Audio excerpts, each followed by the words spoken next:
Cantos 1 to 3. Canto 1. The Heir Apparent. So Bharat to his grandsire went, obedient to the message sent, and for his fond companion chose Shatrugna, slayer of his foes. There Bharat for a time remained, with love and honor entertained, King Ashapati's constant care, beloved as a son and heir. Yet ever, as they lived at ease, while all around combined to please, the aged sire they left behind was present to each hero's mind. Nor could the king's fond memory stray from his brave children far away, dear Bharat and Shatrugna dear, each Varun's match or Indra's peer. To all the princes young and brave, his soul with fond affection clave. Around his loving heart they clung, like arms from his own body sprung.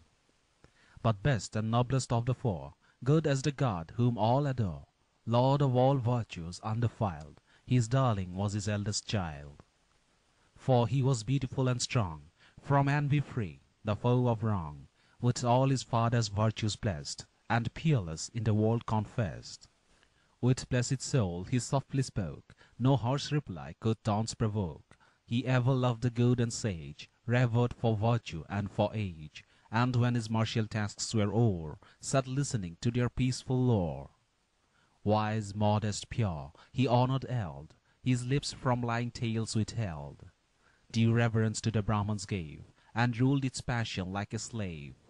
Most tender, prompt at duty's call, loved by all men, he loved them all. Proud of the duties of his race, with spirit meet for warrior's place, he strove to win by glorious deed, throned with the gods a priceless meed. With him, in speech and quick reply, Brihaspati might hardly vie, but never would his accents flow for evil or for empty show. In art and science duly trained, his student vow he well maintained. He learned the law for princes' feet, the Vedas and their holy rite, and with his well-drawn bow at last, his mighty father's fame surpassed. Of birth exalted, truthful, just, with vigorous hand, with noble trust, well taught by aged twice-born man, who gain and right could clearly can. Full well the claims and bounds he knew, of duty, gain, and pleasure too, of memory keen, of ready tact, in civil business prompt to act. Reserved, his features never disclosed, what counsel in his heart reposed. All idle rays and mirth controlled, he knew the times to give and hold. Firm in his faith, of steadfast will, he sought no wrong, he spoke no ill. Not rashly swift, not idly slow, his faults and others keen to know. Each merit by his subtle sense, he matched with proper recompense. He knew the means that wealth provide, and with keen eye expense could guide. Wild elephants could he reclaim, and mettled steeds could mount and tame. No arm like his the bow could wield, or drive the chariot to the field. Skilled to attack, to deal the blow, or lead a host against a foe. Yea, even infuriate gods would fear to meet his arm in full career. As the great sun in noontide blaze is glorious with his world of rays, so Rama with these virtues shone, which all men love to gaze upon. The aged monarch fain would rest, and said within his very breast, "Oh, that I might, while living yet, my Rama over the kingdom set, and see before my course be run, the hallowed drops anoint my son.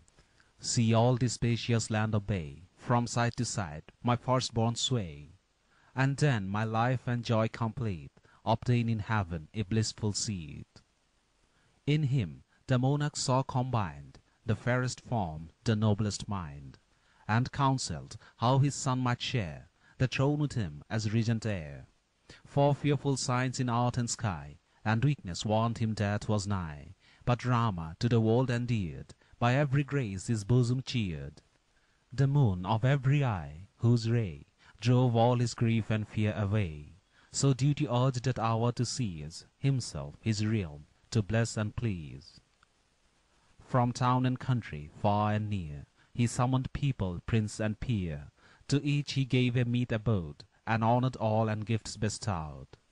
Then, splendid in his king's attire, he viewed them as the general sire, in glory of a god arrayed, looks on the creatures he has made. But Kaikeyi's king he called not then, For haste, nor Janak, lord of man. For after to each royal friend the joyful tidings he would send. Meet crowds from distant countries met, the king upon his throne was set. Then honored by the people all, the rulers thronged into the hall. On thrones assigned, each king in place looked silent on the monarch's face. Then guarded by lords of high renown, and throngs from hamlet and from town, he showed in regal pride, as honored by the radiant band of blessed gods that round him stand, Lord Indra thousand-eyed. Canto 2. The People's Speech. Then to the full assembly bowed the monarch, and addressed the crowd, with gracious speech in accents loud, as heavenly drum or thunder cloud. Needs not to you who know declare, however with paternal care, my fathers of Ikshaku's line have ruled the realm which now is mine. I too have taught my feet to tread the pathway of the mighty dead, and with fond care that never slept, have as I could my people kept. So toiling still and never remiss, for all my people's will and bliss, beneath the white umbrella shade, old age is come and strength decayed.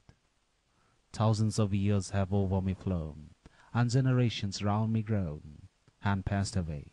I crave at length repose and ease for broken strength. Feeble and worn I scarce can bear the ruler's toil, the judge's care, with royal dignity await that tries the young and temperate. I long to rest, my labour done, and in my place to set my son. If too the twice born gathered here, my counsel wise and good appear. For greater gifts than mine adorn Rama my son, my eldest born. Like Indra brave, before him fall the foemen cities, tower and wall. Him prince of man for power and might, the best maintainer of the right. Fair as the moon when nothing bars his glory close to push our stars. Him with tomorrow's light I fain would throne the consort of my reign. Ye worthy Lord, for you I win, marked as her own by fortune's queen. The triple world itself would be well ruled by such a king as he. To such high bliss and happy fate will I the country dedicate, and my sad heart will cease to grieve if he the precious charge receive. Thus is my careful plan matured, thus for myself is rest secured. Lieges, approve the words I say, or point ye out some wiser way. Devise your prudent plan, my mind is fondly to this thought inclined. But man by keen debating move some middle course which all approve. The monarch ceased, in answer came the joyous princess' glad acclaim. So peacocks in the rain rejoice, and hail the cloud with lifted voice. Murmurs of joy from thousands round shook the high palace with the sound. Then when the gathered throng had learned his will, who right and gain discerned, pageant and townsman, priest and chief, all met in consultation brief, and soon agreed with one accord, gave answer to their sovereign lord. King of the land, we know thee old, thousands of years have over thee rolled. Rama, thy son, we pray anoint, and at thy side his place appoint.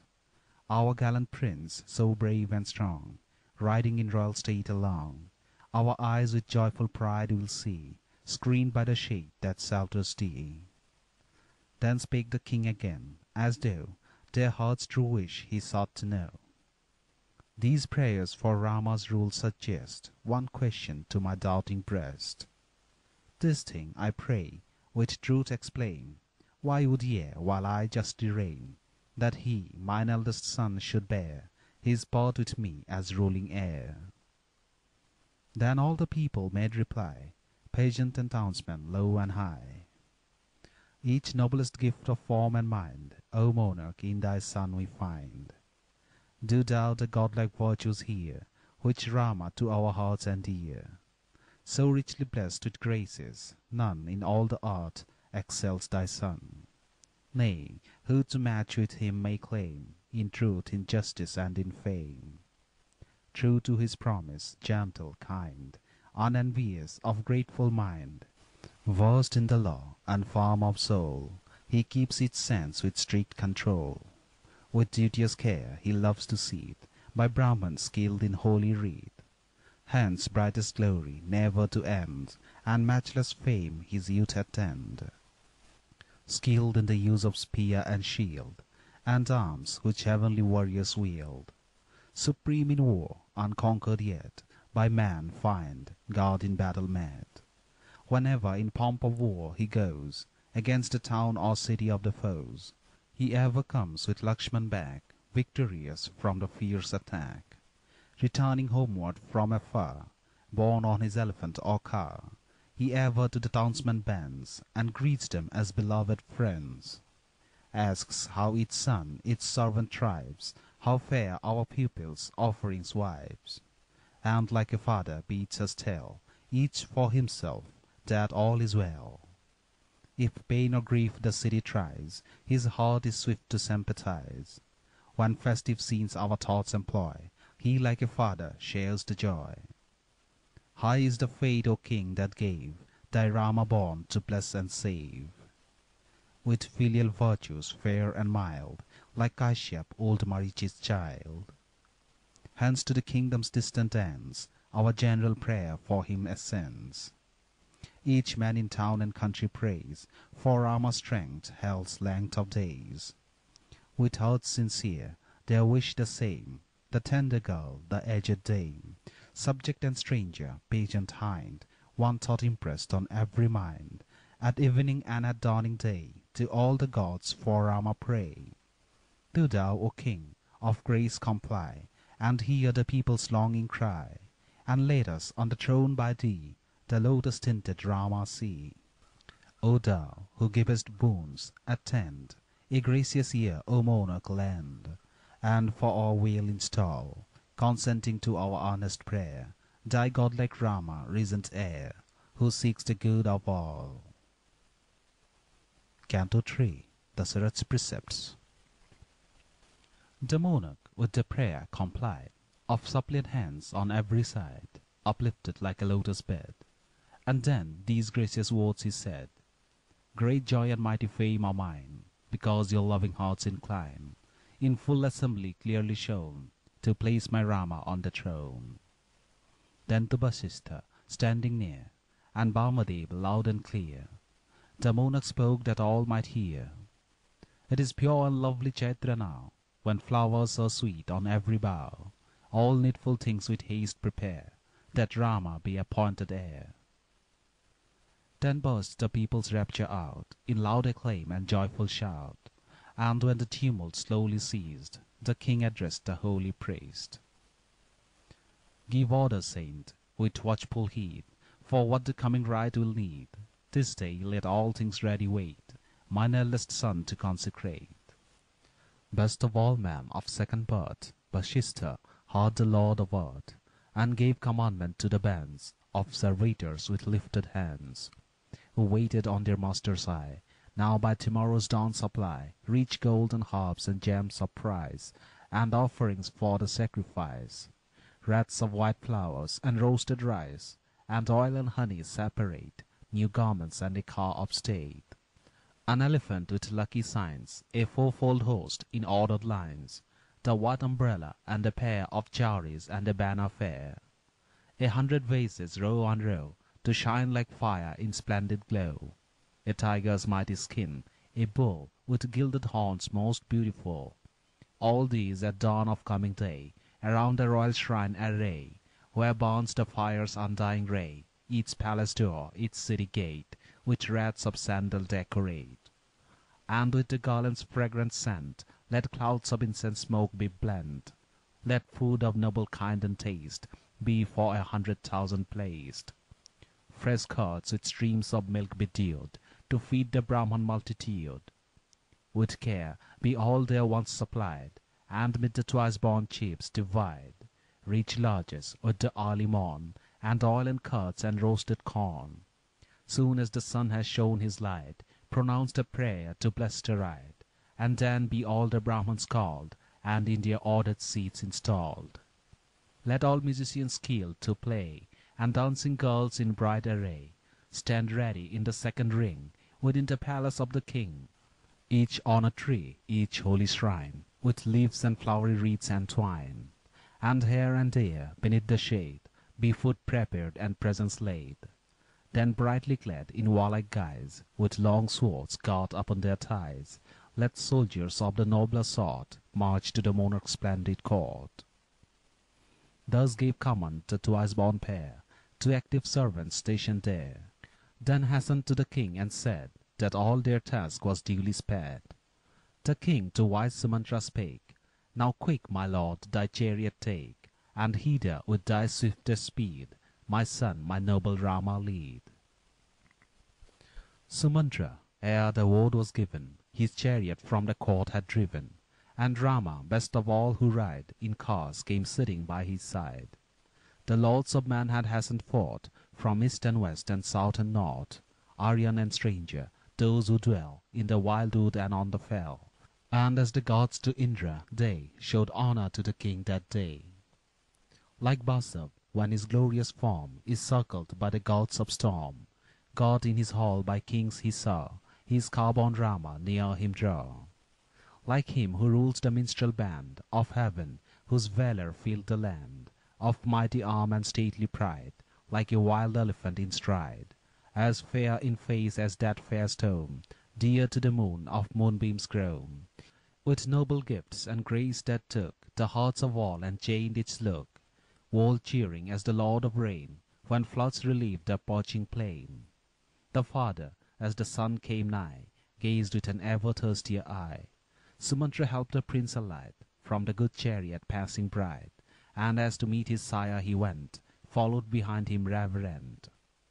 Then Rama clomb the king to seek that terrace like Kailasha's peak, and reached the presence of the king, Sumantra closely following. Before his father's face he came, raised suppliant hands and named his name, and bowing lowly as is meet, paid reverence to the monarch's feet.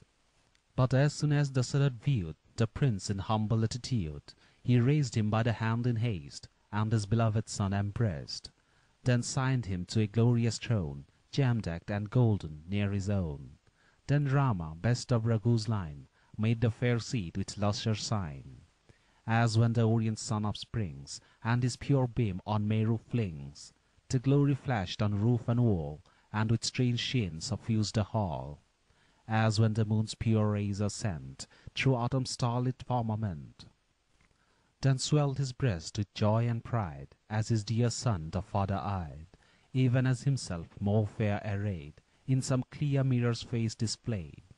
The aged monarch gazed a while, then thus addressed him with a smile, as Kashyap, whom the worlds revere, speaks for the Lord of gods to hear. O thou of all my sons most dear, in virtue best thy father's peer, child of my consort first in place, mine equal in her pride of race, because the people's hearts are bound to thee by graces in thee found, be thou in Pusha's favouring hour made partner of my royal power. I know that thou by nature's bent both modest art and excellent, but though thy gifts no counsel need, my love suggests a friendly rede.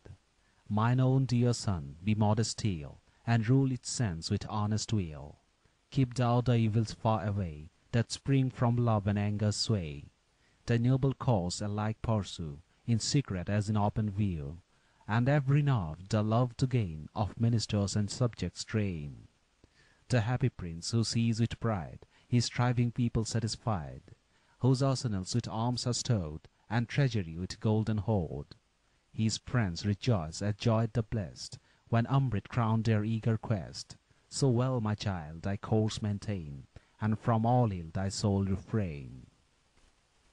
The friends of Rama gathered nigh, longing their lord to gratify, ran to Kausalya's bower to tell the tidings that would please her well. She, host of dames, with many a gem and gold and kind rewarded them. Then Rama paid the reverence due, mounted the chariot and withdrew, and to his splendid dwelling drove, while crowds to show him honour strove. The people, when the monarch's speech their willing ears had heard, were wild with joy as though on each great gifts had been conferred. With meek and low salute each man turned to his home away, and there with happy heart began to all the gods to pray. End of Cantos 1 to 3.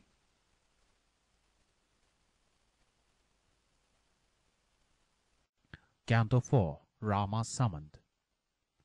The crowd dismissed to high debate, the monarch called his peers of state, and counsel from their lips obtained.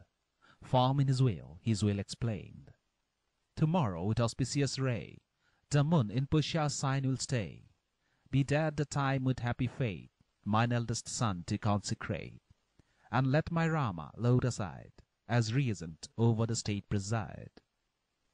He sought within his charioteer, and cried, again bring Rama here. To Rama's home Sumantra hied, again to be the prince's guide. He is coming, told to Rama's ear, suggested anxious doubt and fear. He bade the messenger be led, that instant in, and thus he said, tell me the cause, omitting not, why thou again my house hast sought. The envoy answered, Prince, thy sire, has sent thy presence to require. My sender known, it is thine to say, if thou wilt go or answer nay. Then Rama, when he heard his speech, made haste the royal court to reach. Soon as the monarch was aware, his dearest son was waiting there. Eager the parley to begin, he bade them lead the prince within.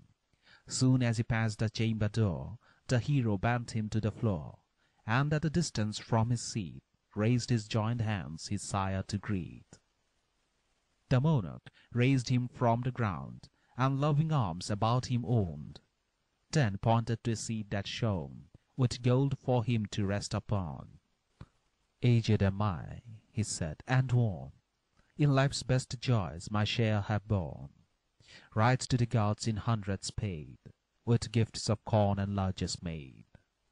I yearned for sons, my life is blessed, with them and thee of sons the best. No debt to saints or Brahmans know, nor spirits, gods, or self I owe. One duty now remains alone, to set thee on thy father's throne. Now therefore, Rama, hear my rede, and mark my words with duteous heed. This day the people's general voice elects the king of love and choice, and I, consenting to the prayer, will make thee, darling, regent heir. Dread visions each returning night, with evil omens scare my sight. Red meteors with a fearful sound shoot wildly downward to the ground, while tempests slash the troubled air, and they who read the stars declare that leagued against my natal sign, Rahu, the sun, and Mars combine. When portents dire as these appear, a monarch's death or woe is near. Then while my senses yet are spared, and thought and will are unimpaired, be thou, my son, anointed king. Man's fancy is a fickle thing. Today the moon, in order due, entered the sign Punarbasu. Tomorrow, as the wise foretell, in Pusha's favouring stars will dwell. Then on the throne shalt thou be placed. My soul prophetic counsels haste. Thee, O my son, tomorrow I, as regent heir, will sanctify. So till the coming night be past, do thou and Sita strictly fast. From worldly thoughts thy soul refrain, and couched on holy grass remain. And let thy trusted lords attend, in careful watch upon their friend. For unexpected check and bar, our weightiest counsels often mar. While Bharat too is far away, making with royal kin his stay, I deem the fittest time of all, thee chosen regent to install. It may be Bharat still has stood, true to the counsels of the good, faithful to thee with tender trust, with governed senses pure and just. But human minds, too well I know, will sudden changes undergo, and by their constant deeds alone, the virtue of the good is shown. Now Rama, go, my son, good night. Fixed is tomorrow for the ride. Then Rama paid the reverence due, and quickly to his home withdrew. He passed within, nor lingered there, but sought his mother's mansion, where the dame in linen robes arrayed, devoutly in the chapel prayed. to Fortune's queen with utterance checked, that she her Rama would protect. There was Sumitra too, and there was Lakshmana led by loving care. And when the royal choice they knew, Sita in haste was summoned too. Absorbed with half-shut eyes, the queen, attended by the tree, was seen. She knew that Pusya's lucky hour would raise her son to royal power. So fixed with bated breath it start, on God supreme by all men sought. To her, as thus she knelt and prayed, Rama drew near, due reverence paid. And then to swell his mother's joy, thus spoke her own beloved boy. O mother dear, my sire's decree, entrusts the people's will to me. Tomorrow I, for so his will, anointed king the throne shall feel. The few last hours till night shall end, Sita with me must fasting spend. For so my father has decreed, and holy priests with him agreed. What vows soever thou mayst deem, my consecrations if beseem, do thou, sweet mother, for my sake, and for beloved Sita's make. When the glad news Kausalya heard, so long desired, so long deferred, while tears of joy her utterance broke, in answer to her son she spoke. Long be thy life, my darling, now thy prostrate foes before thee bow. Live long and with thy bright success, my friends and dear Sumitras bless. Surely the stars were wondrous fair, when thee, sweet son, thy mother bare, that thy good gifts such love inspire, and win the favour of thy sire.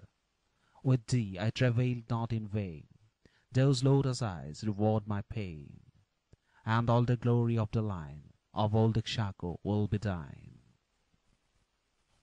He smiled, and on his brother gazed, who sat with reverent hands upraised, and said, My brother, thou must be joint ruler of this land with me. My second self thou, Lakshmana, art, and in my fortune bearest part. Be thine, Sumitra's son, to know the joys from regal power that flow. My life itself, the monarch's seat, for thy dear sake to me are sweet. Thus Rama to his brother said, to both his mothers bowed his head, and then with Sita by his side, to his own house the hero hied. Canto 5. Rama's Fast. Then Saint Vasistha to the king came ready at his summoning. Now go, exclaimed the monarch, thou, and reached by fervent rite and vow, for Rama and his wife ordain the fast, that joy may bless his reign. The best of those who Scripture know said to the king, My lord, I go to Rama's house, Vasistha hied, the hero's fast by rule to guide, and skilled in sacred texts to tell, each step to him instructed well. Straight to Prince Rama's high abode, that like a cloud pale tinted showed. Borne in his priestly car he rode, 2 courts he passed, and in the third he stayed his car. Then Rama heard the holy sage was come, and flew to honor him with honor due.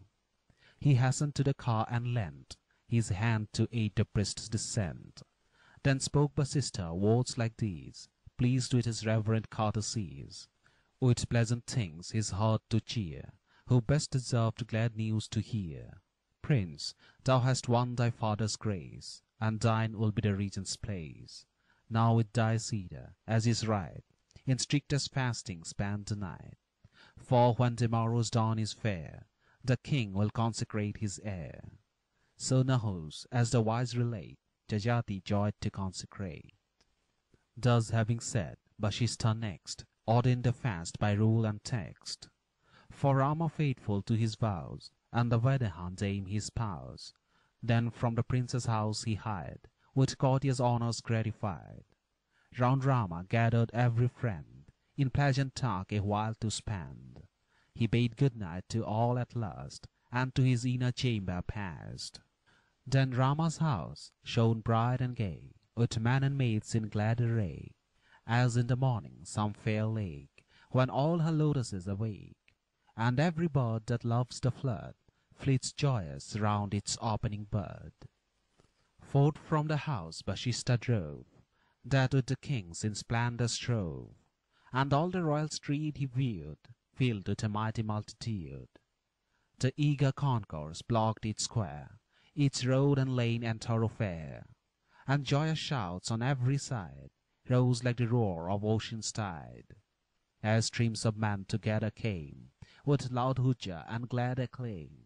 The ways were watered, swept, and clean, and decked with flowers and garlands green, and all Ayodhya shone arrayed, with banners on the roofs that played. Men, women, boys with eager eyes, expecting when the sun should rise, stood longing for the herald ray of Rama's consecration day. To see, a source of joy to all, the people-honored festival. The priest advancing slowly through the mighty crowd he cleft in two, near to the monarch's palace drew. He sought the terrace by the stair, like a white cloud peak high in air, the reverend king of man to meet, who sate upon his splendid seat. Thus will Brihaspati arise, to meet the monarch of the skies. But when the king his coming knew, he left his throne and near him drew. Questioned by him, Vasishtha said that all his task was duly spared.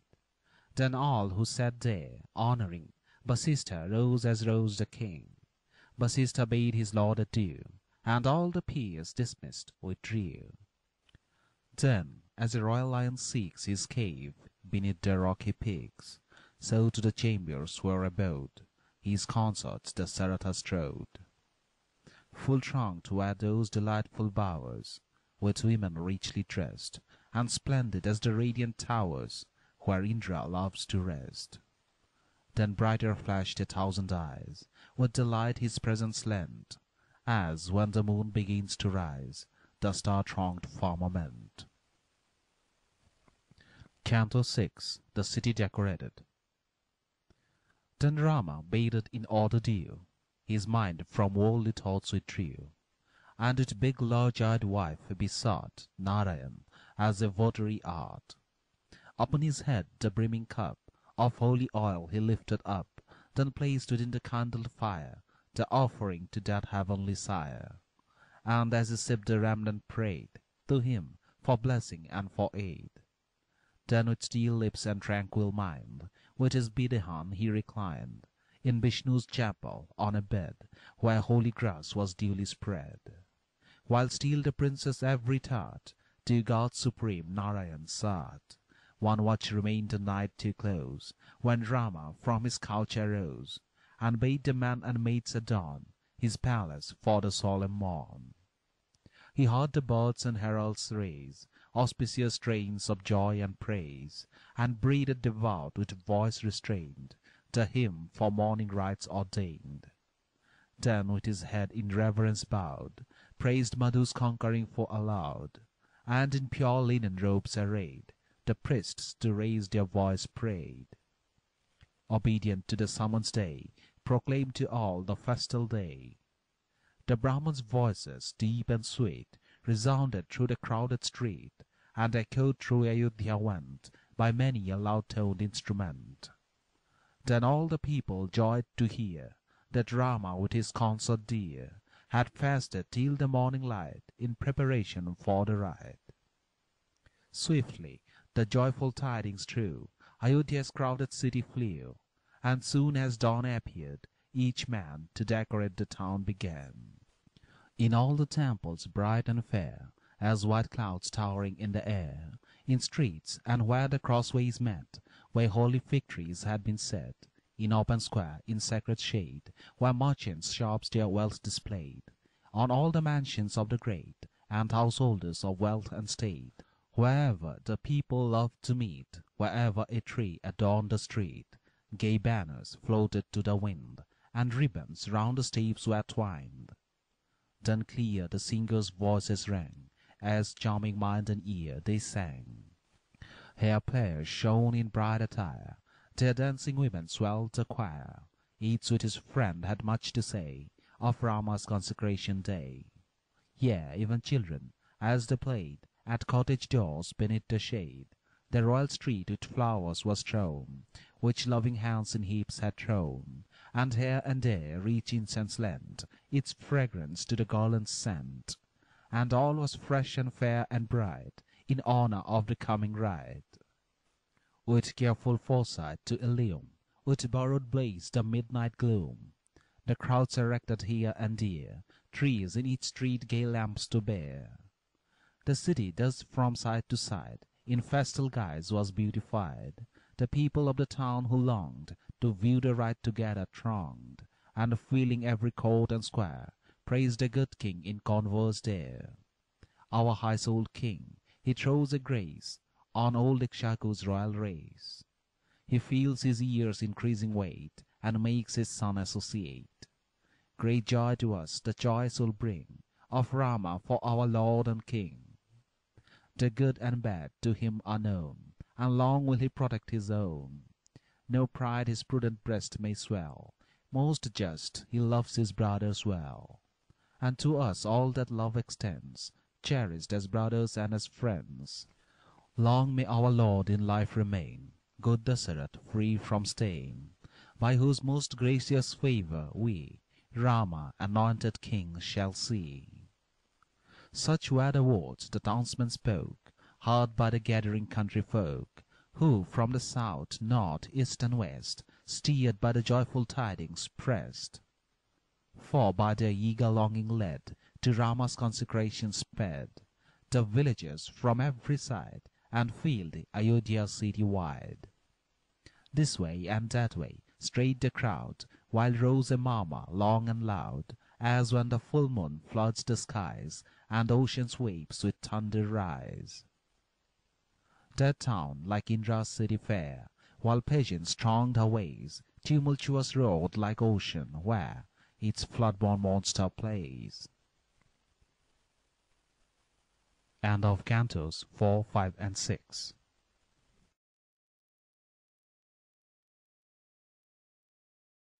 Canto 7. Manthara's Lament. It chanced a slave-born handmaid, bred with Queen Kaikeyi fancy led, mounted the stair and stood upon the terrace like the moon that shone. Thence Manthara at ease surveyed, Ayodhya to her eyes displayed, where water cooled the royal street, where heaps of flowers were fresh and sweet, and costly flags and pennons hung, on roof and tower their shadow flung.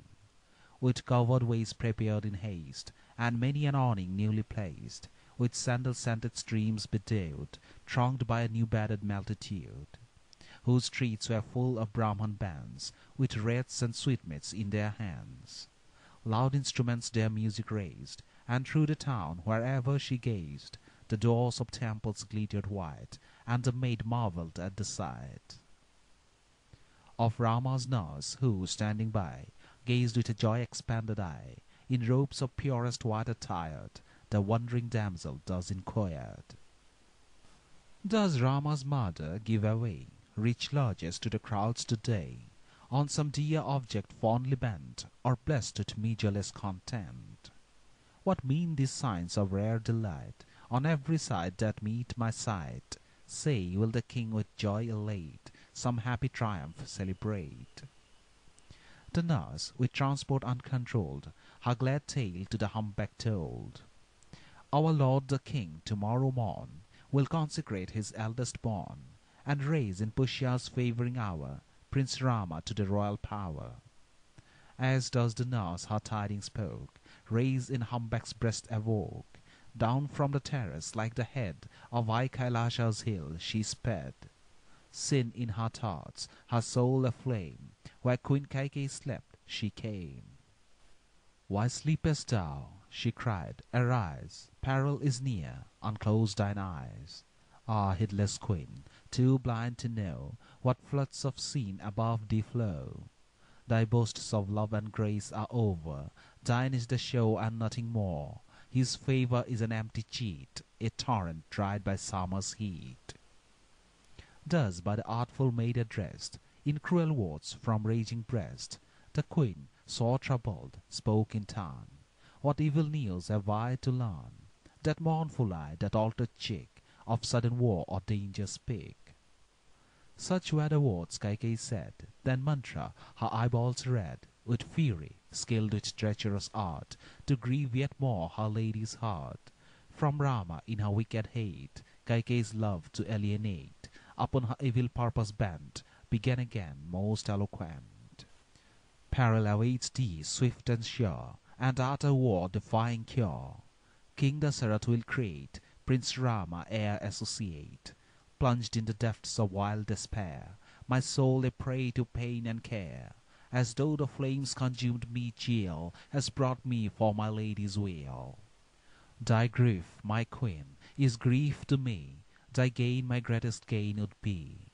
Proud daughter of a princely line, the rights of consort queen are thine. How art thou born of royal race, blind to the crimes that kings debase? Thy lord is gracious to deceive, and flatters but thy soul to grieve. While thy pure heart, that thinks no sin, knows not the snares that hem thee in.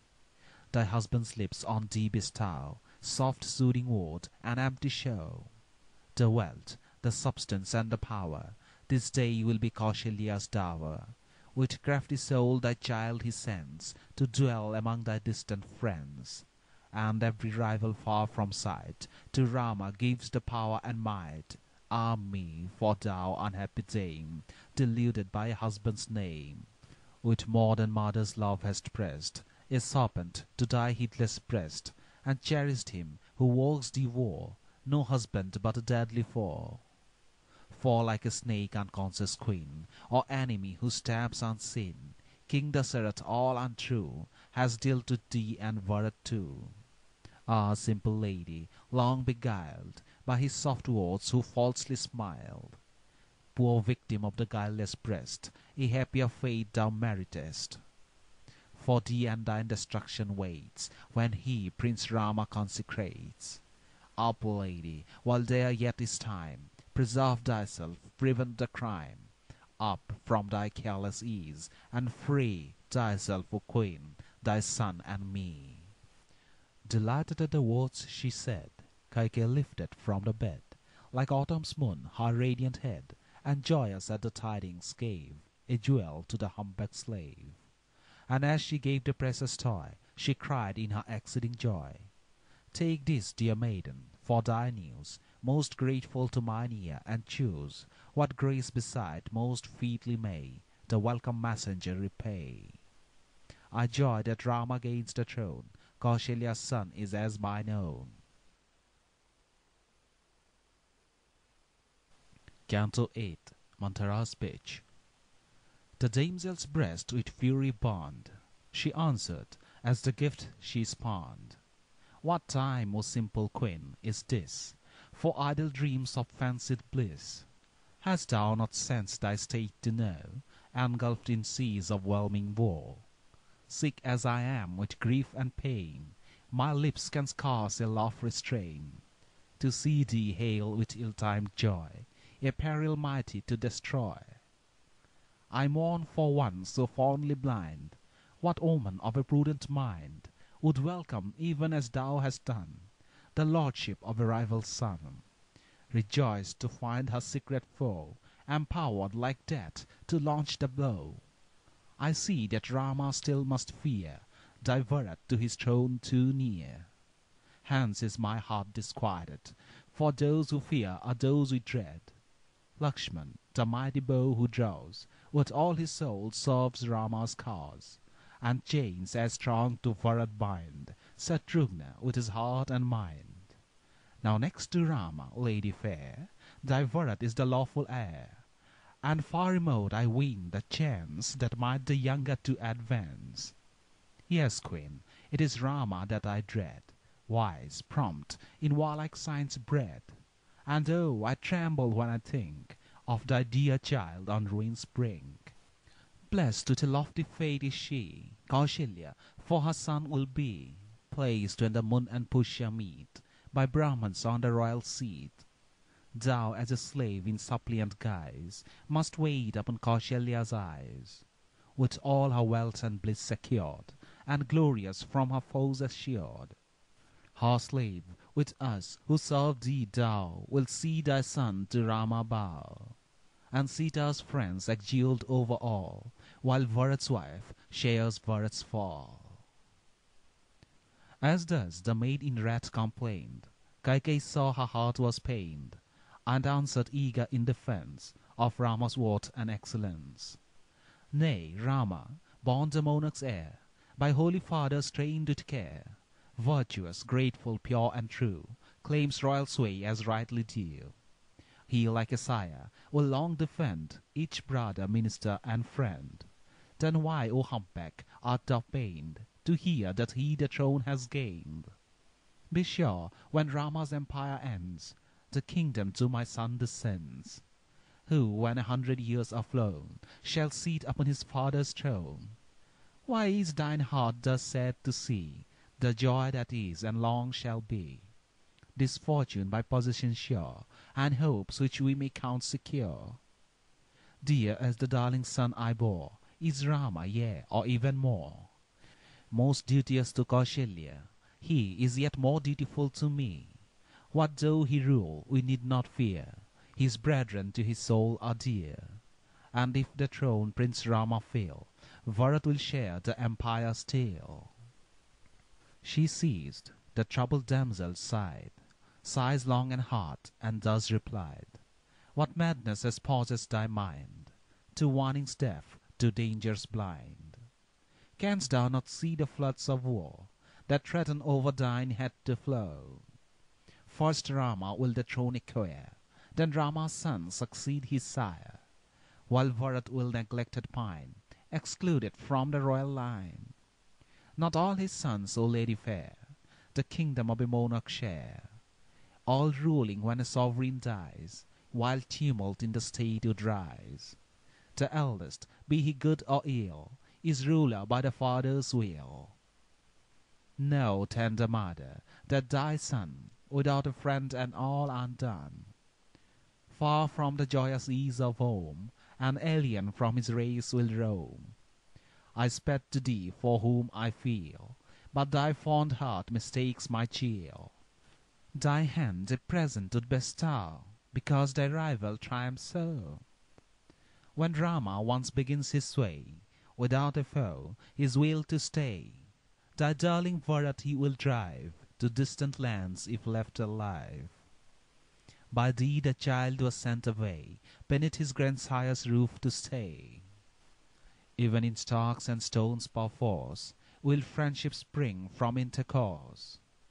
The young Satrugna too would go with Bharat, for he loved him so.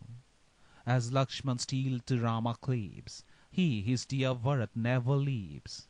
There is an ancient tale that tell, a tree the foresters would fell was saved by reeds that round it stood, for love that sprang of neighborhood. So Lakshman Rama will defend, and each on each for aid depend. Such fame on earth their friendship wins, as that which binds the heavenly twins. And Rama never will purpose wrong to Lakshman, for their love is strong. But Bharat, oh, of this be sure, must evil at his hands endure. Come, Rama from his home expel, and exile in the woods to dwell. The plan, O Queen, which I advise, secures thy will, if thou be wise. So we and all thy kith and kin advantage from thy gain shall win. Shall Bharat meet for happier fate, born to endure his rival's hate, with all his fortune ruined cower, and dread his brother's mightier power? Up, Queen, to save thy son, arise, prostrate at Rama's feet he lies. So the proud elephant who leads his trooping consorts through the reeds falls in the forest's shade beneath the lion's spring and murderous teeth. Scorned by thee in thy bliss and pride, Kausalya was of old defied, and will she now forbear to show the vengeful rancor of a foe? O Queen, the darling is undone, when Rama's hand has once begun Ayodhya's realm to sway. Come, win the kingdom for thy child, and drive the alien to the wild in banishment today. Canto 9. The Plot. As fury lit Kaikeyi's eyes, she spoke with long and burning sighs. This day my son enthroned shall see, and Rama to the woods shall flee. But tell me, damsel, if thou can, a sudden way, a skilful plan, that Bharat may the empire gain, and Rama's hopes be nursed in vain. The lady seized, the wicked maid, the mandate of her queen obeyed, and darkly plotting Rama's fall, responded to Kaikeyi's call. I will declare, do thou attend, how Bharat may his throne ascend. Dost thou forget what things befell, or dost thou feign remembering well? Or wouldst thou hear my tongue repeat a story for thy need so meet? Gay lady, if thy will be so, now hear the tale of long ago. And when my tongue has done its part, ponder the story in thine heart. When gods and demons fought of old, thy Lord with royal saints enrolled, sued to the war with thee to bring his might to aid the immortals' king. Far to the southern land he sped, where Dandak's mighty wilds are spread, to Vijayantha's city swayed by Sambhar, whose flag displayed the hugest monster of the sea. Lord of 100 wilds was he. With might which gods could never blame, against the king of heaven he came. Then raged a battle wild and dread, and mortal warriors fought and bled. The fiends by night with strength renewed charged, slew the sleeping multitude. Thy lord king.The at long stood fighting with the demon throng, but long of arm, unmatched in strength, fell wounded by their darts at length. Thy husband, senseless by thy aid, was from the battlefield conveyed, and wounded nigh to death thy lord was by thy care to health restored. Well pleased, the grateful monarch sware to grant thy first and second prayer. Thou for no favour then wouldst sue, the gifts reserved for season due. And he, thy high-souled lord, agreed to give the boons when thou shouldst need. Myself I knew not what befell, but of the tale have heard thee tell, and close to thee in friendship neat, deep in my heart have treasured it. Remind thy husband of his oath, recall the boons and claim them both, that Bharat on the throne be placed, with rites of consecration graced, and Rama to the woods be sent, for twice 7 years of banishment. Go, queen, the mourner's chamber seek, with angry eye and burning cheek, and with disordered robes and hair, on the cold earth lie prostrate there. When the king comes, still mournful lie, speak not a word nor meet his eye, but let their tears in torrent flow, and lie enamoured of thy woe. Well do I know thou long hast been, and ever art his darling queen. For thy dear sake, O well-loved dame, the mighty king would brave the flame, but never would anger thee or brook to meet his favourite's wrathful look. The loving lord would even die, thy fancy, queen, to gratify, and never could he arm his breast to answer nay to thy request.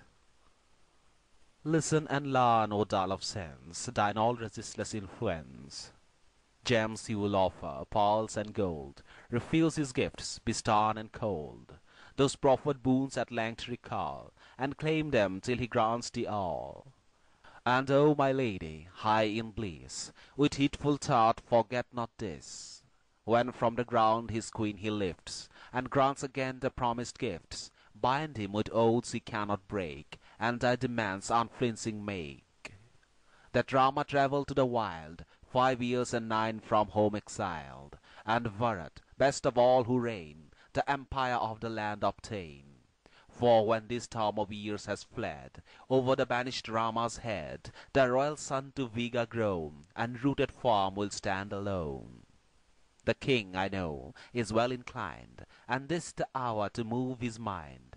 Be bold, the threatened right prevent, and force the king from his intent. She ceased, so counselled to her bane, disguised beneath a show of gain. Kaikeyi, in her joy and pride, to mantra again replied, Thy sense I envy, prudent maid, with sagest lore thy leads persuade. No humpback maid in all the earth, for wise resolve can match thy word. Thou art alone with constant chill, devoted to thy lady's will. Dear girl, without thy faithful aid, I had not marked the plot he laid. full of all guile and sin and spite, misshapen humpback, shocked to sight. But thou art fair and formed to please, bent like a lily by the breeze. I look thee over with watchful eye, and in thy frame no fault can spy. The chest so deep, the waist so trim, so round the lines of breast and limb. Thy cheeks with moonlike beauty shine, and the warm wealth of youth is thine. Thy legs, my girl, are long and neat, and somewhat long thy dainty feet, while stepping out before my face, thou seemest like a crane to pace. The thousand wiles are in thy breast, which some other find possessed, and countless others all thine own, O damsel says, to thee are known. Thy very hump becomes thee too, O thou whose face is fair to view, for there reside in endless store plots, wizard wiles, and warrior lore. A golden chain I will round it fling, when Rama's flight makes Bharat king. Yea, polished links of finest gold, when once the wished-for prize I hold, with naught to fear and none to hate, thy hump, dear maid, shall decorate. A golden frontlet wrought with care, and precious jewels shalt thou wear, 2 lovely robes around thee fold, and walk a goddess to behold, bidding the moon himself compare his beauty with a face so fair, with scent of precious sandal sweet, down to the nails upon thy feet. First of the household thou shalt go, and pay with scorn its battle foe. Kaikeyi praised the damsel hard, and thus again her lady steered, who lay upon her beauteous bed, like fire upon the altar fed. Dear queen, they build the bridge in vain, when swollen streams are dry again. Arise, thy glorious task complete, and draw the king to thy retreat. The large-eyed lady left her bower, exulting in her pride of power, and with the humpback sought the gloom and silence of the mourner's room. The string of priceless pearls that hung around her neck to earth she flung, with all the wealth and lustre lent by precious gem and ornament.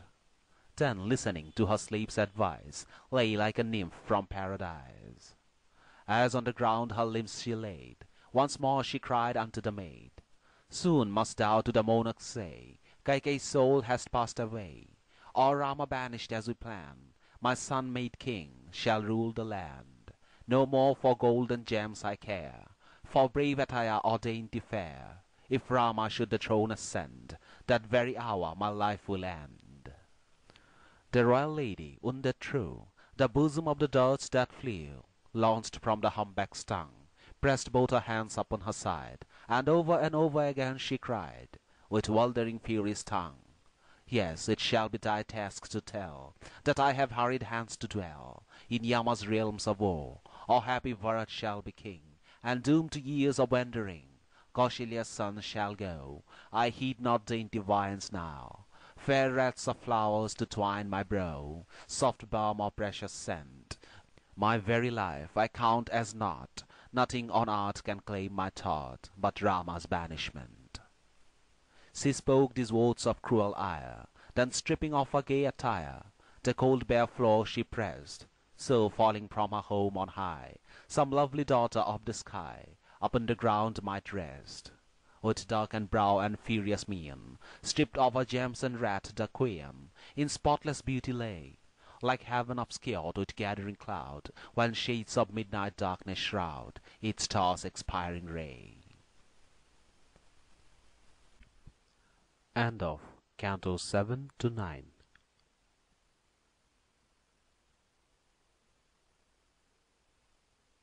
Canto 10. Dasharatha's speech. As Queen Kaikeyi thus obeyed the sinful counsel of her maid, she sank upon the chamber floor, as sinks in anguish wounded sore an elephant beneath the smart of the wild hunter's venomed dart. The lovely lady in her mind resolved the plot her maid designed, and prompt to gain and risk to scan, she step by step approved the plan. Misguided by the humpback's guile, she pondered her resolve a while, as the fair path that bliss secured, the miserable lady lured. Devoted to her queen and swayed by hopes of gain and bliss, the maid rejoiced her lady's purpose known, and deemed the prize she sought her own. Then bent upon her purpose dire, Kaikeyi, with her soul on fire, upon the floor lay, languid down, her brows contracted in a frown. The bright-hued red that bound her hair, chains, necklets, jewels rich and rare, stripped off by her own fingers lay, spread on the ground in disarray. And to the floor a lustre land, as stars light up the firmament. Thus prostrate in the mourner's cell, in garb of war the lady fell, her long hair in a single braid, like some fair nymph of heaven dismayed. The monarch, Rama to install, with thoughtful care had ordered all, and now within his home withdrew, dismissing first his retinue. Now all the town was heard, thought he, what joyful rite the morn will see. So turned he to her bower to cheer, with the glad news his darling's ear. Majestic as the lord of night, when threatened by the dragon's might, bursts radiant on the evening sky, pale with the clouds that wender by. So Dasaratha, great in fame, to Queen Kaikeyi's palace came. There parrots flew from tree to tree, and gorgeous peacocks wandered free, while ever and anon was heard the note of some glad water bird. Here loitered dwarf and humpbacked maid, their lute and hair sweet music played. Here, rich in blossom, creepers twined over grots with wondrous art designed. There champak and asoka flowers hung glorious over the summer bowers, and mid the waving verdure rose gold, silver, ivory porticos. Through all the months in ceaseless store the trees both fruit and blossom bore. With many a lake the grounds were graced, seeds gold and silver here were blazed. Here every viand would the taste, it was a garden meet to vie, even with the home of gods on high. Within the mansion rich and vast, the mighty Dasaratha passed. Not there was his beloved queen, on a fair couch reclining seen. With love his eager pulses beat, for the dear wife he came to meet, and in his blissful hopes deceived. He sought his absent love and grieved, for never had she missed the hour of meeting in her sumptuous bower, and never had the king of man entered the empty room till then.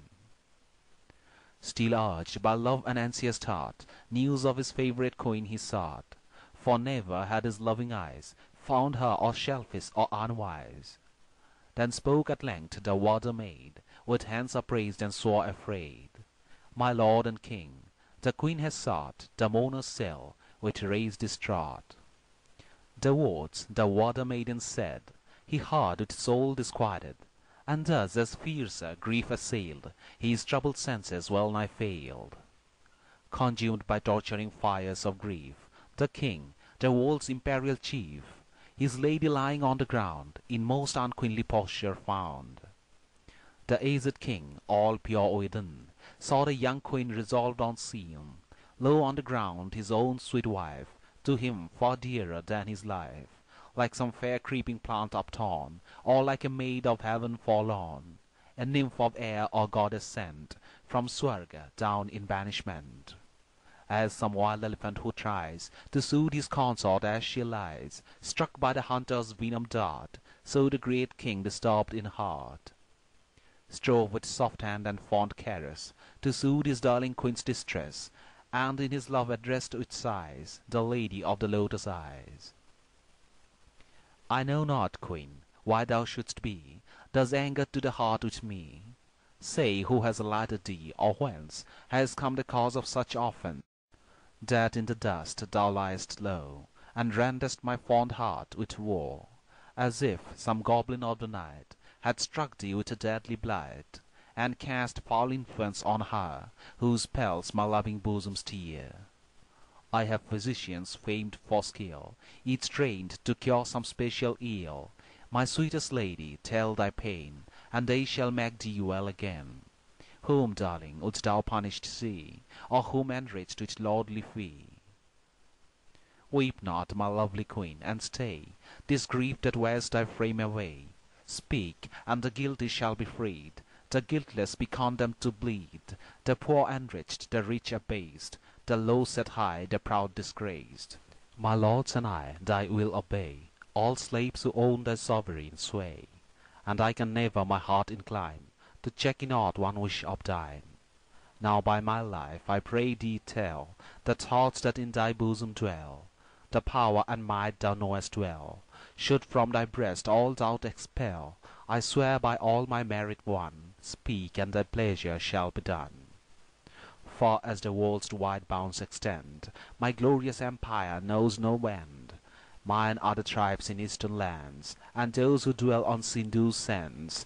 Mine is Saurashtra far away, Savira's realm admits my sway.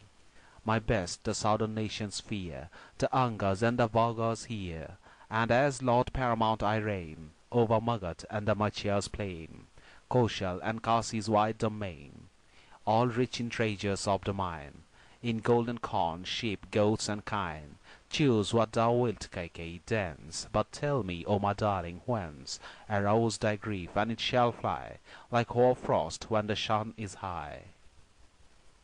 She, by his loving words consoled, longed her dire purpose to unfold, and sought with sharper pangs to wring the bosom of her lord the king.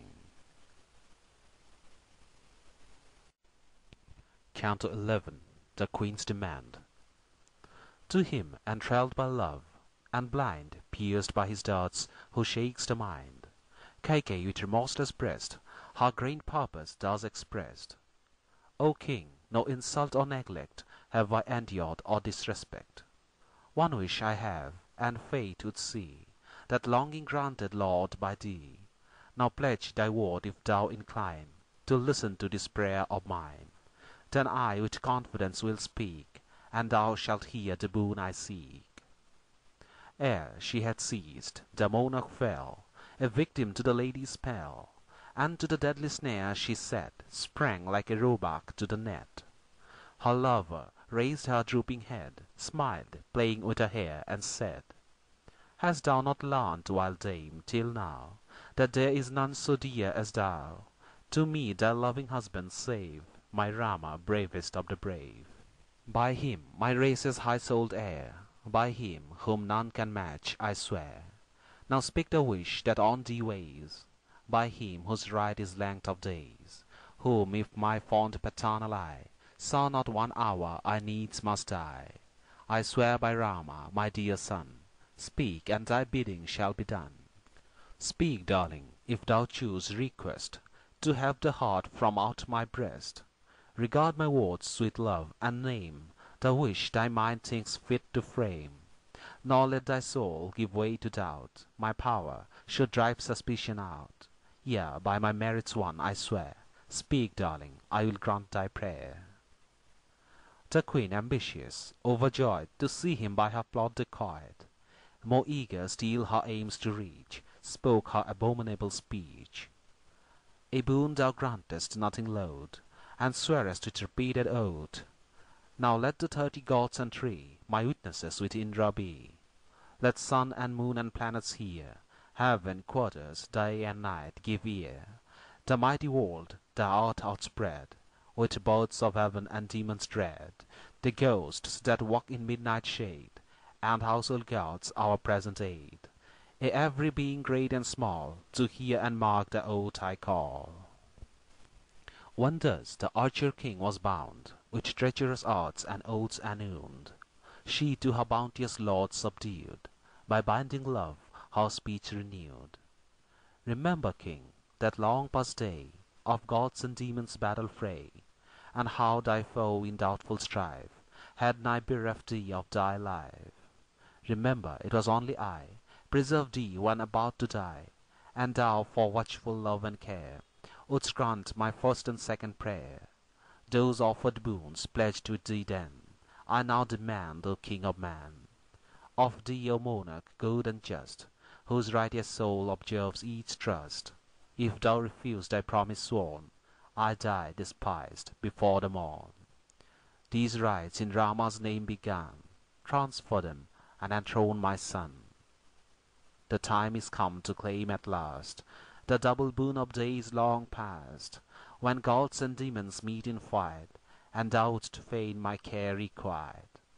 Now forth to Dandaka's forest drive, thy Rama for 9 years and 5, and let him dwell a hermit there, with deerskin coat and matted hair. Without a rival let my boy the empire of the land enjoy, and let mine eyes ere morning see did Rama to the forest flee. Canto 12. Dasarath's Lament. The monarch, as Kaikeyi pressed with cruel words her dire request, stood for a time absorbed in thought, while anguish in his bosom wrought. Does some wild dream my heart assail, or do my troubled senses fail? Does some dire portent scare my view, or frenzy stroke my soul subdue? Thus as he thought his troubled mind, in doubt and dread, no rest could find, distressed and trembling like a deer, who sees the dreaded tigress near. On the bare grounds his limbs he threw, and many a long deep sigh he drew. Like a wild snake, with fury blind, by charms within a ring confined. Once as the monarch's fury woke, shame on thee from his bosom broke, and then in sense-bewildering pain he fainted on the ground again. At length, when slowly strength returned, he answered as his eyeballs burned, with the wild fury of his ire, consuming her, as it were, with fire. Fell traitress, thou whose thoughts design the utter ruin of my line, what wrong have I or Rama done? Speak, murderess, speak, thou wicked one. Seeks he not evermore to please thee with all sun-like courtesies? By what persuasion art thou led to bring this ruin on his head? Ah me, that fondly unaware I brought thee home my life to share, called daughter of a king in truth, a serpent with a venomed tooth. What fault can I pretend to find in Rama, praised by all mankind, that I my darling should forsake? No, take my life, my glory take, let either queen be from me torn, but not my well-loved eldest born. Him but to see his highest bliss, and death itself his face to miss. The world may sunless stand, the grain may thrive without the genial rain, but if my Rama be not nigh, my spirit from its frame will fly. Enough, thy impious plan forego, O thou who plottest sin and war.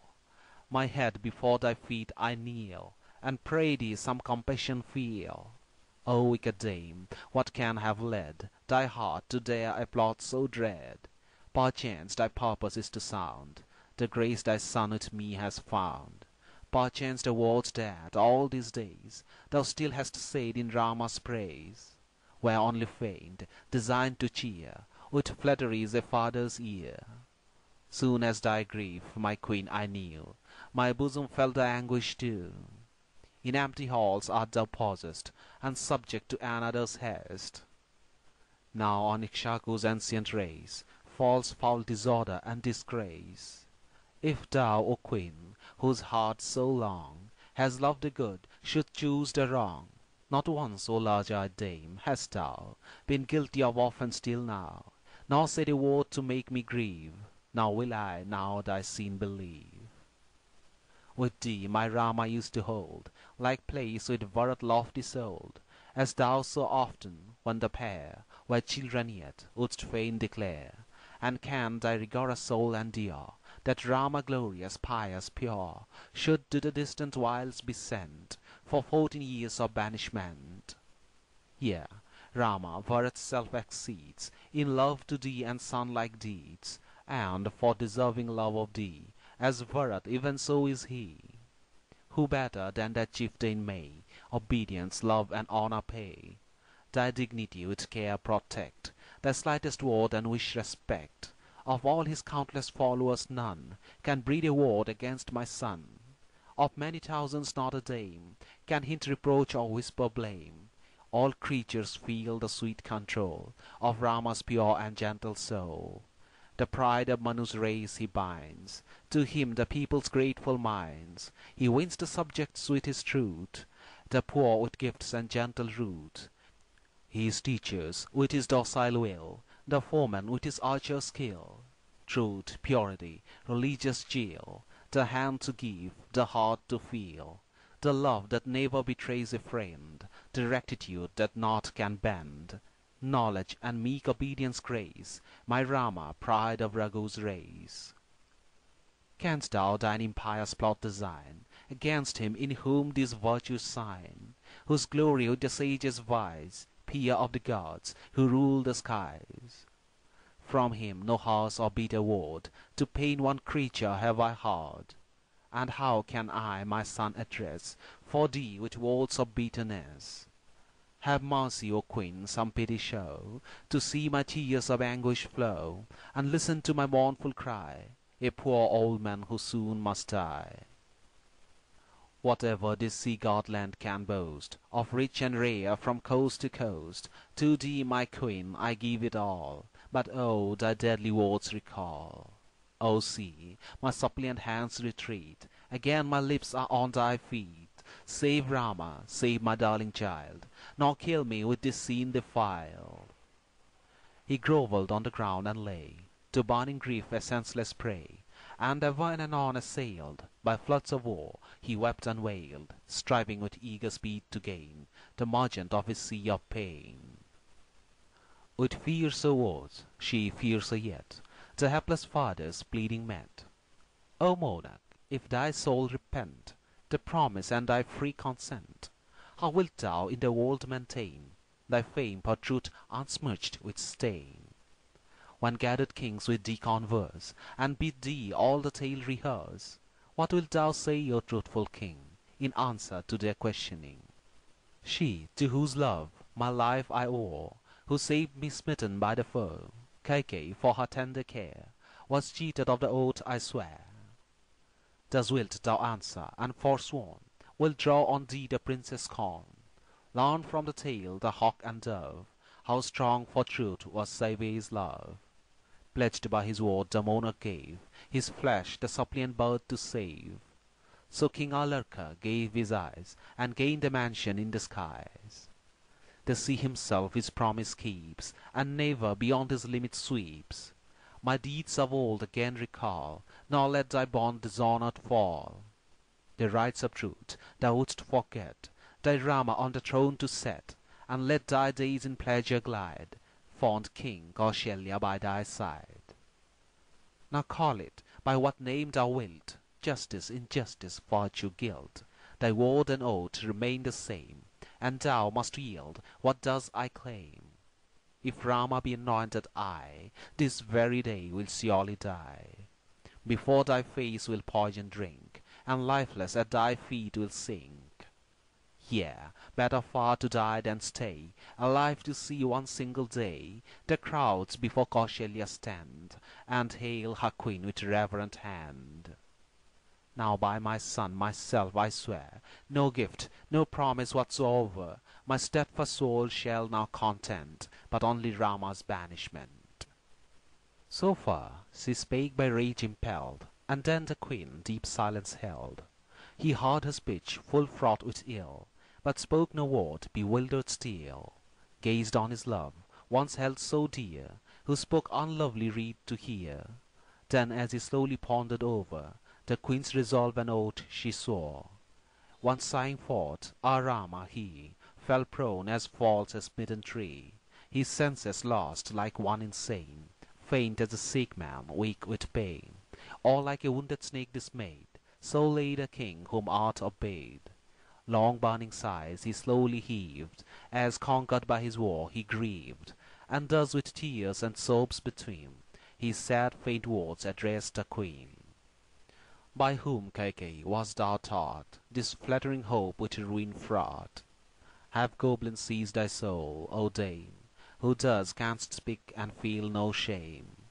Thy mind with sin is sickle-eyed over, from thy first youth never seen before. A good and loving wife wast thou, but all, alas, is altered now. What terror can have seized thy breast, to make thee frame this dire request, that Bharat over the land may reign, and Rama in the woods remain? Turn from evil ways, O turn, and thy perfidious counsel spurn, if thou would fain a favour do to people, lord and Bharat too. O wicked traitress, fierce and vile, who lovest deeds of sin and guile, what crime or grievance dost thou see, what fault in Rama or in me? Thy son will never the throne accept, if Rama from his rights be kept, for Bharat's heart more firmly yet than Rama's is on justice set. How shall I say, go forth and brook, upon my Rama's face to look, See his pale cheek and ashy lips, dimmed like the moon in sad eclipse. How Sita planned, so well prepared, when prudent friends my counsel shared, all ruined like a host laid low beneath some foeman's murderous blow. What will this gathered princess say, from regions near and far away?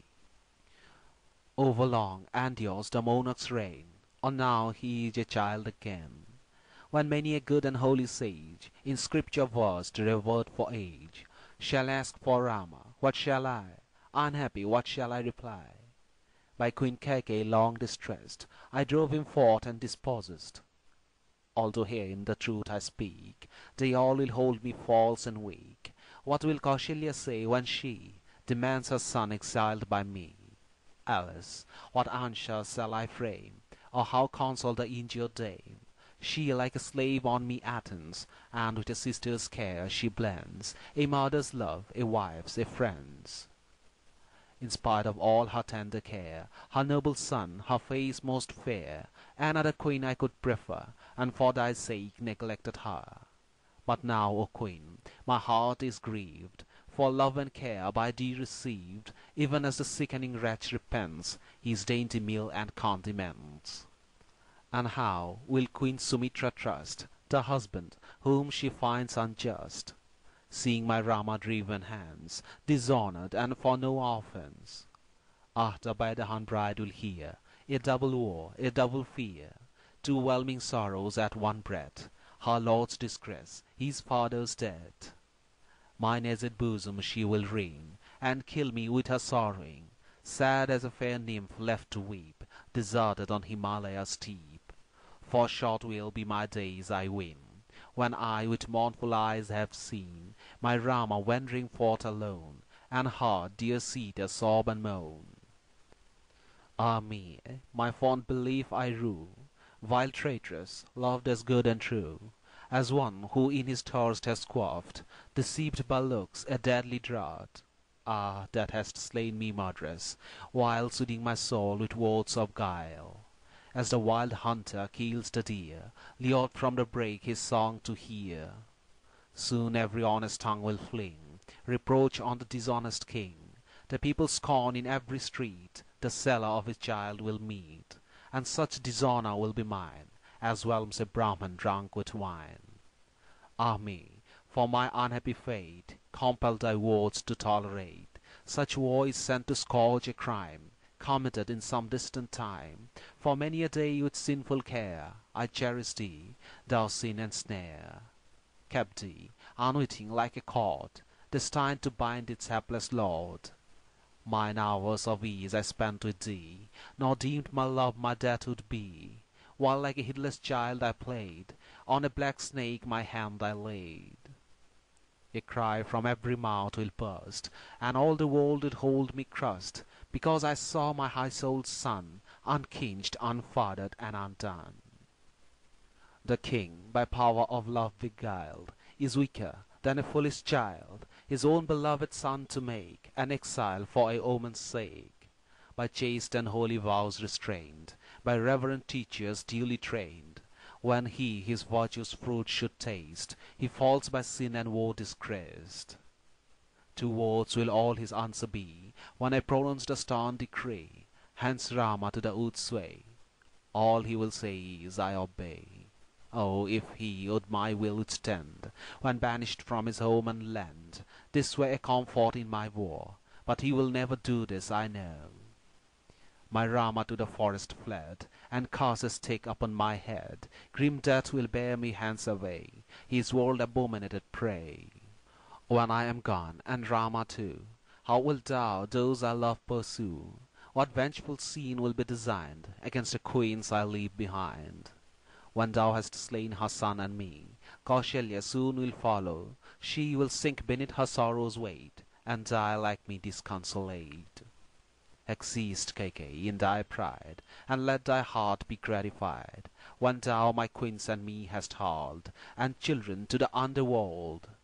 Soon wilt thou rule as empress over my noble house unvexed before, but then to wild confusion left, of Rama and of me bereft, if Bharat to thy plan consent, and long for Rama's banishment. never let his hands presume to pay the funeral honours to my clay. Vile foe, thou cause of all mine ill, obtain at last thy cursed will. A widow soon shalt thou enjoy the sweets of empire with thy boy. O princess, sure some evil fate first brought thee here to devastate, in whom the night of ruin lies, veiled in a consort's fair disguise. The scorn of all and deepest shame will long pursue my hated name, and dire disgrace on me will press, misled by thee to wickedness. How shall my Rama, whom before his elephant or chariot bore, now with his feet a wanderer tread, the forest wilds around him spread? How shall my son, to please whose taste the deftest cooks with errings graced, with rivalry and jealous care, the dainty meal and cates prepare, how shall he now his life sustain, with acid fruit and woodland grain? He spends his time unvexed by cares, and robes of precious texture wears. How shall he, with one garment round, his limbs recline upon the ground? Whose was this plan, this cruel thought, unheard till now, with ruin fraught, to make thy son Ayodhya's king, and send my Rama wandering? Shame, shame on women, vile, untrue, their selfish ends they still pursue. Not all of womankind I mean, but more than all this wicked queen. O worthless, cruel, selfish dame, I brought thee home, my plague and woe. What fault in me hast thou to blame, or in my son who loves thee so? Fond wives may from their husbands flee, and fathers may their sons desert, but all the world would rave to see my Rama touched with deadly heart. I joy his very step to hear, as though his godlike form I viewed, and when I see my Rama near, I feel my youth again renewed. There might be life without sun, yea, even if Indra sent no rain, but were my Rama banished, none would, so I think, alive remain.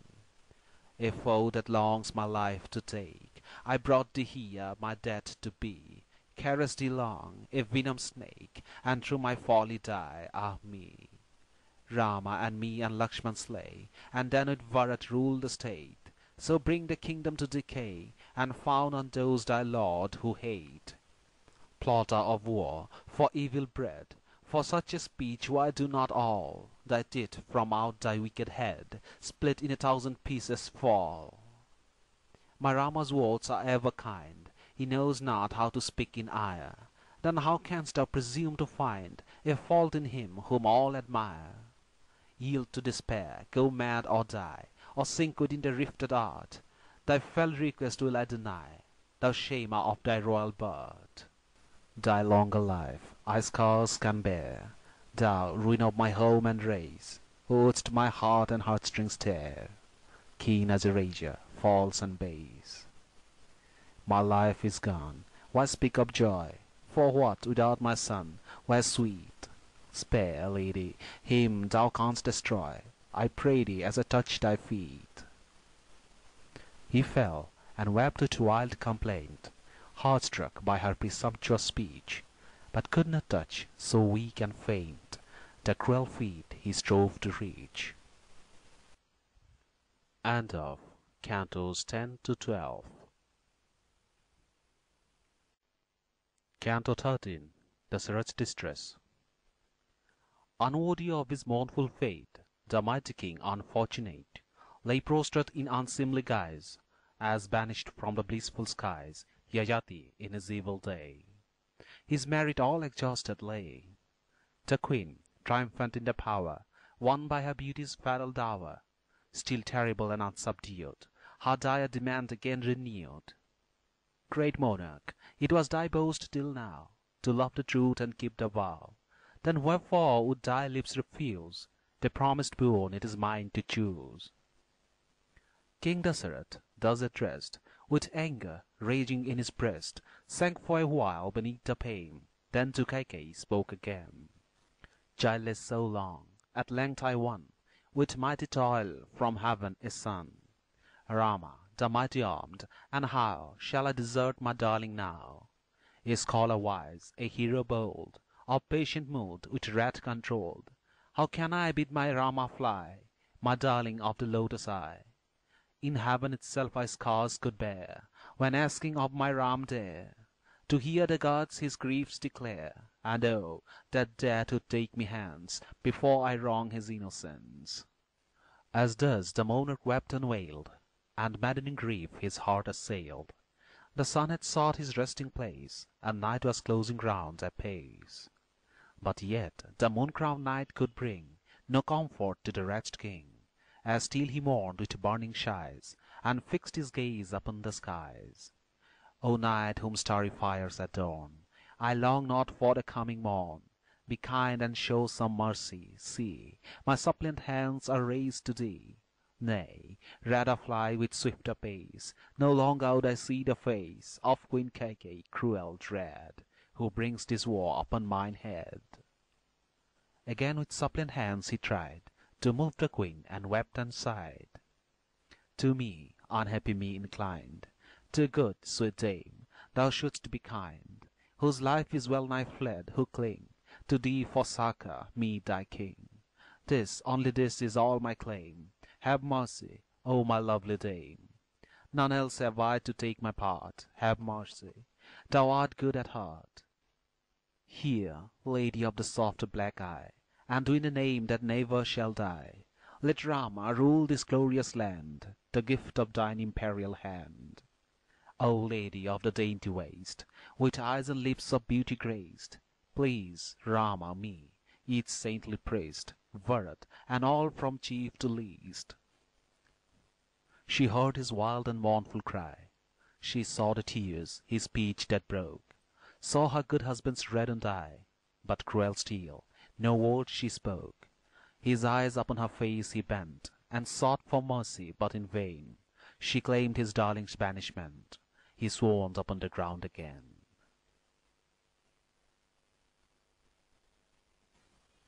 Canto 14. Rama summoned. The wicked queen her speech renewed, when rolling on the earth she viewed Ikshaku's son, Ayodhya's king, for his dear Rama sorrowing. Why, by a simple promise bound, liest thou prostrate on the ground, as though a grievous sin dismayed thy spirit? Why so sore afraid? Keep still thy word, the righteous deem that truth 'mid duties is supreme. And now in truth and honour's name I bid thee own the binding claim. Saviour, a king, whom art obeyed, once to a hawk a promise made, gave to the bird his flesh and bone, and by his truth made heaven his own. A lurker, when a Brahman famed for scripture law his promise claimed, tore from his head his bleeding eyes, and unreluctant gave the prize. His narrow bounds prescribed restrain the river's lord, the mighty main, who, though his waters boil and rave, keeps faithful to the word he gave. Truth all religion comprehends, through all the world its might extends.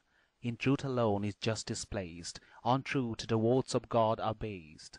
A life in truth unchanging past will bring the highest bliss at last. If thou the right would still pursue, be constant to thy word and true. Let me thy promise fruitful see, for boons, O king, proceed from thee. Now to preserve thy righteous fame, unyielding to my earnest claim, thrice I repeat it, send thy child, thy Rama, to the forest wild. But if the boon thou still deny, before thy face forlorn I die. Thus was the helpless monarch stung by Queen Kaikeyi's fearless tongue, as Bali strove in vain to loose his limbs from Indra's fatal noose. Dismayed in soul and pale with fear, the monarch, like a trembling steer, between the chariot's wheel and yoke, again to Queen Kaikeyi spoke, with sad eyes fixed in vacant stare, gathering courage from despair. That hand I took, thou sinful dame, with texts before the sacred flame. Thee and thy son I scorn and hate, and all at once repudiate. The night is fled, the dawn is near. Soon will the holy priests be here, to bid me for the rite prepare, that with my son the throne will share, the preparation made to grace my Rama in his royal place. With this, even this, my darling for, my death the funeral blood shall pour. Thou and thy son at least forbear in offerings to my shade to share, for by the plot thy guile has laid, his consecration will be stayed. This very day how shall I brook to meet its subject's altered look, to mark its gloomy joyless brow, that was so bright and glad but now? While thus the high-souled monarch spoke, to the stern queen the morning broke, and holy night had slowly fled, with moon and stars engarlanded. Yet once again the cruel queen spoke words in answer fierce and keen, still on her evil purpose bent, wild with her rays and eloquent. What speech is this? Such words as these seem sprung from poison's own disease. Quick to thy noble Rama send, and bid him on his sire attend. When to my son the rule is given, when Rama to the woods is driven, why not a rival copes with me? From chains of duty thou art free. Thus goaded, like a generous steed, urged by sharp spurs to double speed, my senses are astray, he cried, and duty's bonds my hands have tied. I long to see mine eldest son, my virtuous, my beloved one. And now the night had passed away, outshone the maker of the day, bringing the planetary hour, and moment of auspicious power. Vasistha, virtuous, far renowned, whose young disciples girt him round, with sacred things without delay, through the fair city took his way. He traversed where the people thronged, and all for Rama's coming longed, the town as fair in festive show as he is who lays proud cities low. He reached a palace where he heard the mingled notes of many a bird, where crowded thick high-honored bands of guards with truncheons in their hands. Beguiled by many a sage elate, Vasistha reached the royal gate, and standing by the door he found Sumantra, for his form renowned, the king's illustrious charioteer, and noble counsellor and peer. To him, well skilled in every part of his hereditary art, Vasistha said, O charioteer, inform the king that I am here. Here ready by my side behold these sacred vessels made of gold, which water for the rite contain from Ganga and each distant main. Here for installing I have brought the seed prescribed of fig-wood wrought, all kinds of seed and precious scent, and many a gem and ornament. Grain, sacred glass, the garden spoil, honey and curds and milk and oil, 8 radiant maids, the best of all, war elephants that feed in stall, a 4-horse car, a bow and sword, a litter, man to bear their load, a white umbrella bright and fair, that with the moon may well compare, 2 chowries of the whitest air, a golden beaker rich and rare, a bull high-humped and fair to view, girt with gold bands and white of hue, a 4-toothed steed with flowing mane, a throne which lions carved sustain, a tiger's skin, the sacred fire, fresh kindled which the rites require, the best musicians skilled to play, and dancing girls in raiment gay. Kind Brahmans, teachers, fill the court, and bird and beast of purest sort, from town and village, far and near, the noblest men are gathered here. Here merchants with their followers crowd, and manning joyful converse loud, and kings from many a distant land to view the consecration stand. The dawn is come, the lucky day, go bid the monarch haste away, that now Prince Rama may obtain the empire and begin his reign. Soon as he heard the high behaste, the driver of the chariot pressed within the chambers of the king, his lord with praises honouring, and none of all the warders checked his entrance for their great respect, of him well known in place so high, still fain their king to gratify. He stood beside the royal chief, unwitting of his deadly grief, and with sweet words began to sing the praises of his lord and king. As when the sun begins to rise, the sparkling sea delights our eyes, wake, come with gentle soul, and thus give rapture, mighty king, to us. As Matali, this self-same hour, sang louds of old to Indra's power, when he the Titan hosts overthrew, so he, my dear, with praises due, the Vedas with their kindred lore, Brahman their soul-born Lord adore, with all the doctrines of the wise, and bid him, as I bid thee, rise. As with the moon the Lord of day wakes with the splendour of his ray, prolific art, who 'neath him lies, so, mighty king, I bid thee rise. with blissful words, a lord of man, rise, radiant in thy form, as when the sun ascending darts his light from Meru's everlasting height. May Siva, Agni, sun, and moon bestow on thee each choicest boon. Kuver, Barun, Indra bless Kakutsta's son with all success. Awake, the holy night is fled, the happy light abroad is spread. Awake, O best of kings, and share the glorious task that claims thy care. The holy sage Vasishtha waits with all his Brahmans at the gate. Give thy decree without delay to consecrate thy son today. As armies by no captain led, as flocks that feed unshepherded, such is the fortune of a state without a king and desolate. Such were the words the bard addressed, with weight of sage advice impressed, and as he heard the hapless king felt deeper yet his sorrow sting. At length all joy and comfort fled, he raised his eyes with weeping red, and mournful for his Rama's sake, the good and glorious monarch spake. Why seek with idle praise to greet the wretch for whom no praise is meet? Thy words mine aching bosom tear, and plunge me deeper in despair.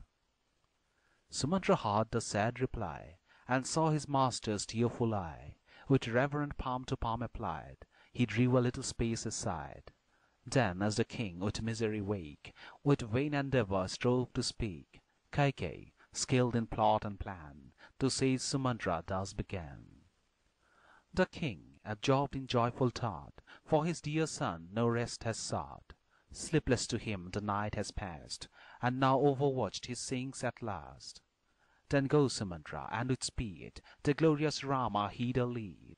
Go, as I pray, no longer wait, no time is this to hesitate. How can I go, O lady fair, unless my lord his will declare? Fain would I see him, cried the king. Quick, quick, my beauteous Rama bring. Then rose the happy thought to cheer the bosom of the charioteer. The king, I ween, of pious mind, the consecration has designed. Sumatra, for his wisdom famed, delighted with the thought he framed, from the calm chamber, like a bay of crowded ocean, took his way. He turned his face to neither side, but forth he hurried straight.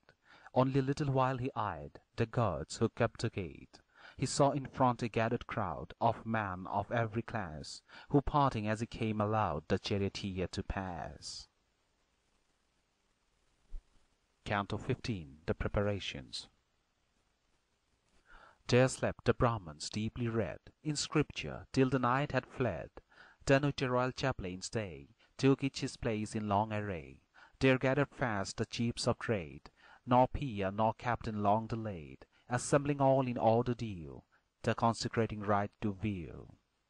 The morning dawned with cloudless ray, on Pusya's high auspicious day, and Cancer with benignant power looked down on Rama's natal hour.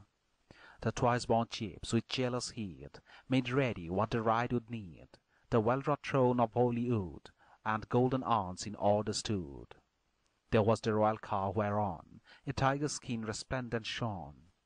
There water, brought for sprinkling thence, where in their sacred confluence blend Yamuna's waves with Ganga's tide, from many a holy flood beside, from brook and fountain far and near, from pool and river, sea and mere.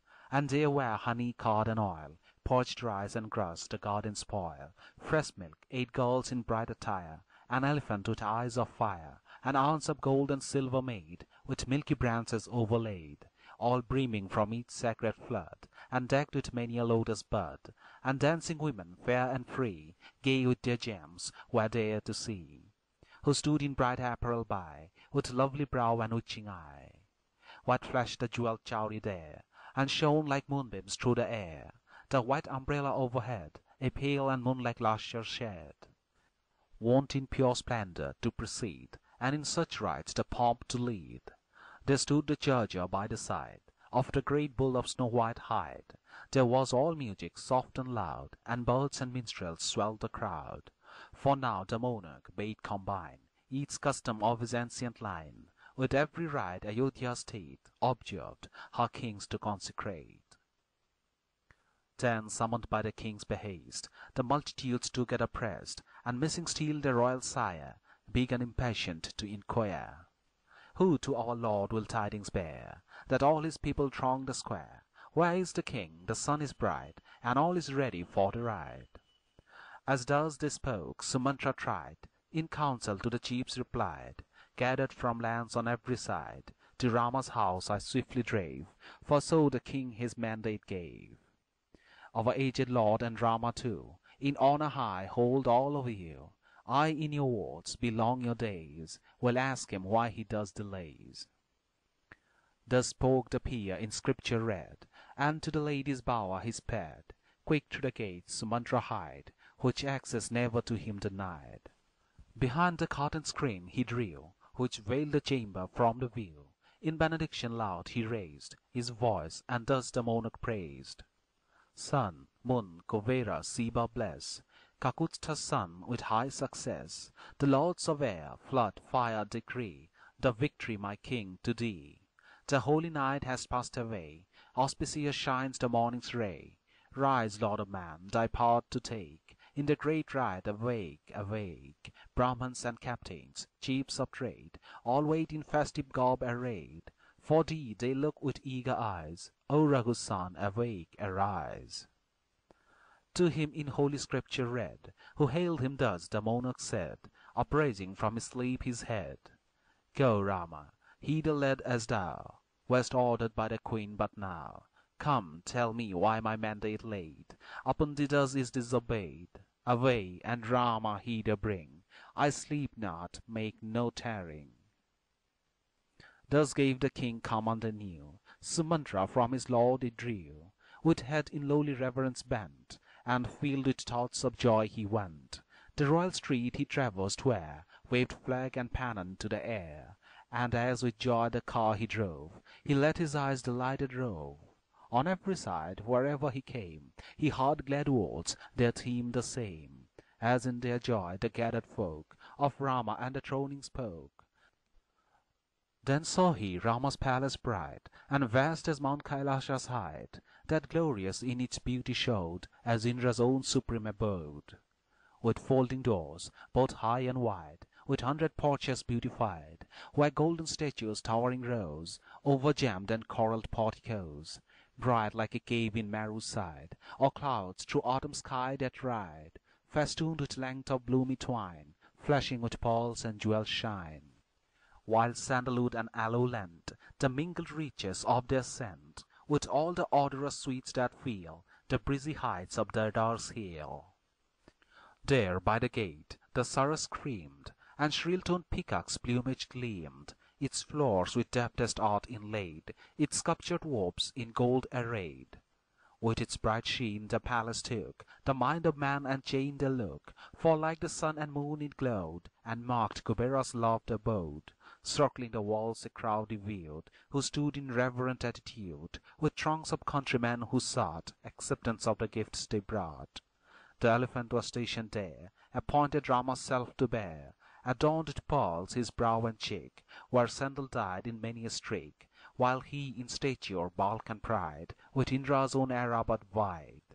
Sumatra, borne by coursers fleet, flashing a radiance over the street, to Rama's palace flew, and all who lined the royal road, or thronged the prince's rich abode, rejoiced as near he drew. And with delight his bosom swelled, as onward still his course he led, through many a sumptuous court, like Indra's palace nobly made, where peacocks revelled in their shade, and beasts of silver sought. Through many a hall and chamber wide, that with Kailasa's splendour vied, are mansions of the blest. While Rama's friends, beloved and tried, before his coming stepped aside, still on Sumatra pressed.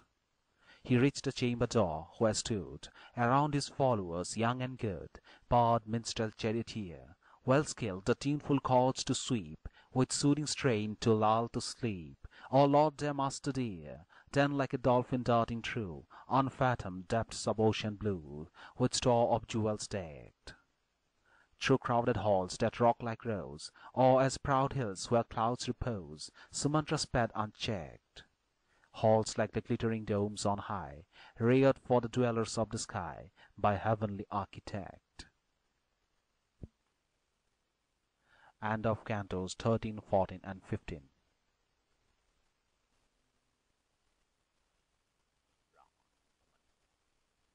Canto 16.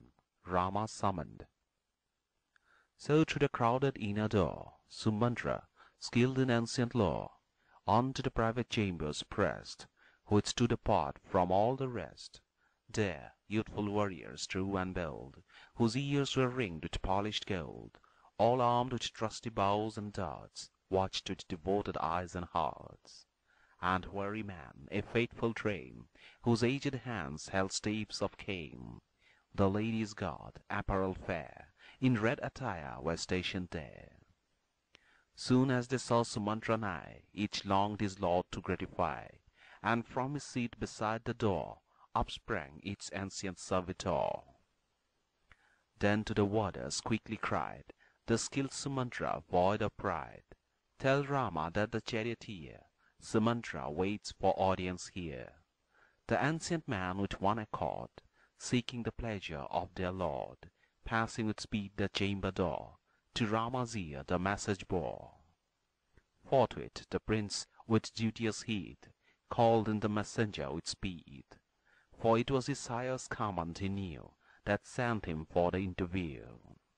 Like Lord Kubera, well arrayed, he pressed a couch of gold, wherefrom a covering of brocade hung down in many a fold. Oil and the sandal's fragrant dust had tinged his body over, dark as the stream the spearman's thrust drains from the wounded boar.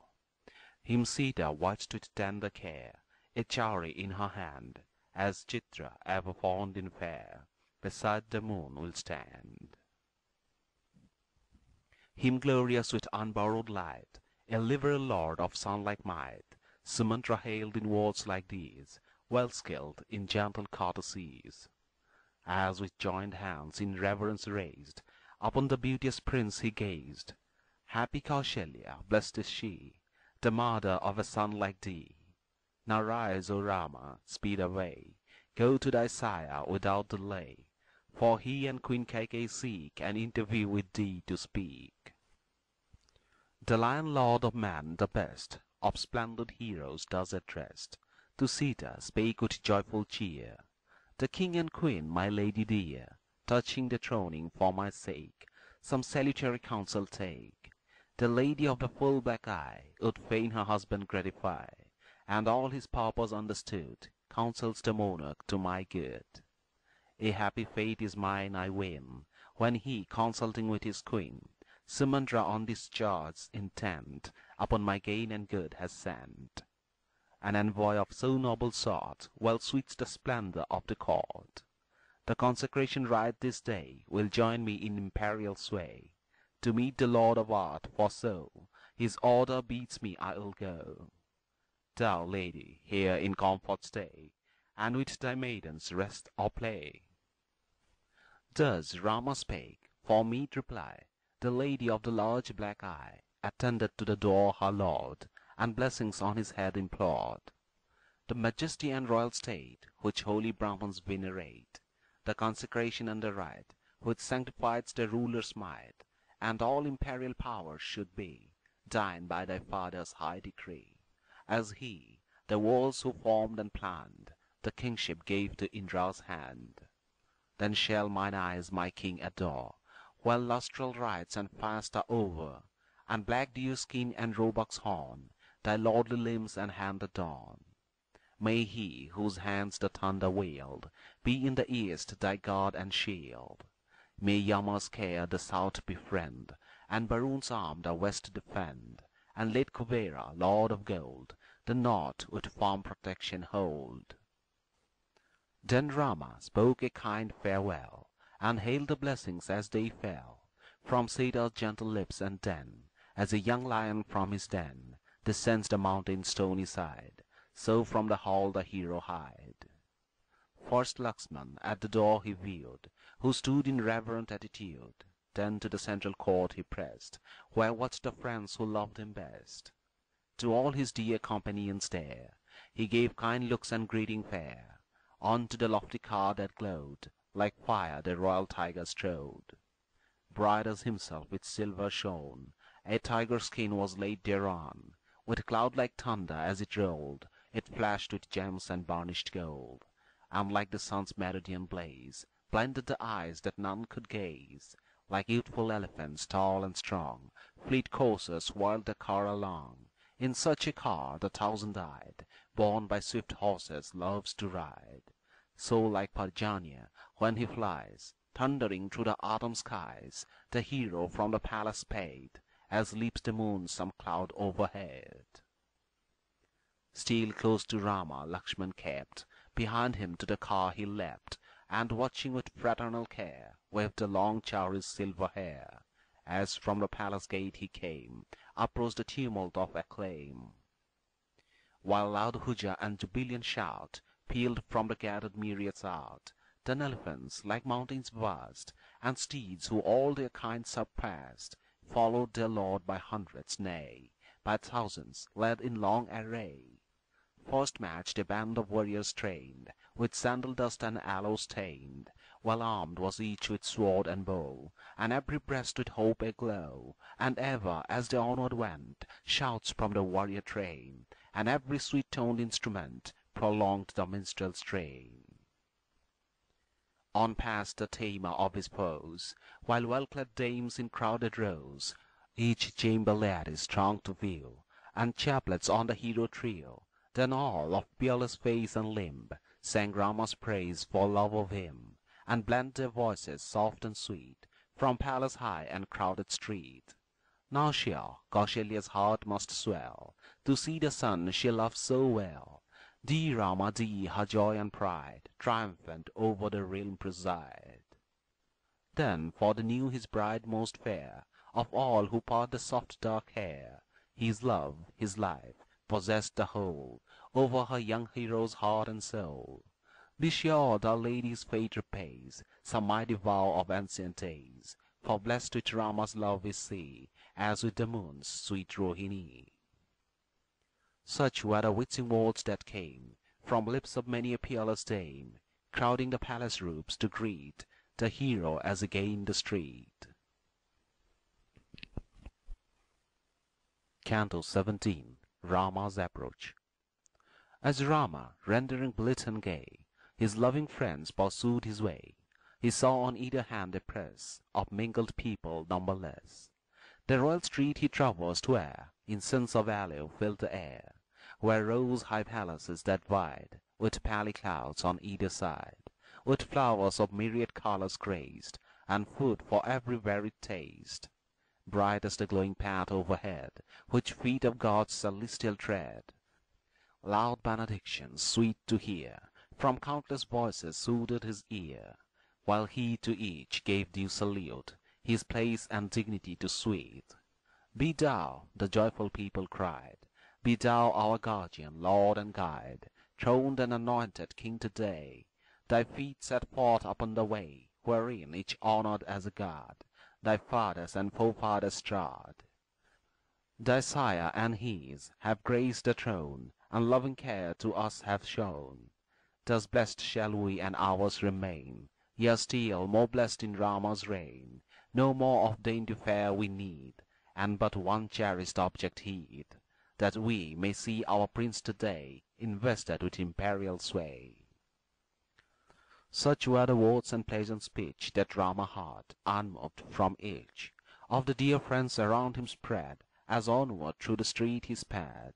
For none could turn his eye or thought from the dear form his glances sought, with fruitless ardor forward cast, even when Raghu's son had passed.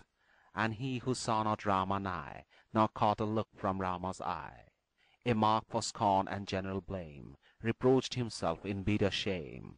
For to each class his equal mind, with sympathy and love inclined, most fully of the princely four, so greatest love to him they bore.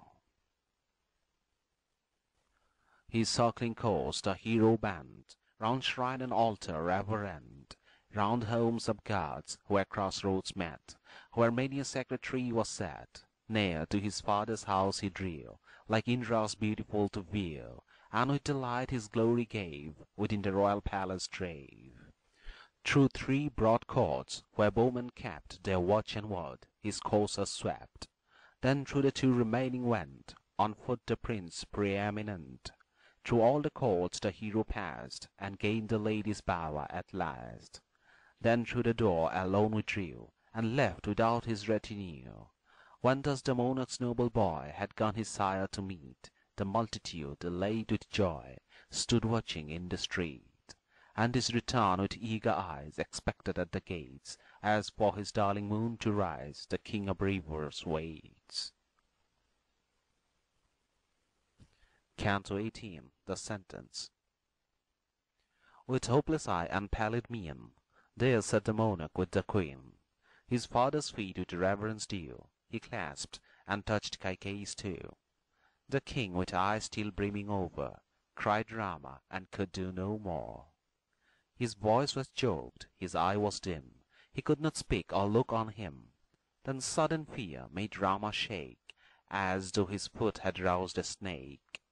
Soon as his eyes had seen the change, so mournful, terrible, and strange, for there his reason well nigh fled, sighing with soul disquieted, to torturing pangs a prey, dismayed, despairing, and distraught, in a fierce whirl of weltering thought, the hapless monarch lay, like ocean web engarlanded, storm-driven from his tranquil bed.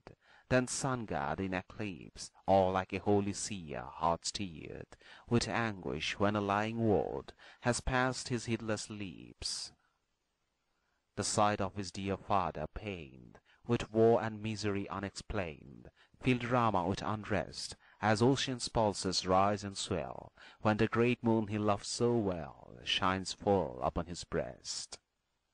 So grieving for his father's sake, to his own heart the hero spake, "Why will the king my sire to-day no kindly word of greeting say? At other times, though wroth he be, his eyes grow calm that look on me.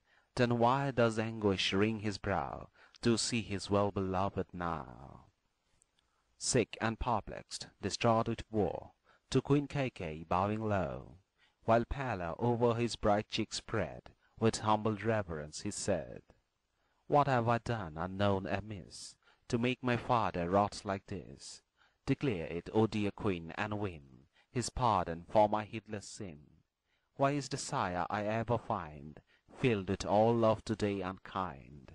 With eyes cast down and pallid cheek, this day alone he will not speak. Or lies he prostrate 'neath the blow of fierce disease or sudden woe? For all our bliss is dashed with pain, and joy unmixed is hard to gain. The stroke of evil fortune smite dear Bharat, charming to the sight, or on the brave Shatrugna fall, or consorts, for he loves them all. Against his words when I rebel, or fail to please the monarch well, when deeds of mine his soul offend, that hour I pray my life may end. How should a man to him who gave his being and his life behave?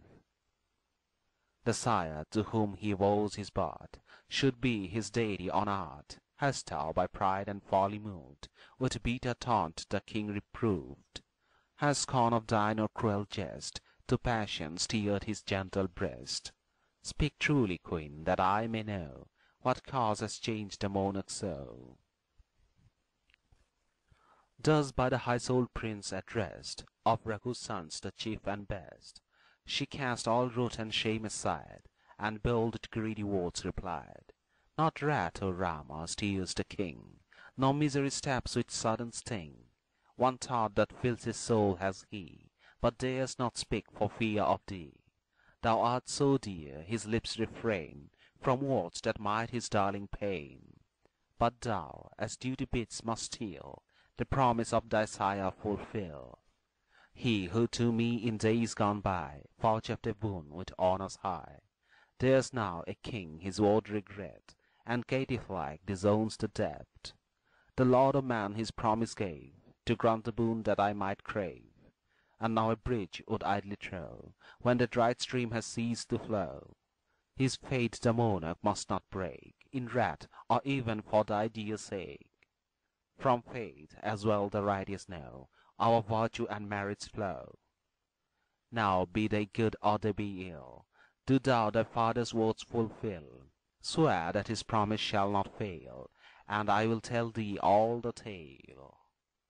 Yes, Rama, when I hear that thou hast bound thee by thy father's vow, then, not till then, my lips shall speak, nor will he tell what boon I seek. He heard, and with a troubled breast this answer to the Queen addressed: "Ah me, dear lady, canst thou deem that words like these thy lips beseem? I, at the bidding of my sire, would cast my body to the fire, a deadly draught of poison drink, or in the waves of ocean sink. If he command, it shall be done, my father and my king in one. Then speak, and let me know the thing so longed for by my lord the king. It shall be done, let this suffice, Rama never makes a promise twice." He ended, to the princely youth, who loved the right and spoke the truth. Cruel, abominable came the answer of the ruthless dame: "When gods and titans fought of yore, transfixed with darts and bathed in gore, two boons to me thy father gave, for the dear life it was mine to save. Of him I claim the ancient debt, that Bharat on the throne be set, and thou, O Rama, go this day to the forest far away. Now, Rama, if thou wilt maintain thy father's faith without a stain, and thine own truth and honor clear, then, best of men, my bidding hear. Do thou thy father's word obey, nor from the pledge he gave me stray. Thy life in Dandak forest spend, till 9 long years and 5 shall end. Upon my Bharat's princely head let consecrating drops be shed, with all the royal pomp for thee, made ready by the king's decree. Seek Dandak forest and resign rites that would make the empire thine. For twice 7 years of exile wear the coat of bark and matted hair, then in thy stead let Bharat reign, lord of the royal sire's domain. Rich in the fairest gems that shine, cars, elephants, and steeds and kine, the monarch mourns thy altered fate, and veils his brow compassionate. Bowed down by bitter grief he lies, and dares not lift to thine his eyes. Obey his word, be firm and brave, and with great truth the monarch save." While thus with cruel words she spoke, no grief the noble youth betrayed, but forth the father's anguish broke, and his dear Rama's lot dismayed. End of Cantos 16, 17, and 18.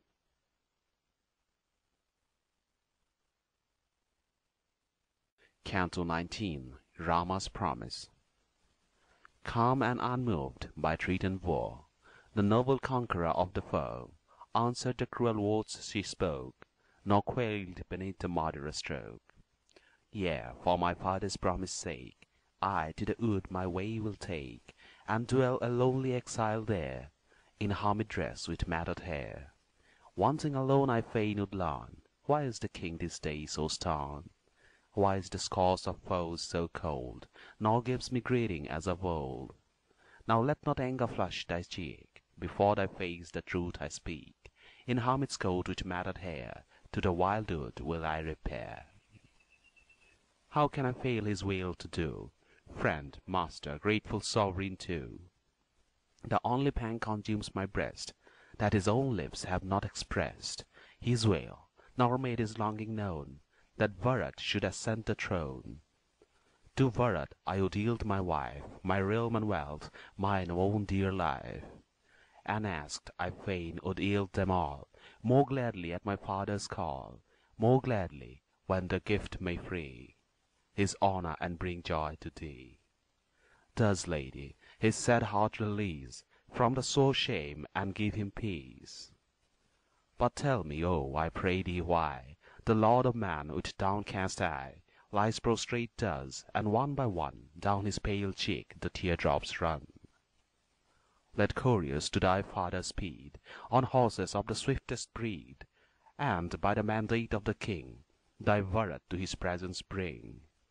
My father's words I will not stay to question, but this very day to Dandak's pathless wild will fare, for twice 7 years an exile there. When Rama thus had made reply, Kaikeyi's heart with joy beat high. She, trusting to the pledge she held, the youth's departure thus impelled. It is well, be messengers despatched, on coursers never for fleetness matched, to seek my father's home and lead my Bharat back with all their speed. And Rama, as I ween that thou wilt scarce endure to linger now, so surely it were wise and good this hour to journey to the wood. And if, with shame cast down and weak, no word to thee the king can speak, forgive, and from thy mind dismiss a trifle in an hour like this. But till thy feet in rapid haste have left the city for the waste, and to the distant forest fled, you will not bade nor call for bread.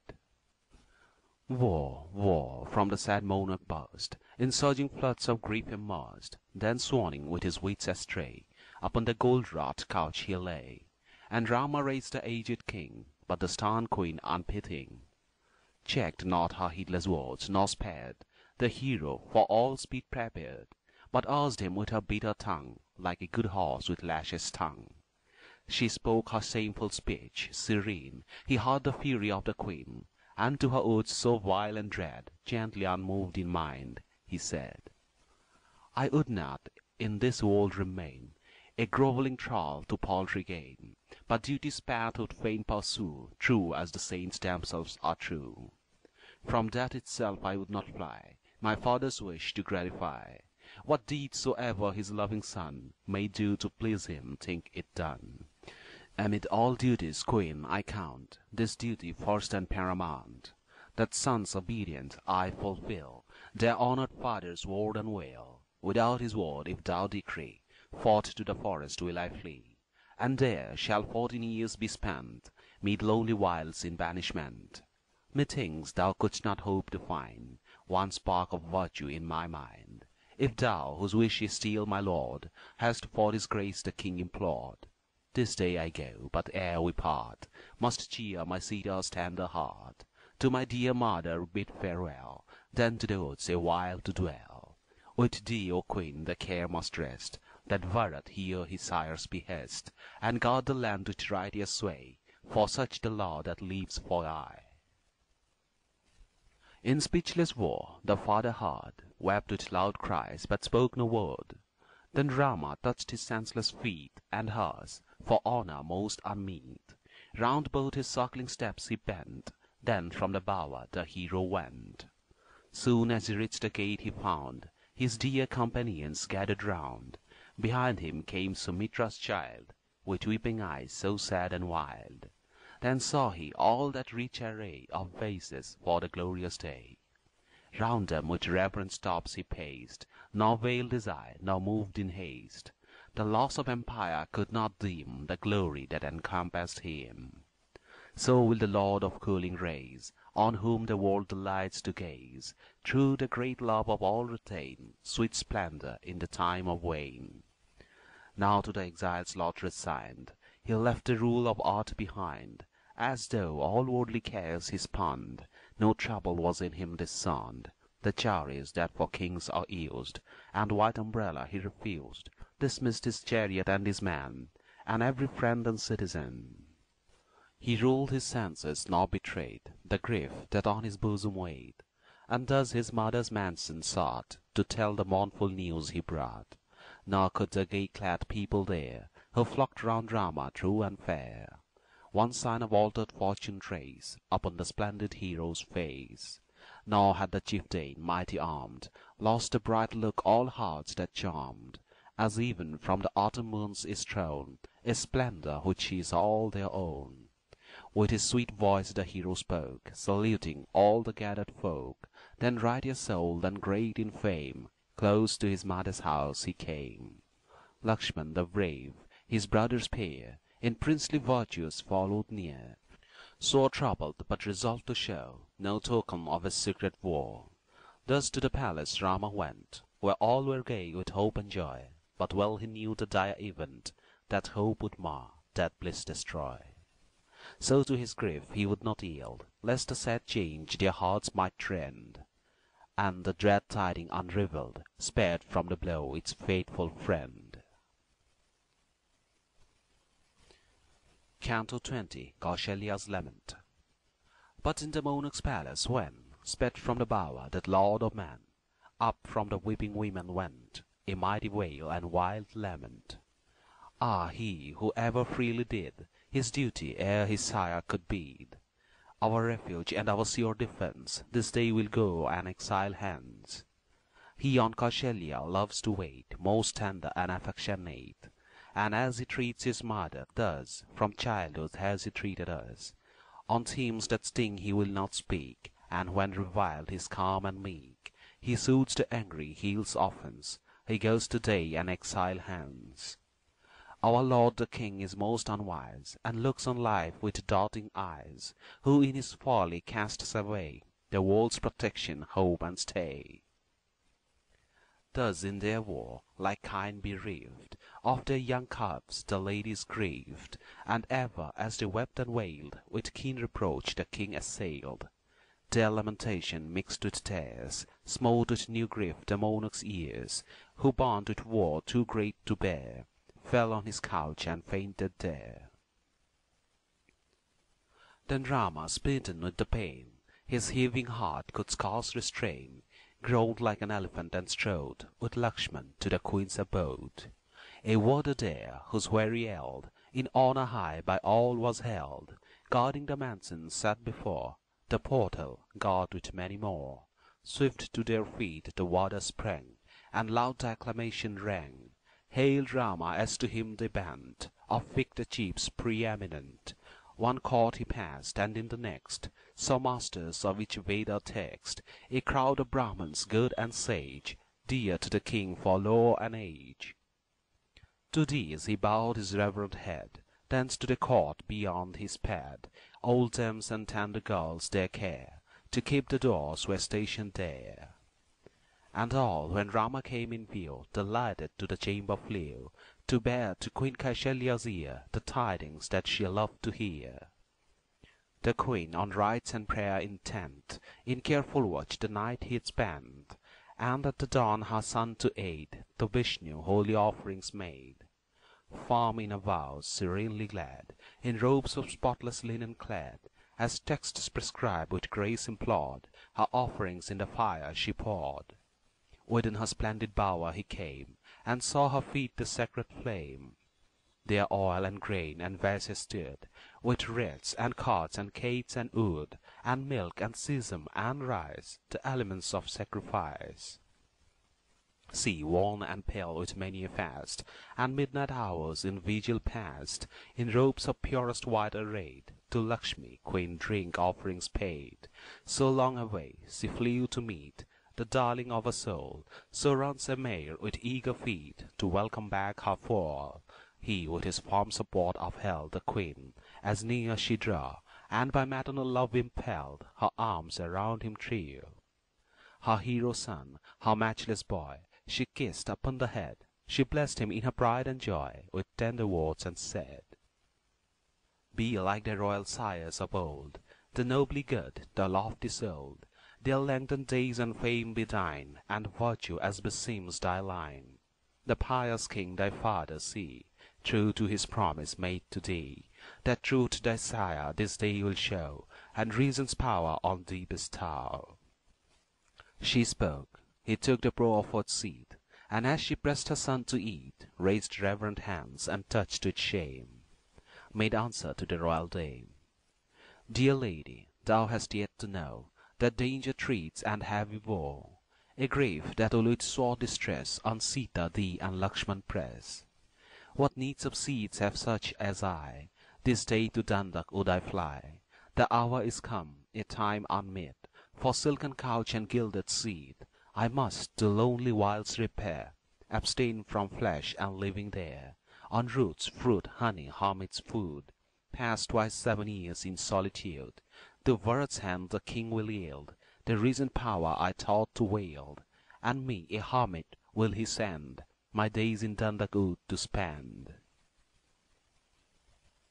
As when the woodman's axe has lopped a sal branch in the grove, she dropped, so from the skies a goddess falls, ejected from her radiant halls. When Rama saw her lying low, prostrate by too severe a blow. Around her form his arms he wound, and raised her fainting from the ground. His hand upheld her like a mare, who feels her load too sore to bear, and sinks upon the way overtoiled, and all her limbs with dust assoiled. He soothed her in her wild distress, with loving touch and soft caress. She, made for highest fortune eyed, the hero watching by her side, and thus, while Lakshmana bent to hear, addressed her son with many a tear. If, Rama, thou had never been born, my child, to make thy mother mourn, though reft of joy a childless queen, such woe as this I never had seen. Though to the childless wife there clings one sorrow armed with keener stings, no child have I, no child have I. No second misery prompts the sigh, when long I sought, alas, in vain, my husband's love and bliss to gain. In Rama all my hopes I set, and dreamed I might be happy yet. I, of the consorts first and best, must bear my rival's taunt and jest, and brook, though better far than they, the soul-distressing words they say. What woman can be doomed to pine in misery more sore than mine, whose hopeless days must still be spent in grief that ends not and lament? They scorn me when my son was nigh, when he is banished I must die. Me, whom my husband never prized, Kaikeyi's retinue despised, with boundless insolence, though she tops not in rank nor equals me. And they who do me service yet, now old Elysians quite forget, whenever they see Kaikeyi's son, with silent lips my glances shun. How, O my darling, shall I brook its meanness of Kaikeyi's look, and listen in my low estate to taunts of one so passionate? For 17 years, since thou wast born, I sat and watched, ah me forlorn, hoping some blessed day to see deliverance from my woes by thee. Now comes this endless grief and wrong, so dire I cannot bear it long, sinking with age and sorrow worn, beneath my rival's taunts and scorn. How shall I pass in dark distress my long, long days of wretchedness, without my Rama's face as bright as the full moon to cheer my side? Alas, my cares thy steps to train, and fasts and vows and prayers are vain. Hard, hard a wind must be this heart, to hear this blow nor burst apart, as some great river bank when first the floods of rain time on it burst. No, fate that speeds not will not slay, nor Yama's halls vouchsafe me room, or like a lion sweeping prey, that now had borne me to my doom. Hard is my heart and wrought of steel, that breaks not with the crushing blow, or in the pangs this day I feel, my lifeless frame hath sunk below. That waits his hour, nor takes me now, but this sad thought augments my pain, that prayer enlarges, fast and vow, and heaven what service are in vain. Ah me, with fruitless toil, of rites austere a child I sought, the seed cast forth on barren soil, still lifeless lies and comes to naught.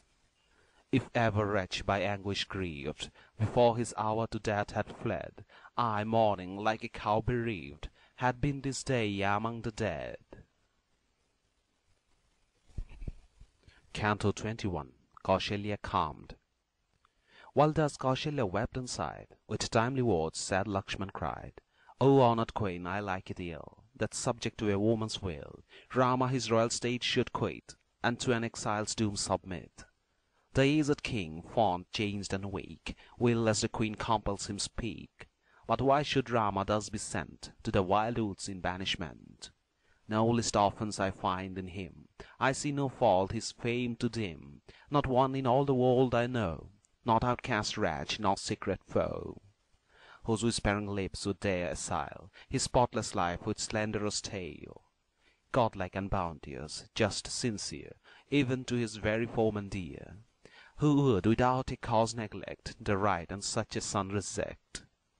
And if a king such order gave, in second childhood passion's slave, what son within his heart would lay the senseless order and obey? Come, Rama, ere this plot be known, stand by me and secure the throne. Stand like the king who rules below, stand aided by thy brother's bow. How can the might of meaner man resist thy royal purpose then? My shafts, if rebels court their fate, shall lay Ayodhya desolate. Then shall her streets with blood be dyed of those who stand on Bharat's side. None shall my slaughtering hand exempt from gentle patience aunt's contempt. If by Kaikeyi's counsel changed our father's heart be thus estranged, no mercy must our arm restrain, but let the foe be slain, be slain. For should the guide respected long, no more discerning right and wrong, turn in forbidden paths to stray, it is meet that force his steps should stay. That power sufficient can he see? What motive for the wish has he, that to Kaikeyi would resign the empire which he justly died? Can he, O conqueror of thy foes, thy strength and mine in war oppose? Can he entrust in our despite to Bharat's hand thy royal right? I love this brother with the whole affection of my faithful soul. Yea, Queen, by vow and truth I swear, by sacrifice and gift and prayer. If Rama to the forest goes, or where the burning furnace glows, first shall my feet the forest tread, and flames shall first surround my head. My might shall chase thy grief and tears, as darkness flies when morn appears. Do thou, dear Queen, and Rama too, behold what power like mine can do. My aged father I will kill, the vessel of Kaikeyi's will, old yet a child, the omen's thrall, infirm and base, the scorn of all. Thus Lakshmana cried, the mighty souled, down her sad cheeks the torrents rolled, as to her son Kausalya spake. Now thou hast heard thy brother, take his counsel if thou hold it wise, and do the thing his words advise. Do not, my son, with tears I pray, my rival's wicked word obey. Leave me not here consumed with war, nor to the wood and exile go. If thou to virtue ever true, thy duty's path would still pursue, the highest duty bids thee stay, and thus thy mother's voice obey. Thus Kashyap's great ascetic son, his seed among the immortals won, in his own home subdued his state, and honor to his mother paid. If reverence to thy sire be due, thy mother claims like honor too, and thus I charge thee, O my child, thou must not seek the forest wild. Ah, what to me were life and bliss, condemned my darling son to miss. But with my Rama near to eat, the very grass itself were sweet. But if thou still wilt go and leave thy helpless mother here to grieve, I from that hour will food abjure, nor life without my son endure. Then it will be thy fate to dwell in depth of world detested hell, as ocean in the olden time was guilty of an impious crime, that marked the lord of each fair flood as one who spills a Brahman's blood. Thus spake the queen and wept and shied. Then righteous Rama thus replied, I have no power to slight or break commandments which my father spake. I bent my head, dear lady, low. Forgive me, for I needs must go. Once caṇḍas, mighty saint, who made his dwelling in the forest shade, a cow and duty's claims he knew, obedient to his father's lieu. And in the line from which we spring, when ordered by their sire the king, through art the sons of Sagar cleft, and countless things of life bereft.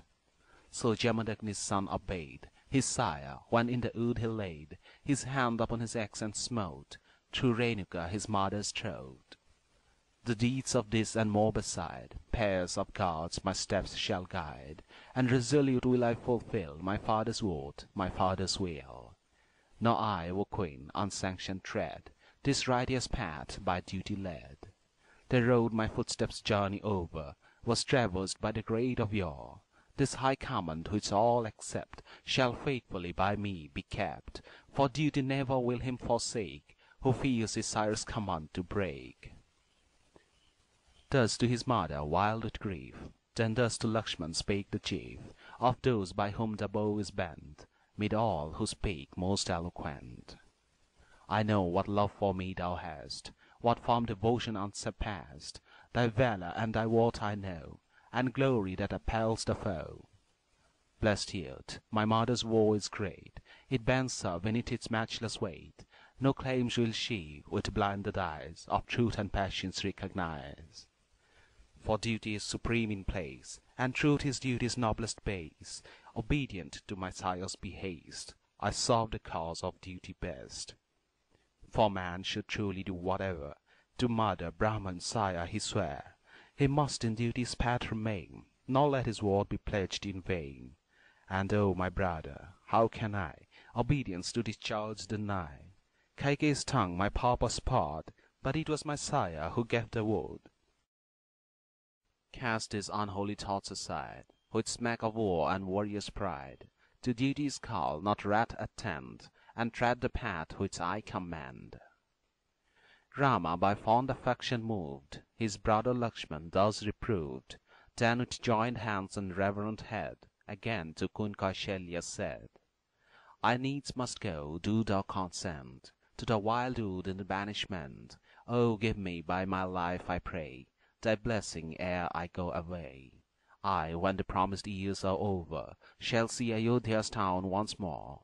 Then, mother dear, thy tears restrain, nor let thy heart be wrung by pain. In time, my father's will obeyed, shall I return from greenwood shade. My dear Videhan, thou and I, Lakshman, Sumitra, feel this tie, and must my father's word obey, as duty bids that rules for aye.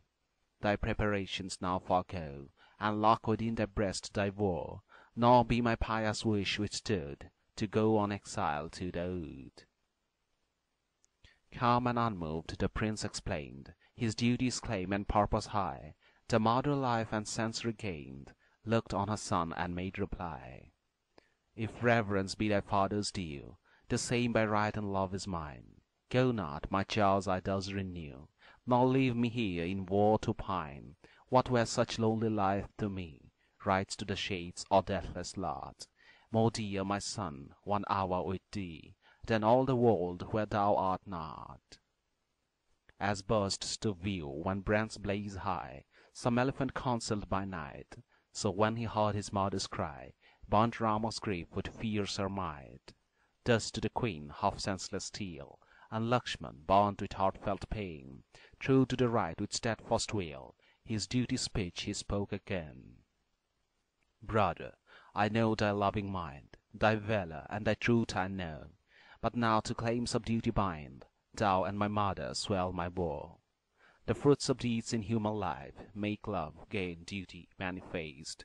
Dear, when they meet as some fond wife, with her sweet babes upon her breast, but man to duty first should turn, whenever the three are not combined. For those who heed but gain with pawn, and those to pleasure all resigned, shall then the virtuous disobey, host sovereignated king and sire, though favorous joy that farther sway, or senseless love or causeless ire. I have no power, commanded thus, to slight his promise and decree. The honored sire of both of us, my mother's lord and life is he. Shall see, while yet the holy king is living on the right intent, shall see, like some pure widowed thing, go forth with me to banishment. Now, mother, speed thy parting son, and let thy blessing soothe my pain, that I may turn, mine exile done, like King Ayati, home again. Fair glory, and the fruit she gives, for lust of sway I never will slide. What for the span immortal lives, where rule of fate without the right? He soothed her thus, firm to the last, his counsel to his brother told, then round the queen in reverence passed, and held her in his loving hold. End of Cantos 19, 20, and 21.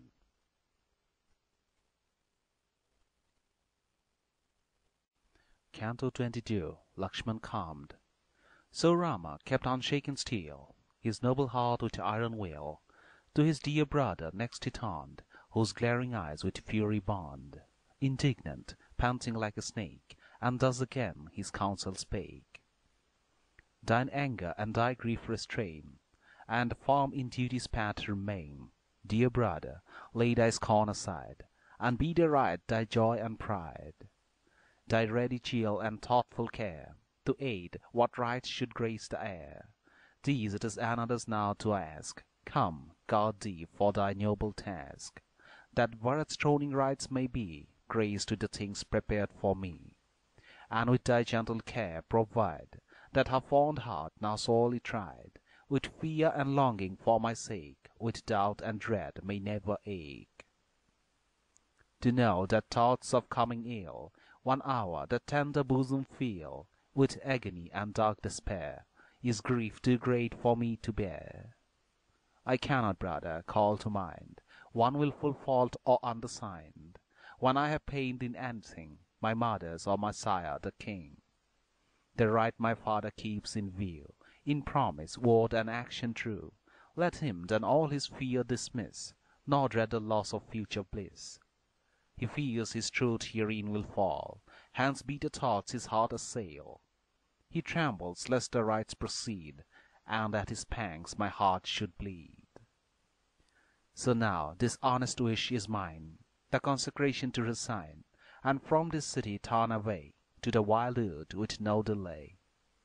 My banishment to-day will free Kaikeyi from her cares, that she, at last contented and elate, may Bharat's throning celebrate. Then will the lady's trouble cease, then will her heart have joy and peace, when wandering in the wood I wear deerskin and bark and matted hair. Nor shall by me his heart be grieved, whose choice approved, whose mind conceived this counsel which I follow. No, forth to the forest will I go. It is fate, Sumitra's son, confess, that sends me to the wilderness. It is fate alone that gives away to other hands the royal sway. How could Kaikeyi's purpose bring on me this pain and suffering, were not her change of heart decreed by fate, whose will commands the deed? I know my filial love has been the same throughout for every queen, and with the same affection she has treated both her son and me. Her shameful words of cruel spite, to stay the consecrating rite, and drive me banished from the throne, these I ascribe to fate alone. How could she, born of royal race, whom nature decks with fairest grace, speak like a dame of low degree before the king to torture me? But fate, which none may comprehend, to which all life must bow and bend, in her and me its power has shown, and all my hopes are overthrown. What man, Sumitra's darling, may contend with fate's resistless sway, whose all-commanding power we find our former deeds alone can bind? Our life and death, our joy and pain, anger and fear, and loss and gain, its thing that is in every state, all is the work of none but fate. Even saints, inspired with rigid chill, when once the stroke of fate they feel, in sternest vows no more engage, and fall enslaved by love and rage. So now the sudden stroke whose weight this sense unlooked for comes of fate, and with unpitying might destroys the promise of commencing joys. Weigh this true counsel in thy soul, with thy firm heart thy heart control. Then, brother, thou wilt cease to grieve for hindred rites which now I leave. So cast thy needless grief away, and strictly my commands obey.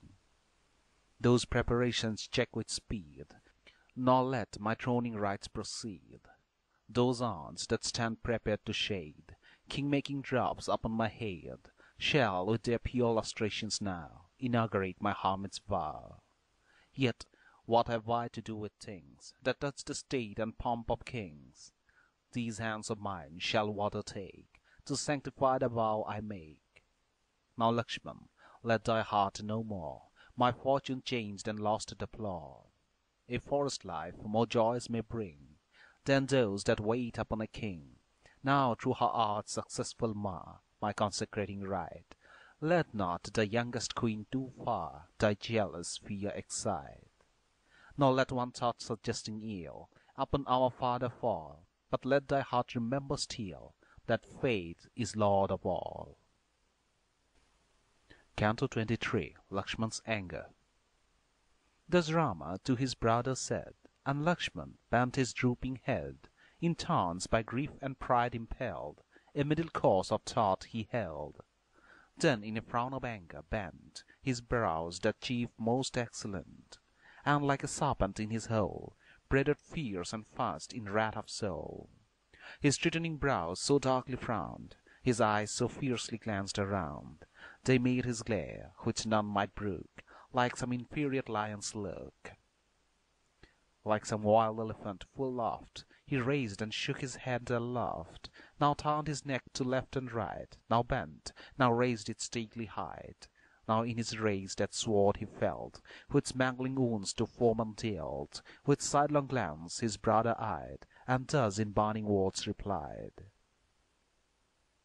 Thy rash resolve, thy eager haste, thy mighty fear are all misplaced. No room is here for duty's claim, no cause to dread the people's blame.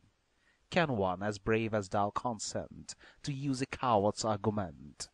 The glory of the warrior race, with craven speech his lips debase.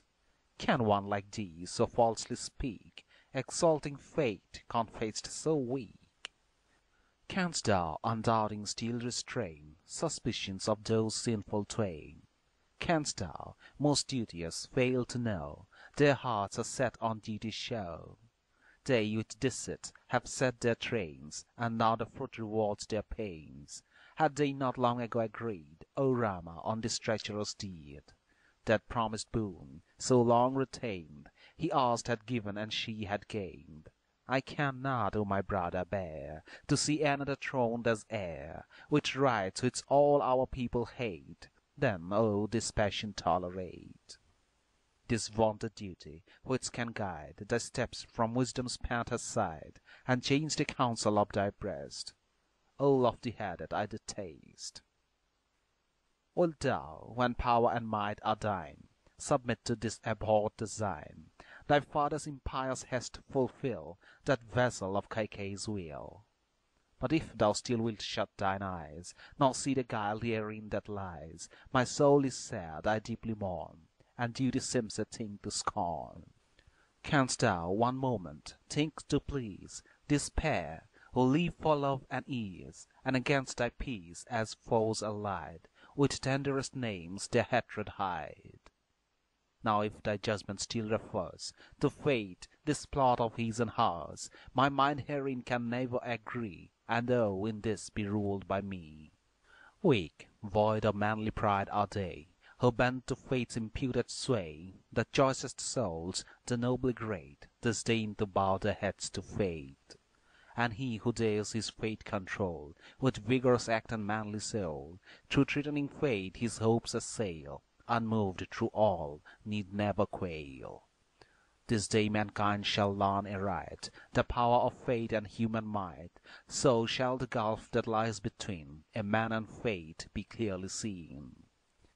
The might of fate, subdued by me, this hour the citizens shall see, who saw its intervention stay thy consecrating rites today.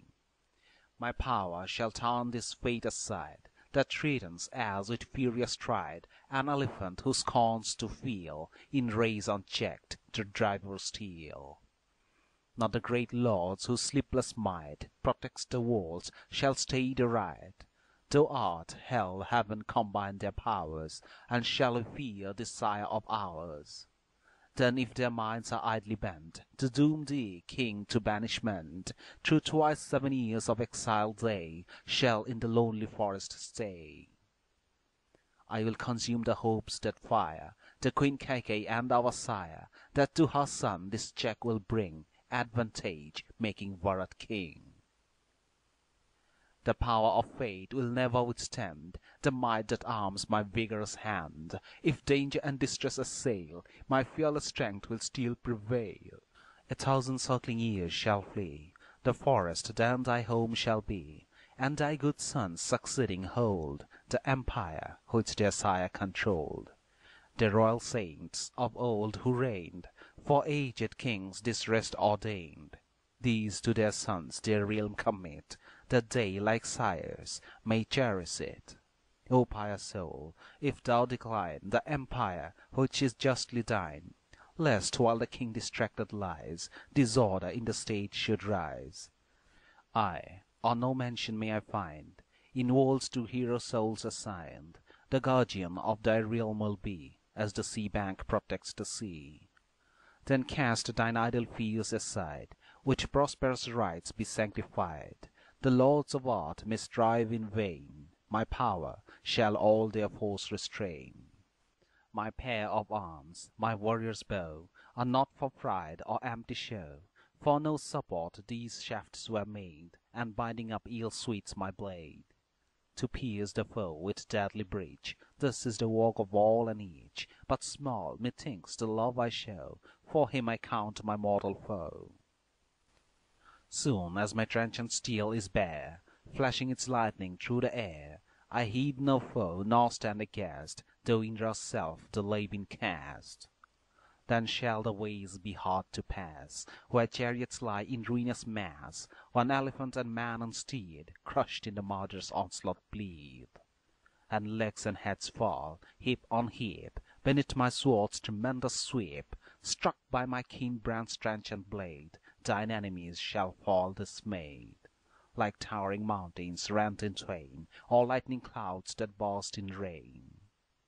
When armed with brace and glove I stand, and take my trusty bow in hand, who then shall vaunt his might, who dare count him a man to meet me there? Then will I loose my shafts and strike, man, elephant, and steed alike. At one shall many an arrow fly, and many a foe with one shall die. This day the world my power shall see, that none in arms can rival me.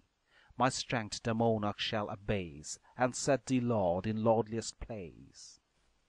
These arms, which breathe the sandal's scent, which golden bracelets ornament, these hands, which precious gifts bestow, which guard the friend and smite the foe, in nobler service shall essay, and fight in Rama's cause today, the robbers of thy rights to stay. Speak, brother, tell thy foeman's name, whom I, in conquering strife, may strip of followers and fame, of fortune or of life. Say, how may all his sea-god land be brought to own thy sway? Thy faithful servant here I stand, to listen and obey. Then strove the bride of Raghu's race, sad Lakshman's heart to cheer, while slowly down the hero's face, unchecked, there rolled a tear. The orders of my sire, he cried, my will shall never oppose. I follow still, whatever betide, the path which duty shows. Canto 24. Kausalya calmed. But when Kausalya saw that he resolved to keep his sire's decree, while tears and sobs her utterance broke, her very righteous speech she spoke. Can he, a stranger yet to pain, whose pleasant words all hearts ansaying, son of the king and me the queen, live on the grain his hands may glean? Can he, whose slaves and menials eat the finest cakes of sifted wheat, can Rama in the forest live on roots and fruit which woodlands give? Who will believe, who will not fear, when the sad story smites his ear, that one so dear, so noble held, is by the king his sire expelled? Now surely none may fate resist, which orders all as it may list. If Rama, in thy strength and grace, the earth become thy dwelling place. A childless mother, long I grieved, and many a sigh for offspring heaved, with wishful longing weak and worn, till thou at last, my son, wast born. Fanned by the storm of that desire, deep in my soul I felt the fire, whose offerings flowed from weeping eyes, with fuel feed of groans and sighs. While round the flame the smoke grew hot, of tears, because thou camest not. Now left of thee, to fiery fears, the flame of war my heart will pierce, as when the days of spring return, the sun's hot beams the forest burn. The mother cow still follows near, the wanderings of a youngling deer, so close to thine my feet shall be, wherever thou goest, following thee. Rama, the noblest lord of man, heard his fond mother's speech, and then, in soothing words like these replied, to the sad queen who wept and sighed. Nay, by Kaikeyi's art beguiled, when I am banished to the wild, if thou, my mother, also fly, the aged king will surely die. When wedded dames their lords forsake, long for the crime their souls shall ache, Thou must not even in thought to dim thy bosom frame, so dire a sin. Long as Kakutsta's son, who reigns, Lord of the earth, in life remains, thou must with love his will obey. This duty claims supreme for aye. Yes, mother, thou and I must be submissive to my sire's decree. King, husband, sire, is he confessed, the Lord of all, the worthiest. I in the wilds my days will spend, till twice 7 years have reached an end. Then with great joy will come again, and faithful to thy hests remain. Kausalya by her son addressed, with love and passion sore distressed, afflicted, with her eyes bedewed, to Rama thus her speech renewed. Nay, Rama, but my heart will break, if with these queens my home I make. Lead me too with thee, let me go, and wander like a woodland roar. Then while no tear the hero shed, thus to the weeping queen he said, Mother, while lives the husband he is woman's lord and deity. O dearest lady, thou and I, our lord and king must never deny. The Lord of art himself have we, our guardian wise and friend to be. And Bharat, true to duty's call, whose sweet words take the hearts of all, will serve thee well and never forget the virtuous path before him set. Be this, I pray, thine earnest care, that the old king, my father, never, when I have parted hence, may know, grieved for his son, a pang of woe. Let not this grief his soul distress, to kill him with the bitterness. With duteous care in everything, love, comfort, cheer the aged king. Thou, best of womankind, espouse, keeps firmly all her fasts and vows, nor yet her husband's will obeys. She treads in sin's forbidden ways. She to her husband's will who bends, goes to high bliss that never ends. Yea, though the gods have found in her no reverential worshipper, bent on his will, a woman still must seek to do her husband's will. For scripture, custom, law uphold this duty heaven revealed of old. Honor true Brahmans for my sake, and constant offerings daily make, with fire oblations and with flowers, to all the host of heavenly powers. Look to the coming time and eon, for the glad hour of my return, and still thy duteous course pursue, abstemious, humble, kind, and true.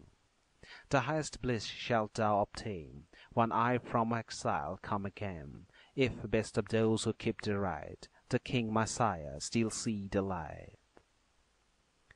The queen, by Rama thus addressed, still with a modest grief oppressed, while her long eyes with tears were dim, began once more unanswered hymn. Not by my pleading may be stayed the firm resolve thy soul has made. My hero, thou wilt go, and none the stern commands of fate may shun. Go forth, dear child, whom naught can bend, and may all bliss thy steps attend. Thou wilt return, and that dear day will chase mine every grief away. Thou wilt return, thy duty done, thy vows discharged, high glory won.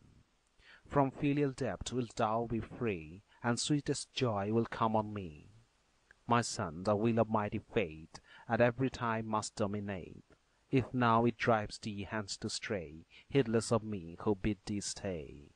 Go strong of arm, go forth, my boy, go forth again to come with joy, and thine expectant mother cheer with those sweet tones she loves to hear. Oh, that the blessed hour were nigh, when thou shalt glad this anxious eye, with matted hair and hermit dress, returning from the wilderness. Kausalya's conscious soul approved, as a proud glance she bent on Rama, constant and unmoved, resolved on banishment. Such words, with happy omens fraught, to her dear son she said, invoking with each eager thought a blessing on his head. End of Cantos 22, 23, and 24.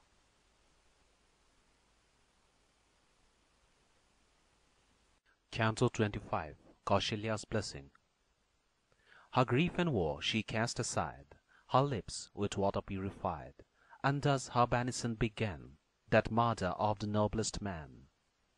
If thou wilt hear no words of mine, go forth, thou pride of Raghu's line. Go, darling, and return with speed, walking where noble spirits lead. May virtue on thy steps attend, and be her faithful lover's friend. May those to whom thy vows are paid, in temple and in holy shade, with all the mighty saints combine, to keep that precious life of thine. The arms wise Vishwamitra gave, thy virtuous soul from danger save. Long be thy life, thy sure defence shall be thy truthful innocence.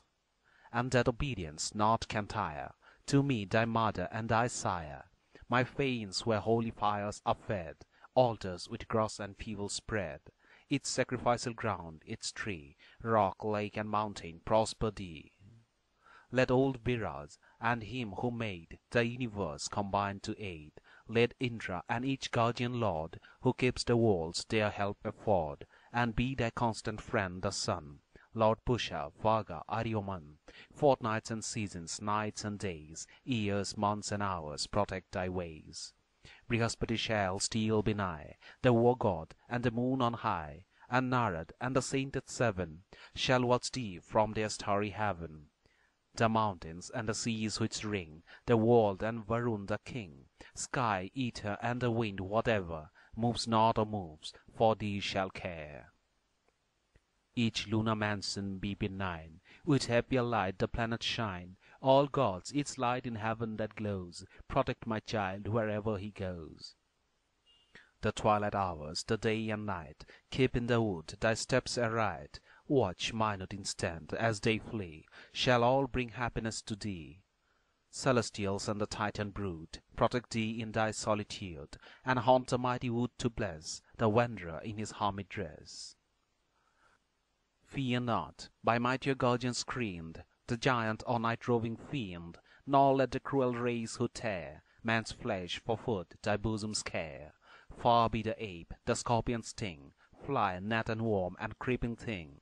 Thee shall the hungry lion spare, the tiger, elephant, and bear. Safe from the furious might repose, safe from the horned buffaloes. Each savage thing the forests breed, that love on human flesh to feed, shall for my child its rays abate, when thus its wrath I deprecate. Blessed be thy ways, may sweet success the valor of my darling bless. To all that fortune can bestow, go forth, my child, my Rama, go. Go forth, O happy in the love of all the gods below, above, and in those guardian powers confide. Thy paths who keep, thy steps who guide. May Sukra, Yama, sun and moon, and he who gives each golden boon, won by mine honest prayers, be good to thee, my son, in Dandak Ood. Fire, wind, and smoke, its text and spell, from mouths of holy seers that fell. God Rama, when his limbs he dips, or with the stream makes pure his lips. May the great saints and he, the Lord, who made the worlds by worlds adored, and every god in heaven beside, my banished Rama keep and guide. Thus with due praise the long-eyed dame, ennobled by her spotless fame, with wreaths of flowers and precious scent, worshipped the gods most reverent. A high-souled Brahman lit the fire, and offered at the queen's desire the holy oil ordained to burn for Rama's will and safe return. Kausalya, best of dames, with care set oiled wreaths fuel mastered there. Then, when the rites of fire had ceased, for Rama's bliss and health, the priest, standing without, gave what remained in general offering as ordained. Dealing among the twice-horned train honey and curds and oil and grain, he bade its heart and voice unite to bless the youthful anchorite. Then Rama's mother, glorious dame, bestowed, to meet the Brahman's claim, a lordly fee for duty done, and thus again addressed her son. Such blessings as the gods overjoyed poured forth when Britra was destroyed. On Indra the thousand eyes attend, my child, thine enterprise. Yea, such as Vinata once gave to King Suparna, swift and brave, who sought the drink that cheers the skies. Attend, my child, thine enterprise. Yea, such as, when the Amrit rose, and Indra slew his Daitya foes, the royal Aditi bestowed on him, whose hand with slaughter glowed, of the dire brood of monstrous size, attend, my child, thine enterprise. Even such as peerless Vishnu graced, when with his triple step he paced, outbursting from the dwarf's disguise, attend, my child, thine enterprise. Floods, isles, and seasons as they fly, worlds, Vedas, quarters of the sky, combine, O mighty arm, to bless the destined heir of happiness. The long-eyed lady ceased. She shed pure scent and grain upon his head, and that prized harp, whose sovereign power preserves from dark misfortune's hour, upon the hero's arm she set, to be his faithful amulet. While holy texts she murmured low, and spoke glad words, though crushed by war, concealing with obedient tongue the pangs with which her heart was wrung. She bent, she kissed his brow, she pressed her darling to her troubled breast. "Firm in thy purpose go," she cried, "go, Rama, and may bliss betide. Attain, returning safe and well, triumphant in Ayodhya dwell. Then shall my happy eyes behold the empire by thy will controlled. Then grief and care shall leave no trace, joy shall light up thy mother's face, and I shall see my darling reign in moonlight glory come again. These eyes shall fondly gaze on thee, so faithful to thy sire's decree, when thou the forest wild shalt quit, on thine ancestral throne to sit. Ere thou shalt turn from exile back, nor choicest blessings ever lack, then fill with rapture ever now my bosom and thy consorts too. To Siva and the heavenly host my worship has been paid, to mighty saint, to godlike ghost, to every wandering shade. Forth to the forest thou wilt hie, therein to dwell so long. Let all the quarters of the sky protect my child from wrong. Her blessings thus the queen bestowed, then round him fondly paced, and often, while her eyes overflowed, her dearest son embraced. Kausalya's honored feet he pressed, as round her steps she bent, and radiant with her prayers that blessed, to Sita's home he went. Canto 26. Alone with Sita. So Rama, to his purpose true, to Queen Kausalya bade adieu, received the benison she gave, and to the path of duty clave. As through the crowded street he passed, a radiance on the way he cast, and its fair grace by all approved, the bosoms of the people moved. Now of the woeful change no word the fair Videhan bride had heard. The thought of that imperial rite still filled her bosom with delight. With grateful heart and joyful thought the gods in worship she had sought, and well in royal duties learned, sat longing till her lord returned. Not all unmarked by grief and shame, within his sumptuous home he came, and hurried through the happy crowd, with eye dejected, gloomy browed. Up Sita sprang, and every limb trembled with fear at sight of him. She marked that cheek where anguish fed, those senses care disquieted. For when he looked on her no more, could his heart hide the load it bore, nor could the pious chief control the paleness over his cheek that stole. He altered cheer, his brow bedewed, with clammy drops his grief she viewed, and cried, consumed with fires of woe, "What, O my lord, hath changed thee so? Brihaspati looks down benign, and the moon rests in Pushya's sign, as Brahman says this day declare. Then whence, my lord, this grief and care? Why does no canopy like foam for its white beauty shade thee home, its 100 wreaths spread wide to throw splendor on thy fair head below? Where are the royal fans to grace the lotus beauty of thy face, fair as the moon or wild swan's wing, and waving round the new-made king? Why do no sweet-toned birds rejoice to hail thee with triumphant voice? No tuneful heralds love to raise loud music in their monarch's praise? Why do no Brahmans scripture read pour cards and honey on thy head, anointed, as the laws ordain, with holy rites supreme to reign? Where are the chiefs of every guild? Where are the myriads should have filled the streets and followed home their king with merry noise and triumphing? Why does no gold-wrought chariot lead, with 4 brave horses best for speed? No elephant precede the crowd, like a huge hill or thunder cloud, marked from his birth for happy fate, whom signs auspicious decorate? Why does no henchman young and fair precede thee and delight to bear, entrusted to his reverend gold, the burden of thy throne of gold? Why, if the consecrating rite be ready, why this mournful plight? Why do I see this sudden change, this altered mien so sad and strange? To her, as thus she weeping cried, Raghu's illustrious son replied, Sita, my honoured sire's decree commands me to the woods to flee. O high-born lady, nobly bred, in the good paths thy footsteps tread. Hear, Janak's daughter, while I tell the story as it all befell. Of old my father, true and brave, two boons to Kaikeyi gave. Through these the preparations made for me today by her are stayed, for he is bound to disallow this promise by that earlier vow. In Dandak forest wild and vast must 14 years by me be passed. My father's will makes Bharat heir, the kingdom and the throne to share. Now, ere the lonely wild I seek, I come once more with thee to speak. In Bharat's presence, O my dame, never speak with pride of Rama's name. Another's eulogy to hear is hateful to a monarch's ear. Thou must with love his rule obey, to whom my father yields the sway. With love and sweet observance learn his grace and more the king's to earn. Now that my father may not break the words of promise that he spake, to the drear wood my steps are bent. Be firm, good Sita, and content. Through all that time, my blameless spouse, keep well thy fasts and holy vows. Rise from thy bed at break of day, and to the gods due worship pay. With meek and lowly love revere the Lord of man, my father dear, and reverence to Kausalya show, my mother worn with eld and woe. By duty's law, O best of dames, high worship from thy love she claims, nor to the other queens refuse observance, rendering each her dues. By love and fond attention shown, they are my mothers like mine own. Let Bharat and Satrughna bear in thy sweet love a special share.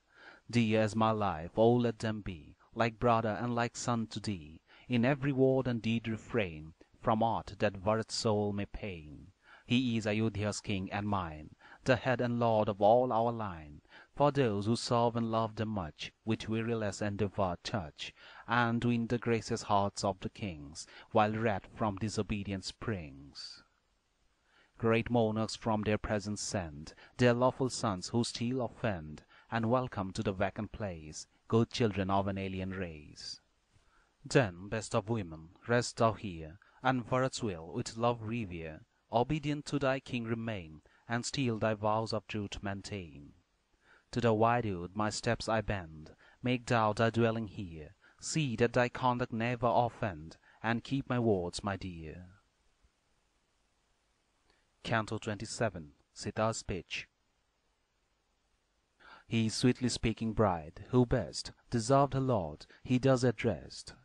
Then tender love bade passion wake, and thus the fair Videhan spake. What words are these that thou hast said? Contempt of me the thought has bred.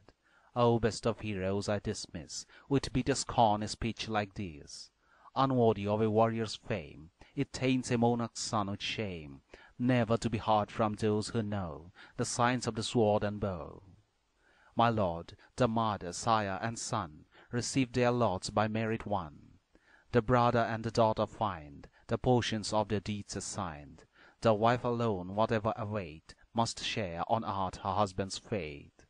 So now the king's command, which sends thee to the wild, to me extends. The wife can find no refuge, none, in father, mother, self, or son. Both here, and when they vanish hence, her husband is her sole defence. If, Raghu's son, thy steps are led where Dandak's pathless wilds are spread, my foot before thine own shall pass through tangled thorn and matted grass. Dismiss thine anger and thy doubt, like refuse water, cast them out, and lead me, O my hero, hence. I know not sin, with confidence. Whatever his lot, it is far more sweet to follow still a husband's feet than in rich palaces to lie, or roam at pleasure through the sky. My mother and Messiah have taught what duty bids, and trained its thought, nor have I now mine ear to turn, the duties of a wife to learn. I will seek with thee the woodland dell, and pathless wild where no man dwell, where tribes of sylvan creatures roam, and many a tiger makes his home. My life shall pass as pleasant there as in my father's palace fair. The world shall wake no care in me, my only care be truth to thee. There, while thy wish I still obey, true to my vows with thee I'll stray, and there shall blissful hours be spent, in oaths with honey redolent, in forest shades thy mighty arm would keep a stranger's life from harm. And how shall Sita think of fear, when thou, O glorious Lord, art near? Ire of high bliss, my choice is made, nor can I from my will be stayed. Doubt not, the earth will yield me roots, these will I eat, and woodland fruits, and as with thee I wander there, I will not bring thee grief or care. I long when thou, wise Lord, art nigh, all fearless with delighted eye, to gaze upon the rocky hill, the lake, the fountain, and the rill, to sport with thee, my limbs to cool in some pure lily-covered pool, while the white swans and mallards' wings are plashing in the water springs, so 1,000 seasons flee, like one sweet day if spent with thee. Without my Lord I would not prize a home with gods above the skies, without my Lord my life to bless, where could be heaven or happiness? Forbid me not, with thee I go, the tangled wood to tread, there will I live with thee as though this roof were over my head. My will for thine shall be resigned, thy feet my steps shall guide. Thou, only thou art in my mind, I heed not all beside. Thy heart shall never by me grieved, do not my prayer deny. Take me, dear Lord, O thee bereaved, thy Sita swears to die. These words the duteous lady spake, nor would he yet consent his faithful wife with him to take, to share his banishment. He soothed her with his gentle speech, to change her will he strove, and much he said the woes to teach of those in wilds who rove. End of Cantos 25, 26, and 27.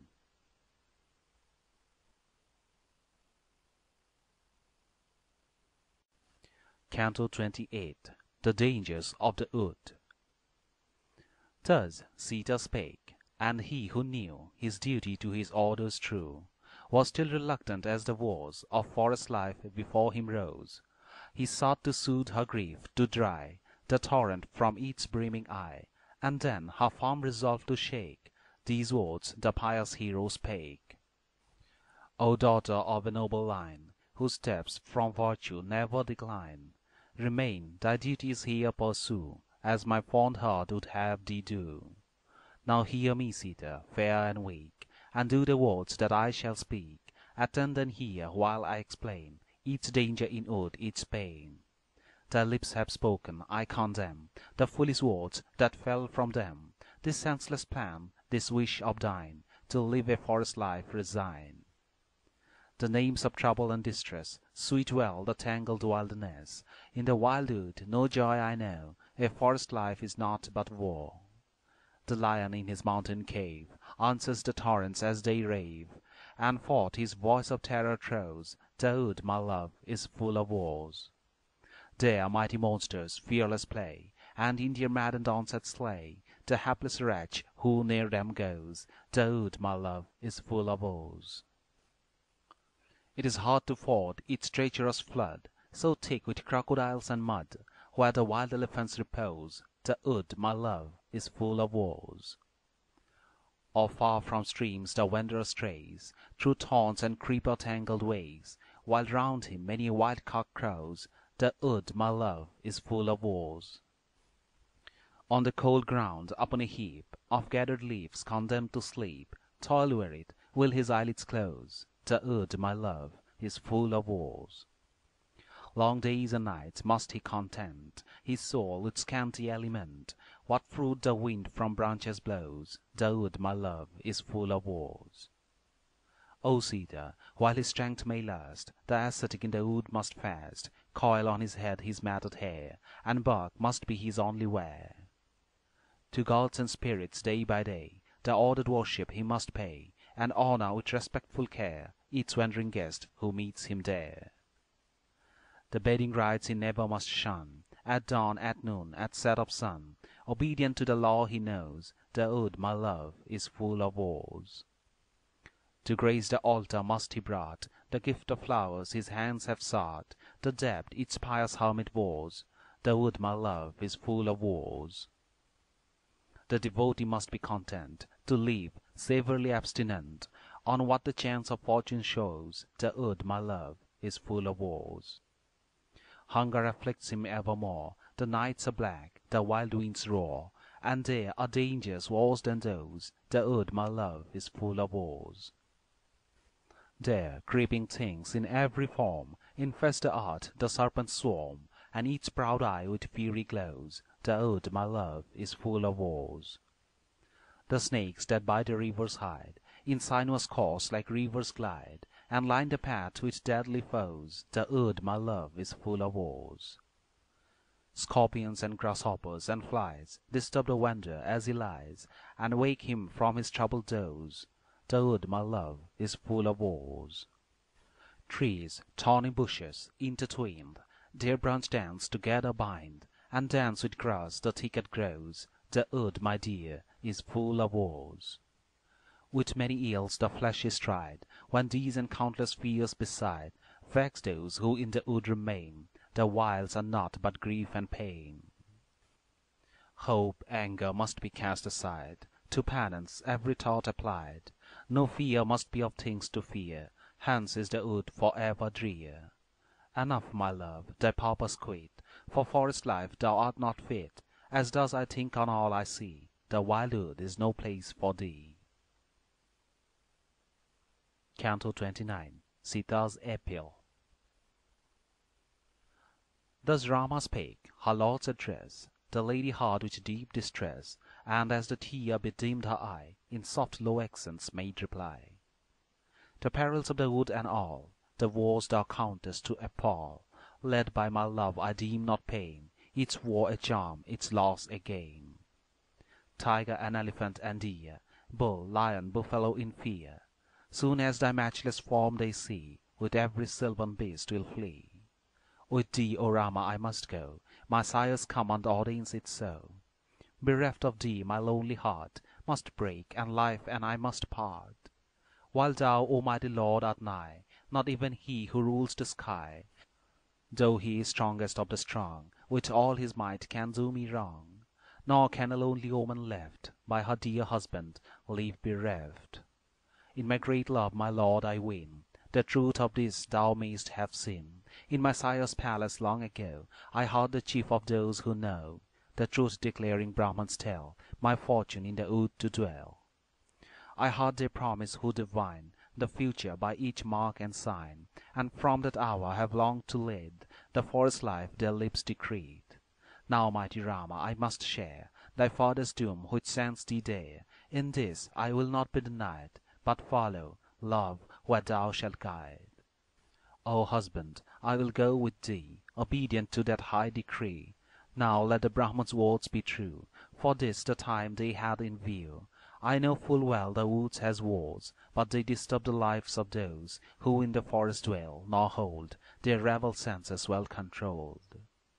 In my sire's halls, ere I was wed, I heard a dame who begged her bread, before my mother's face relate what griefs a forest life await. And many a time in sport I prayed to seek with thee the greenwood shade, for oh, my heart on this is set, to follow thee, dear anchoret. May blessings on thy life attend, I long with thee my steps to bend, for with such hero as thou art, this pilgrimage enchants my heart. Still close, my Lord, to thy dear side, my spirit will be purified, love from all sin my soul will free, my husband is a God to me. So love, with thee shall I have bliss, and share the life that follows this. I heard a Brahman, dear to fame, this ancient scripture text proclaim. The woman, whom on earth below, her parents on a man bestow, and lawfully their hands unite, with water and each holy rite, she in this world shall be his wife, he is also in the afterlife. Then tell me, O beloved, why thou wilt this earnest prayer deny, nor take me with thee to the wood, thine own dear wife, so true and good? But if thou wilt not take me, dear, thus grieving in my wild despair, to fire or water I will fly, or to the poisoned draught and die. So thus, to share his exile, she besought him with each earnest plea, nor could she yet her lord persuade to take her to the lonely shade. The answer of the strong-armed chief smote to the Videhan's soul with grief, and from her eyes the torrents came, bathing the bosom of the dame. Canto 30. The Triumph of Love. The daughter of Videha's king, while Rama strove to soothe the sting of her deep anguish, thus began once more in furtherance of her plan. And with her spirit sorely tried by fear and anger, love and pride, with keenly taunting words addressed her hero of the stately breast. Why did the king my sire, who reigns over fair Videha's wide domains, hail Rama's son with joy unwise, a woman in a man's disguise? Now falsely would the people say, by idle fancies led astray, that Rama's own are power and might, as glorious as the Lord of Light. Why sinkest thou in such dismay? What fears upon thy spirit weigh, that thou, O Rama, fain wouldst flee from her who thinks of naught but thee? To thy dear will am I resigned, in heart and body, soul and mind, as Savitri gave all to one, Satyavan, Dumatsena's son. Not even in fancy can I brook to any god save thee to look. Let me no wives their houses shame, to go with thee is all my claim. Like some low actor deem'st thou fit thy wife to others to commit. Thine own, espoused in maiden field, thy wife so long unblamed for truth, do thou, my lord, his will obey, for whom thou losest royal sway. To whom thou wouldst thy wife confide, not me, but thee, his wish may guide. Thou must not here thy wife forsake, and to the wood thy journey make. Why dost haunt penance, grief, and care, or rule or heaven await thee there? Nor shall fatigue my limbs distress, when wandering in the wilderness. Each path which near to thee I tread shall seem a soft luxurious bed. The reeds, the bushes where I pass, the thorny trees, the tangled grass, shall feel, if only thou be there, soft to my touch as skins of deer. When the rude wind in fury blows, and scattered dust upon me throws, that dust, beloved Lord, to me shall as the precious sandal be. And what shall be more blessed than I, when gazing on the earth I lie, in some green glade upon a bed, with sacred grass beneath us spread? The root, the leaf, the fruit which thou shalt give me from the earth or bough, scanty or plentiful to eat, shall taste to me as amrit sweet. As there I live on flowers and roots, and every season's kindly fruits, I will not for my mother grieve, my sire, my home, or all I leave. My presence, love, shall never add one pain to make the heart more sad. I will not cause thee grief or care, nor be a burden hard to bear. With thee is heaven, wherever the spot, its place is hell, where thou art not. Then go with me, O Rama, this is all my hope and all my bliss. If thou wilt leave thy wife who still entreats thee with undaunted will, this very day shall poison close the life that spawns the rule of foes. How after can my soul sustain the bitter life of endless pain, when thy dear face, my lord, I miss? No, that is better far than this. Not for an hour could I endure the deadly grief that knows not cure. Far less a woe I could not shun for 10 long years and 3 and 1. While fires of woe consumed her, such her sad appeal, lamenting much, then with a wild cry anguish wrung, about her husband's neck she clung.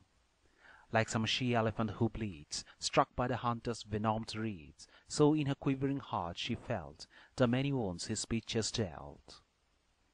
Then as the spark from wood is gained, down rolled the tears so long restrained, the crystal moisture sprung from war, from her sweet eyes began to flow, as runs the water from a pair of lotuses divinely fair. And Sita's face with long dark eyes, pure as the moon of autumn skies, faded with weeping as the buds of lotuses when sink the floods. Around his wife his arms he strained, who senseless from her woe remained, and with sweet words that bade her wake to life again the hero spake. I would not with thy woe, my queen, by heaven and all its blissful sheen, void of all fear am I as he, the self-existent God, can be. I knew not all thy heart till now, dear lady of the lovely brow, so wish not thee in woods to dwell, yet there mine arm can guard thee well. Now surely thou, dear love, wast made to dwell with me in greenwood shade, and as a high saint's tender mind clings to its love for all mankind, so I to thee will ever cling, sweet daughter of Videha's king. The good of old, O soft of frame, honored this duty's sovereign claim, and I its guidance will not shun, true as light's queen is to the sun. I cannot, pride of Janak's line, this journey to the wood decline, my sire's behest the oath he sware, the claims of truth all lead me there. One duty, dear the same for I, is sire and mother to obey. Should I their orders once transgress, my very life were weariness. If glad obedience be denied to father, mother, holy guide, what rights, what service can be done? Then stern fate's favour may be won. These three the triple world comprise, O darling of the lovely eyes, art has no holy thing like these, whom with all love men seek to please. Not truth or gift or bended knee, not honour, worship, lordly fee, storms heaven and winds a blessing dance, like sunly love and reverence. Heaven, riches, grain, and varied lore, with sons and many a blessing more, all these are made their own with ease, by those their eldest souls who please. The mighty souled, who never forget, devoted sons, their filial debt, win worlds where gods and minstrels are, and Brahma's pair more glorious far. Now as the orders of my sire, who keeps the way of truth require, so will I do, for such the way of duty that endures for aye. To make thee love, to Dandak's wild, my heart at length is reconciled, for thee such honest thoughts impel, to follow and with me to dwell. O faultless form from feet to brows, come with me, as my will allows, and duty dear with me pursue, trembler, whose bright eyes thrill me true.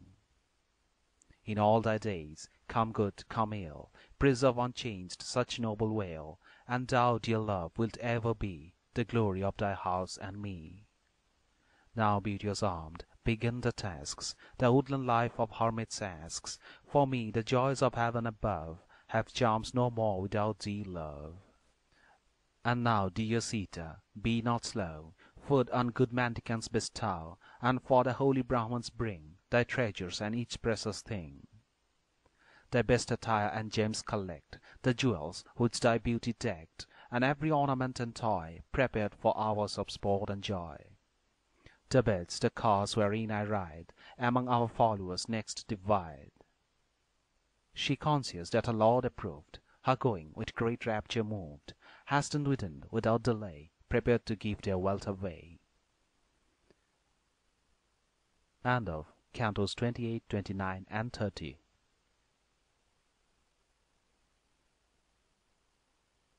Canto 31. Lakshman's Prayer. One Lakshman, who had joined them there, had heard the converse of the pair. His mien was changed, his eyes overflowed, his breast no more could bear its load. The son of Raghu, sore distressed, his brother's feet with fervour pressed, while thus to Sita he complained, and him by lovely vows enchained. If thou wilt make the woods thy home, where elephant and roebuck roam, I too this day will take my bow, and in the path before thee go. Our way will lie through forest ground, where countless birds and beasts are found. I heed not homes of gods on high, I heed not life that cannot die, nor would I wish, with thee away, over the three worlds to stretch my sway. Thus Lakshman spake, with earnest prayer, his brother's woodland life to share. As Rama still his prayer denied, with soothing words again he cried, One leave at first thou didst accord, why dost thou stay me now, my lord? Thou art my refuge, oh, be kind, leave me not, dear my lord, behind. Thou canst not, brother, if thou choose, that I still live, my wish refuse.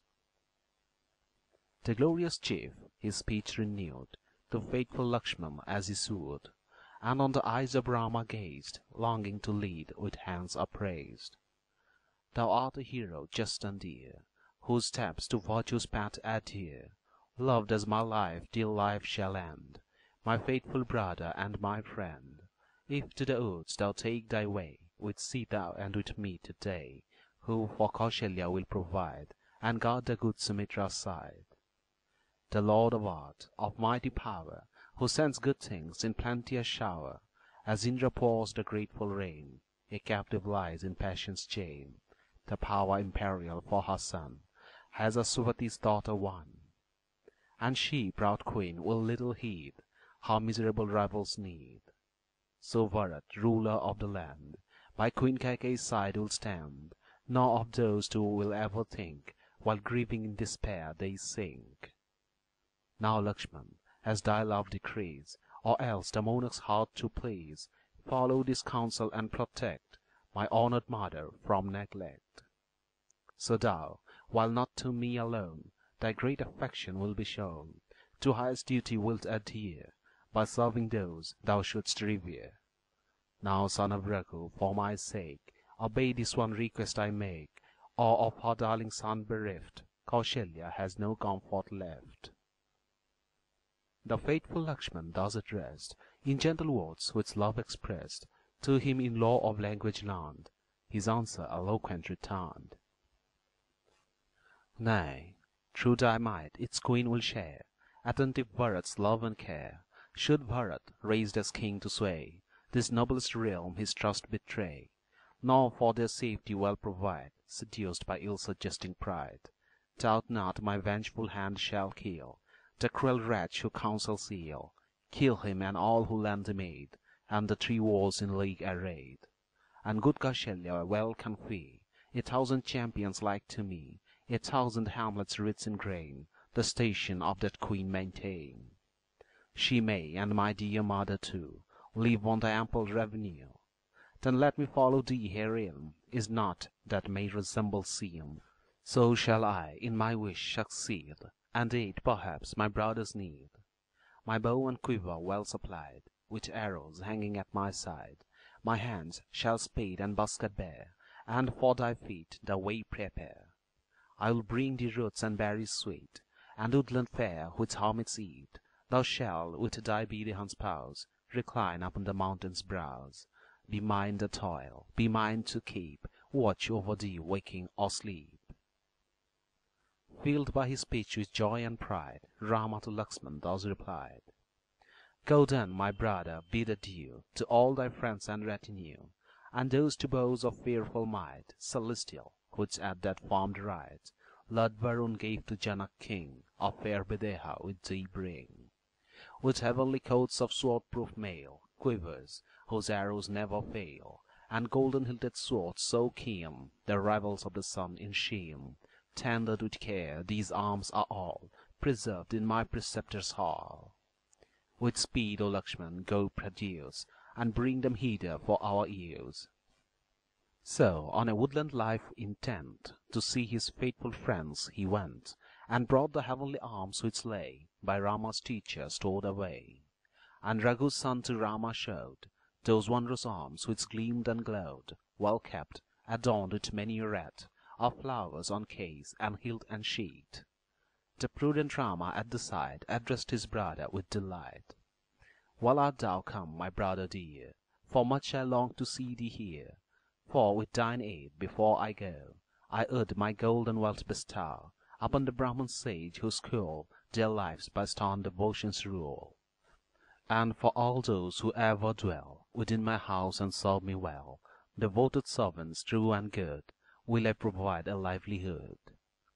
Quick, go and summon to this place the good Vasistha's son, Suyagnya, the Brahman's race, the first and holiest one. To all the Brahmans wise and good will I thee reverence pay, then to the solitary wood with thee will take my way. Canto 32. The Gift of the Treasures. That speech so noble which conveyed his friendly wish the chief obeyed. With steps made swift by anxious start, the wise Suyagnya's home he sought. Him in the hall of fire he found, and bent before him to the ground.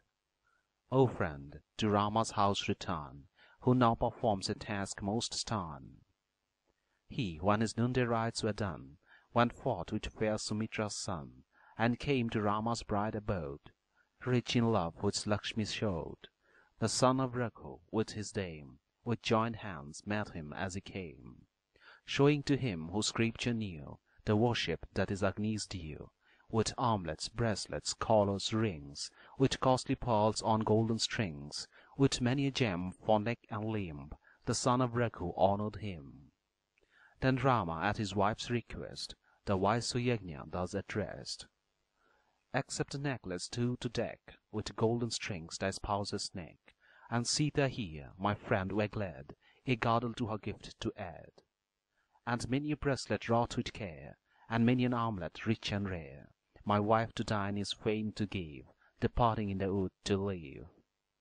A bed by skilful workmen made, with gold and various gems inlaid, this too, before she goes, would say, present, O saintly friend, to thee. Thine be my elephant so famed, my uncle's present, Victor named, and let 1,000 coins of gold, great Brahman, with the gift be told." Thus Rama spoke, nor he declined the noble gifts for him designed. On Rama, Lakshmana, Sita he invoked all high felicity. In pleasant words then Rama gave his best to Lakshmana, prompt and brave, as Brahma speaks for him to hear, who rules the gods' celestial sphere. To the two best of Brahmans run, Agastya bring and Kushik's son, and precious gifts upon them rain, like fostering floods upon the grain. O long-armed prince of Raghu's line, delight them with 1,000 kind, and many a fair and costly gem, with gold and silver give to them. To him so deep in Scripture who, to Queen Kausalya ever true, serves her with blessing and respect, chief of the Taittiriya sect. To him with women slaves present, a chariot reeds with ornament, and costly robes of silk beside, until the says be satisfied. On Chitrarath, true and dear, my tuneful bird and charioteer, gems, robes, and plenteous wealth confer, mine ancient friend and minister. And these, who go with staff in hand, grammarians trained, a numerous band, who their deep study only prize, nor think of other exercise, who toil not, loving dainty fare, whose praises even the good declare, on these be 80 cars be bestowed, and each with precious treasures load. 1,000 bulls for them suffice, 200 elephants of prize, and let 1,000 kind beside, the deities of its meal provide. The throng whose sacred girdles wear, and on Kausalya wait with care, 1,000 golden coins shall please, son of Sumitra eats of these. Let all dear Lakshmana of the train these special gifts of honor gain. My mother will rejoice to know how Brahmins have been cherished so. Then Raghu's son addressed the crowd, who round him stood and wept aloud, when he to all who thronged the court had dealt his wealth for their support. In Lakshman's house and mine remain, and guard them till I come again. To all his people, sad with grief, in loving words thus spoke their chief, then bade his treasure keeper bring gold, silver, and each precious thing. Then straight the servants went and bore back to their chief the wealth in store. Before the people's eyes it shone, a glorious pile to look upon. The Prince of Man with Lakshman's aid parted the treasures there displayed, gave to the poor, the young, the old, and twice born men the gems and gold. A Brahman, long in evil case, named Trijat, born of Garga's race, and ever toiling in a wood, with spade and plough his livelihood. The youthful wife, his babes who bore, their indignance felt more and more. Thus to the aged man she spake, Hear this my word, my counsel take. Come, throw thy spade and plough away, to virtuous Rama go to-day, and somewhat of his kindness pray.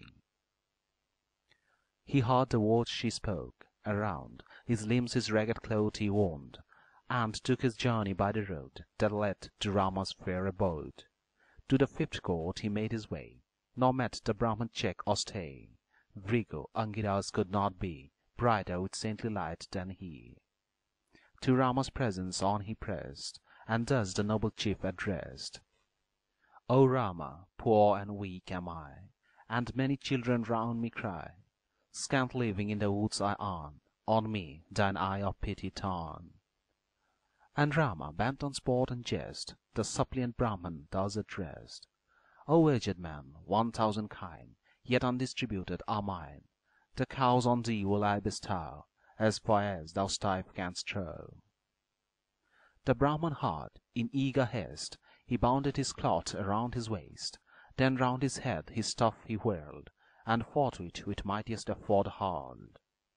Cast from his hand it flew, and sank to earth on Saryu's farther bank, where herds of kine in thousands fed, near to the well-stocked bullock shed, and all the cows that wandered over the meadow far as Saryu's shore. At Rama's word the herdsman drove to Trizat's cottage in the grove. He drew the Brahman to his breast, and thus with coming words addressed: "Now be not angry, sir, I pray. This jest of mine was meant in play. These 1,000 kine, but not alone, their herdsmen too are all thine own. And dwelt beside, I give thee, speak, thine shall be all thy heart can seek." Thus Rama spake, and Trijat prayed for means to his sacrifice to aid, and Rama gave much wealth required to speed his offering as desired. Canto 33. The People's Lament. Thus Sita and the princess brave much wealth to all the Brahmans gave. Then to the monarch's house the three went forth the aged king to see. The princess from 2 servants took those heavenly arms of glorious look, adorned with garland and with band by Sita's beautifying hand. On each high house a mournful throng had gathered ere they passed along, who gazed in pure unselfish woe from turret, roof, and portico. So danced the crowd that blocked the ways, the rest unable there to gaze, were fain each terrace to ascend, and dance their eyes on Rama bend. Then, as the gathered multitude on foot their well-loved Rama viewed, no royal shade to screen his head, such words disturbed in grief they said: "Oh look, our hero wont to ride, leading a host in perfect pride. Now Lakshmana, soul of all his friends, with Sita on his steps attends. Though he has known the sweets of power, and poured his gifts in liberal shower, from duty's path he will not swerve, but still his father's truth preserve.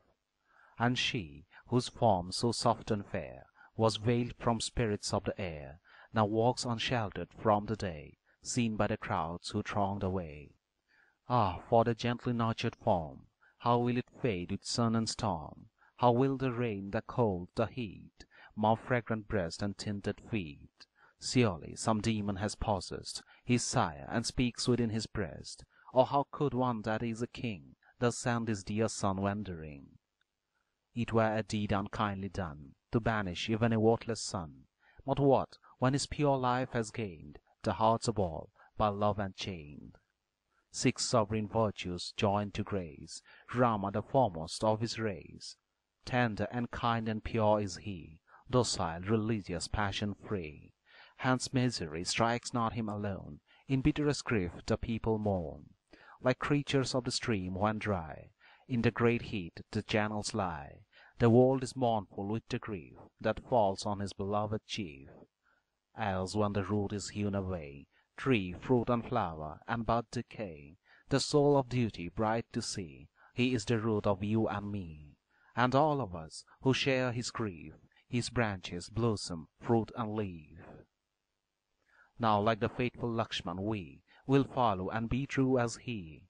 Our wives and kinsmen call with speed, and hasten where our Lord shall lead. Yes, we will leave each well-loved spot, the field, the garden, and the cot, and sharers of his weal and woe behind the pious Rama go.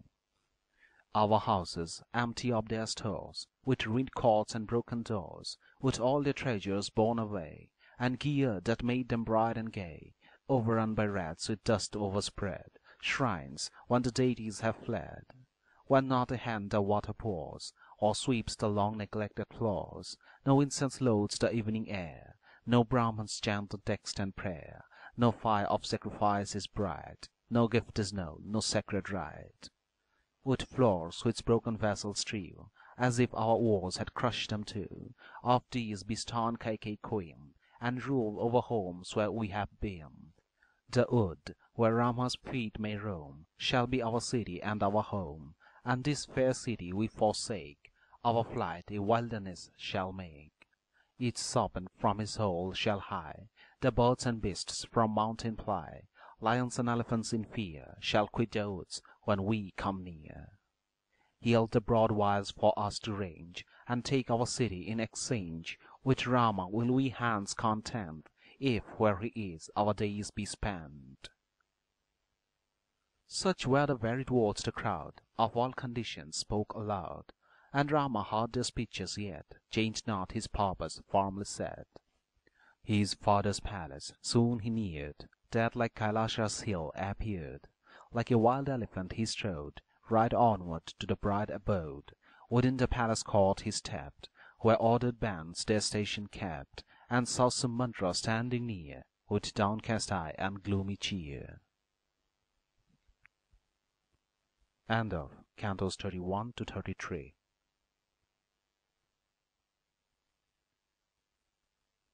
Canto 34.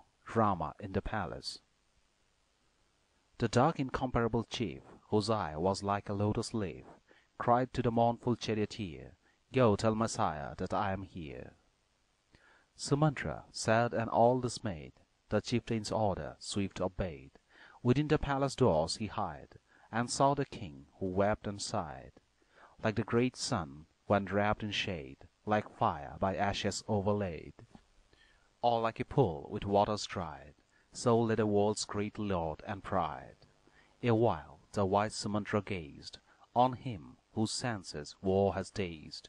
Grieving for Rama, near he drew, with hands upraised in reverence due. With blessing first his king he hailed, then with a voice that well nigh failed, in trembling accents soft and low, addressed the monarch in his woe. "The Prince of Men, thy Rama waits before thee at the palace gates. His wealth to Brahmans he has dealt, and all who in his home have dwelt. Admit thy son, his friends have heard his kind farewell and parting word. He longs to see thee first, and then will seek the wilds, O King of Men. He, with each princely virtue's blaze, shines as the sun angered by rays." The truthful king, who loved to keep the law profound as ocean's deep, and stainless as the dark blue sky, thus to Sumatra made reply: "Go then, Sumatra, go and call my wives and ladies one and all. Drawn round me shall they feel the place, when I behold my Rama's face." Quick to the inner rooms he sped, and thus to all the women said: "Come at the summons of the king, come all, and make no tarrying." Their husband's word by him conveyed, soon as the heart the dames obeyed, and following his guidance all, came thronging to the regal hall. In number half 700 they, all lovely dames in long array, with their bright eyes for weeping red, to stand round Queen Kausalya's bed. They gathered, and the monarch viewed one moment all the multitude, then to Sumatra spoke and said: "Now let my son be hither led." Sumatra went, then Rama came, and Lakshmana and the Maithil dame, and as he led them on, their guide, straight to the monarch's presence hied. When yet far off the father saw his son with raised palms toward him draw, guarded by his ladies sick with wars, swift from his royal seat he rose. With all his strength the aged man to meet his darling Rama ran, but trembling, wild with dark despair, fell on the ground and fainted there. And Lakshmana, wont in his cars to ride, and Rama drew them by the side of the poor miserable king, half lifeless with his sorrow's sting. Throughout the spacious hall upwent 1,000 women's wild lament. Ah Rama, thus they wailed and wept, and anklets tinkled as they stepped around his body, weeping, threw their loving arms the brothers too. And then with Sita's gentle aid, the king upon a couch was laid. At length the earth's imperial lord, when life and knowledge were restored, though seas of war went over his head, with suppliant hand thus Rama said: "Lord of us all, great king thou art, bid me farewell before we part. To Dandakud this day I go, one blessing and one look bestow. Let Lakshmana my companion be, and Sita also follow me. With truthful pleas I sought to bend their purpose, but no ear to lend. Now cast this sorrow from thy heart, and let us all, great king, depart. As Brahma sends his children so, let Lakshmana, me, and Sita go. He stood unmoved, and watched intent, until the king should grant consent. Upon his son his eyes he cast, and thus the monarch spake at last. O Rama, by her arts enslaved, I gave the boons Kaikeyi craved. Unfit to reign, by her misled, be ruler in thy father's stead. Thus by the Lord of man addressed, Rama of virtue's friends the best, in law of language duly learned, his answer reverent thus returned. 1,000 years, O king, remain, over this our city still to reign. I in the woods my life will lead, the lust of rule no more I heed. 9 years and 5 I there will spend, and when the portioned days shall end, will come, my vows in exile over, and clasp thy feet, my king, once more. A captive in the snare of truth, weeping, distressed with war and ruth, thus spake the monarch, while the queen, Kaikeyi, urged him on unseen. Go then, O Rama, and begin thy course unvexed by fear and sin. Go, my beloved son, and earn success and joy and safe return. So fast the bonds of duty bind, O Raghu's son, thy truthful mind, that naught can turn thee back or guide, thy will so strongly fortified. But oh, a little longer stay, nor turn thy steps this night away, that I one little day, alas, one only, with my son may pass. Me and thy mother do not slide, but stay, my son, with me to-night. With every dainty please thy taste, and seek to-morrow mourn the waste. Hard is thy task, O Raghu's son, dire is the toil thou wilt not shun. Far to the lonely wood to flee, and leave thy friends for love of me. I swear it by my truth, believe, for thee, my son, I deeply grieve. Misguided by the traitorous dame, with hidden guile like smouldering flame, now by her wicked counsel steered, thou fain wouldst keep my plighted word. No marvel that my eldest born would hold me true when I have sworn. Then Rama, having calmly heard his wretched father speak each word, with Lakshmana standing by his side, thus humbly to the king replied: If dainties now my taste regale, to-morrow must those dainties fail. This day departure I prefer to all that wealth can minister. Over this fair land no longer mine, which I, with all her realms, resign. Her multitudes of men, her grain, her stores of wealth, let Bharat reign. And let the promised boon which thou wast pleased to grant the queen Ayana be hers in full, be true, O king, kind giver of each precious thing. Thy spoken word I still will heed, obeying all thy lips decreed, and 14 years in woods will dwell, with those who live in glade and dell. No hopes or power my heart can touch, no selfish joys attract so much, as son of Raghu to fulfill, with heart and soul, my father's will. Dismiss, dismiss thy needless war, nor let those drowning torrents flow. The Lord of rivers in his pride keeps to the banks that bar his tide. Here in thy presence I declare, be thy good deeds, thy truth I swear. Nor lordship, joy, nor lands I prize, life, heaven, all blessings I despise. I wish to see thee still remain most true, O king, and free from stain. It must not, sire, it must not be. I cannot rest 1 hour with thee. Then bring this sorrow to an end, for naught my settled will can bend. I give a pledge that binds me to, and to that pledge I still am true. Kaikeyi bade me speed away. She prayed me, and I answered yea. Pine not for me, and weep no more. The wood for us has joy in store, filled with the wild deer's peaceful hearts, and voices of 1,000 birds. If Father is the God of each, yea, even of gods, so Scriptures teach.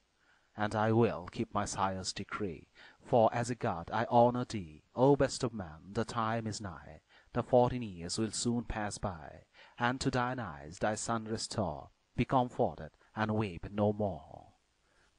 Thou, with thy firmness, shouldst support these weeping crowds who throng the court.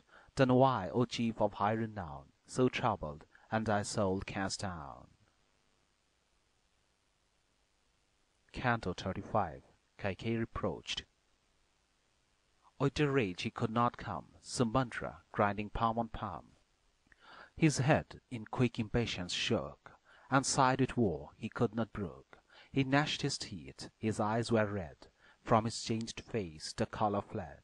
In rage and grief that knew no law, the temper of the king he saw. With his war arrows swift and keen, he shook the bosom of the queen. With scorn, as though with lightning stroke, would blast her body, thus he spoke. Thou who, of no dread, seen afraid, hast thus at itself betrayed, Lord of the world, whose might sustains its sting that moves or fixed remains, what direr crime is left thee now? Death to thy lord and house art thou, whose cruel deeds the king distress. Mahendra's peer in mightiness, firm as the mountain's rooted steep, enduring as the ocean's deep. Despise not Dasaratha, he is a kind lord and friend to thee. A loving wife in what outruns the mother of 10,000,000 sons.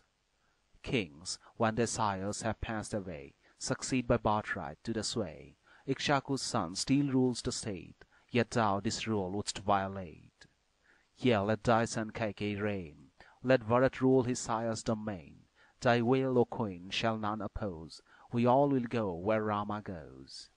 No Brahman scorning thee will rest within the realm thou governest, but all will fly indignant hence, so great thy trespass and offence. I marvel when thy crime I see, Artians not quick to swallow thee, and that the Brahman saints prepare no burning scores thy soul to scare, with cries of shame to smite thee bent upon our Rama's banishment. The mango tree with excess fell, and tanned instead the neem tree well, still watered with all care the tree will never sweet and pleasant be. Thy mother's faults to thee descend, and with thy borrowed nature blend. Through his ancient soul the neem can never distil a honeyed stream.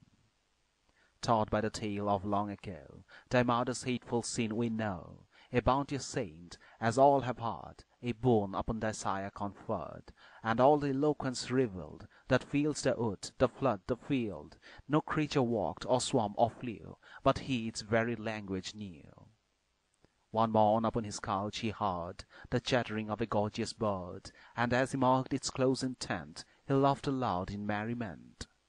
Thy mother, furious with her lord, and fain to perish by the cord, said to her husband, I would know, O monarch, why thou laughest so?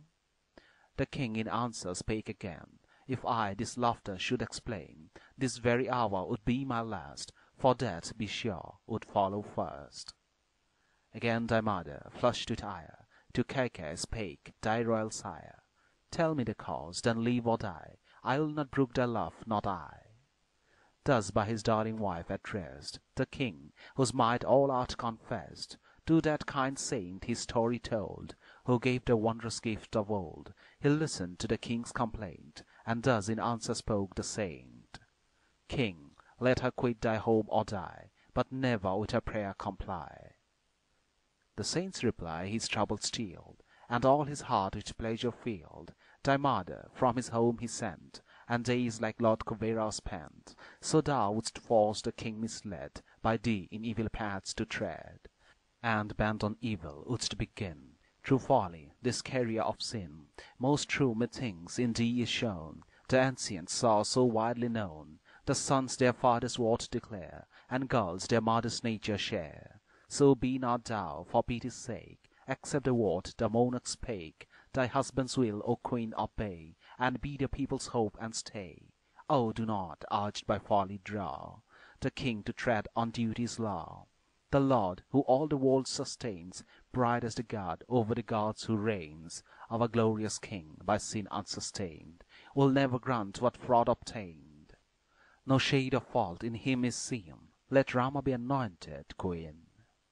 Remember, queen, undying shame will through the world pursue thy name, if Rama leave the king his sire, and banish to the wood retire. Come from thy breast this fever fling, of his own realms be Rama king.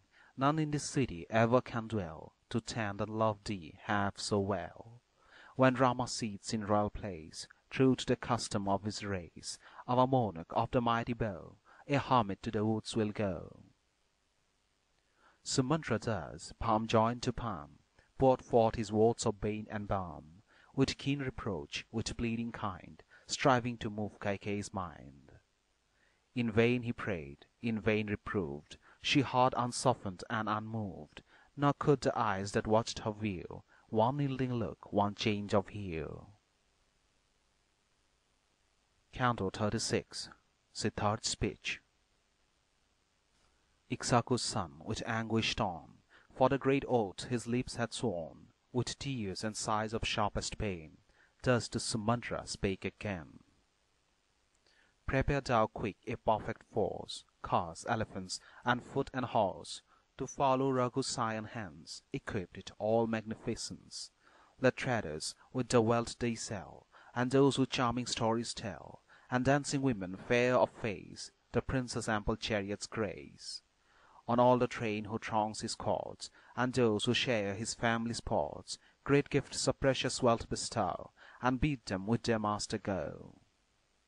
Let noble arms and many a wain, and townsmen swell the prince's train, and hunters best for woodland skill their places in the concourse fill. While elephants and deer he slays, drinking wood honey as he strays, and looks on streams each fairer yet, his kingdom he may chance forget. Let all my gold and wealth of corn with Rama to the wilds be borne, for it will suit the exile's lot to sacrifice in each pure spot.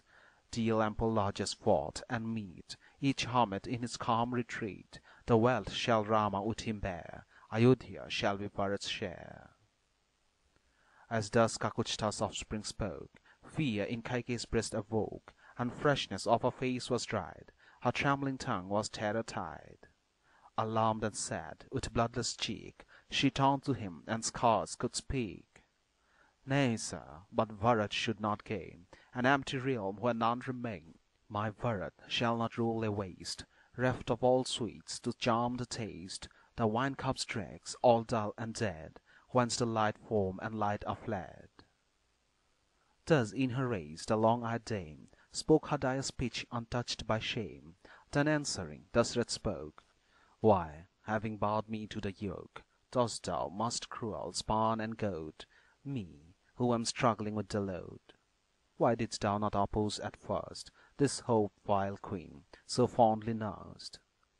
Scarce could the monarch's angry speech the ears of the fair lady reach, when thus, with double wrath inflamed, Kaikeyi to the king exclaimed, Saga, from whom thy line is traced, drove forth his eldest son disgraced, called Asamanj, whose fate we know, thus should thy son to exile go. Fie on thee, dame, the monarch said. Each of her people bent his head, and stood in shame and sorrow mute. She marked not, bold and resolute.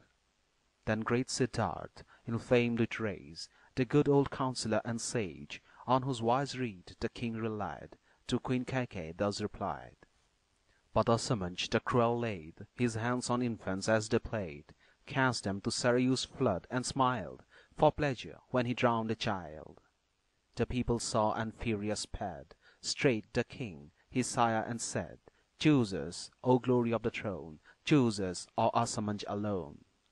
Whence comes this dread? The monarch cried, and all the people thus replied, In folly, king, he loves to lay fierce hands upon our babes at play, casts them to Sarayu's flood and joys, to murder our bewildered boys. With heedful ear the king of man heard each complaining citizen. To please their troubled minds he strove, and from the state his son he drove. With wife and gear upon a car he placed him quick and sent him far, and thus he gave commandment, he shall all his days an exile be. With basket and with plough he strayed over mountain heights, through pathless shade, roaming all lands a weary time, an outcast wretch defiled with crime. Sagar, the righteous path who held his wicked offspring, thus expelled. But what has Rama done to blame? Why should his sentence be the same? No sin his stainless name can deem. We see no fault at all in him. Pure as the moon, no darkening blot on his sweet life has left a spot. if thou canst see one fault, even one, to deem the fame of Raghu's son, that fault this hour, O lady, show, and Rama to the wood shall go. To drive the guiltless to the wild, truth's constant lover, undefiled, would, by defiance of the right, the glory even of Indra blight. Then cease, O lady, and dismiss thy hope to ruin Rama's bliss, or all thy gain, O fair of face, will be man's hatred and disgrace.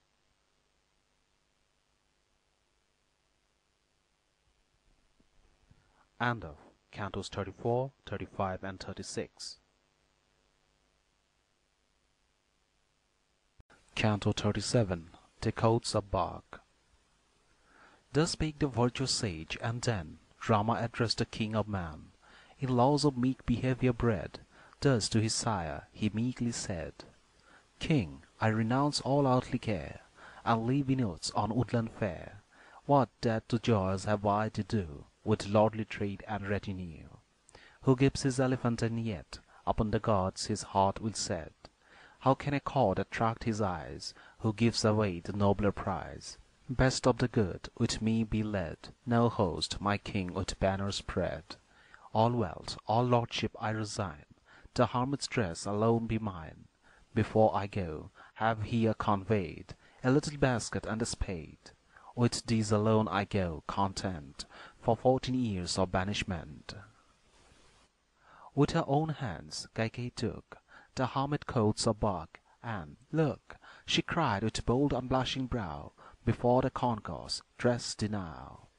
That lion leader of the brave took from her hand the dress she gave, cast his fine raiment on the ground, and round his waist the vesture bound.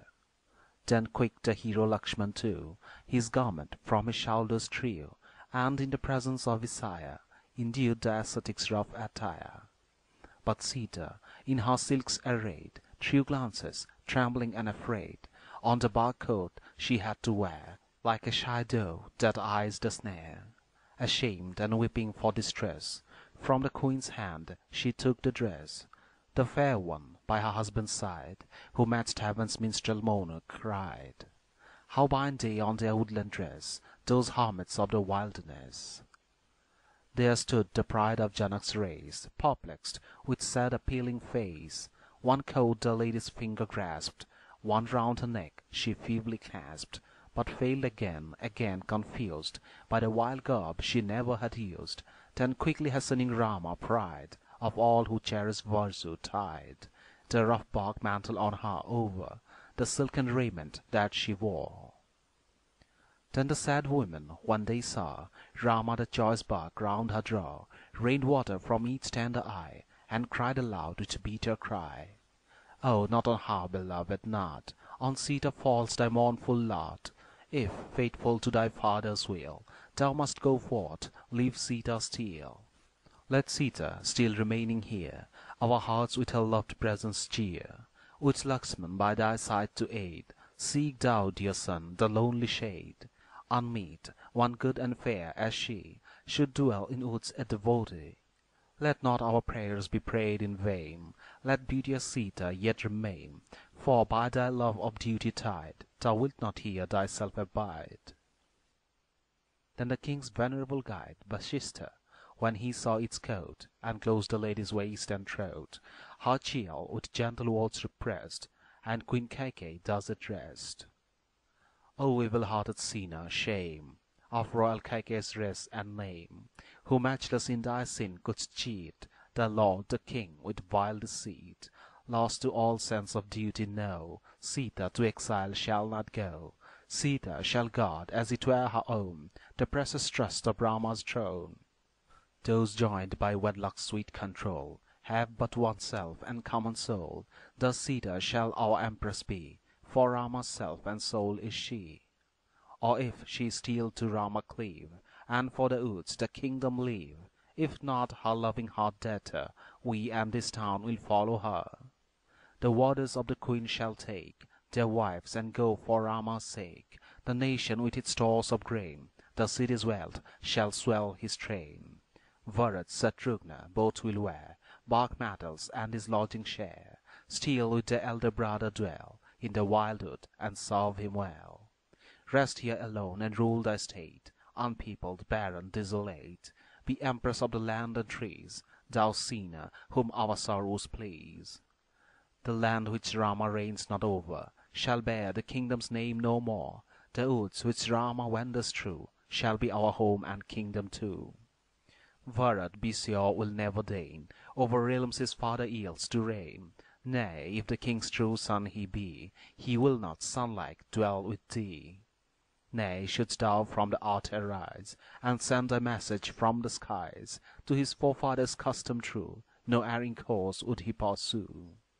So hast thou, by thy grievous fault, offended him thou wouldst exalt. In all the world none draws his breath, who loves not Rama true to death. This day, O Queen, shalt thou behold birds, deer, and beasts from lea and fold, turn to the woods in Rama's train, and naught save longing trees remain. Canto 38. Care for Kausalya. Then when the people wrought and said, saw Sita in bark vesture clad, though wedded like some widowed thing, they cried out, Shame upon thee, king! Grieved by their cry and angry look, the Lord of Earth at once forsook all hope in life that still remained, in duty, self, and fame unstained. Ikshaku's son, with burning sighs, on Queen Kaikeyi bent his eyes, and said, But Sita must not flee in garments of a devotee. My holy guide has spoken truth. Unfit is she in tender youth, so gently nurtured, soft and fair, the hardships of the wood to share. How has she sinned, devout and true, the noblest monarch's child, that she should garb of bark in dew, and journey to the wild? That she should spend her youthful days amid a hermit band, like some poor mendicant who strays, sore troubled, through the land. Ah, let the child of Janak throw her dress of bark aside, and let the royal lady go, with royal wealth supplied. Not such the pledge I gave before, unfit to linger here. The oath which I the sinner swore is kept and leaves her clear. Won from her childlike love this too, my instant death would be, as blossoms on the old bamboo destroy the parent tree. If aught amiss by Rama done, offend thee, O thou wicked one, what less transgression canst thou find in her, thou worst of womankind? What shade of fault in her appears, whose full soft eye is like the deer's? What canst thou blame in Janak's child, so gentle, modest, true, and mild? Is not one crime complete that sent my Rama forth to banishment? And wilt thou other sins commit, thou wicked one, to double it? This is the pledge and vote I swore, what thou besoughtest, and no more, of Rama, for I heard thee, dame, when he for consecration came. Now with this limit not content, in hell should be thy punishment, who fain the metal bride wouldst press, to clothe her limbs with hermit dress.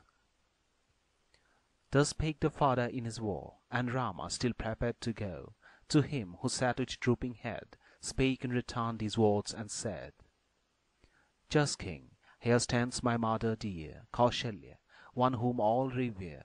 Submissive, gentle, old is she, and keeps her lips from blame of thee. For her, kind lord, of me bereft, a sea of whelming woe is left. Oh, show her, in her new distress, still fond love and tenderness.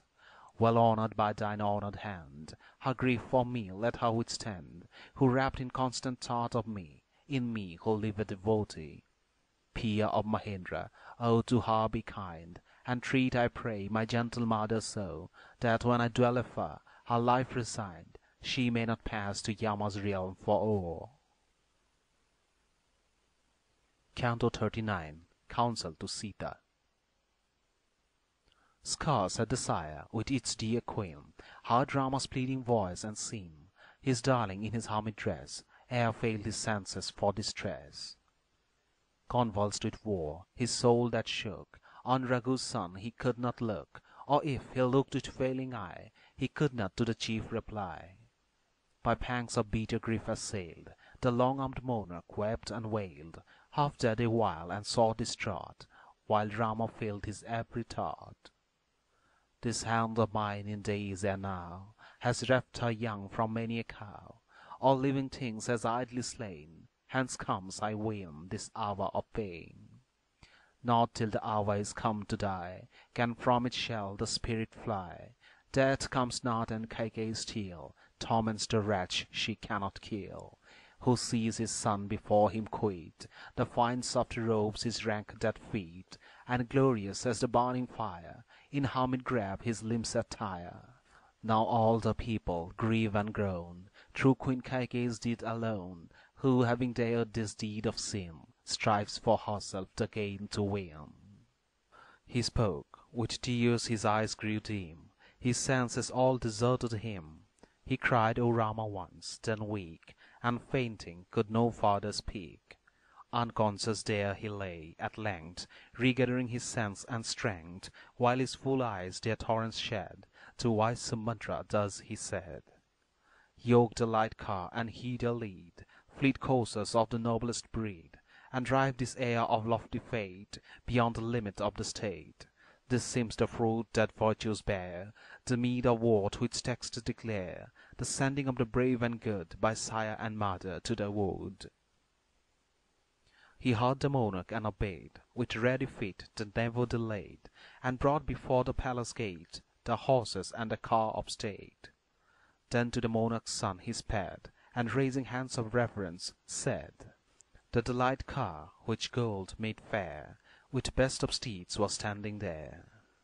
King.The called in haste, the Lord over all his treasures placed, and spoke, well skilled in place and time, his will to him devoid of crime. Count all the years she has to live afar in forest wilds, and give to Sita robes and gems of price, as for the time may well suffice. Quick to the treasure room he went, charged by that king most excellent, brought the rich stores and gave them all to Sita in the monarch's hall. The metal dame of high descent received its robe and ornament, and tricked those limbs whose lines foretold her destiny with gems and gold. So well adorned, so fair to view, a glory through the hall she threw. So when the Lord of Light upsprings, his radiance over the sky he flings.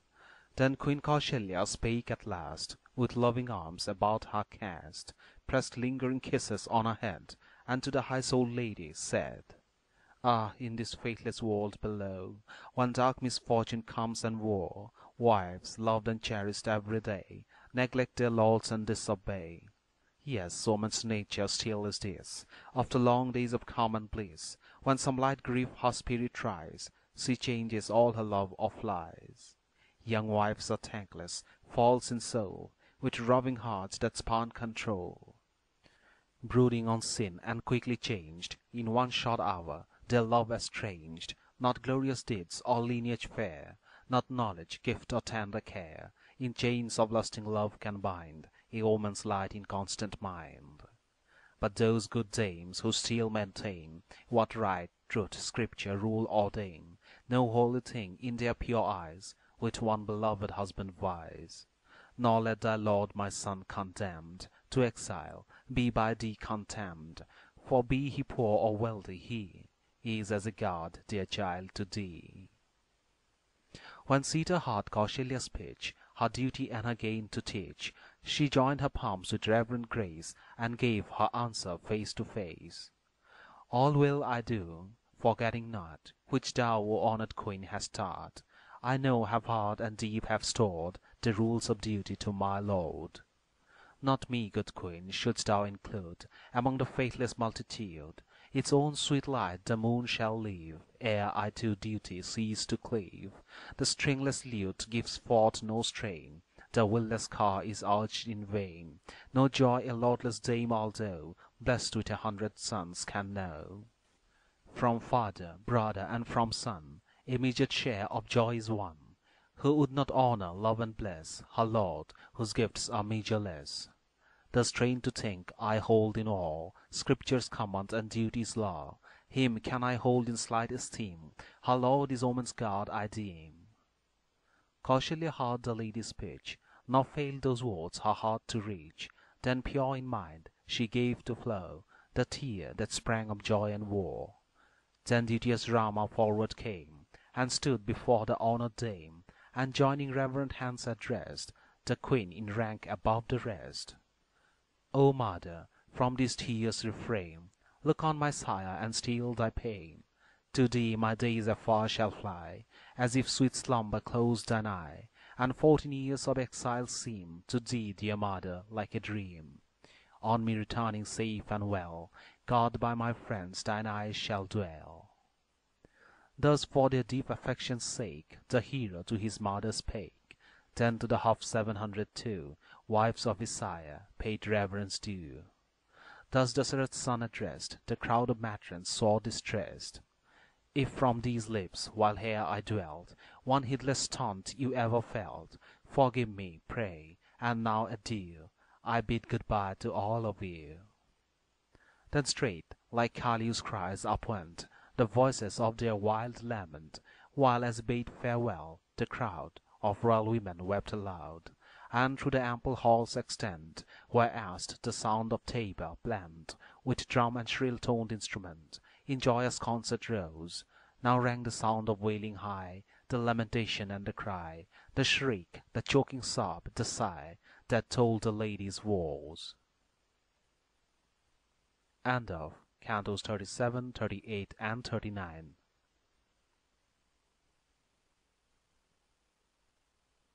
Canto 40. Rama's Departure. Then Rama, Sita, Lakshmana bent at the king's feet and sadly went round him with slow steps reverent. When Rama of the duteous heart had gained his sire's consent to part, with Sita by his side he paid due reverence to the queen dismayed. And Lakshmana with affection meet bowed down and clasped his mother's feet. Sumitra viewed him as he pressed her feet, and thus her son addressed: Neglect not Rama wandering there, but tend him with thy faithful care. In hours of wealth, in time of war, him, sinless son, thy refuge know. From this good law the just never swerve, that younger sons the eldest serve, and to this righteous rule incline all children of thine ancient line. Freely to give, reward each right, nor spare their bodies in the fight. Let Rama Dasarath be, look upon Sita as on me, and let the cart wherein you dwell be thine Ayodhya, fare thee well. Her blessings thus Sumitra gave to him whose soul to Rama clave, exclaiming when her speech was done, Go forth, O Lakshman, go, my son, go forth, my son, to win success, high victory and happiness. Go forth thy foemen to destroy, and turn against at last with joy. As Matali, his charioteer, speaks for the Lord of gods to hear, Sumantra, palm to palm applied, in reverence trained, to Rama cried, O famous prince, my car ascend, may blessings on thy course attend, and swiftly shall my horses flee, and place thee where thou biddest me. The 14 years thou hast to stay, far in the wilds begun to-day, for Queen Kaikeyi cries away. Then Sita, best of womankind, ascended with a tranquil mind. Soon as her toilet task was done, that chariot brilliant as the sun. Rama and Lakshman, true and bold, sprang on the car adorned with gold. The king those years had counted over, and given Sita robes and store of precious ornaments to wear, when following her husband there. The brothers in the car found place for nets and weapons of the chase. Their warlike arms and mail they laid, a leaden basket and a spade. Soon as Sumantra saw the tree, where seated in the chariot he urged on each horse of noble breed, who matched the rushing wind in speed. As thus the son of Raghu went forth for his dreary banishment, chill-numbing grief the town assailed, all strength grew weak, all spirit failed. Ayodhya, through her wide extent, was filled with tumult and lament. Steeds neighed and shook the bells they bore, each elephant returned a roar. Then all the city, young and old, wild with their sorrow uncontrolled, rushed to the car as from the sun the panting hearts to water run. Before the car, behind, they clung, and there as eagerly they hung, with torrents streaming from their eyes, called loudly with repeated cries. Listen, Sumantra, draw thy rein, drive gently and thy steeds restrain. Once more on Rama will we gaze, now to be lost for many days. The queen his mother has, be sure, a heart of lion to endure, to see her godlike Rama go, nor feel it shattered by the blow. Sita, well done, with a heart's pride, still like his shadow by his side, rejoicing in thy duty still, as sunlight cleaves to marrow's heel. Thou, Lakshman, too hast well deserved, who from thy duty hast not served, tending the peer of gods above, whose lips speak not but words of love. Thy firm resolve is nobly great, and high success on thee shall wait. Yea, thou shalt win a priceless meed, thy path with him to heaven shall lead. As thus they spake, they could not hold the tears that down their faces rolled, while still they followed for a space their darling of Ikshaku's race. There stood surrounded by a ring of mournful wives the mournful king. For I will see once more, he cried, mine own dear son, and fought he hied. As he came near, there rose the sound of weeping as the dames stood round. So the she-elephants complain when their great lord and guide is slain. Kakut's son, the king of man, the glorious sire, looked troubled then. As the full moon is when dismayed by dark eclipse's threatening shade, then Dasarat's son designed for highest fate of lofty mind, urged to more speed the charioteer. Away, away, why linger here? Urge on thy horses, Rama cried, and stay, oh stay, the people shied. Sumantra, urged to speed away, the townsman's call must disobey. Forth as the long-armed hero went, the dust his chariot wheels upsent was laid by streams that ever flowed from their sad eyes who filled the road. Then sprung of war from eyes of all, the women drops began to fall, as from its lotus on the lake the darting fish the water shake. When he, the king of high renown, saw that one thought held all the town, like some tall tree he fell and lay, whose root the axe has hewn away.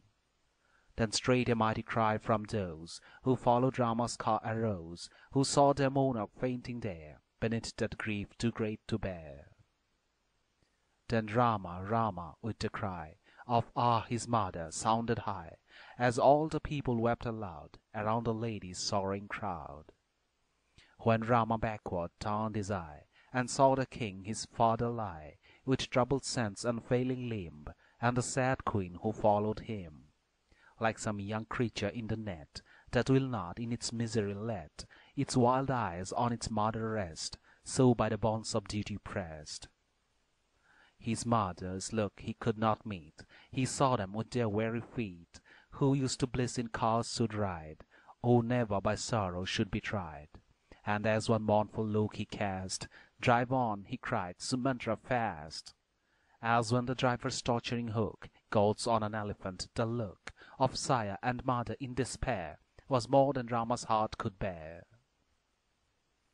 As mother kind to stalls return, which hold the cubs for whom they yearn, so to the car she tried to run, as a cow seeks her little one. Once and again the hero's eyes looked on his mother, as with cries of war she called and gestures wild, O Sita, Lakshmana, O my child! Stay, cried the king, thy chariot stay. On, cried Rama, speed away. As one between two hosts inclined, to neither was Sumantra's mind. But Rama spake these words again, a lengthened war is bitterest pain. On, and if his wrath grow hot, thine answer be, I heard thee not. Sumantra, at the chief's behest, dismissed the crowd that toward him pressed, and as he bade to swiftest speed, urged on his way its willing steed. The king's attendants parted thence, and paid him heartfelt reverence. In mind and with the tears he wept, each still his place near Rama kept. As swift away the horses sped, his lords to Dasaratha said, to follow him whom thou again wouldst see returning home is vain. With failing limb and drooping mien, he heard their counsel wise, still on their son the king and queen kept fast their lingering eyes. Canto 41. The Citizen's Lament. The lion chief, with hands upraised, was born from eyes that fondly gazed. But then the lady's bower was rent with cries of weeping and lament. Where goes he now, our Lord, the sure protector of the friendless poor, in whom the wretched and the weak defense and aid were wont to seek? All words of wrath he turned aside, and never, when cursed, in ire replied. He shared his people's war and steeled the troubled breast which rage had filled. Our chief on lofty thoughts intent, in glorious fame preeminent, as on his own dear mother does he ever looked on each of us. Where goes he now? His sire's behest, by Queen Kaikeyi's guile distressed, has banished to the forest hence him who was all the world's defence. Ah, senseless king, to drive away the hope of man, their guard and stay, to banish to the distant wood Rama, the duteous, true and good. The royal dames, like cows bereaved of their young cubs, thus sadly grieved. The monarch heard them as they wailed, and by the fire of grief assailed. For his dear son he bowed his head, and all his sense and memory fled. Then where no fires of worship fed, thick darkness over the sun was spread. The cows their thirsty calves denied, and elephants flung their food aside. Trisanku, Jupiter looked red, and Mercury and Mars the red, in direful opposition met, the glory of the moon beset. The lunar stars withheld their light, the planets were no longer bright, but Meteors with their horrid glare, and dire Bisakhas lit the air. As troubled ocean heaves and raves, when doom's wild tempest sweeps the waves, thus all Ayodhya reeled and bent, when Rama to the forest went. And chilling grief and dark despair fell suddenly on all men there. Their wonted pastime all forgot, nor thought of food or touched it not. Crowds in the royal street were seen, with weeping eye and troubled mien. No more a people gay and glad, each head and heart was sick and sad. No more the cool wind softly blew, the moon no more was fair to view, no more the sun with genial glow cherished the world now plunged in war. Sons, brothers, husbands, wedded wives, forgot the ties that joined their lives. No thought for kith and kin was spared, but all for only Rama cared. And Rama's friends who loved him best, their minds disordered and distressed by the great burden of their woes, turned not to slumber or repose. Like art with all her hills bereft of Indra's guiding care, Ayodhya in her sorrow left by him the high-souled heir, was bowed by fear and sorrow's force, and shook with many a throe, while warrior, elephant and horse sent up the cry of war. Canto 42. Dasaratha's Lament. While yet the dust was seen afar, that marked the course of Rama's car, the glory of Ikshaku's race turned not away his eager face. While yet his duteous son he saw, he could not once his gaze withdraw, but rooted to the spot remained, with eyes that after Rama strained. But when that dust no more he viewed, fainting he fell by grief subdued. To his right hand Kausalya went, and ready aid the lady lent, while Bharat's loving mother tried to raise him on the other side. The king, within whose ordered soul justice and virtue held control, to Queen Kaikeyi turned and said, with every sense disquieted, "Touch me not, thou whose soul can plot all sin, Kaikeyi, touch me not. No loving wife, no friend to me, I never again would look on thee, never from this day have aught to do with thee and all thy retinue. Thee whom no virtuous thoughts restrain, whose selfish heart seeks only gain, the hand I laid in mine, O dame, the steps we took around the flame, and all that links thy life to mine, here and hereafter I resign. If Bharat too, thy darling son, joy in the rule thy art has won, never may the funeral offerings paid by his false hand approach my shade." Then, while the dust upon him hung, the monarch to Kausalya clung, and she with mournful steps and slow turned to the palace worn with war. As one whose hand has touched the fire, or slain a Brahman in his ire, he felt his heart with sorrow torn, still thinking of his son forlorn. Each step was torture, as the road the tresses of the chariot sowed, and as the shadowed sun grows dim, so care and anguish darkened him. He raised a cry, by war distraught, as of his son again he thought, and judging that the car had sped beyond the city, thus he said, I still behold the footprints made by the good horses that conveyed my son afar. These marks I see, but high-souled Rama, where is he? Ah me, my son, my first and best, on pleasant couches wont to rest, with limbs perfumed with sandal, fanned by many a beauty's tender hand. Where will he lie with log or stone, beneath him for a pillow thrown, to leave at morn his earthly bed, neglected and with dust overspread? As from the flood, with sigh and pant, comes forth the husband elephant, the man who make the woods their home shall see the long-armed hero roam. Roused from his bed, thou lord of all, in semblance of a friendless thrall, Janak's dear child, who never has met with aught save joy and comfort yet, will reach the day the forest worn and wearied with the brakes of thorn.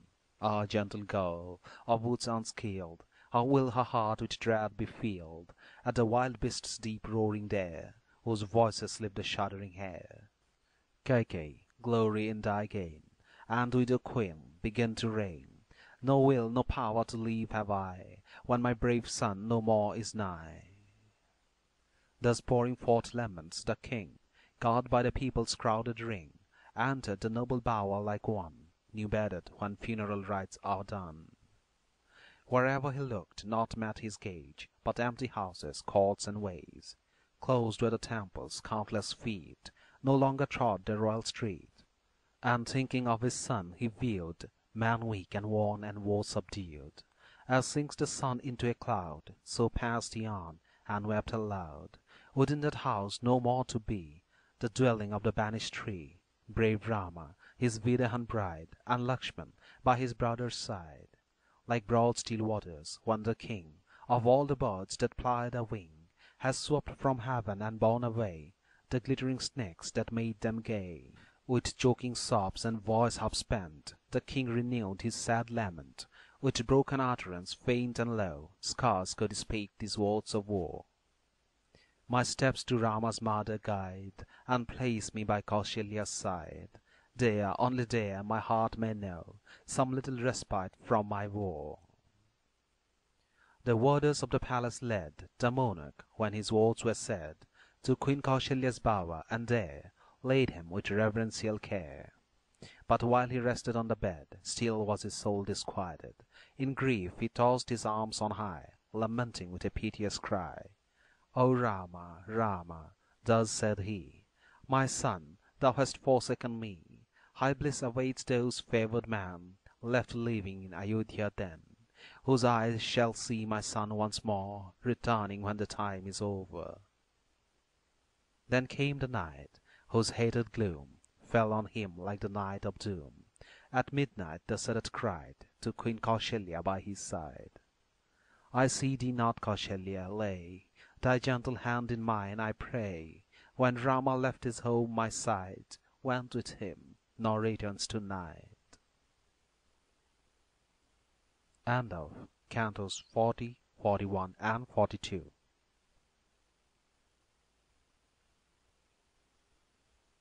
Canto 43. Kausalya's Lament. Kausalya saw the monarch lie, with drooping frame and failing eye, and for her banished son distressed, with these sad words her lord addressed. Kaikeyi, cruel, false, and vile, has cast the venom of her guile on Rama, lord of man, and she will ravage like a snake set free, and more my soul alarm, like a dire serpent bent on harm. For triumph crowns its dark intent, and Rama to the wild descent. Ah, were he doomed but here to stray, begging his food from day to day, or do and slept Kaikeyi's will, this were a boon, a comfort still. But she, as jaws her cruel hate, has hurled him from his high estate, as Brahmans when the moon is near cast to the ground the demons dear. The long-armed hero, like the lord of Nagas, with his bow and sword, begins, I ween, his forest life, with Lakshmana and his faithful wife. Ah, how will fare the exiles now, whom, moved by Queen Kaikeyi thou, hast sent in forests to abide, bred in delights, by war untried. far banished when their lives are young, with the fair fruit before them hung, deprived of all their rank that sweets, how will they live on grain and roots? Oh, that my years of war were past, and the glad hour were come at last, when I shall see my children dear, Rama, his wife, and Lakshmana here. When shall Ayodhya, wild with glee, again those mighty heroes see, and decked with wreaths her banners wave, to welcome home the true and brave? When will the beautiful city view, with happy eyes the lordly two, returning joyful as the May, when the dear moon is full again? When like some mighty bull who leads the cow exulting through the meads, will Rama through the city ride, strong-armed, with Sita at his side? When will 10,000 meet, and crowd Ayodhya's royal street, and grain in joyous welcome throw upon my sons who tame the foe? When with delight shall youthful bands of Brahman maidens in their hands bear fruit and flowers in goodly show, and circling round Ayodhya go? With ripened judgment of a sage, and godlike in his blooming age, when shall my virtuous son appear, like kindly rain our hearts to cheer? Ah, in a former life, I ween, this hand of mine, most base and mean, has dried the ardors of the kine, and left the thirsty calves to pine. Hence, as the lion robs the cow, Kaikeyi makes me childless now, exulting from her feebler foe, to rend the son she's cherished so. I had but him, in scripture skilled, with every grace his soul was filled. Now not a joy has life to give, and robbed of him I would not live. Yea, all my days are dark and drear, if he, my darling, be not near. And Lakshmana brave, my heart to cheer, as for my son I mourn and yearn, the quenchless flames of anguish burn, and kill me with the pain, as in the summer's noontide blaze the glorious day god with his rays consumes the parching plain. Canto 44. Sumitra's Speech. Kausalya ceased her sad lament of beauteous dames most excellent. Sumitra, who to duty clave, in righteous words this answer gave: Dear Queen, all noble virtue's grace, thy son, of man the first in place, why dost thou shed these tears of woe, with bitter grief lamenting so? If Rama, leaving royal sway, has hastened to the woods away, it is for his high-souled father's sake, that he his promise may not break. He to the path of duty clings, which lordly fruit hereafter brings, the path to which the righteous cleave. For him, dear Queen, thou shouldst not grieve. And Lakshmana too, the blameless-souled, the same high course with him will hold, and mighty bliss on him shall wait, so tenderly compassionate. And Sita, bred with tender care, well knows what toils await her there, but in her love she will not part from Rama of the virtuous heart. Now has thy son through all the world the banner of his fame unfurled, true, modest, careful of his vow, what has he left to aim at now? The sun will mark his mighty soul, his wisdom, sweetness, self-control, will spare from pain his face and limb, and with soft radiance shine for him, through forest glades shall spring a soft auspicious breeze, and bring its tempered heat and cold to play around him ever night and day. The pure cold moonbeam shall delight the hero as he sleeps at night, and soothe him with the soft caress of a fond parent's tenderness. To him, the bravest of the brave, his heavenly arms the Brahman gave, when fierce Suvaho dyed the plain with his lifeblood by Rama slain. Still trusting to his own right arm, the hero's son will fear no harm, as in his father's palace he in the wild woods will dauntless be. Whenever he lets his arrows fly, his stricken foemen fall and die, and is that prince of peerless worth too weak to keep and sway the earth? His sweet pure soul, his beauty's charm, his hero heart, his warlike arm, will soon redeem his rightful reign, when from the woods he comes again. The Brahmans on the prince's head king-making jobs shall quickly set, and Sita, art and fortune share the glories which await the heir. For him, when forth his chariot swept, the crowd that thronged Ayodhya wept, with agonizing war distressed. With him in hermit's mantle dressed, in guise of Sita, Lakshmi went, and none his glory may prevent. Yea, not to him is high or hard, before whose steps to be his guard, Lakshmana, the best, who draws the bow, with spear, shaft, sword rejoiced to go. His wanderings in the forest over, thine eyes shall see thy son once more. Quiet thy faint heart, thy grief dispel, for this, O Queen, is truth I tell. Thy son returning, moon-like thence, shall at thy feet do reverence, and blessed and blameless lady, thou shalt see his head to touch them bow. Yea, thou shalt see thy son made king, when he returns with triumphing. And how thy happy eyes will brim with tears of joy to look on him. Thou, blameless lady, shouldst the whole of the sad people here console. Why in thy tender heart allow this bitter grief to harbour now?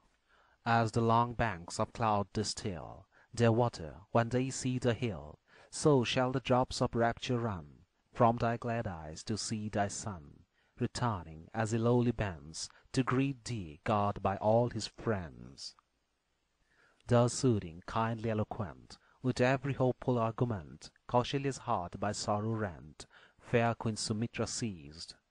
Kausalya heard its pleasant plea, and grief began to leave her free, as the light clouds of autumn flee, their watery stores decreased.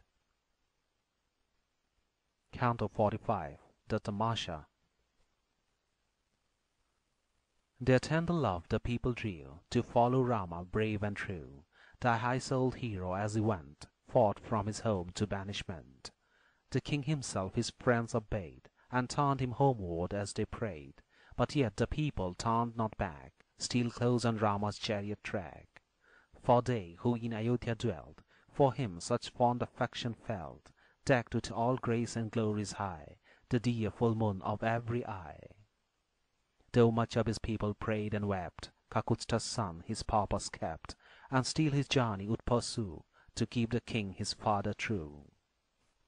Deep in the hero's bosom sank their love, whose signs his glad eye drank. He spoke to cheer them as his own, their children, in a loving tone. If ye would grant my fond desire, give Bharat now that love entire, and reverence shown to me by all who dwell within Ayodhya's wall. For he, Kaikeyi's darling son, his virtuous career will run, and ever bound by duty's chain, consult your will and bliss and gain. In judgment old, in years a child, with hero virtues meek and mild, a fitting lord is he to cheer his people and remove their fear. In him all kingly gifts abound, more noble than in me are found. Imperial prince, well proved and tried, obey him as your lord and guide. And grant, I pray, the boon I ask, to please the king be still your task, that his fond heart while I remain far in the wood may feel no pain. The more he showed his will to tread the path where filial duty led, the more the people round him thronged, for their dear Rama's empire longed. Still more attached his followers grew, as Rama with his brother drew, the people with his virtue's ties, lamenting all with tear-dimmed eyes. The saintly twice born, triply old, in glory, knowledge, seasons told, with weary heads that shook and bowed, their voices raised and spake aloud. O steeds, who best and noblest are, who whirl so swiftly Rama's car, go not, return, we call on you, be to your master kind and true. For speechless things are swift to hear, and naught can match a horse's ear. O generous steeds, return, when thus you hear the cry of all of us. Each vow he keeps most firm and sure, and duty makes his spirit pure. Back with our chief, no woodward hands, back to his royal residence.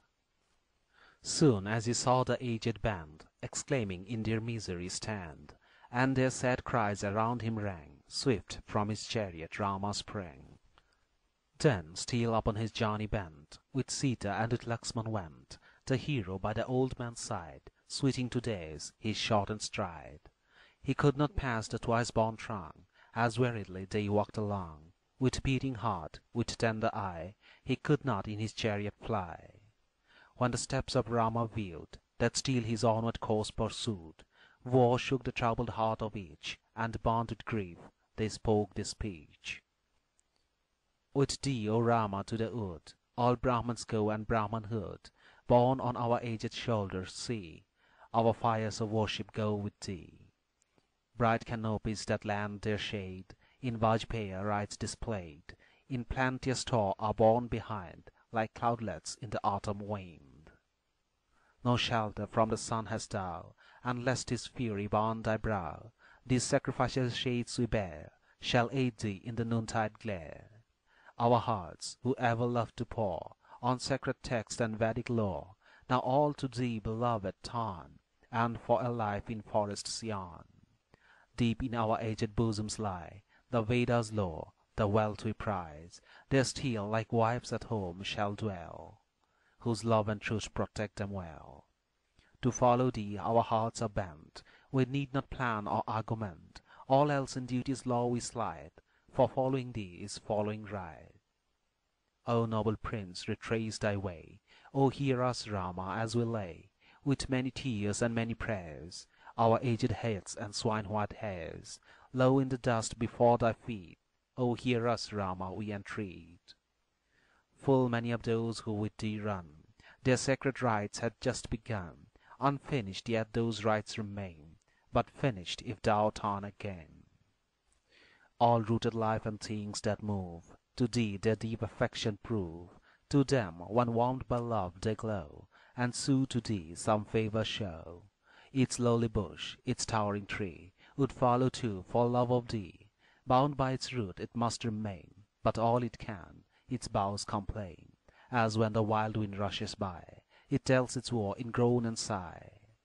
No more through air the gay birds fleet, but footless melancholy seat, together on the bronze and call, to thee, whose kind heart feels for all. As wailed the aged Brahman's band, to turn him back with wild lament, seemed Tamasa herself to aid, checking his progress as they prayed. Sumantra from the chariot freed, with ready hand its weary steed. He groomed them with the utmost heed. Their limbs he bedded and dried, then led them forth to drink and feed, at pleasure in the grassy mead that fringed the river side. End of Cantos 43, 44 and 45.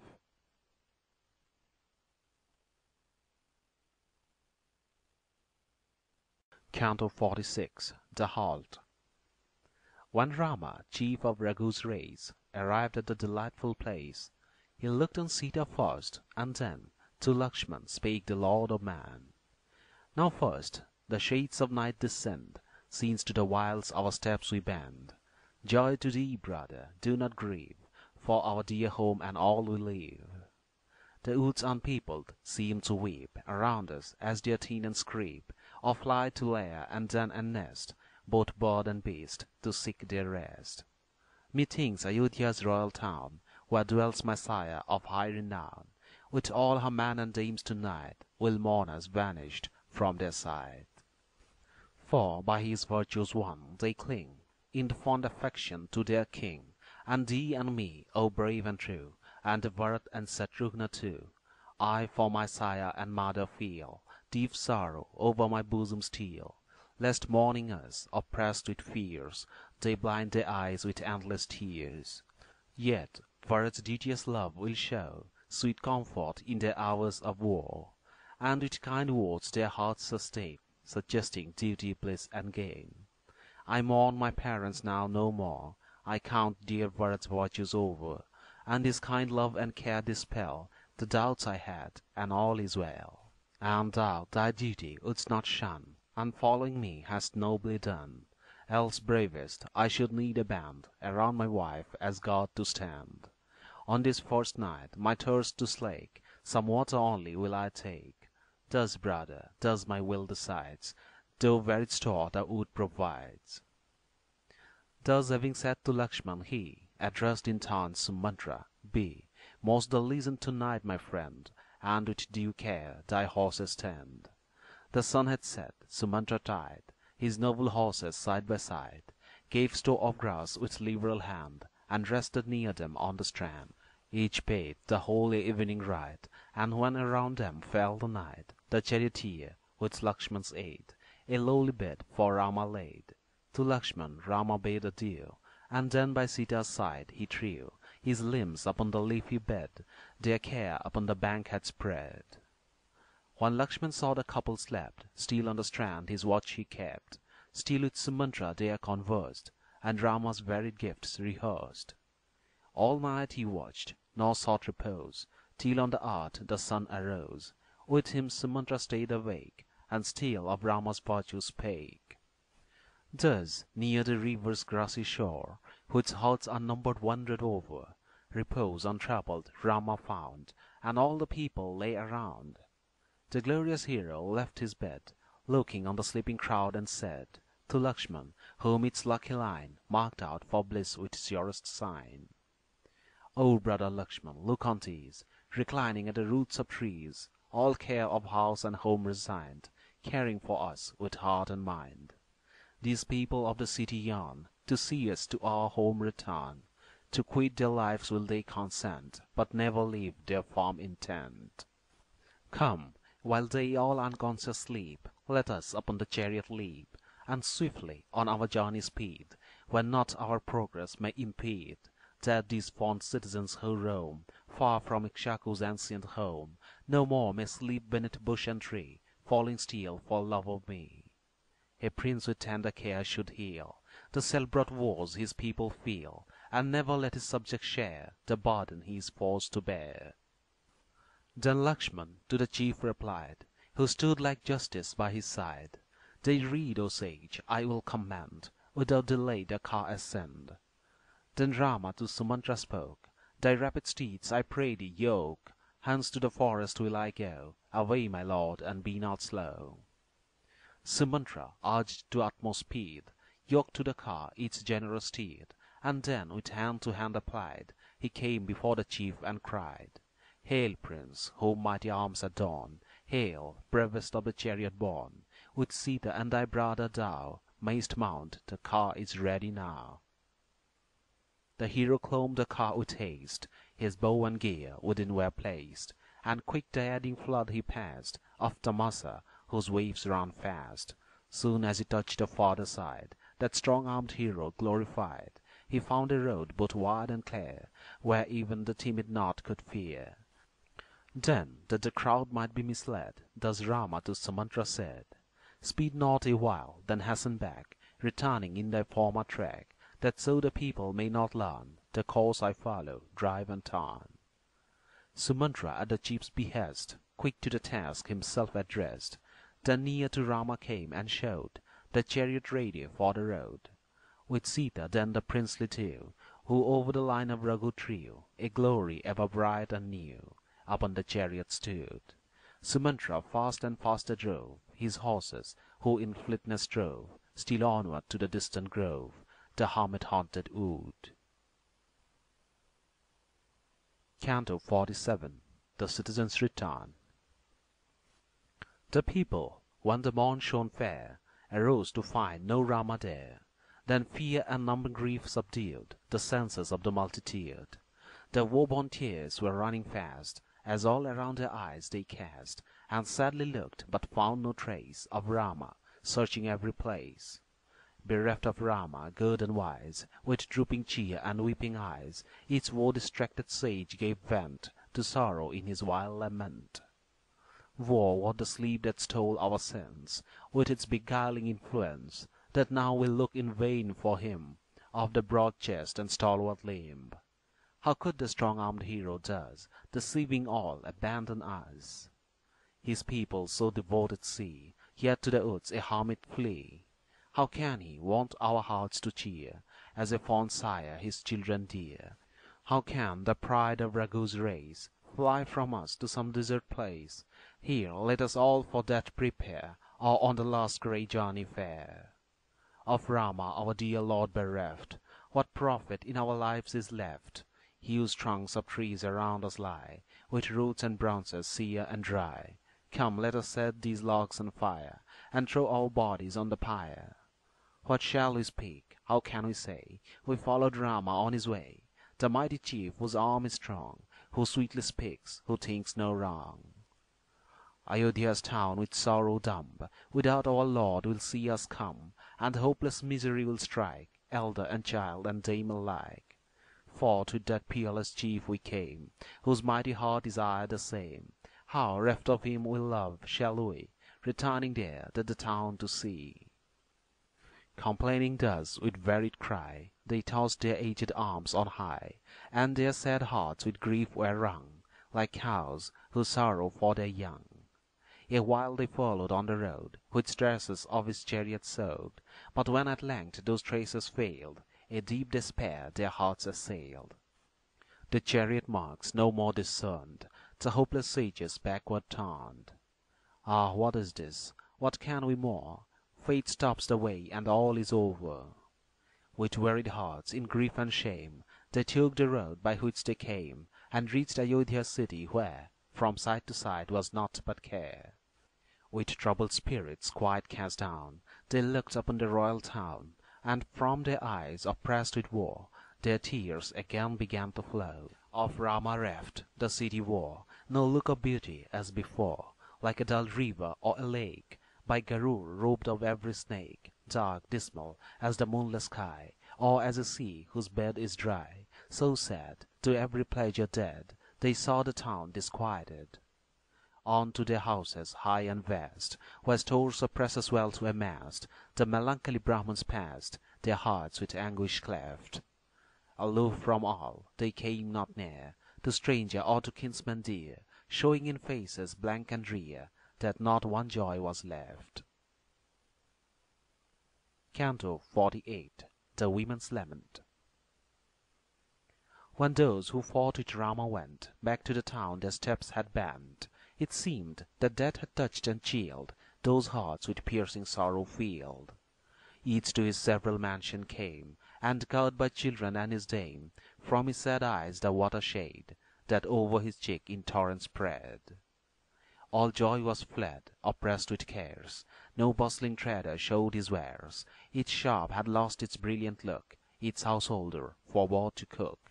No hand with joy its earnings told, none cared to win a wealth of gold, and scarce the youthful mother smiled to see her first, her newborn child. In every house a woman wailed, and her returning lord assailed, with keen taunt piercing like the steel that bids the tusked monster kneel. What now to them is wedded dame? What house and home and dearest aim? Or son, or bliss, or gathered store, whose eyes on Rama look no more? There is but one in all the earth, one man alone of real worth, Lakshmana who follows true and good, Rama with Sita through the wood. Made holy for all time with him, its pool and fountain, lake and stream, if great Kakutsta's son shall choose their water for his birth to use. Its forest, dark with lovely trees, shall eon Kakutsta's son to please, its mountain peak and woody hill, its mighty flood and mazy rill, its rocky height, its shady grove, where the blessed feet of Rama rove, shall gladly welcome with the best of all they have their honored guest, the trees that clustering blossoms bear, and bright-hued buds to jam their hair. The heart of Rama shall delight, and cheer him on the breezy height. For him the upland slopes will show the fairest roots and fruit that grow, and all their wealth before him fling, ere the due hour of ripening. For him its earth-uploading hill its crystal water shall distil, and all its flood shall be displayed in many a thousand-hued cascade.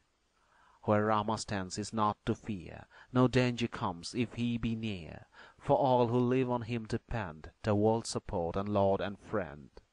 Ere into distant wilds he stray, let us to Rama speed away, for its reward on those will wait, who serve a Prince of souls so great. Who will attend on Sita dear, be Raghu's son your special care. The city dames with grief distressed, thus once again their lords addressed.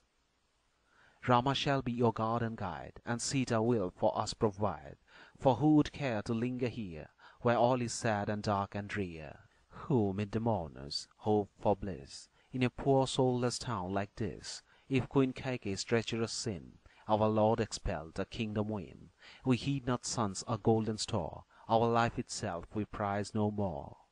If she, seduced by lust of sway, her lord and son could cast away, whom would she leave unharmed, the base defiler of our royal race? We swear it by our children dear, we will not dwell as servants here. If Queen Kaikeyi live to reign, we will not in her realm remain. Bowed down by her oppressive hand, the helpless, lordless, godless land, cursed for Kaikeyi's guilt will fall, and swift destruction seize it all. For Rama forced from home to fly, the king his sire will surely die, and when the king has breathed his last, ruin will doubtless follow fast. Sad, robbed of merits, drug the cup, and drink the poisoned mixture up, or share the exiled Rama's lot, or seek some land that knows her not. No reason but a false pretense drove Rama, Sita, and Lakshmana hence, and we to Bharat have been given, like cattle to the shambles driven. While in each house the women pained, at loss of Rama still complained, sank to his rest the Lord of Day, and night through all the sky held sway. The fires of worship all were cold, no text was hummed, no tale was told, and shades of midnight gloom came down, enveloping the mournful town. Still, sick at heart, the women shed, as for a son or husband fled, for Rama tears disquieted. No child was loved as he, and all Ayodhya, where the feast, music and song and dance had ceased, and merriment and glee. Where every merchant store was closed, the earth its glittering wares exposed, was like a dried up sea. End of Cantos 46, 47, and 48.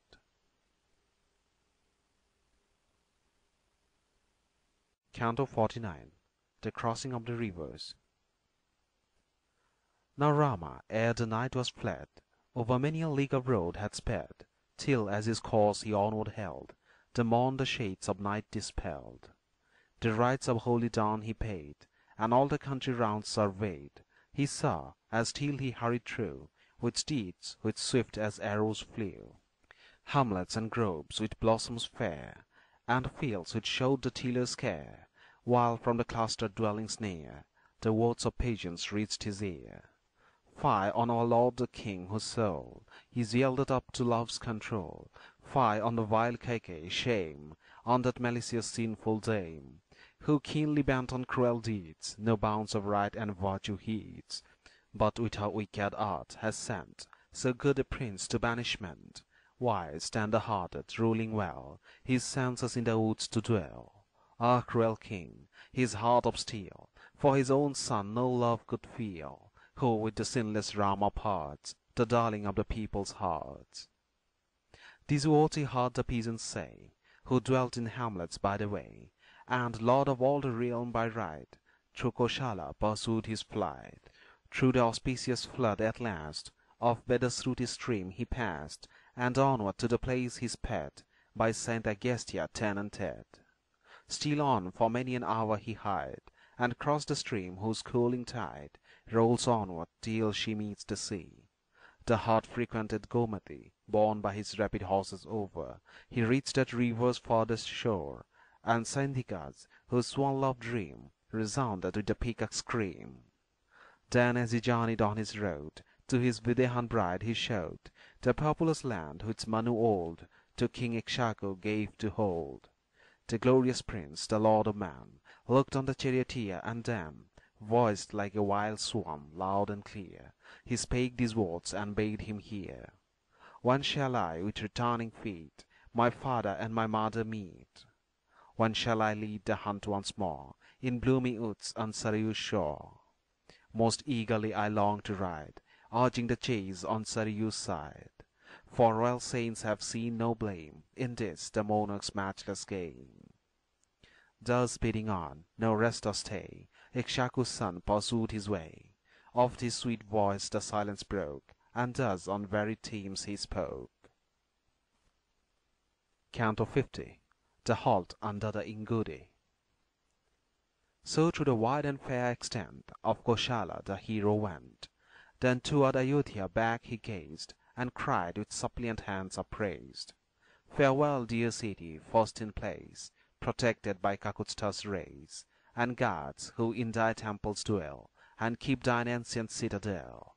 I from this debt my sire will free, Thy well-loved towers again will see, and coming from my wild retreat, my mother and my father meet. Then burning grief inflamed his eye, as his right arm he raised on high, and while hot tears his cheek bedewed, addressed the mournful multitude. By love and tender pity moved, your love for me you well have proved. Now turn again with joy and win, success in all your hands begin.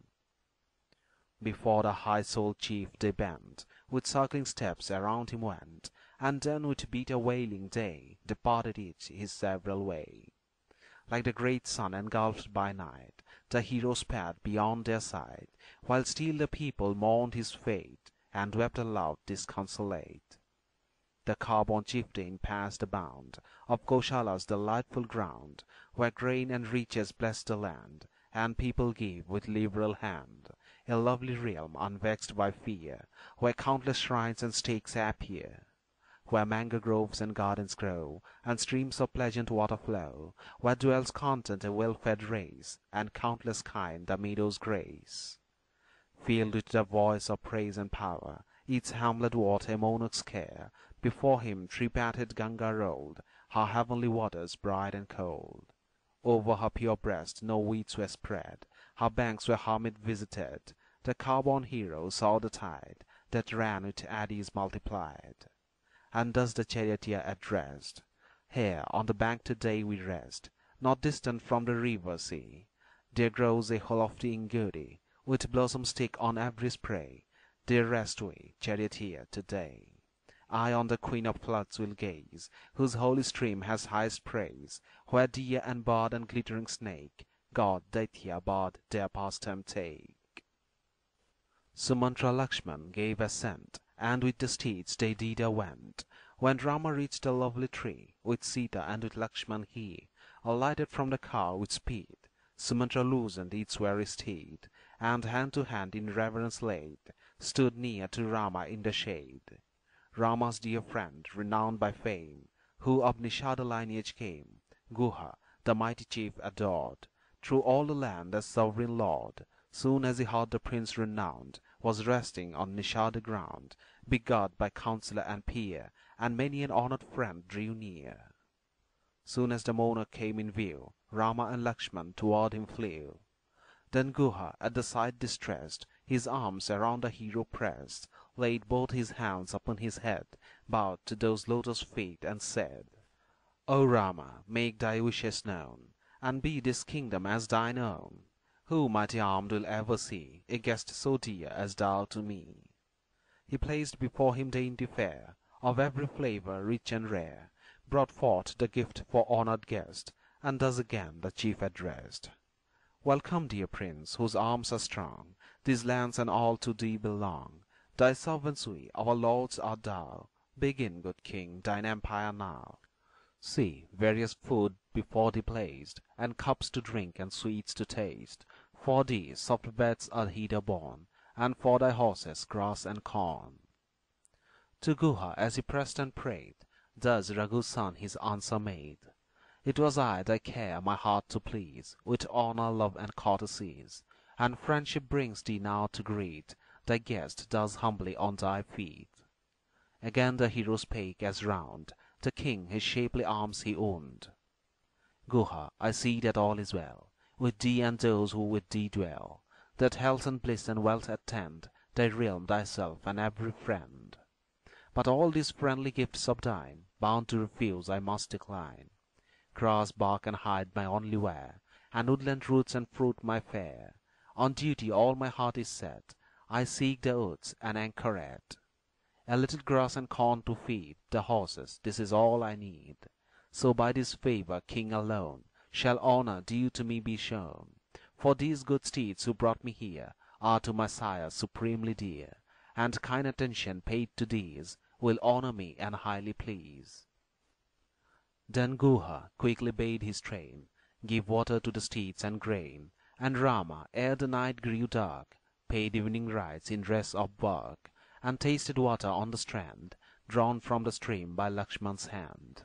And Lakshmana with observance meet bathed his beloved brother's feet, who rested with his Maithili spouse, then set him down beneath distant boughs. And Guha with his bow sat near to Lakshmana and the charioteer, and with the prince conversing kept his faithful watch while Rama slept.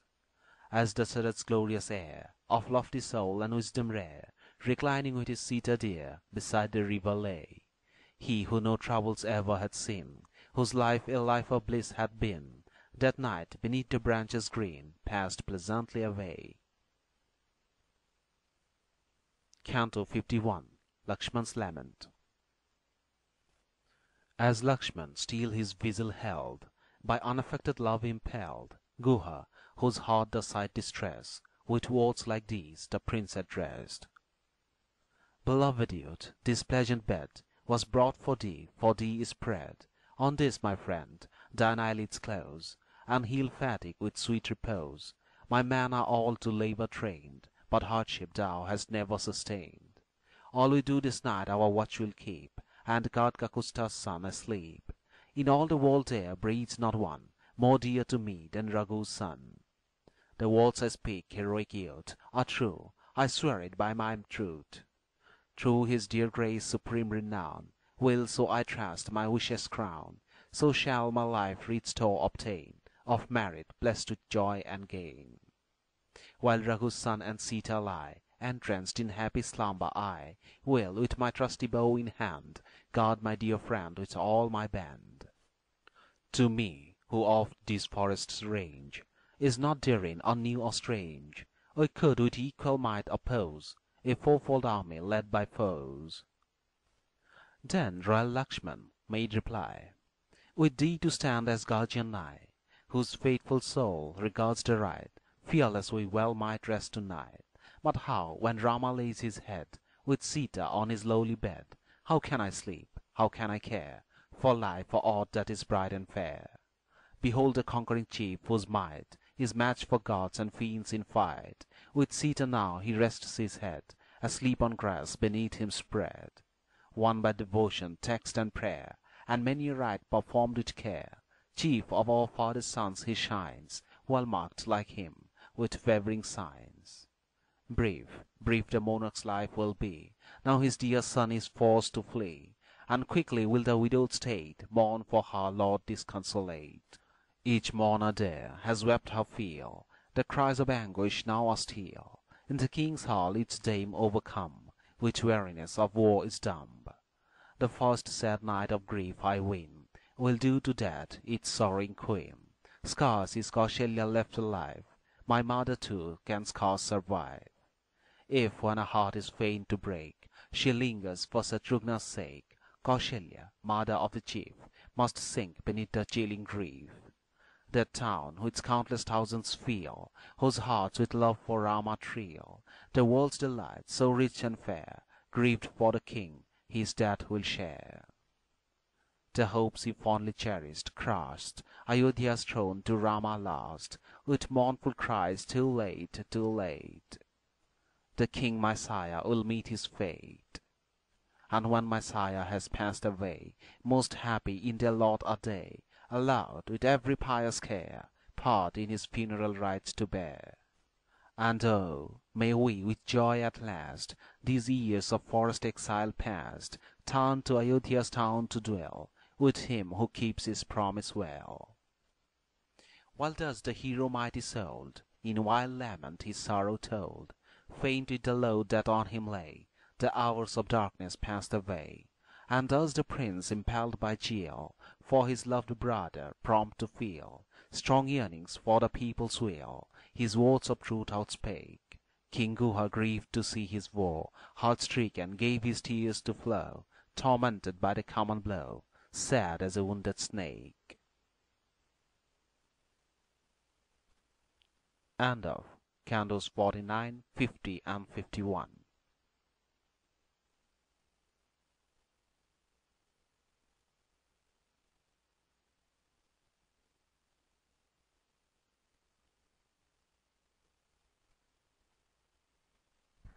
Canto 52. The Crossing of Ganga.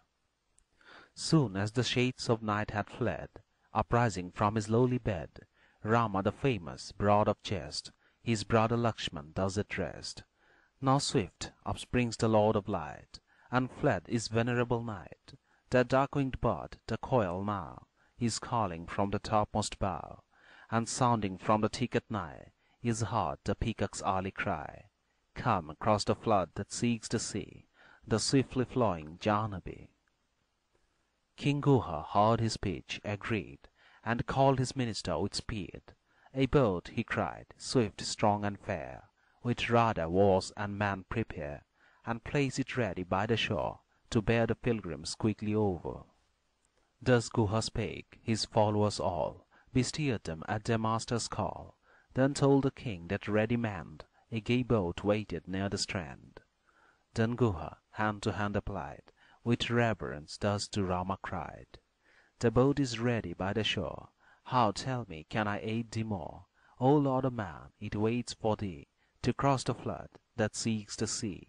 O godlike keeper of thy vow, embark, the boat is ready now. Then Rama, Lord of glory high, thus to King Guha made reply, Thanks for thy gracious care, my lord. Now let the gear be placed on board, its bow-armed chief in mail and cast, bound sword and quiver to their west, and then with Sita near them hide, down the broad river's shelving side.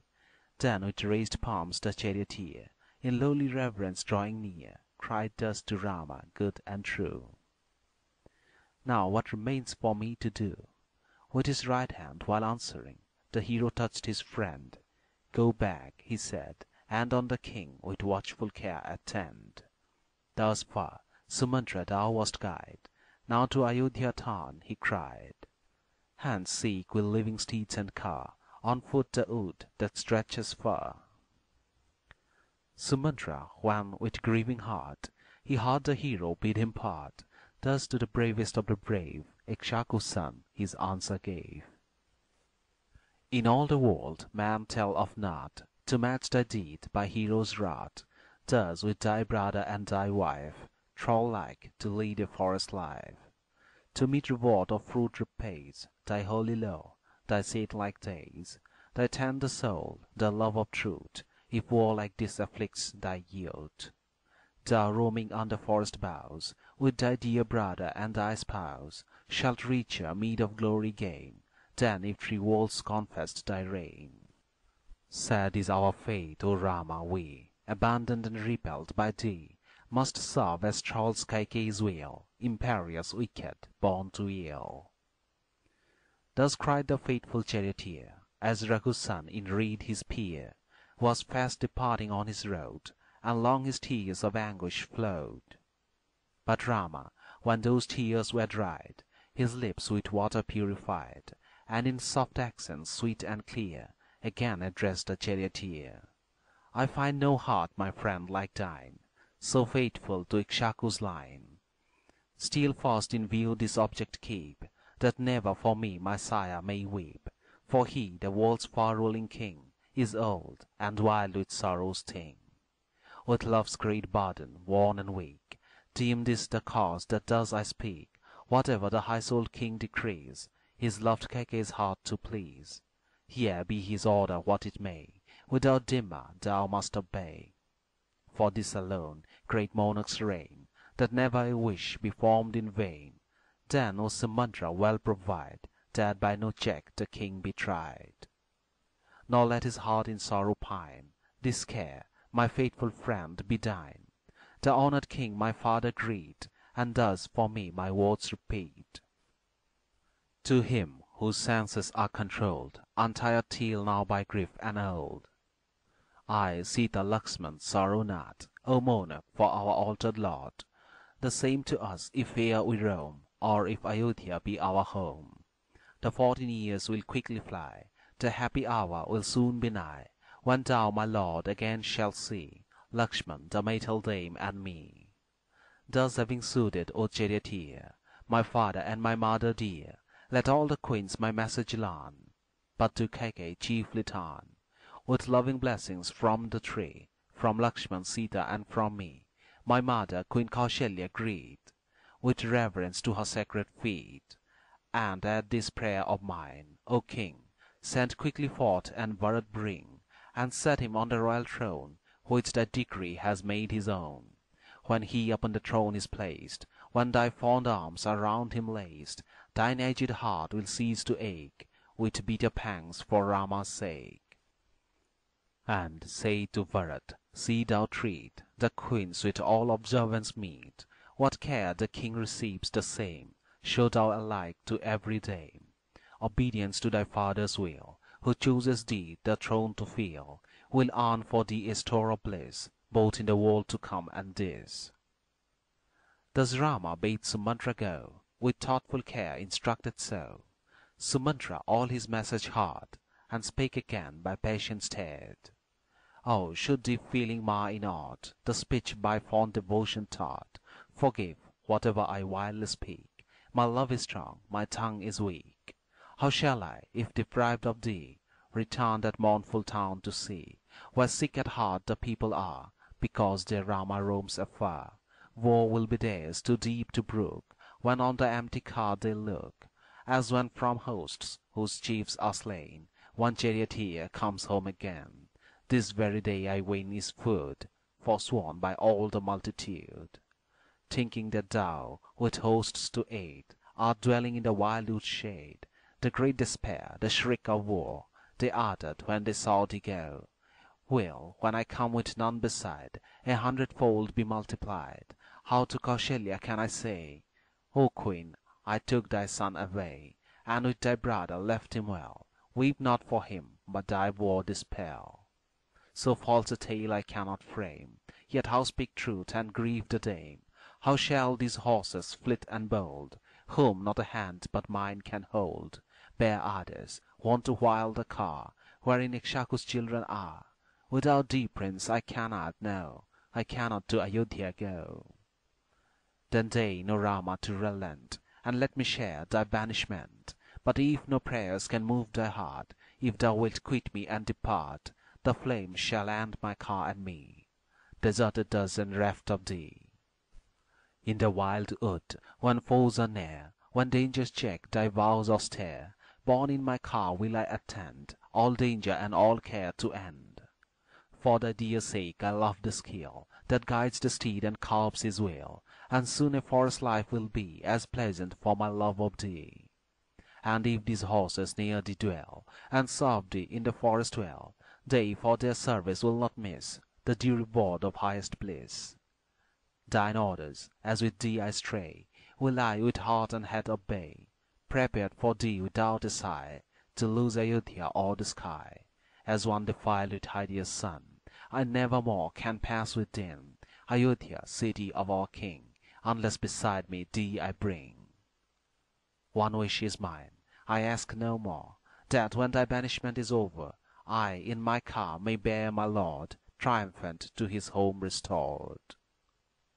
The 14 years, if spent with thee, will swift as light-winged moments flee, but the same years, without thee told, were magnified 100-fold.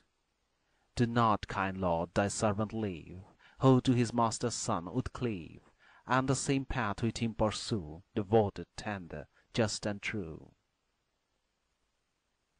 Again Sumantra made his varied plaint, and wept and prayed, him Raghu's son, whose tender breast felt for his servants thus addressed. O faithful servant, well my heart knows how to attached and true thou art. Hear thou the words I speak, and know why to the town I bid thee go. Soon as Kaikeyi, youngest queen, thy coming to the town has seen, no doubt will then her mind oppress that Rama roams the wilderness. And so the dame, her heart content with proof of Rama's banishment, will doubt the virtuous king no more, as faithless to the oath he swore. Chief of my cares is this, that she, youngest amid the queens, may see Bharat her son securely reign over rich Ayodhya's a wide domain. For mine and for the monarch's sake, do thou thy journey homeward take, and as I bade, repeat each word that from my lips thou here hast heard. Thus spake the prince, and strove to cheer the sad heart of the charioteer, and then to royal Guha said these words most wise and spirited. Guha, dear friend, it is not meet that people throng my calm retreat, for I must live a strict recluse, and mould my life by hermit's years. I know the ancient rule accept, by good ascetics gladly kept.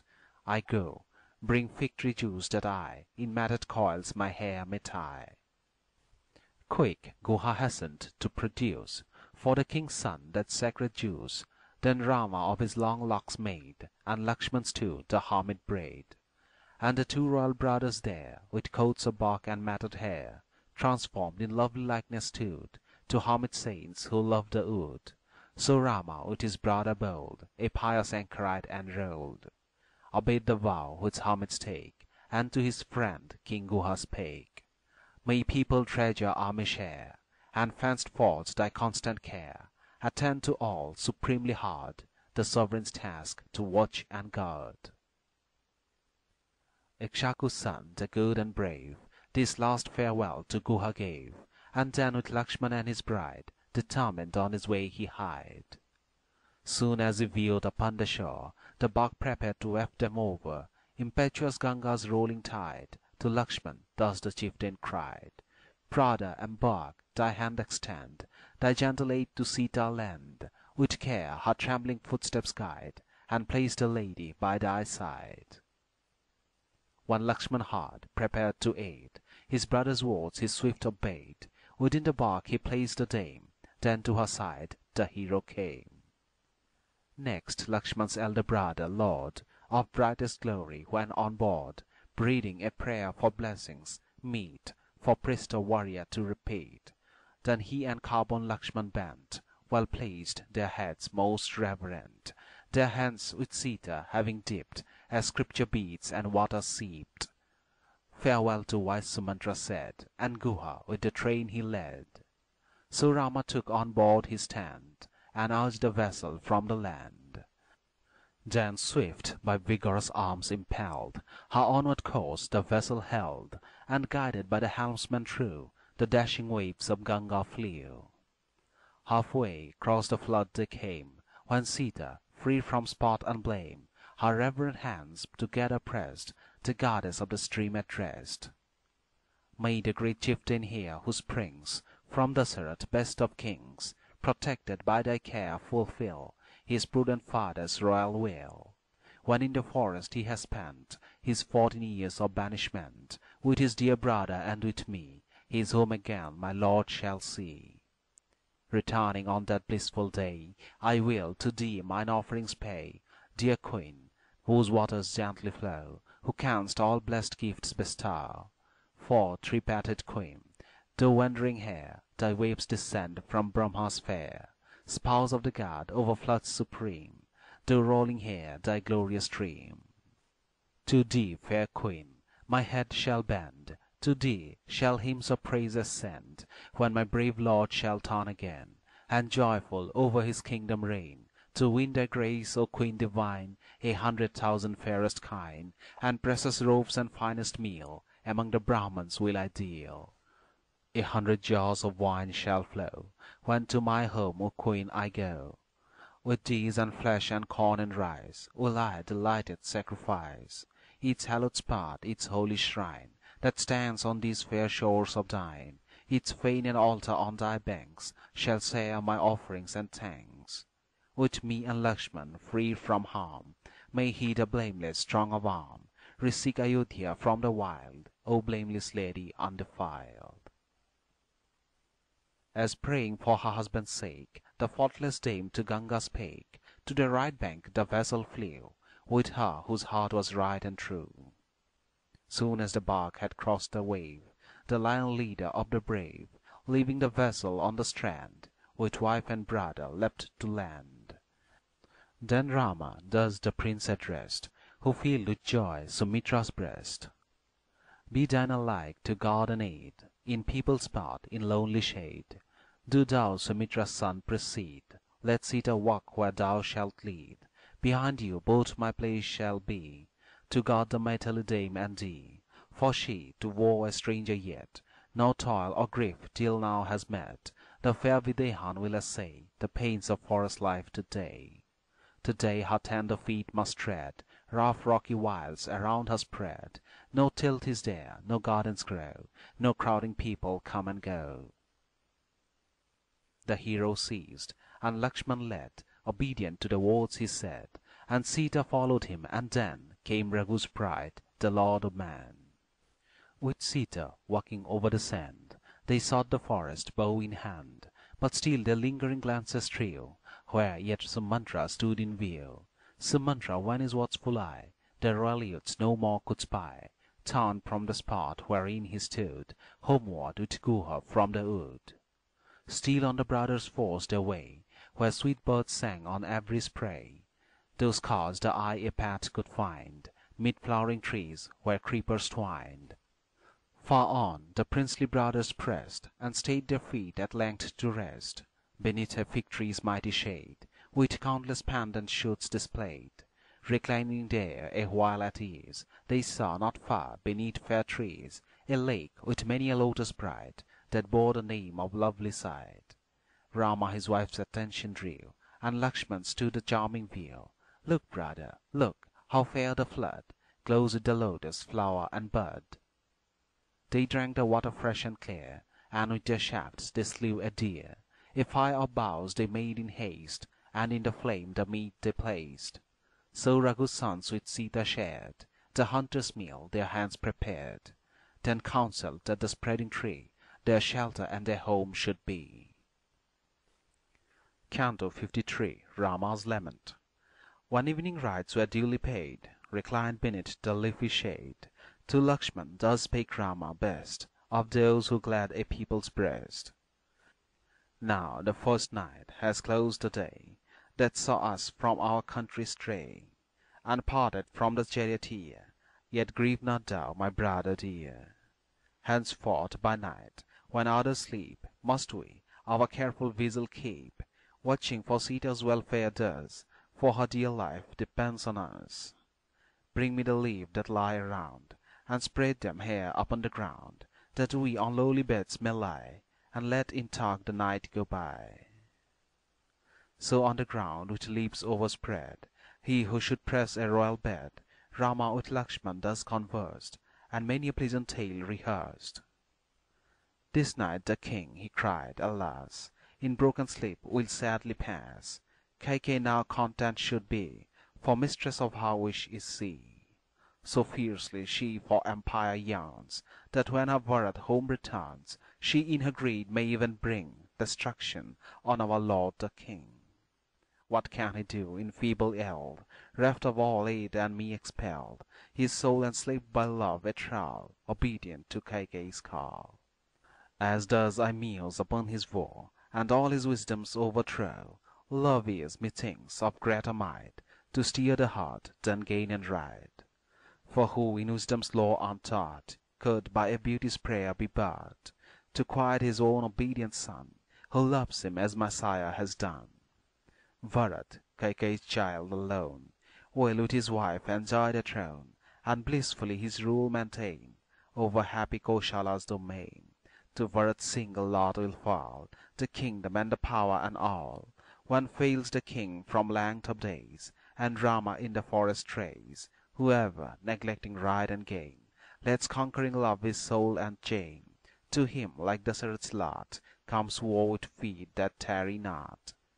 Methinks at last the royal dame, dear Lakshmana, has secured her aim, to see at once her husband dead, her son enthroned, and Rama fled. Ah me, I fear, lest borne away by frenzy of success, she slay Kausalya through her wicked hate, of me bereft, disconsolate. Or her who aye for me has striven, Sumitra, to devotion given. Hence, Lakshmana, to Ayodhya speed, returning in the hour of need. With Sita I my steps will bend, where Dandak's mighty woods extend. No guardian has Kausalya now. Oh, be her friend or guardian thou. Strong hate may vile Kaikeyi lead to many a base unrighteous deed, treading my mother beneath her feet, when Bharat holds the royal seat. Sure, in some antenatal time, were children, by Kausalya's crime, torn from their mother's arms away, and hence she mourns this evil day. She for her child no toil would spare, tending me long with pain and care. Now in the hour of fruitage she has lost that son. Oh, woe is me! O Lakshmana, may no matron ever a son so doomed to sorrow bear. as I, my mother's heart who rend with anguish that can never end. The Sarika methinks possessed more love than glows in Rama's breast, who, as the tale is told to us, addressed the stricken parrot thus: Parrot, the capturer's talons tear, while yet alone thou flutterest there, before his mouth has closed on me. So cried the bird, herself to free. Reft of a son in childless woe, my mother's tears for ever flow. Ill-fated, doomed with grief to strive, what aid can she from me derive? Pressed down by care, she cannot rise from sorrow's flood wherein she flies. In righteous wrath, my single arm could with my bow protect from harm Ayodhya's town and all the art, but what is hero prowess world? Lest breaking duty's law I sin, and lose the heaven I strive to win, the forest life today I choose, and kingly state and power refuse. Thus mourning in that lonely spot, the troubled chief bewailed his lot, and filled with tears his eyes ran over, then silent sat, and spake no more. To him when ceased his loud lament, like fire whose brilliant might is spent, or the great sea when sleeps the waves, thus Lakshmana consolation gave. Chief of the brave, who bear the bow, even now Ayodhya sunk in war, by thy departure reft of light, is gloomy as the moonless night. Unfit it seems that thou, O chief, shouldst so afflict thy soul with grief, so with thou Sita's heart consign to deep despair as well as mine. Not I, O Raghu's son, nor she, could live 1 hour deprived of thee. We were without thine arm to save, like flesh deserted by the wave. Although my mother dear to meet, Satrugna and the king were sweet, on them or heaven to feed mine eye were nothing if thou wert not by. Sitting at ease, their glances fell upon the beds constructed well, and there the sons of virtue laid their limbs beneath the fig tree's shade. Canto 54. Bharadwaja's Hermitage. So there that night the heroes spent, under the boughs that over them bent, and when the sun his glory spread, upstarting from the place they sped, on to that spot they made their way, through the dense wood that round them lay, where Yamuna's swift waters glide, to blend with Ganga's holy tide. Charmed with the prospect ever new, the glorious heroes wandered through full many a spot of pleasant ground, rejoicing as they grazed around, with eager eye and heart at ease, on countless sorts of flowery trees. And now the day was half away sped, when thus to Lakshmana Rama said: There, there, dear brother, turn thine eye, see near Prayag that smoke arise, the banner of our Lord of Flames, the dwelling of some saint proclaims. Near to that place our steps we bend, where Yamuna and Ganga blend. I hear and mark the deafening row, when chafing floods together pour. See, near us on the ground are left dry logs by laboring woodmen cleft, and the tall trees that blossom near Saint Bharadwaja's home appear. The bow-armed princess onward passed, and as the sun was sinking fast, they reached the hermit's dwelling set, near where the rushing waters met. The presence of the warrior scared the deer and the birds as on he fared, and struck them with unwonted war. Then Bharadwaja's cot they saw. The high-souled hermit soon as they found, guarded by his dear disciples round, calm saint, whose vows had well been wrought, whose fervent rites keen sight had barred. Duly had flames of worship blazed, when Rama on the hermit gazed. His suppliant hands the hero raised, drew nearer to the holy man with his companions, and began declaring both his name and race, and why they sought that distant place. Saint, Dasarath's children we, Rama and Lakshmana, come to thee. This my good wife from Janak springs, the best of fair Videha's kings. Through lonely wilds a faultless dame, to this pure grove with me she came. My younger brother follows still, me banished by my father's will. Sumitra's son, bound by a vow, he roams the wood beside me now. Sent by my father forth to rove, we seek, O saint, some holy grove, where leaves of hermits we may lead, and upon fruits and berries feed.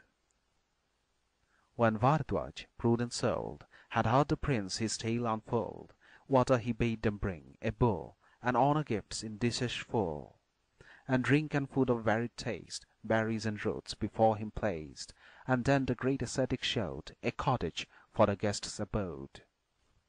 The saint these honors gladly paid to Rama, who had thither strayed, then compassed sat by birds and deer, and many a hermit resting near. The prince received the service kind, and sat him down rejoiced in mind. Then Bharadwaj silence broke, and thus the words of duty spoke. Kakutsta's royal son, that thou hadst sought this grove I knew ere now. Mine ears have heard thy story, sent without a scene to banishment. Behold, O prince, this ample space, near where the mingling floods embrace, holy and beautiful and clear. Dwell with us, and be happy here. By Bharadwaja thus addressed, Rama, whose kind and tender breast all living things would bless and save, in gracious words his answer gave. My honored lord, this tranquil spot, fair home of hermits, suits me not, for all the neighboring people here will seek us when they know me near, with eager wish to look on me, and the Videhan dame to see. A crowd of rustics will intrude upon the holy solitude. Provide, O gracious Lord, I pray, some quiet home that lies away, where my Videhan spouse may dwell, tasting the bliss deserved so well. The hermit heard the prayer he made, a while in earnest thought he stayed, and then in words like these expressed his answer to the chief's request.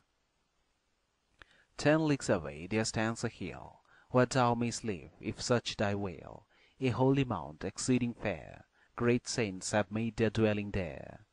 Their great langurs in thousands play, the bears amid the thicket stray.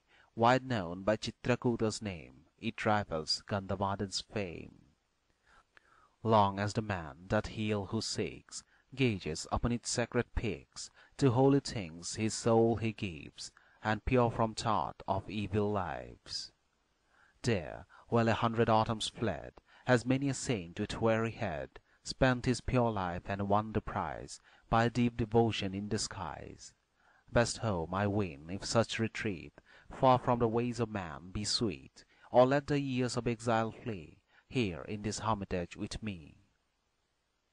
Thus Bharadwaja spake, and trained in law of duty entertained the princess and the dame, and pressed his friendly gifts on every guest. Thus to Prayag the hero went, thus saw the saint preeminent, and varied speeches heard and said. Then holy night over heaven was spread, and Rama took by toil oppressed with Sita and his brother rest. And so the night with sweet content in Bharadwaja's grove was spent. But when the dawn dispelled the night, Rama approached the anchorite, and thus addressed the holy sire, whose glory shone like candle fire. Well have we spent, O truthful sage, the night within thy hermitage. Now let my lord his guests permit, for their new home his grove to quit. Then, as he saw the morning break, in answer Bharadwaj spake, Go forth to Chitrakota's hill, where berries grow and sweets distill. Full well I deem that home will suit thee, Rama, strong and resolute. Go forth and Chitrakuta seek, famed mountain of the varied peak. In the wild woods that guard him round, all creatures of the sage are found. Thou in the glades shalt see appear vast herds of elephants and deer. With Sita there shalt thou delight to gaze upon the woody height. There with expanding heart to look on river, tableland, and brook, and see the foaming torrent rave impetuous from the mountain cave. Auspicious hill, where all day long the lapwings cry their coil song, make all who listen gay. Where all is fresh and fair to see, where elephants and deer roam free, there as a hermit stay. End of Cantos 52, 53, and 54.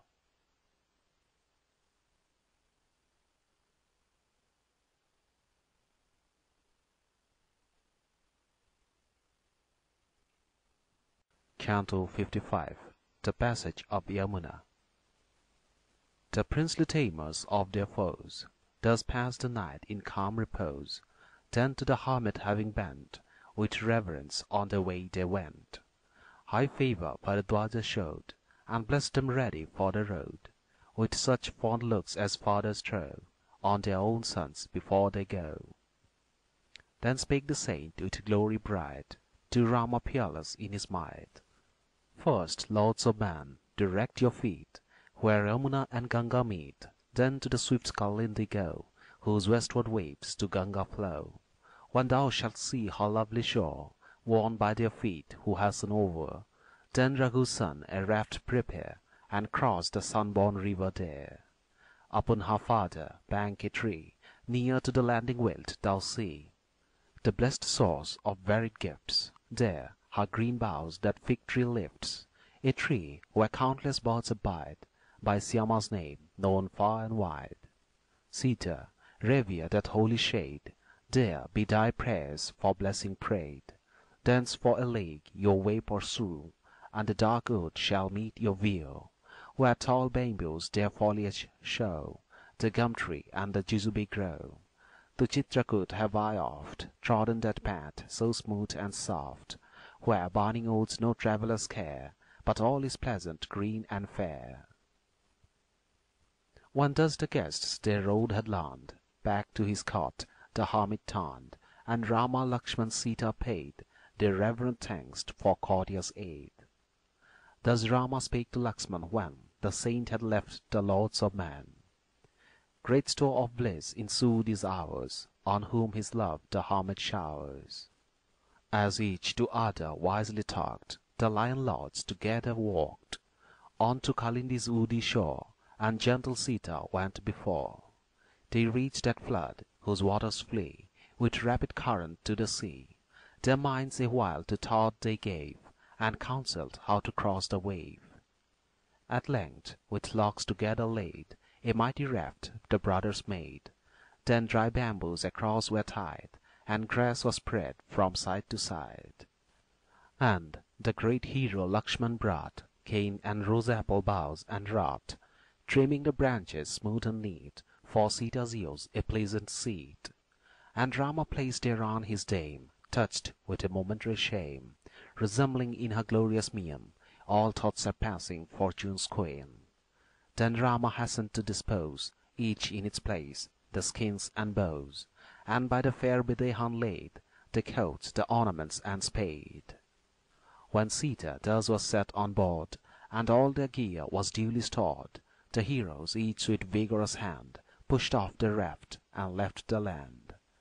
When half its way the raft had made, thus Sita to Kalindi prayed. Goddess, whose flood I traverse now, grant that my lord may keep his vow.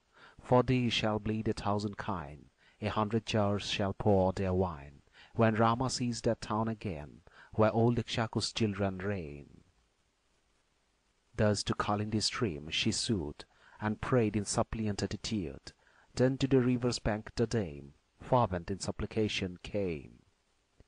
They left the raft that brought them over, and the thick wood that clothed the shore, and to the fig trees Syama made their way so cool with verdant shade. Then Sita viewed that best of trees, and reverence spake in words like these: Hail, hail, O mighty tree, allow my husband to complete his vow. Let us returning, I entreat, Kausalya and Sumitra meet. Then with her hands together placed, around the tree she duly paced. When Rama saw his blameless spouse, a suppliant under holy boughs, the gentle darling of his heart, he thus to Lakshmana spake apart: Brother, by thee our way be led, let Sita close behind thee tread. I, best of man, will grasp my bow, and hindmost of the tree will go. What fruits soever her fancy take, or flowers half hidden in the brake, for Janak's child forget not thou to gather from the brake or bough. Thus on they fared. The tender dame asked Rama as they walked the name of every shrub that blossoms bore, creeper and tree unseen before. And Lakshmana fetched, at Sita's prayer, boughs of its tree with clusters fair. Then Janak's daughter joyed to see the sandy-scarlet river flee, where the glad cry of many a bird, the sargas and the swan was heard. A league the brothers travelled through, the forest noble game they slew, beneath the trees their meal they dressed, and sat them down to eat and rest. A while in that delightful shade, where elephants unnumbered strayed, where peacocks screamed and monkeys played, they wandered with delight. Then by the river's side they found a pleasant spot of level ground, where all was smooth and fair around, their lodging for the night. Canto 54. Chitrakoot. Then Rama, when the morning rose, called Lakshmana gently from repose. Awake, the pleasant voices hear of forest birds that warble near. Scourge of thy foes, no longer stay, the hour is come to speed away. The slumbering prince unclosed his eyes, when thus his brother bade him rise, compelling at the timely cry, fatigue and sleep and rest to fly. The brothers rose, and Sita too, pure water from the stream they drew, paid morning rites, then followed still the road to Chitrakoot's hill. Then Rama, as he took the road, with Lakshmana, while the morning glowed, to the Videhan lady cried, Sita the fair, the lotus-eyed, look round thee, dear, each flowery tree, touched with the fire of morning sea. The king shook, now the frosts are fled, how glorious with the wreaths of red! The bell trees see, so loved of man, hanging their boughs in every glen, overburdened with their fruit and flowers, a plenteous store of food is ours.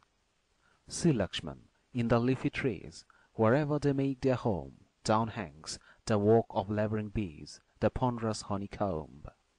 In the fair wood before us spread, the startled wild cock cries, hark, where the flowers are soft to tread, the peacock's voice replies. Where elephants are roaming free, and sweet bird songs are loud, the glorious Chitrakoot see, his peaks are in the cloud. On fair smooth ground he stands displayed, begot by many a tree. O brother, in that holy shade, how happy shall we be! Then Rama, Lakshmana, Sita each spoke, raising suppliant hands, this speech. To him in woodland dwelling met Valmiki, ancient anchoret. O saint, this mountain takes the mind, with creepers, trees of every kind, with fruit and roots abounding thus, a pleasant life it offers us. Here for a while we fain would stay, and pass a season blithe and gay. Then the great saint, in duty trained, with honour gladly entertained, he gave his guests a welcome fare, and bade them sit and rest them there. Rama of mighty arm and chest, his faithful Lakshmana then addressed. Brother, bring hither from the wood selected timber strong and good, and build therewith a little cot. My heart rejoices in the spot that lies beneath the mountain's side, remote, with water well supplied. Sumitra's son his words obeyed, brought many a tree and deftly made, with bronzes in the forest cut, as Rama bade, a leafy hut. Then Rama, when the cottage stood, fair, firmly built, and walled with wood, to Lakshmana spake, whose eager mind to do his brother's will inclined. Now, Lakshman, as our cot is made, must sacrifice be duly paid by us for lengthened life we hope, with vanishing of the antelope. Away, O bright-eyed Lakshman, speed! Struck by thy bow, a deer must bleed. As Scripture bids, we must not slight the duty that commands the right. Lakshman, the chief whose arrows laid his foeman low, his word obeyed, and Rama thus again addressed the swift performer of his haste. Prepare the vanishing thou hast shot, to sacrifice for this our cart. Haste, brother dear, for this the hour, and this the day of certain power. Then glorious Lakshman took the buck, his arrow in the wood had struck, bearing his mighty load he came, and laid it in the kindled flame. Soon as he saw the meat was done, and that the juices ceased to run from the broiled carcass, Lakshman then spoke thus to Rama, best of man. The carcass of the buck entire is ready dressed upon the fire. Now be the sacred rites begun, to please the god, thou godlike one. Rama the good, in ritual trained, pure from birth, with thoughts restrained, hasted those verses to repeat, which make the sacrifice complete. The host celestial came in view, and Rama to the cart withdrew, while a sweet sense of rapture stole through the unquailed hero's soul. He paid the Vishadevas due, and Rudra's right and Vishnu's too, nor wanted blessings to protect their new-built home did he neglect. With voice repressed he breathed the prayer, bathed duly in the river fair, and gave good offerings that remove the stain of sin, as texts approve. And many an altar there he made, and shrines to suit the holy shade, all decked with woodland chaplets sweet, and fruit and roots and roasted meat, with muttered prayer as text require, water and grass and wood and fire. So Rama, Lakshmana, Sita paid their offerings to each god and shade, and entered then their pleasant cart that bore fair signs of happy lot. They entered the illustrious tree, the well-set cottage fair to see, roofed with the leaves of many a tree, and fenced from wind and rain. So at their father Brahma's call, the gods of heaven, assembling all, to their own glorious council hall, advance in shining train.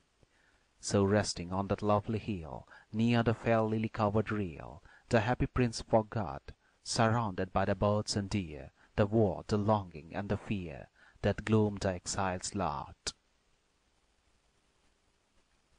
Canto 57. Sumantra's Return. When Rama reached the southern bank, King Guha's heart with sorrow sank. He with Sumantra talked and spent, with his deep sorrow homeward went. Sumantra, as the king decreed, yoked to the car each noble steed, and to Ayodhya city sped, with his sad heart disquieted. On lake and brook and scented grove his glances fall as on he drove. City and village came in view, as over the road his coursers flew. On the third day the charioteer, when now the hour of night was near, came to Ayodhya's gate and found the city all in sorrow drowned, to him in spirit quiet cast down. Forsaken seemed the silent town, and by the rush of grief oppressed, he pondered in his mournful breast, is all Ayodhya bound with grief, steed, elephant, and man and chief? Does her loved Rama's exile so afflict her with fires of woe? Thus as he mused, his steeds flew fast, and swiftly through the gate he passed. On drove the charioteer, and then, in hundreds, yea, in thousands men, ran to the car from every side, and Rama, where is Rama? cried. Sumantra said, my chariot bore the duteous prince to Ganga's shore. I left him there at his behest, and homeward to Ayodhya pressed. Soon as the ancient people knew that he was over the flood they drew, deep sighs and crying, Rama, all wailed, and big tears began to fall. He heard the mournful words prolonged, as here and there the people thronged. Woe, woe for us, forlorn, undone, no more to look on Raghu's son. He is like again we never shall see, of heart so true, of hand so free.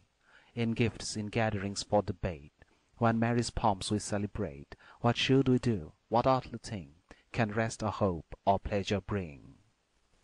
Thus the sad town, which Rama kept as a kind father, wailed and wept. Each mansion, as the car went by, sent forth a loud and bitter cry, as to the window every day mourning for banished Rama came. As his sad eyes with tears overflowed, he sped along the royal road to Dasarath's high abode.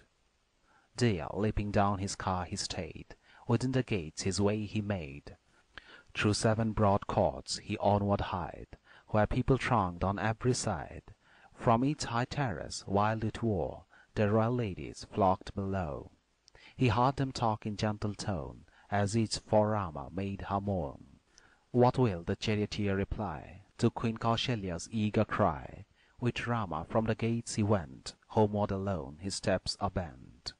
Hard is a life with war distressed, but difficult to win is rest, if, when her son is banished still, she lives beneath her load of ill. Such was the speech Sumantra heard from them whom grief unfeigned had steered. As fires of anguish burnt him true, swift to the monarch's hall he drew. Past the 8th court, there met his sight the sovereign in his palace bright, still weeping for his son forlorn, pale, faint, and all with sorrow worn. As there he sat, Sumantra bent, and did obeisance reverent, and to the king repeated over the message he from Rama bore. The monarch heard, and well nigh brake his heart, but yet no word he spake. Fainting to earth he fell, and dumb, by grief for Rama overcome. Rang through the hall a startling cry, the women's arms were tossed on high, when with his senses all astray, upon the ground the monarch lay. Kausalya with Sumitra's aid, raised from the ground her lord dismayed. Sire of high fate, she cried, oh why dost thou so single word reply to Rama's messenger who brings news of his painful wanderings? The great injustice done art thou, shame-stricken for thy conduct now. Rise up, and do thy part, bestow comfort and help in this our war. Speak freely, king, dismiss thy fear, for Queen Kaikeyi stands not near, afraid of whom thou wouldst not seek tidings of Rama, freely speak. When the sad queen had ended so, she sank, insatiate with her woe, and prostrate lay upon the ground, while her faint voice by sobs was drowned. When all the ladies in despair saw Queen Kausalya wailing there, and the poor king oppressed with pain, they flocked around and wept again. End of Cantos 55, 56, and 57.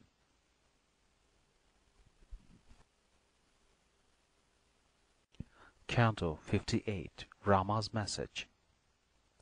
The king a while had senseless lain, when care brought memory back again. Then straight he called the news to hear of Rama for the charioteer. With reverent hand to hand applied, he waited by the old man's side, whose mind with anguish was distraught, like a great elephant newly caught. The king with bitter pain distressed, the faithful charioteer addressed, who, sad of mien, with flooded eye, and dust upon his limbs stood by. Where will be Rama's dwelling now? At some tree's foot, beneath the bough. Ah, what will be the exile's food, bred up with kind solicitude? Can he, long lapped in pleasant rest, unmeet for pain, by pain oppressed, son of earth's king, his sad night spend, art couched as one that has no friend? Behind him, when abroad he sped, cars, elephants, and foot were led. Then how shall Rama dwell afar, in the wild woods, where no men are? How, tell me, did the princess dare, with Sita good and soft and fair, alighting from the chariot tread, the forest wilds around them spread? A happy lot is thine, I ween, whose eyes my two dear sons have seen, seeking on foot the forest shade, like the bright twins to view displayed. The heavenly Aswins, when they seek the woods that hang beneath Mandar's peak, what words Sumantra quickly tell, from Rama, Lakshmana, Sita fell. How in the wood did Rama eat, what was his bed, and what was his seat? Full answer to my questions give, for I on thy replies shall live. As with the saints Ayati held, sweet converse from the skies expelled. Urged by the Lord of Man to speak, whose sobbing voice came faint and weak, thus he, while tears his utterance broke, in answer to the monarch spoke. Hear then the words that Rama said, resolved in duty's path to tread. Joining his hands, his head he bent, and gave this message reverent. Sumantra, to my father go, whose lofty mind all people know. Bow down before him as is meet, and in my stead salute his feet. Then to the queen my mother bend, and give the greeting that I send. Never may her steps from duty err, and may it still be well with her. And at this word, O queen, pursue thy vows with faithful heart and true, and ever at due season turn, where holy fires of worship burn. And lady, on our Lord bestow such honor as to gods we vow. Be kind to every queen, let pride and thought of self be cast aside. In the king's fond opinion raise Kaikeyi by respect and praise. Let the young Bharat ever be loved, honored as the king by thee. Thy kingward duty never forget, high over all our monarch set. And Bharat too for me address, pray that all health his life may bless. Let every royal lady share, as justice bids, his love and care. Say to the strong-armed chief who brings joy to Ikshaku's line of kings, as ruling prince thy care be shown of him our sire, who holds the throne. Stricken in years he feels their weight, but leave him in his royal state. As regent heir content thee still, submissive to thy father's will. Rama again his jaws renewed, as the hot blood his cheek bedewed. Hold as thine own my mother dear, who drops for me the longing tear. Then Lakshmana with his soul on fire spake breathing fast these words of ire. Say for what sin, for what offence, was royal Rama banished thence? He is the cause the king, poor slave, to the light jaws Kaikeyi gave. Let right or wrong the motive be, the author of our war is he. Whether the exile was decreed through foolish fate or guilty greed, for promises or empire steel, the king has wrought a grievous ill. Granted the Lord of all saw fit to prompt the deed and sanction it. In Rama's life no cause I see, for which the king should bid him flee. His blinded eyes refuse to scan the guilt and folly of the plan, and from the weakness of the king, here and hereafter war shall spring. No more, my sire, the ties that used to bind me to the king are loosed. My brother Rama, Raghu's son, to me is lord, friend, sire in one. The love of man how can he win, deserting by the cruel seam their joy, whose heart is swift to feel a pleasure in the people's weal? Shall he whose mandate could expel the virtuous Rama loved so well, to whom his subjects' fond hearts cling, shall he in spite of them be king? But Janak's child, my lord, stood by, and of the votaries heaved a sigh. She seemed with dull and wandering sense beneath his spirit's influence. The noble princess, pained with war, which till that hour she never could know, tears in her happy trouble shed, but not a word to me she said. She raised her face which grief had dried, and tenderly her husband eyed, gazed on him as he turned to go, while tear chased tear in rapid flow. Canto 59. Dasarath's Lament. As thus Sumatra, best of peers, told his sad tale with many tears, the monarch cried, I pray thee tell at length again what there befell. Sumatra at the king's behest, striving with sobs, his cause repressed, his trembling voice at last controlled, and thus his farther tidings told. Their locks in votive coils they wound, their coats of bark upon them bound, to Ganga's farther shore they went, thence to Prayag their steps were bent. I saw that Lakshmana walked ahead, to guard the path the two should tread. So far I saw, no more could learn, forced by the hero to return. Retracing slow my homeward course, scarce could I move its stubborn horse. Shedding hot tears of grief he stood, when Rama turned him to the wood. As the two princes parted thence, I raised my hands in reverence, mounted my ready car and bore the grief that stung me to the core. With Guha all the day I stayed, still by the earnest hope delayed, that Rama, ere the time should end, some message from the wood might send. Thy realm's great monarch mourn the blow, and sympathize with Rama's war. Each withering tree hangs low his head, and shoot and bud and flower are dead. Dried are the floods that wont to fill the lake, the river, and the reel. Drear is each grove and garden now, dry every blossom on the bough. Its beast is still, no serpents crawl, a lethargy of war on all. The very wood is silent, crushed, with grief for Rama all is hushed. Fair blossoms from the water born, gay garlands that the art adorn, and every fruit that gleams like gold, have lost the scent that charmed of old. Empty is every grove I see, or birds sit pensive on the tree. Wherever I look, its beauty over, the pleasant charms not as before. I drove through fair Ayodhya street, none flew with joy the car to meet. They saw that Rama was not there, and turned them sighing in despair. The people in the royal way wept tears of bitter grief when they beheld me coming from afar, no Rama with me in the car. From palace roof and turret high each woman bent her eager eye. She looked for Rama, but in vain, gazed on the car and shrieked for pain. Their long clear eyes with sorrow drowned, they with this common grief was found, looked each on other, friend and foe, in sympathy of levelling war. No shade of difference between foe, friend, and neutral there was seen. Without a joy her bosom rent with grief for Rama's banishment. Ayodhya like the queen appears, who mourns her son with many tears. He ended, and the king distressed, with sobbing voice that lord addressed. Ah me, by false Kaikeyi led, of evil race to evil bred, I took no counsel of the sage, nor sought advice from skill and age. I asked no lord his aid to lend, I called no citizen or friend. Rash was my deed, bereft of sense, slave to woman's influence.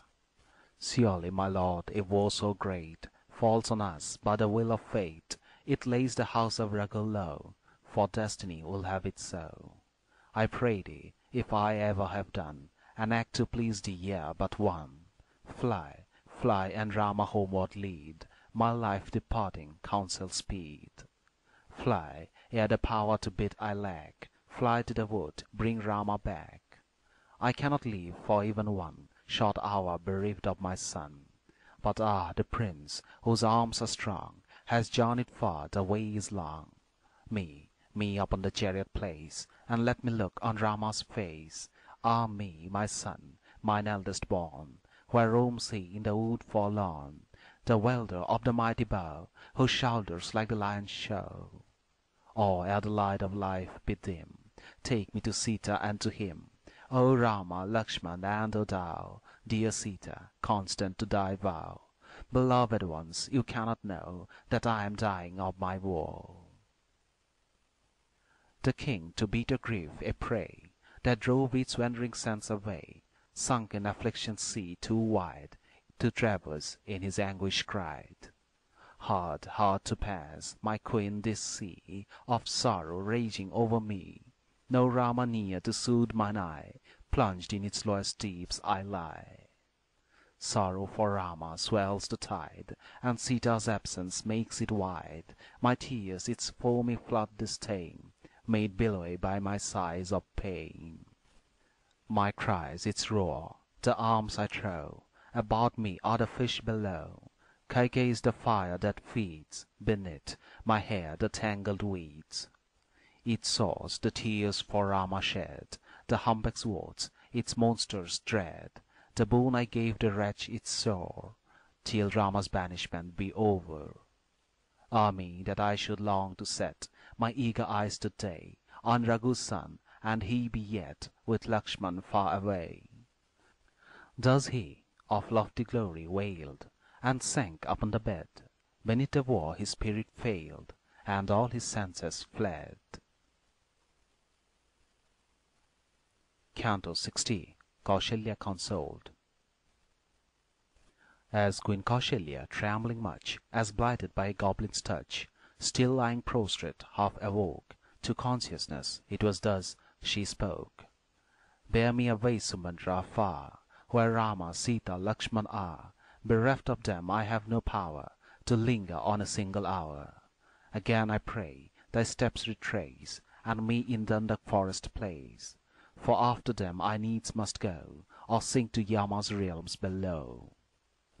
His utterance, choked by tears that rolled down from their fountains uncontrolled, with suppliant hands the charioteer thus spake, the lady's heart to cheer. Dismiss thy grief, despair, and dread, that fills thy soul of sorrow bred. For pain and anguish thrown aside, will Rama in the wood abide, and Lakshmana with unfailing care will guard the feet of Rama there, earning with governed sense the prize that waits on duty in the skies. And Sita in the wild as well as in her own dear home will dwell. To Rama all her heart she gives, and free from doubt and terror leaves. No faintest sign of care or woe the features of the lady show. Methinks Videha's pride was made for exile in the forest shade. Even as of old she used to rove, delighted in the city's grove. Thus, even thus, she joys to tread the woodlands uninhabited. Like a young child, her face as fair as the young moon, she wanders there. What though in lonely woods she stray, still Rama is her joy and stay. All his the heart no sorrow bends, her very life on him depends. For if her lord she might not see, Ayodhya like the wood would be. She bids him as she roams declare the names of towns and hamlets there, marks various trees that meet her eye, and many a brook that hurries by. And Janak's daughter seems to roam one little league away from home, when Rama or his brother speaks, and gives the answer that she seeks.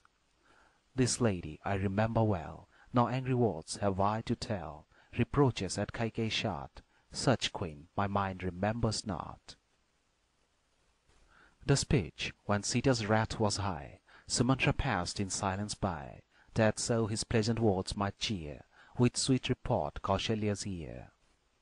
Her moon-like beauty suffers not, though winds be rude and suns be hot, the way, the danger, and the toil, her gentle lustre may not soil.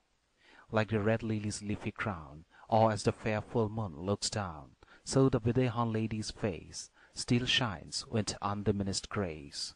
What if the borrowed colours throw over her fine feet no rosy glow, still with their natural tints they spread a lotus glory where they tread.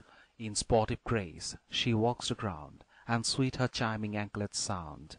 No jewels clasp the faultless limb, she leaves them all for love of him. If in the woods her gentle eye a lion sees, or tiger nigh, or elephant, she fears no ill, for Rama's arm supports her steel. No longer be their fate deplored, nor thine, nor that of Kausalya's lord, for conduct such as theirs shall buy wide glory that can never die. For casting grief and care away, delighting in the forest day, with joyful spirits blithe and gay, set forward to the ancient way, where mighty saints have led, their highest aim, their dearest care, to keep their father's honour fair, observing still the oath he sware, they roam on wild fruit fed. Thus with persuasive art he tried to turn her from grief aside, by soothing fancies won. But still she gave her sorrow vent. O Rama was her shrill lament, my love, my son, my son.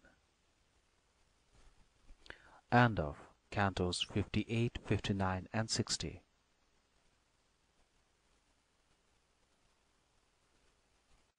Canto 61. Kausalya's Lament. One best of all who give delight, her Rama wandered far from sight.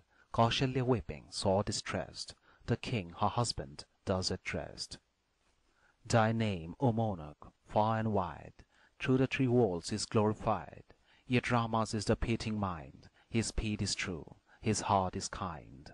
How will thy sons, good Lord, sustain with Sita all their care and pain? How in the wild endure distress, nursed in the lap of tenderness? How will the dear Videhan bear the heat and cold when wandering there, bred in the bliss of princely state, so young and fair and delicate? The large-eyed lady wont to eat the best of finely seasoned meat, how will she now her life sustain with woodland fare of self-sown grain? Will she, with joys encompassed long, who love the music and the song, in the wild wood endure to hear the ravening lion's voice of fear? Where sleeps my strong-armed hero, where, like Lord Mahendra's standard fair, where is by Lakshmana's side his bed, his club-like arm beneath his head? When shall I see his flower-like eyes, and face that with the lotus vies, feel his sweet lily breath, and view his glorious hair and lotus heel? The heart within my breast I feel is adamant or hard as steel, or in a thousand fragments split, the loss of him had shattered it. When those I love, who should be blessed, are wandering in the wood distressed, condemned their wretched lives to lead in exile by thy ruthless deed. If when the 14 years are past, Rama reseeks his home at last, I think not Bharat will consent to yield the wealth and government. At funeral feasts some mourners deal to kith and kin the solemn meal, and having duly fed them all, some Brahmins to the banquet call. The best of Brahmins, good and wise, the third is summoning the spies, and equal to the gods' disdain, cups even of Amrit does to drain. Nay, even when Brahmins first have fed, they load the meal for others spread, and from the living stone with scorn, as bulls avoid a fractured horn. So Rama, sovereign lord of men, will spurn the solid kingship then. He born the eldest and the best, his youngest livings will detest, turning from tasted food away, as tigers scorn another's prey. The sacred post is used not twice, nor elements in sacrifice. But once the sacred grass is spread, but once with oil the flame is fed, so Rama's pride will never receive the royal power which others leave.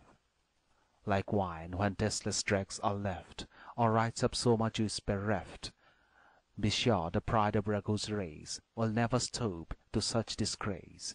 The lordly lion will not bear that man should beard him in his lair. Where all the worlds against him ranged, his dauntless soul were still unchanged. He dutiful, in duty strong, would purge the impious world from wrong.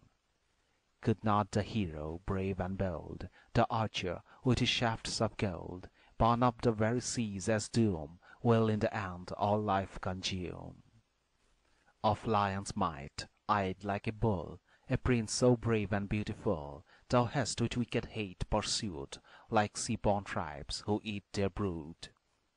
If thou, O monarch, hadst but known the duty all the twice-born won, if the good laws had touched thy mind, which sages in the scriptures find, thou never hadst driven forth to pine this brave, this duteous son of thine. First on her lord the wife depends, next on her son, and last on friends. These three supporters in life has she, and not a fourth for her may be. Thy heart, O king, I have not won, in wild woods roams my banished son.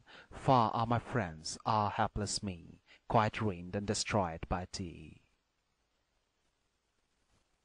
Canto 62. Dasharatha consoled. The queen's stern speech the monarch heard, as rage and grief her bosom stirred, and by his anguish sore oppressed, reflected in his secret breast. Fainting and sad, with war distraught, he wandered in a maze of thought. At length the queller of the foe grew conscious, rallying from his woe. When consciousness returned anew, long burning sighs the monarch drew. Again immersed in thought he eyed Kausalya standing by his side. Back to his pondering soul was brought the direful deed his hand had wrought, when, guiltless of the wrong intent, his arrow at a sound was sent. Distracted by his memory's sting, and mourning for his son the king, to two consuming griefs a prey, a miserable victim lay. The double war devoured him fast, as on the ground his eyes he cast, joined suppliant hands her heart to touch, and spake in the answer, trembling much. Kausalya, for thy grace I sue, joining these hands as suppliants do. Then even to foes hast ever been a gentle, good, and loving queen. Her lord, with noble virtues graced, her lord, by lack of all debased, is still a god in woman's eyes, if duty's law she hold and prize. Thou, who the right hast aye pursued, life's changes and its chances viewed, shouldst never once, though sorrow stirred, at me distressed one bitter word. She listened, as with sorrow faint, he murmured forth his sad complaint. Her brimming eyes with tears ran o'er, as spouts the new-fallen water pour. His suppliant hands, with fear dismayed, she gently clasped in hers and laid, like a fair lotus on her head, and faltering in her trouble said, Forgive me, at thy feet I lie, with low bent head to thee I cry. By thee besought, thy guilty dame, pardon from thee can scarcely claim.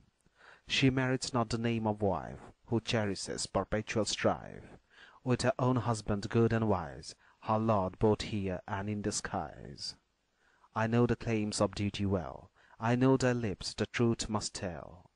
All the wild words I rashly spoke, forth from my heart, through anguish broke. For sorrow bends the stoutest soul, and cancels Scripture's high control. Yea, sorrow's might all else overthrows, the strongest and the worst of foes. It is thus with all we keenly feel, yet bear the blows our foemen deal. But when a slender war assails, the manliest spirit bends and quails. The fifth long night has now begun, since the wild woods have lodged my son. To me, whose joy is drowned in tears, its day a dreary year appears, while all my thoughts on him are set. Grief at my heart swells wilder yet.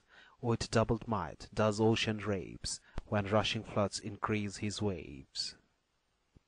As from Kausalya reasoning well, the gentle words of wisdom fell, the sun went down with dying flame, and darkness over the landscape came. His lady's soothing words, in part, relieved the monarch's aching heart, who, wearied out by all his woes, yielded to sleep and took repose. Canto 63. The Hermit's Son.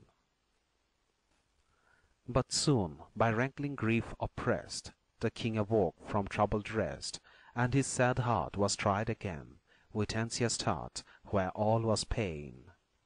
Rama and Lakshman's mournful fate, on Dasarat good and great, as Indra pressed with crushing weight, as when the demon's might assails, the sun god and his glory pales.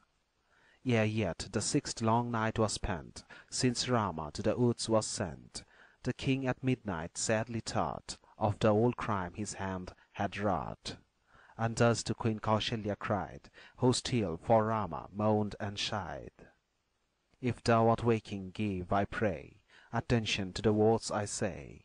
Whatever the conduct men pursue, be good or ill the acts they do, be sure, dear Queen, they find the meed of wicked or of virtuous deed. A heedless child we call the man, whose feeble judgment fails to scan the weight of what his hands may do, its lightness, fault, and merit too. One lays the mango garden low, and bids the gay palasas grow. Longing for fruit, their bloom he sees, but grieves when fruit should bend the trees. Cut by my hand, my fruit trees fell, palasa trees I watered well. My hopes this foolish heart deceive, and for my banished son I grieve. Kausalya, in my youthful prime, armed with my bow, I wrought the crime.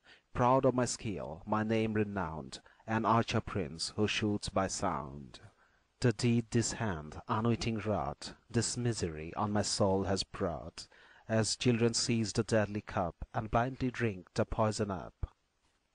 As the unreasoning man may be, charmed with the gay palasa tree, I unaware have reaped the fruit of joying at a sound to shoot. As risen prince I shared the throne, thou wast a maid to me unknown. The early rain time duly came, and strengthened love's delicious flame. The sun had drained the earth that lay, all glowing beneath the summer day, and to the gloomy clime had fled, where dwell the spirits of the dead.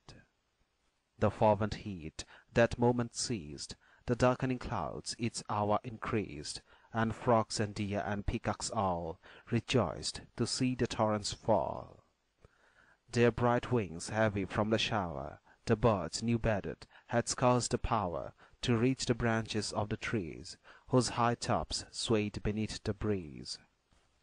The fallen rain, and falling steel, hung like a sheet on every hill, till, with glad deer, its flooded steep showed glorious as the mighty deep. The torrents down its wooded side poured, some unstained, while others died. Gold, ashy, silver, ochre bore the tints of every mountain wore. In that sweet time, when all are pleased, my arrows and my bow I seized.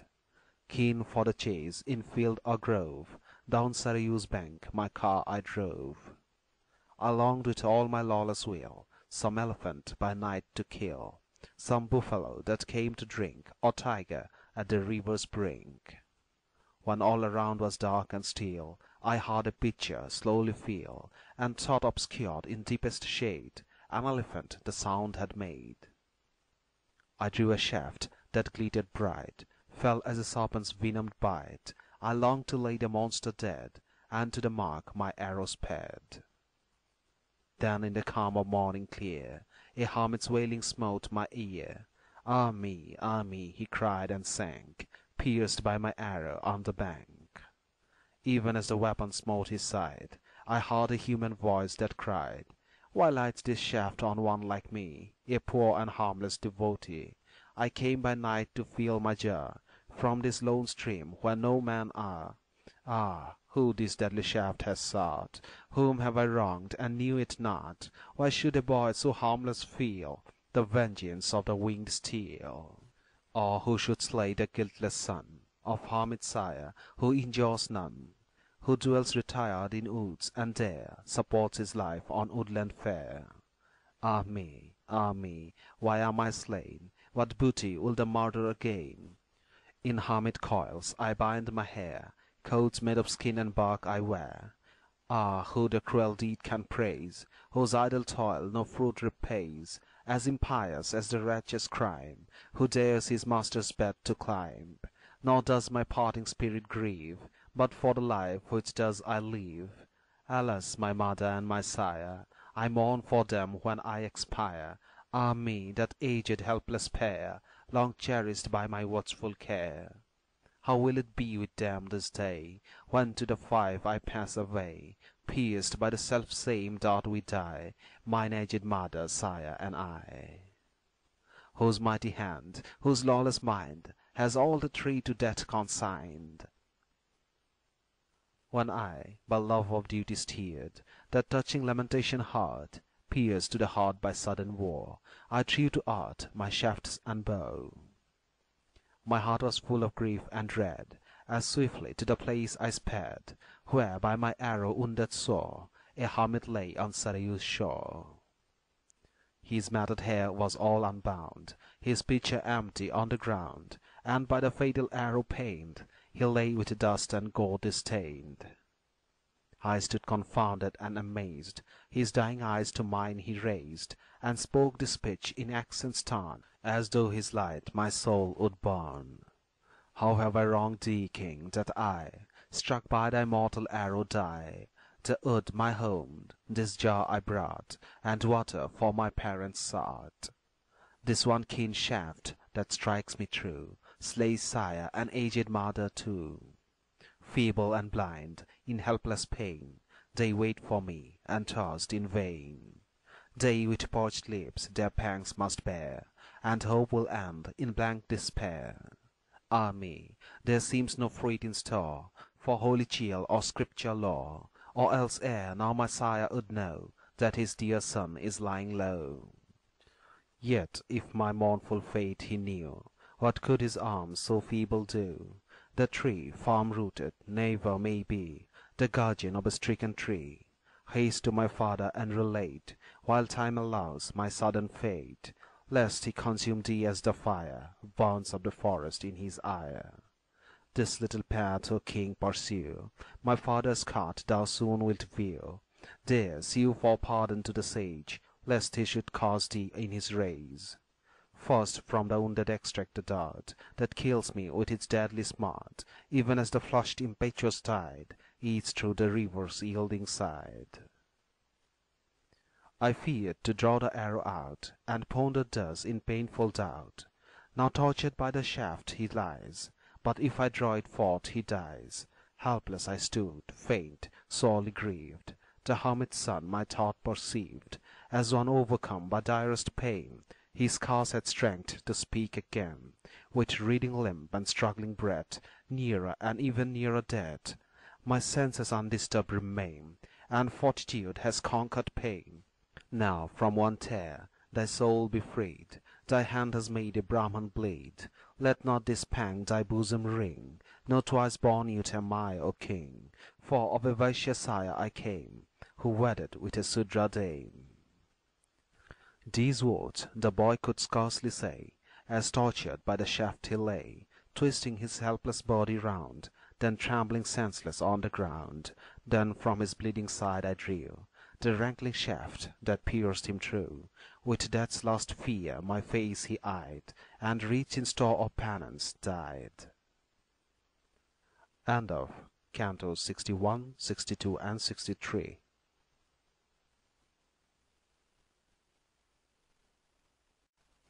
Canto 64. Dasharatha's Death.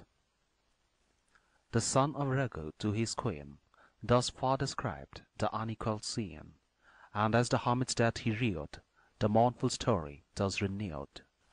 The deed my heedless hand had wrought perplexed me with remorseful thought, and all alone I pondered still, how kindly deed may salve the ill.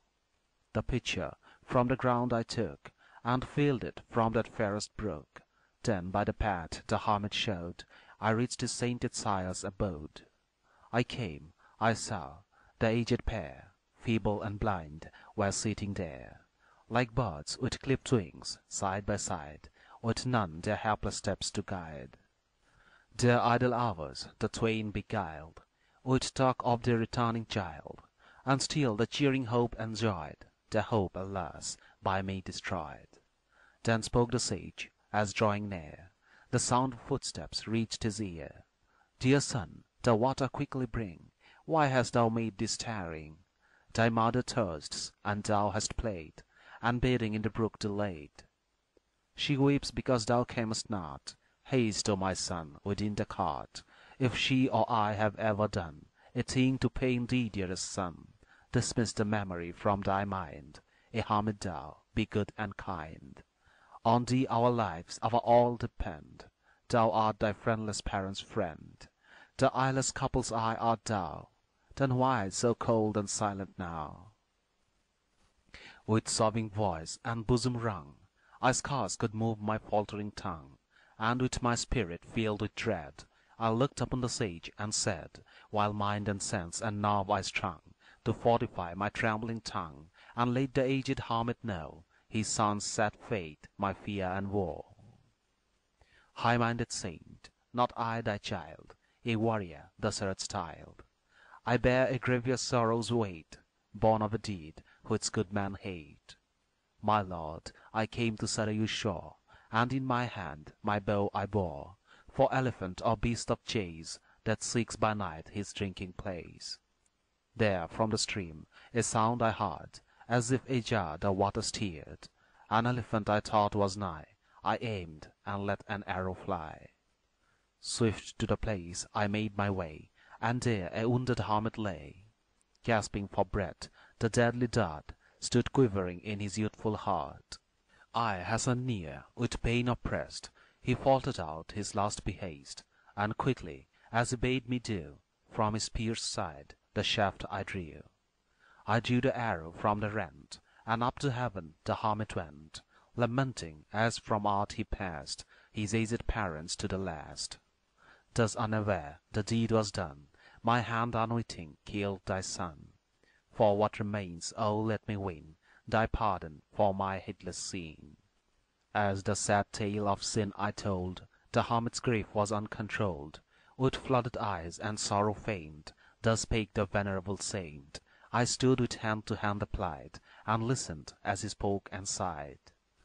If thou, O king, hadst left unsaid by thine own tongue this tale of dread, thy head, for hideous guilt accursed, had in 1,000 pieces burst. A hermit's blood by warriors played, in such a case with purposed guilt, down from his high estate would bring even the thunder's mighty king. And he, a dart who conscience sends against the devotee who spends his pure life by the law of heaven, that sinner's head will split in 7.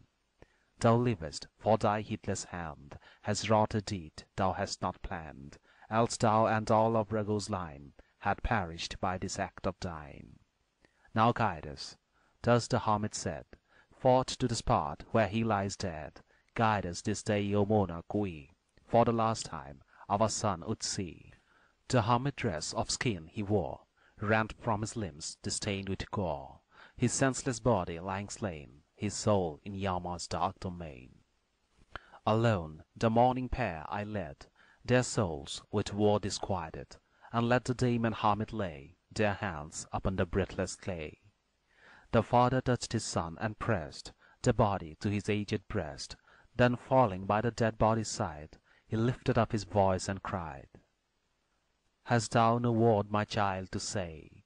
No greeting for thy sire to-day? Why art thou angry, darling? Why wilt thou upon the cold earth lie? If thou, my son, art wroth with me, here, duteous child, thy mother see. What, no embrace for me, my son? No word of tender love, not one, whose gentle voice, so soft and clear, soothing my spirit, shall I hear? When evening comes, with accents sweet, Scripture or ancient law repeat, who, having fed the sacred fire, and duly bedded, as text require, will cheer, when evening rites are done, the father mourning for his son. Who will the daily meal provide for the poor wretch who lacks a guide, feeding the helpless with the best berries and roots, like some dear guest. How can these hands subsistence find for thy poor mother, old and blind? The wretched votaress how sustain, who mourns her child in ceaseless pain? Stay yet a while, my darling, stay, nor fly to Yama's realm to-day. To-morrow I, thy sire, and she who bare thee, child, will go with thee. Then when I look on Yama, I to great Vivaswat's son will cry, "Hear, King of justice, and restore our child to feed us, I implore.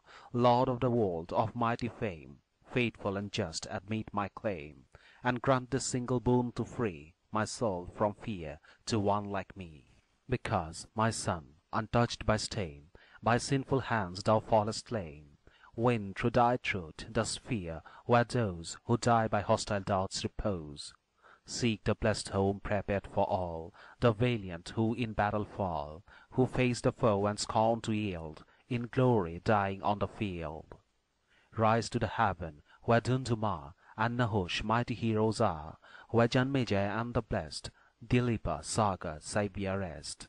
Home of all virtuous spirits, armed by fervent rites and scripture learned, by those whose sacred fires have glowed, whose liberal hands have fields bestowed, by givers of 1,000 cows, by lovers of one faithful spouse, by those who serve their masters well, and cast away this earthly shell. None of my race can ever know the bitter pain of lasting war, but doomed to the dire fate is he whose guilty hand has slaughtered thee. Thus with wild tears the aged saint made many a time his piteous plaint, then with his wife began to shed the funeral water for the dead, but in a shape celestial clad, won by the merits of the lad, the spirit from the body brake, and to the mourning parents spake, "A glorious home in realms above rewards my care and filial love. You, honored parents, soon shall be partakers of that home with me." He spake, and swiftly mounting high, with Indra near him to the sky, on a bright car, with flame that glowed, sublime the duteous hermit rode. The father, with his consort's aid, the funeral rites with water paid, and thus his speech to me renewed, who stood in a suppliant attitude. "Slay me this day, oh, slay me, king, for death no longer has a sting. Childless am I, thy dart has done to death my dear, my only son.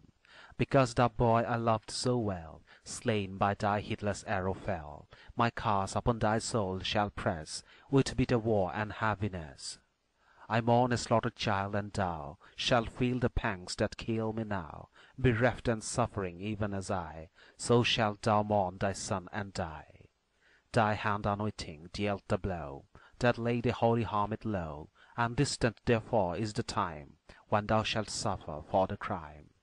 And hour shall come when, crushed by wars like these I feel, thy life shall close, a debt to pay in after days, like his the priestly fee who pays.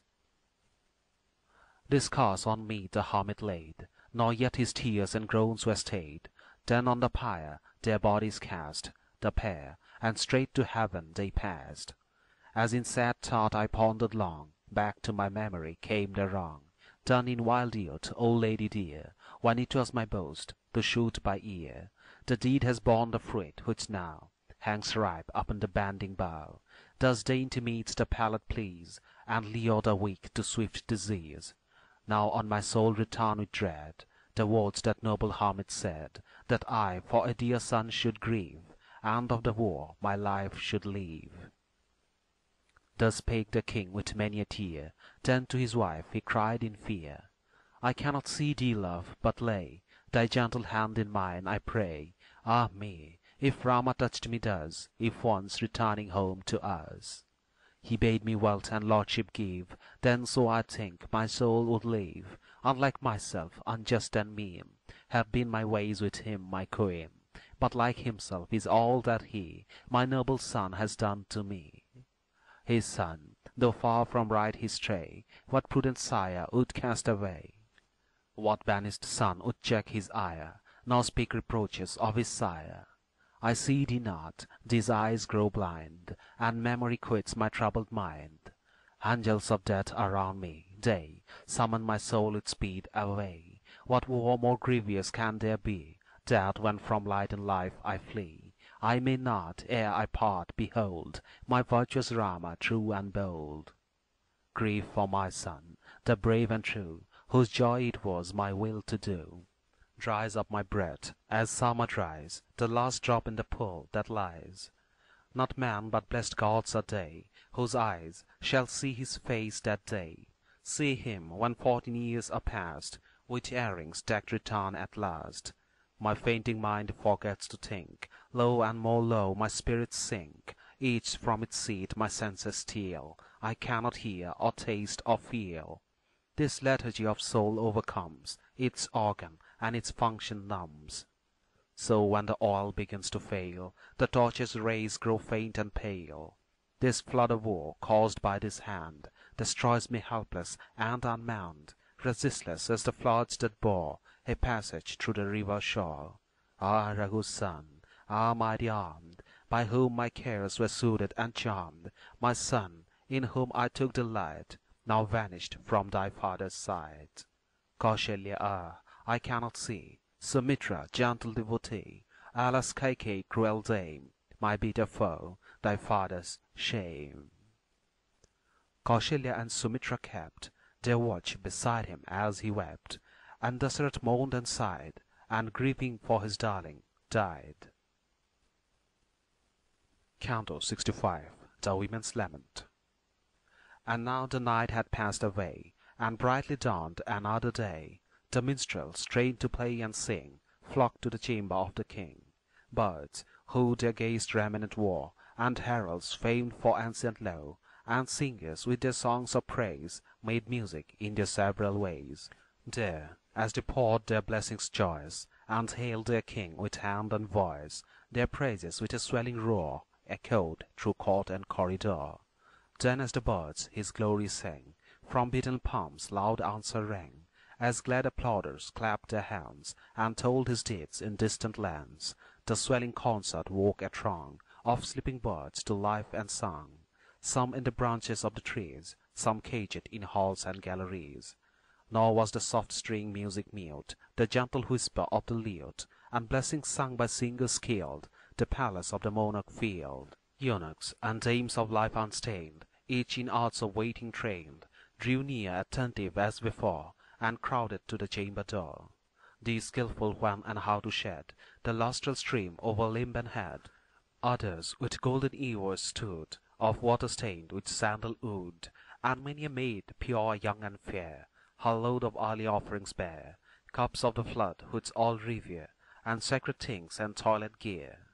Each several thing was duly brought, as rule of old observance taught, and lucky science on each impressed, stamped it the fairest and the best. Their anxious, in their long array, all waited till the shine of day. But when the king nor rose nor spoke, doubt and alarm within them woke. Forthwith the dames by duty led, attendants on the monarch's bed, within the royal chamber pressed, to wake their master from his rest.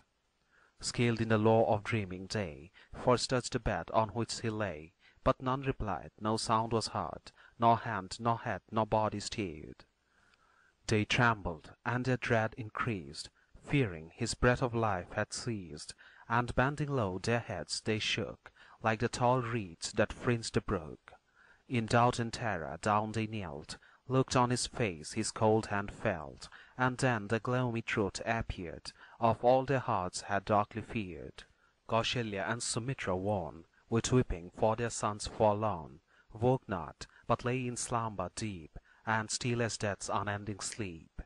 Bowed down by grief, her colour fled, her wonted lustre dull and dead, Kausalya shone not like a star, obscured behind a cloudy bar. Beside the king's her couch was spread, and next was Queen Sumitra's bed, who shone no more with beauty's glow, her face bedewed with tears of woe. There leapt in sleep each wearied queen, there as in sleep the king was seen, and swift the troubling thought came over their spirits that he breathed no more. At once, with wailing loud and high, the matrons shrieked a bitter cry, as widowed elephants bewail their dead lord in the woody vale. At the loud shriek that round them rung, Kausalya and Sumitra sprang, awaked from their beds with eyes wide open in their first surprise. Quick to the monarch's side they came, and saw and touched his lifeless frame. One cry, O husband, forth they sent, and prostrate to the ground they went. The king of Kausalya's daughter there, wreathed with the dust on limb and hair, lustreless as the star might lie, hauled downward from the glorious sky. When the king's voice in death was stilled, the women who the chamber filled saw like a widow elephant slain, Kausalya prostrate in her pain. Then all the monarch's ladies led by Queen Kaikeyi at their head, poured forth their tears, and weeping so, sank on the ground consumed by woe. The cry of grief, so long and loud, went up from all the royal crowd, that, doubled by the matron train, it made the palace ring again. Filled with dark fear and eager eyes, anxiety and wild surmise, echoing with the cries of grief of sorrowing friends who mourned their chief. Dejected, pale with deep distress, hauled from their height of happiness, such was the look that palace wore, where lay the king who breathed no more. Canto 66. The Embalming. Kausalya's eyes with tears overflowed, weighed down by varied sorrow's load. On her dead lord her gaze she bent, who lay like fire, whose might is spent. Like the great deep with waters dry, or like the clouded sun on high, then on her lap she laid his head, and on Kaikeyi looked and said, Triumphant now, enjoy thy reign, without a thorn thy side to pain. Thou hast pursued thy single aim, and killed the king, O wicked dame. Far from my sight my Rama flies, my perished lord has sought the skies. No friend, no hope my life to cheer, I cannot tread the dark path here. Who would forsake her husband who, dead God to whom her love is dear, and wish to live 1 hour but she, whose heart no duty wants like thee? That ravenous sees no fault, his greed will even on poison blindly feed. Kaikeyi, through a humpback maid, this royal house in death has laid.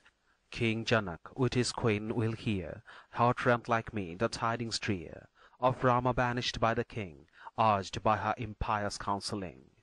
No son has he, his age is great, and sinking with a double weight, he for his darling child will pine, and pierced with woe his life resign. Sprung from Videha's monarch she, a sad and lovely devotee, roaming the wood, unmeet for war, will toil and trouble undergo. She in the gloomy night with fear, the cries of beast and bird will hear, and trembling in her wild alarm, will cling to Rama's sheltering arm. Ah, little knows my duteous son, that I am widowed and undone. My Rama of the lotus eye, gone hence also to die. Now, as a living wife and true, I, even this day, will perish too. Around his form these arms will throw, and to the fire with him will go.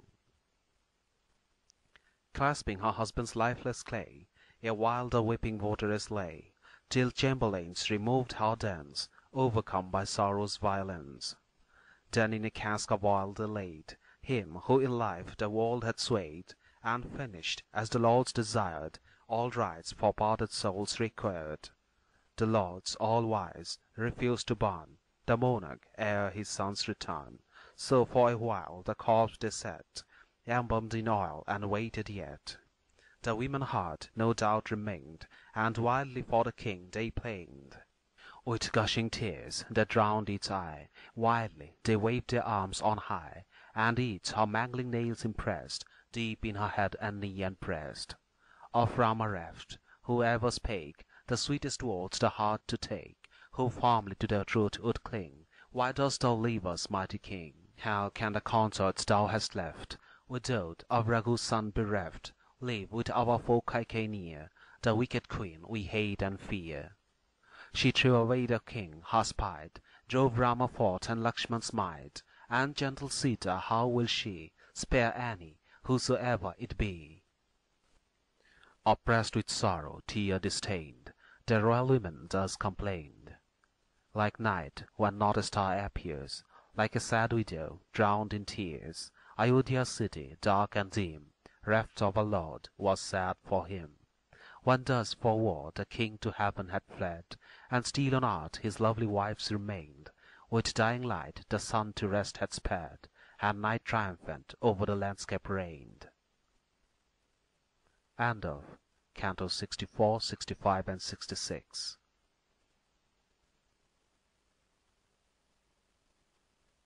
Canto 67. The Praise of Kings. That night of sorrow passed away, and rose again the god of day. Then all the twice-born peers of state together met for high debate.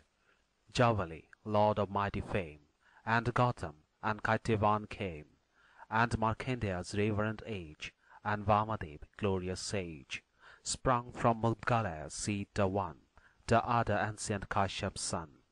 With lesser lords these Brahmans each spoke in his turn his several speech, and turning to Vasistha best of household priests him thus addressed.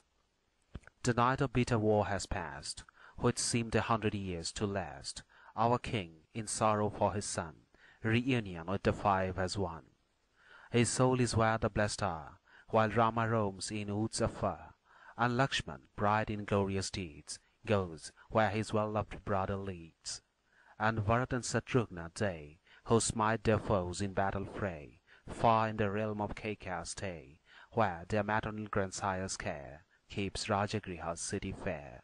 Let one of old Ikshaku's race obtain this day the sovereign's place, or havoc and destruction straight our kingless land will devastate. In kingless lands no thunder's voice, no lightning reads the heart rejoice, nor does Parjania's heavenly rain descend upon the burning plain. Where none is king, the sower's hand casts not the seed upon the land. The son against the father strives, and husbands fail to rule their wives. In kingless realms no princes call their friends to meet in crowded hall. No joyful citizens resort to garden trim or sacred court. In kingless realms no twice-born care to sacrifice with text and prayer, nor Brahmans who their vows maintain the great solemnities ordain. The joys of happier days have ceased, no gathering, festival, or feast. Together calls the merry throng, delighted with the play and song. In kingless lands it never is well with sons of trade who buy and sell. No man who pleasant tales repeat delight the crowd with stories sweet. In kingless realms we never behold young maidens decked with gems and gold, flock to the gardens split and gay, to spend their evening hours in play. No lover in the flying car rides with his love to woods afar. In kingless lands no wealthy swain, who keeps the heart and reaps the grain, lies sleeping, blessed with ample store, securely near his open door. Upon the royal roads we see no tusked elephant roaming free, of 60 years, whose head and neck sweet tinkling bells of silver deck. We hear no more the glad applause when his strong bow its rival draws, no clap of hands, no eager cries that cheer its martial exercise. In kingless realms no merchant bands who travel forth to distant lands with precious wares their wagons load, and fear no danger on the road. No sage secure in self-control, brooding on God with mind and soul, in lonely wanderings finds his home, wherever at eve his feet may roam. In kingless realms no man is sure he holds his life and wealth secure. In kingless lands no warrior smite the foeman's host in glorious fight.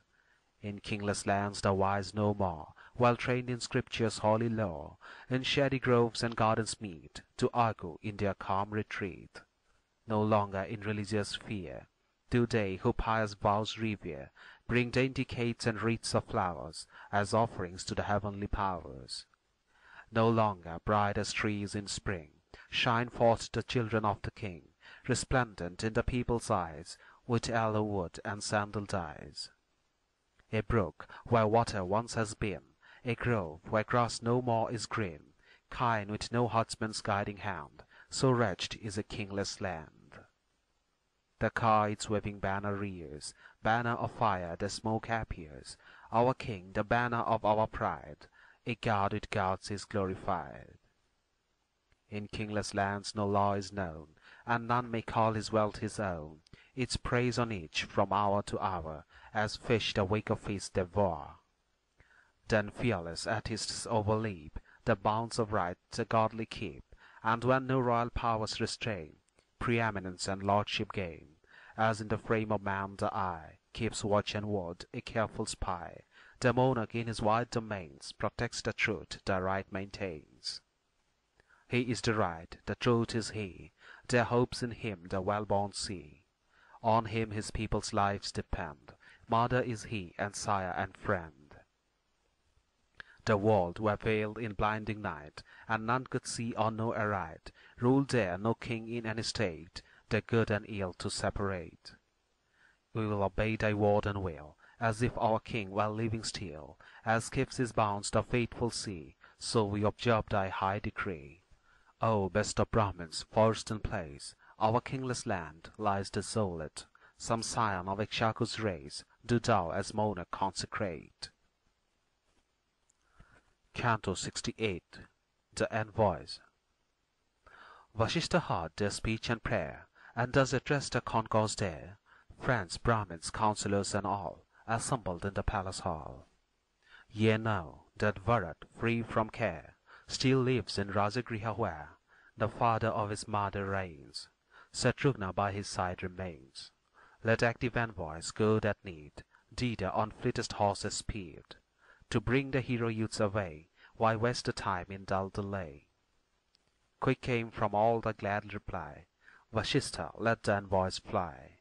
He heard their speech and thus renewed his charge before the multitude. Nandan, Asok, Siddharth, attend. Your ears, Jayanta, Vijaya land. Be yours what need requires to do. I speak these words to all of you. With coursers of the fleetest breed to Rajagriha's city speed.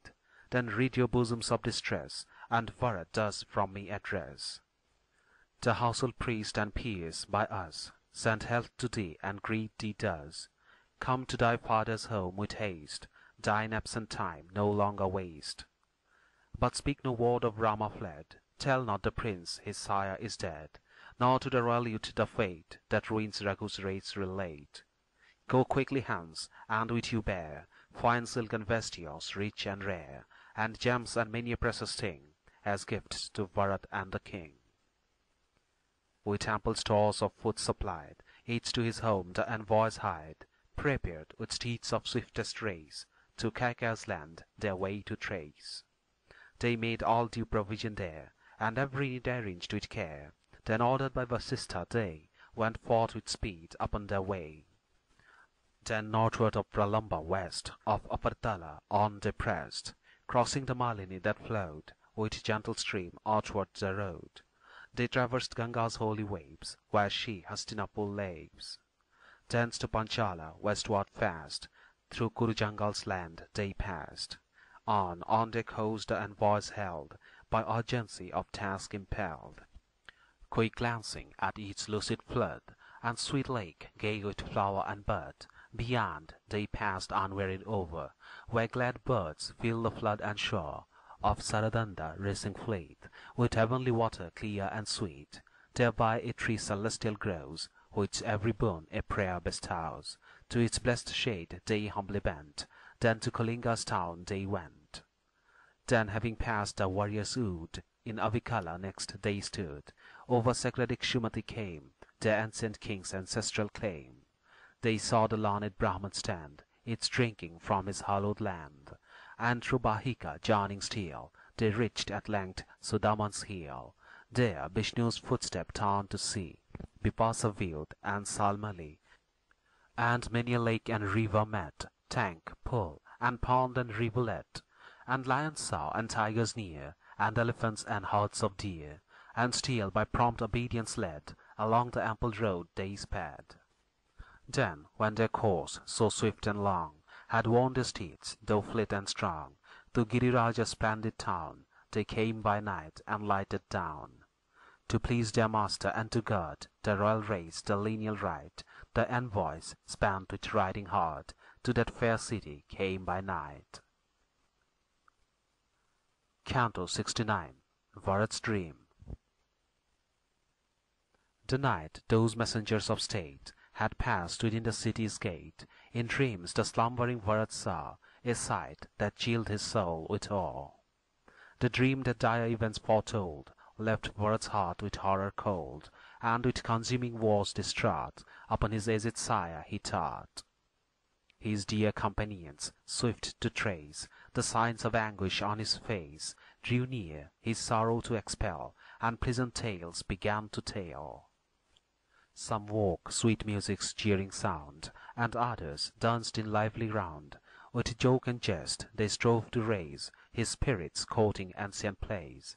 But Bharat still, the lofty souled, deaf to sweet tales his fellows told, unmoved by music, dance, and jest, sat silent by his woe oppressed. To him, begot by comrades near, thus spoke the friend he held most dear.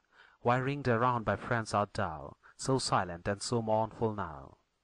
Hear thou, thus Bharat made reply, what chills my heart and dims mine eye. I dreamed I saw the king my sire sink headlong in a lake of mire, down from a mountain high in air, his body soiled, and lose his hair. Upon the miry lake he seemed to lie and welter as I dreamed. With hollowed hands full many a draught of oil he took, and loudly laughed. With head cast down I saw him make a meal on sesamum and cake. The oil from every member dripped, and in its clammy flood he dipped. The ocean's bed was bare and dry, the moon had fallen from the sky, and all the world lay still and dead, with whelming darkness overspread. The earth was rent and opened wide, the leafy trees were scorched and died. I saw the seated mountains split, and wreaths of rising smoke amid. The stately beast, the monarch rode, his long tusks rent and splittered showed, and flames that quenched and cold had lain blazed forth with kindly light again. I looked, and many a handsome dame, arrayed in brown and sable, came, and bore about the monarch dressed, on iron stool, in sable vest. And then the king of virtuous mind, a blood-red wreath around him twined, forth on an as-drawn chariot sped, as southward still he bent his head. Then crimson-clad a dame appeared, who at the monarch laughed and jeered, and a she-monster dire to view, her hand upon his body drew. Such is the dream I dreamt by night, which chills me yet with wild affright. Either the king or Rama, I, or Lakshmana now must surely die. For when an as-drawn chariot seems to bear away a man in dreams, be sure above his funeral pyre the smoke soon rears its cloudy spire. This makes my spirit low and weak, my tongue is slow and loth to speak, my lips and throat are dry for dread, and all my soul disquieted. My lips relaxed, can hardly speak, and chilling dread has changed my cheek. I blame myself in aimless fears, and still no cause of blame appears.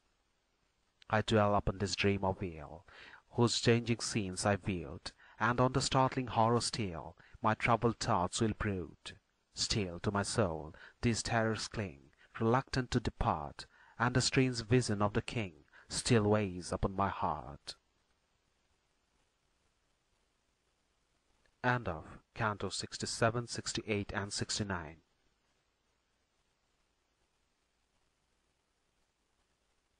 Canto 70. Bharat's Departure. While thus he spoke, the envoys borne, on horses faint and travel-worn, had gained the city fenced around, with a deep moat's protecting bound. An audience of the king they gained, and honours from the prince obtained. The monarch's feet they humbly pressed, to Bharat next these words addressed. The household priest and peers by us send health to thee and greet thee thus. Come to thy father's house with haste, thine absent time no longer waste. Receive these vestures rich and rare, these costly gems and jewels fair, and to thy uncle here present each precious robe and ornament. These for the king and him suffice, 200 millions is their price. These, what 100 millions be, reserved, O large-eyed prince, for thee. Loving his friends with heart and soul, the joyful prince received the whole, due honour to the envoys paid, and thus in turn his answer made. Of Dasaratha tidings tell, is the old king my father well? Is Rama and is Lakshmana he of the high soul, from sickness free? And she who walks where duty leads, Kausalya, known for gracious deeds, mother of Rama, loving spouse, bound to her lord by well-kept vows? And Lakshmana's mother too, the dame, Sumitra, skilled in duty's claim, who brave Shatrugna also bare, second in age, her health declare. And she in self-conceit most says, with selfish heart most prone to raise, my mother, fares she well? Has she sent message or come unto me? Thus Bharat spake, the mighty souled, and they in brief their tidings told. All they of whom thou askest dwell, O landlord, secure and well. Thine all the smiles of fortune are, make ready, let them yoke the car. Thus by the royal envoys pressed, Bharat again the band addressed. I go with you, no long delay, a single hour I bid you stay. Thus Bharat, son of him who swayed Ayodhya's realm, his answer made, and then bespoke his heart to please his mother's sire in words like these. I go to see my father, king, urged by the envoy's summoning, and when thy soul desires to see, thy grandson will return to thee. The king, his grandsire, kissed his head, and in reply to Bharat said, Go forth, dear child, how blessed is she, the mother of a son like thee. Greet well thy sire, thy mother greet, O thou whose arms the foe defeat. The household priest and all the rest, amid the twice-born chief and best, and Rama and brave Lakshmana who showed the long shaft with aim so true. To him the king high honour showed, and store of wealth and gifts bestowed, the choicest elephants to ride, and skins and blankets deftly dyed, 1,000 strings of golden beads, and 1,600 mettled steeds, and boundless wealth before him piled, gave Kaikeyi to Kaikeyi's child, and man of counsel good and tried, on whose firm truth he aye relied. King smṛti gave with speed Prince Bharat on his way to lead, and noble elephants strong and young, from sires of Indrasita sprung, and others tall and fair to view, of great Airavats lineage true, and well-yoked asses fleet of limb, the prince his uncle gave to him, and dogs within the palace bred, of body vast and massive head, with mighty fangs for battle brave, the tiger's match in strength he gave. Yet Bharat's bosom hardly glowed, to see the wealth the king bestowed, for he would speed that hour away, such care upon his bosom lay. Those eager envoys urged him thence, and death's sad visions influence. He left his courtyard crowded then, with elephants and steeds and men, and peerless in immortal fame, to the great royal street he came. He saw, as farther still he went, the inner rooms most excellent, and passed the doors to him unclosed, where check nor bar his way opposed. There Bharat stayed to bid adieu to grandsire and to uncle too. Then with Shatrugna by his side, mounting his car, away he hied. The strong-wheeled cars were yoked, and they, more than 100, rolled away. Servants with horses asses kine followed their lord in endless line. So guarded by his own right hand, forth high-souled Bharat hied, surrounded by a lordly band, on whom the king relied. Beside him sat Shatrugna dear, the scourge of trembling foes, Thus from the light of Indra's sphere a saint made perfect goes. Canto 71. Bharat's Return. Then Bharat's face was eastward bent, as from the royal town he went. He reached Sudama's farther side, and glorious gazed upon the tide. Passed Hladini, and saw her toss her westering billows hard to cross. Then old Ikshaku's famous son over Satadru his passage won, near Ailadhana on the strand, and came to Upper Paryat's land. Over Sila's flood he hurried fast, Akravati's fair stream he passed, crossed over Angaya's rapid reel, and Sailakatan onward steal. Silavaha's swift stream he eyed, true to his vows and purified. Then crossed the lofty hills and stood in Chaitrarat's mighty wood. He reached a confluence where meet Saraswati and Ganga fleet, and through Varunda forest spread, northward of Biramacha sped. He sought Kalinda's child, who feels the soul with joy begot by hills, reached Yamuna, and passing over, rested his army on the shore. He gave his horses food and rest, bathed reeking limb and drooping crest. They drank their fill, and bathed them there, and water for their journey bare. Thence through a mighty wood he sped, all wild and uninhabited. As in fair chariot through the skies, most fair in shape, a storm-god flies. To Anasdhan Ganga hard to cross, his onward journey bode. So turning quickly, thence he came to Pragvat city, dear to fame. There, having gained the farther side, to Kutika's thika he hied. The stream he crossed, and onward then to Dharmavardhan brought his man. Thence, leaving Thoran on the north, to Jambuprastha journeyed forth. Then onward to a pleasant grove, by fair Varutha's town he drove. And when a while he there had stayed, went eastward from the friendly shade, eastward of Ujjahana where the priyak trees are tall and fair. He passed, and rested there each steed, exhausted with the journey's speed. There orders to his man addressed, with quickened pace he onward pressed. A while at Sarvatirtha spent, then over Uttanika he went. Over many a stream beside he sped, with courses on the mountain spread, and passing Hastinapristak took the road over Kutika's fair brook. Then at Lohitya's village he crossed over the swift Kapivati.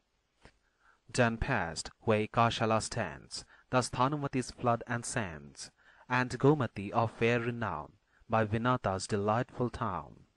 Went to Kalinga near he drew, a wood of sal trees charmed to view. Then passed, the sun began to rise, and Bharat saw with happy eyes Ayodhya city, built and planned by ancient Manu's royal hand. 7 nights upon the road had passed, and when he saw the town at last, before him in her beauty spread, thus Bharat to the driver said, "This glorious city from afar, wherein pure groves and gardens are, seems to my eager eyes today a lifeless pile of yellow clay. Through all her streets, where erst a throng of men and women streamed along, uprose the multitudinous roar. Today I hear that sound no more. No longer do mine eyes behold the leading people as of old. On elephants' cars horses go, abroad and homeward, to and fro. The brilliant gardens where we heard the wild note of each rapturous bird, where men and women love to meet in pleasant shades for pastime sweet. These to my eyes this day appear, joyless and desolate and drear. Each tree that graced the garden grieves, and every path is spread with leaves. The merry cry of bird and beast, that spake aloud their joy has ceased. Still is the long melodious note, that charmed us from each warbling throat. Why blows the blessed air no more, the incense-breathing air that bore its sweet incomparable scent of sandal and of aloe blent? Why are the drum and tabor mute?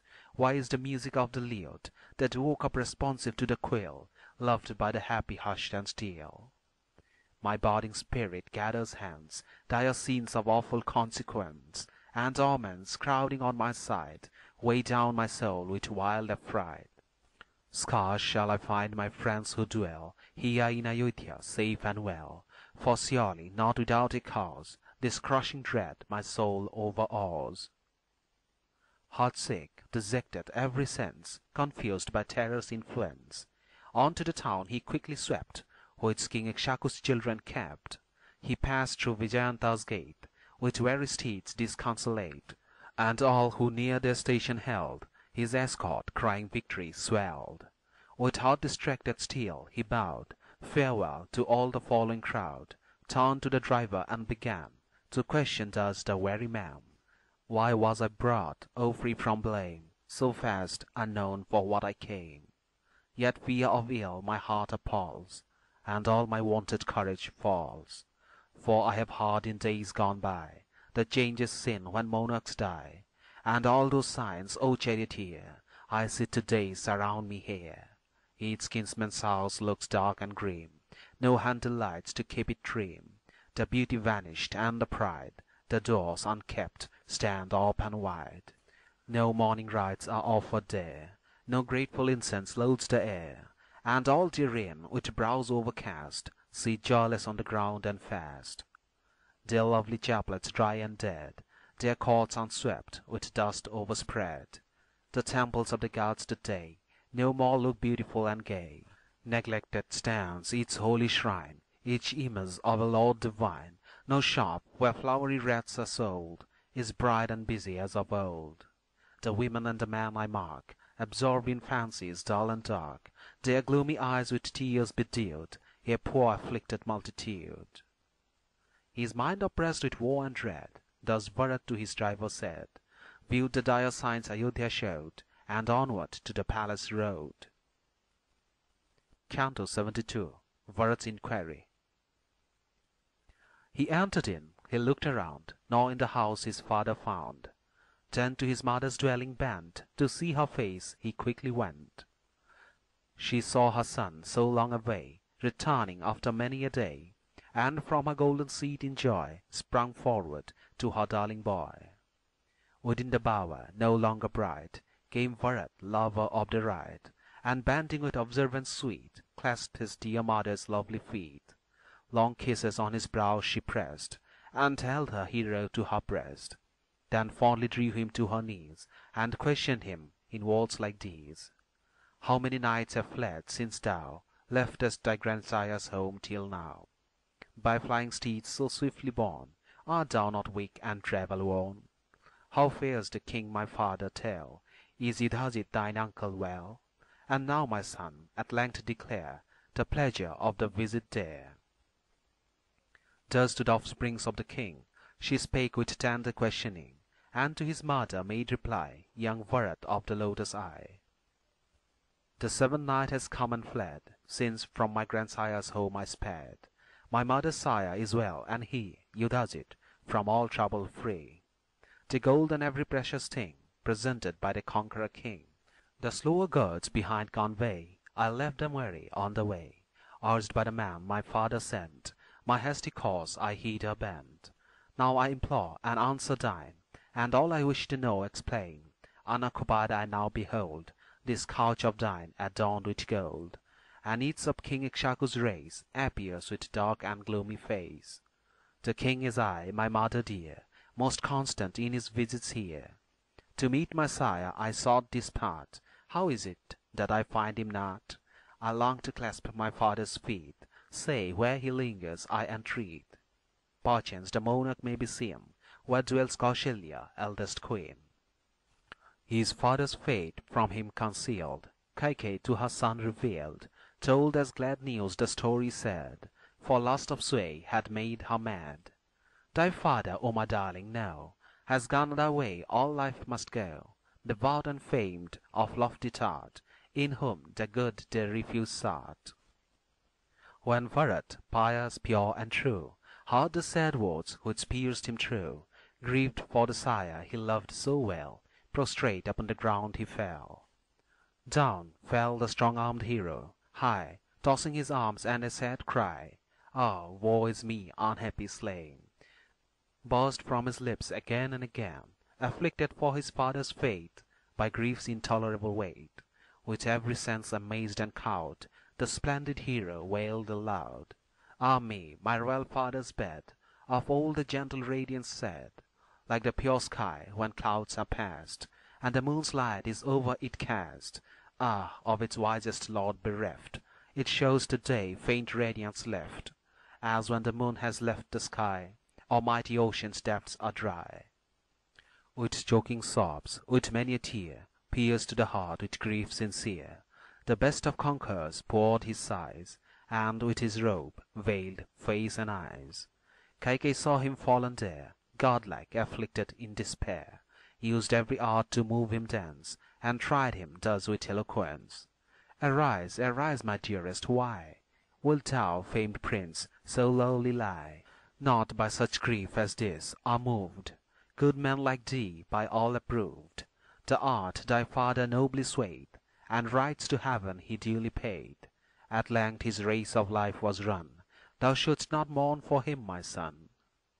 Long on the ground he wept and rolled, from side to side, still unconsoled, and then, with bitter grief oppressed, his mother with these words addressed. This joyful hope my bosom fed, when from the grandsire's halls I sped. The king will throne his eldest son, and sacrifice as should be done. But all is changed, my hope was vain, and this sad heart is rent in twain. For my dear father's face I miss, who ever sought his loved one's bliss. But in my absence, mother, say, what sickness took my sire away? Ah, happy Rama, happy day, allowed his funeral rites to pay. The glorious monarch has not learned that I, his darling, have returned, or quickly had he hither sped, and pressed his kisses on my head. Where is that hand, whose gentle touch, most soft and kind, I loved so much? The hand that loved to brush away the dust that on his darling lay. Quick, bear the news to Rama's ear, tell the great chief that I am here, brother and sire and friend and all, is he, and I his trusty thrall. For noble hearts to virtue true, their sires in elder brothers view. To clasp his feet I fain would bow, he is my hope and refuge now. What said my glorious sire, who knew virtue and vice, so brave and true? Firm in his vows, dear lady, say, what said he ere he passed away? What was his rede to me? I crave to hear the last advice he gave. Thus closely questioned by the youth, Kaikeyi spoke the mournful truth. The high-souled monarch wept and shied, for Rama, Sita, Lakshmana cried. Then best of all who go to bliss, pass to the world which follows this. Ah, blessed are the people who shall Rama and his Sita view, and Lakshmana of the mighty arm, returning free from scathe and harm. Such were the words, the last of all, thy father ere he died let fall. By fate and death's dread coils and wound, as some great elephant is bound. He heard, yet deeper in despair, her lips this double word declare, and with sad brow that showed his pain, questioned his mother thus again. But where is he, of virtue tried, who fills Kausalya's heart with pride? Where is the noble Rama? Where is Lakshmana brave and Sita fair? Thus pressed, the queen began to tell the story as each thing befell, and gave her son in words like these the mournful news she meant to please. The prince is gone in hermit dress to Dandak's mighty wilderness, and Lakshmana brave and Sita share the wanderings of the exile there. Then Bharat's soul with fear was stirred, lest Rama from the right had erred, and jealous for ancestral fame, he put this question to the dame: Has Rama grasped with lawless hold a Brahman's house or land or gold? Has Rama harmed with ill intent some poor or wealthy innocent? Was Rama faithless to his vows, and enamored of another's powers? Why was he sent to Dandak's wild, like one who kills an unborn child?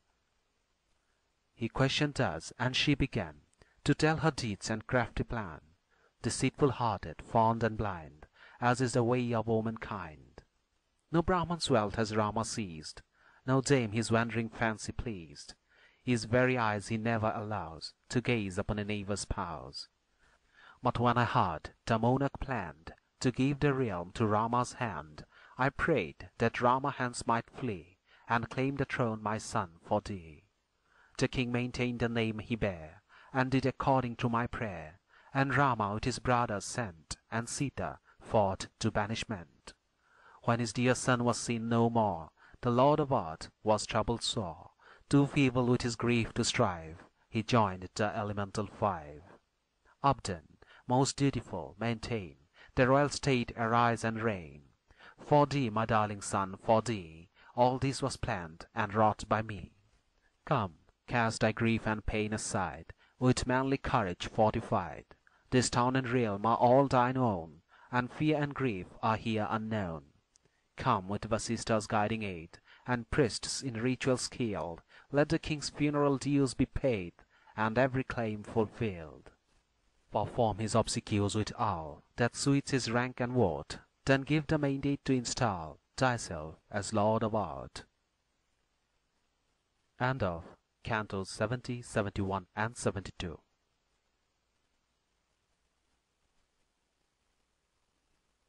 Canto 73.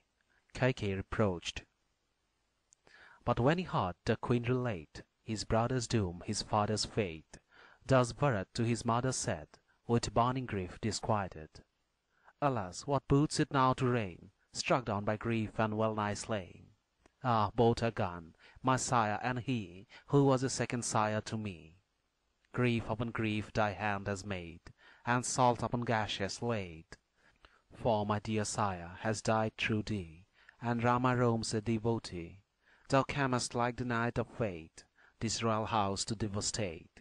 Unwitting ill, my hapless sire placed in his bosom coals of fire, and through thy crimes his death he met, O thou whose heart on sin is set. Shame of thy house, thy senseless deed, has reft all joy from Raghu's seed. The truthful monarch, dear to fame, received thee as his wedded dame, and by thy act to misery doomed, has died by flames of grief consumed.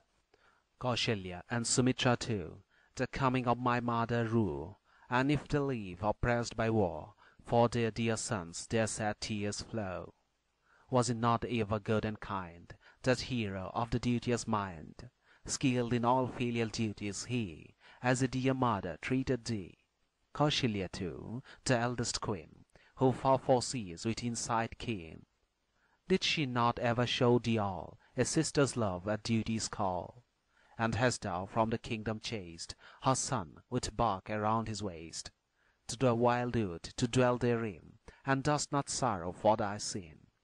The love I bear to Raghu's son, thou knowest not, ambitious one, if thou hast wrought this impious deed, for royal sway, in lawless greed, with him and Lakshmana far away, what power have I the realm to sway? What hope will fire my bosom, when I see no more these lords of men? The holy king, who loved the right, relied on Rama's power and might, his guardian and his glory so, joy's Meru in his woods below. How can I bear, a steer untrained, the load his mightier strength sustained? What power have I to brook alone this weight on feeble shoulders thrown? But if the needful power were bought by strength of mind and brooding thought, no triumph shall attend the dame who dooms her son to lasting shame. Now should no doubt that son prevent from quitting thee on evil bent, but Rama's love overpowers my will, who holds thee as his mother still. Whence did the thought, O thou whose eyes are turned to sinful deeds, arise? A plan our ancient sires would hate, O fallen from thy virtuous state. For in the line from which we spring, the eldest is anointed king, no monarchs from the rule decline, and least of all Ikshaku's line. Our holy sires, to virtue true, upon our race they last a trio. But with subversive frenzy thou hast marred our lineal honour now. O lofty birth, O noble line of previous kings is also thine. Then whence this hated folly? Whence this sudden change that steals thy sense? Thou shalt not gain thy impious will, O thou whose thoughts are bent on ill, thou from whose guilty hand descend these sinful blows my life to end. Now to the forest will I go, thy cherished plans to overthrow, and bring my brother free from stain, his people's darling, home again. And Rama, when again he turns, whose glory like a beacon burns, in me a faithful slave shall find, to serve him with contented mind. Canto 74, Bharat's lament. When Bharat's anger-sharpened tongue reproaches on the queen had flung, again with mighty rage possessed, the guilty dame he thus addressed. Flee, cruel, wicked sinner, flee! Let not this kingdom harbor thee. Thou who hast thrown all right aside, weep thou for me when I have died. Canst thou one charge against the king, or the most duteous Rama bring?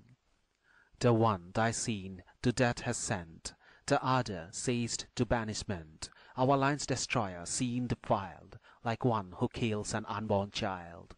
Never with thy Lord in heaven to dwell, thy portion shall be down in hell, because thy hand, that stayed for naught, this awful wickedness has wrought, and ruined him whom all held dear. My bosom too is stirred with fear.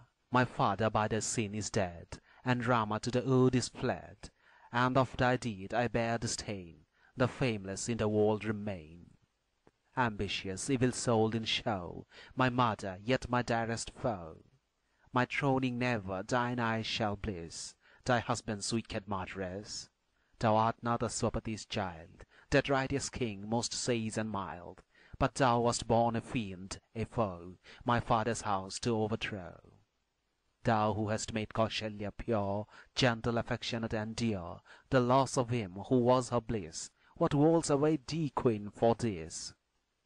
What is not patent to thy sense, that Rama was his friend's defence, Kausalya's own true child most dear, the eldest and his father's peer? Man in the son not only trace the father's figure, form, and face, but in his heart they also find the offspring of the father's mind. And hence, though dear their kinsmen are, to mother's sons are dearer far. There goes an ancient legend how good Surabhi, the god-loved cow, saw two of her dear children straying, drawing a plough and faint with pain. She saw them on the earth outworn, toiling till noon from early morn, and as she viewed her children's woe, a flood of tears began to flow. As through the air beneath her swept the Lord of gods, the drops she wept, fine, laden with delicious smell, upon his heavenly body fell. And Indra lifted up his eyes, and saw her standing in the sky, afflicted with her sorrow's weight, sad, weeping, all disconsolate. The Lord of gods in anxious mood thus spoke in suppliant attitude: No fear disturbs our rest, and how come this great dread upon thee now? Whence can this woe upon thee fall? Say, gentle one, who lovest all. Thus spake the god who rules the skies, Indra, the Lord supremely wise, and gentle Surabhi, well learned in eloquence, this speech returned: Not thine the fault, great God, not thine, and guiltless are the Lords divine. I mourn two children faint with toil, laboring hard in stubborn soil. Wasted and sad I see them now, while the sun beats on neck and brow. Still goaded by the cruel hind, no pity in his savage mind. O Indra, from this body sprang these children, worn with many a pang.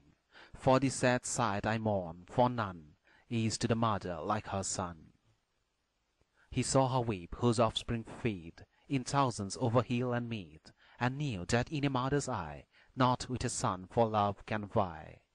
He deemed her, when the tears that came from her sad eyes bedewed his frame, laden with the celestial scent of living things most excellent. If she these tears of sorrow shed, who many a thousand children bred, think what a life of woe is left, Kausalya, of her Rama reft. An only son was hers, and she is rendered childless now by thee. Here and hereafter, for thy crime, woe is thy lot through endless time. And now, O Queen, without delay, with all due honor will I pay, both to my brother and my sire, the rights their several fates require.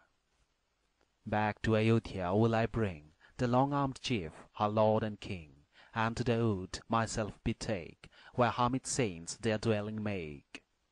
For, senior both in deed and thought, this hideous crime which thou hast wrought, I cannot bear or live to see the people's sad eyes bent on me. Begone, to Dandak wood retire, or cast thy body to the fire, or bind around thy neck the rope, no other refuge mayst thou hope.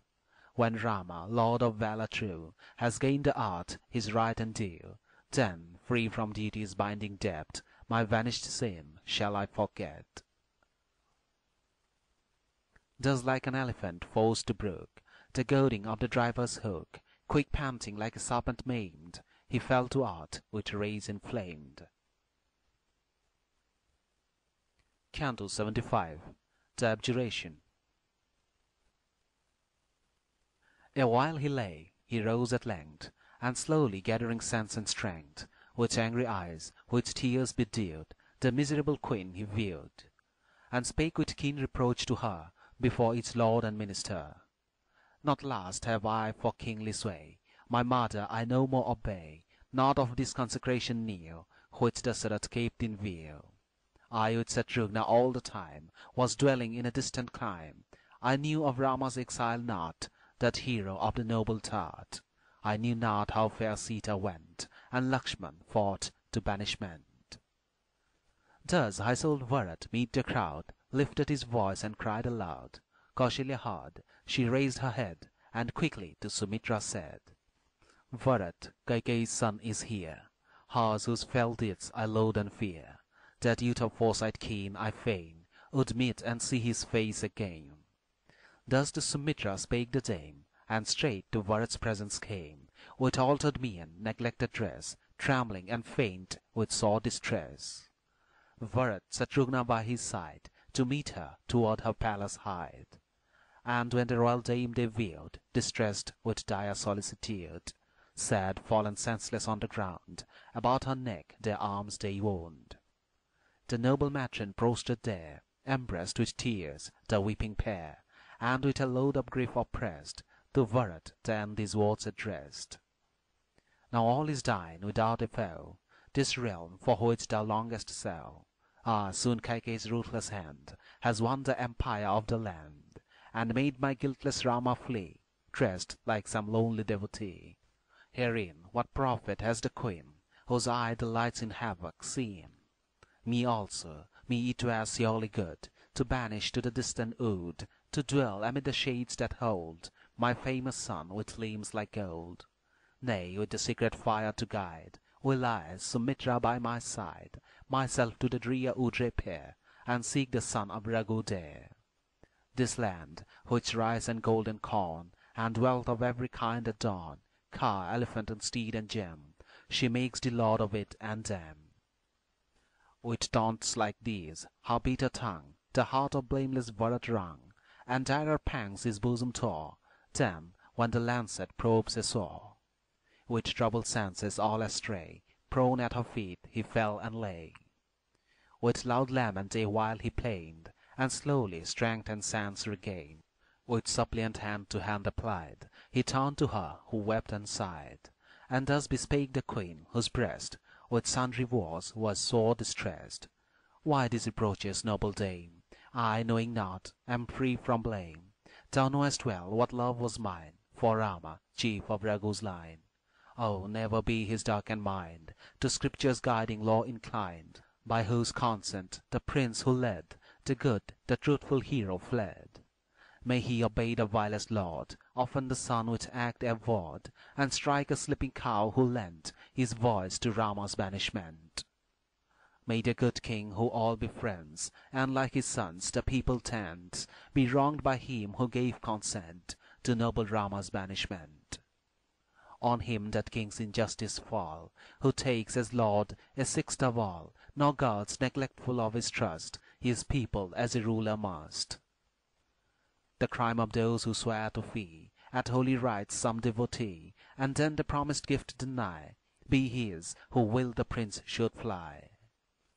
When weapons clash and heroes bleed, with elephant and harnessed steed, never like the good be his to fight, whose heart allowed the prince's flight. Though taught with care by one expert, may he the Vedas' text pervert, with impious mind on evil bent, whose voice approved the banishment.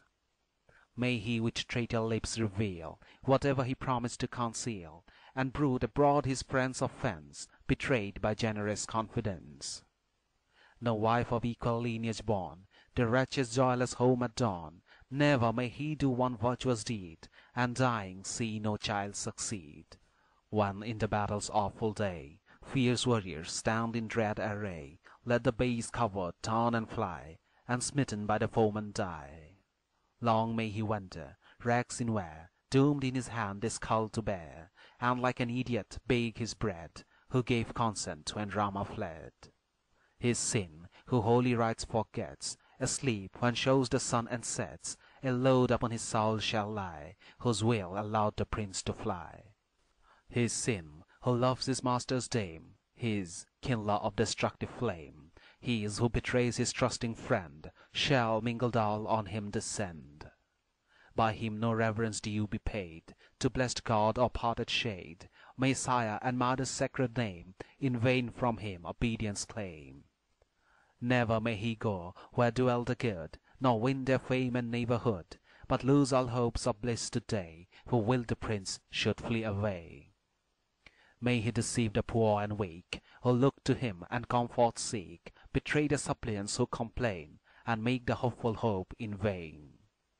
Long may his wife his kiss expect, and pine away in cold neglect. May he his lawful love despise, and turn on other dames his eyes. Fool on forbidden joys intent, whose will allowed the banishment.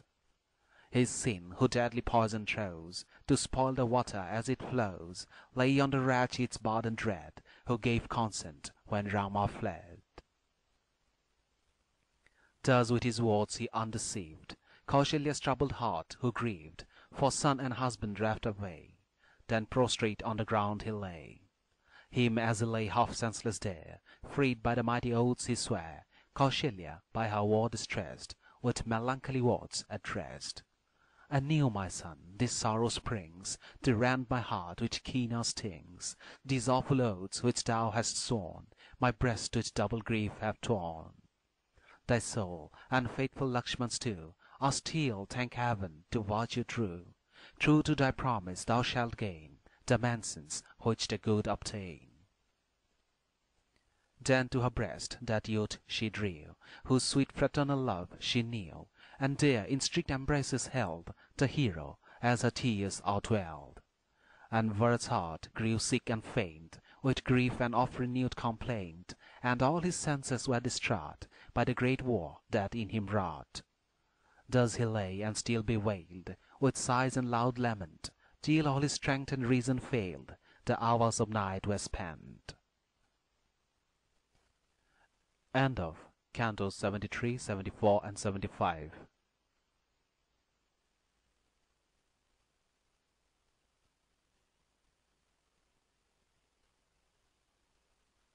Canto 76. The Funeral. The Saint Vasista, best of all, whose words with moving wisdom fall, Bharat Kaikeyi's son addressed, whom burning fires of grief distressed. O Prince, whose fame is widely spread, enough of grief, be comforted. The time is come, arise and lay upon the pyre the monarch's clay. He heard the words Vasista spoke, and slumbering resolution woke. Then, skilled in all the laws declare, he bade his friends the rites prepare. They raised the body from the oil, and placed it dripping on the soil, then laid it on a bed whereon wrought gold and precious jewels shone. There, pallor over his features spread, the monarch as in sleep lay dead. Then Bharat sought his father's side, and lifted up his voice and cried, O king, and has thy heart designed to part and leave thy son behind? Make Rama flee, who loves the right, and Lakshmana of the arm of might. Whither, great monarch, wilt thou go, and leave these people in their war, mourning their hero, wild with grief, of Rama reft, their lion chief? Ah, who will guard the people well, who in Ayodhya city dwell? When thou, my sire, hast sought the sky, and Rama has been forced to fly, in widowed war, bereft of thee, the land no more is fair to see. The city, to my aching sight, is gloomy as a moonless night. Thus with overwhelming sorrow pained, sad Bharat by the bed complained, and thus Vasista, holy sage, spoke his deep anguish to assuage. O Lord of man, no longer stay, the last remaining duties pay. Haste, mighty armed, as I advise, the funeral rites to solemnize. And were it hard Vasisthas read, with due attention and agreed, he summoned straight from every side chaplain and priest and holy guide. The sacred fires he bade them bring forth from the chapel of the king, wherein the priests in order due, and ministers the offerings strew. Distraught in mind, with sob and tear, they laid the body on a bier, and servants, while their eyes brimmed over, the monarch from the palace bore. Another band of mourners led the long procession of the dead. Rich garments in the way they cast, and gold and silver as they passed. Then other hands their corse bedewed with fragrant juices that exude from sandal, cedar, aloe, pine, and every perfume rare and fine. Then priestly hands the mighty dead upon the pyre deposited. The sacred fires they tended next, and muttered low each funeral text. And priestly singers who rehearse the summons sang their holy verse. Forth from the town in litters came, or chariots many a royal dame, and honored so the funeral ground, with aged followers ringed around. With steps in inverse order bent, the priests in sad procession went around the monarch's burning pyre, who well had nursed each sacred fire, which Queen Kausalya and the rest, their tender hearts with war distressed. The voice of women shrill and clear, as screaming Kalios smote the ear, as from 1,000 voices rose the shriek that tells of woman's woes. Then, weeping, faint with loud lament, down Sarayu's shelving bank they went. There, standing on the river side, with Bharat, priest and peer, their lips the women purified with water fresh and clear. Returning to the royal town, their eyes with teardrops filled, 10 days on earth they laid them down, and wept till grief was stilled. Canto 77. The Gathering of the Ashes. The 10th day passed, the prince again was free from every legal stain. He bade them on the 12th the great remaining honours celebrate. Much gold he gave, and gems and food, to all the Brahman multitude, and goats whose hair was white and fine, and many 1,000 head of kine. Slaves, men, and damsels he bestowed, and many a car and fair abode. Such gifts he gave the Brahman race, his father's obsequies to grace. Then, when the morning's earliest ray appeared upon the 13th day, again the hero wept and sighed, distraught and sorrow stupefied. Drew, sobbing in his anguish, near the last remaining debt to clear, and at the bottom of the pyre he thus bespake his royal sire.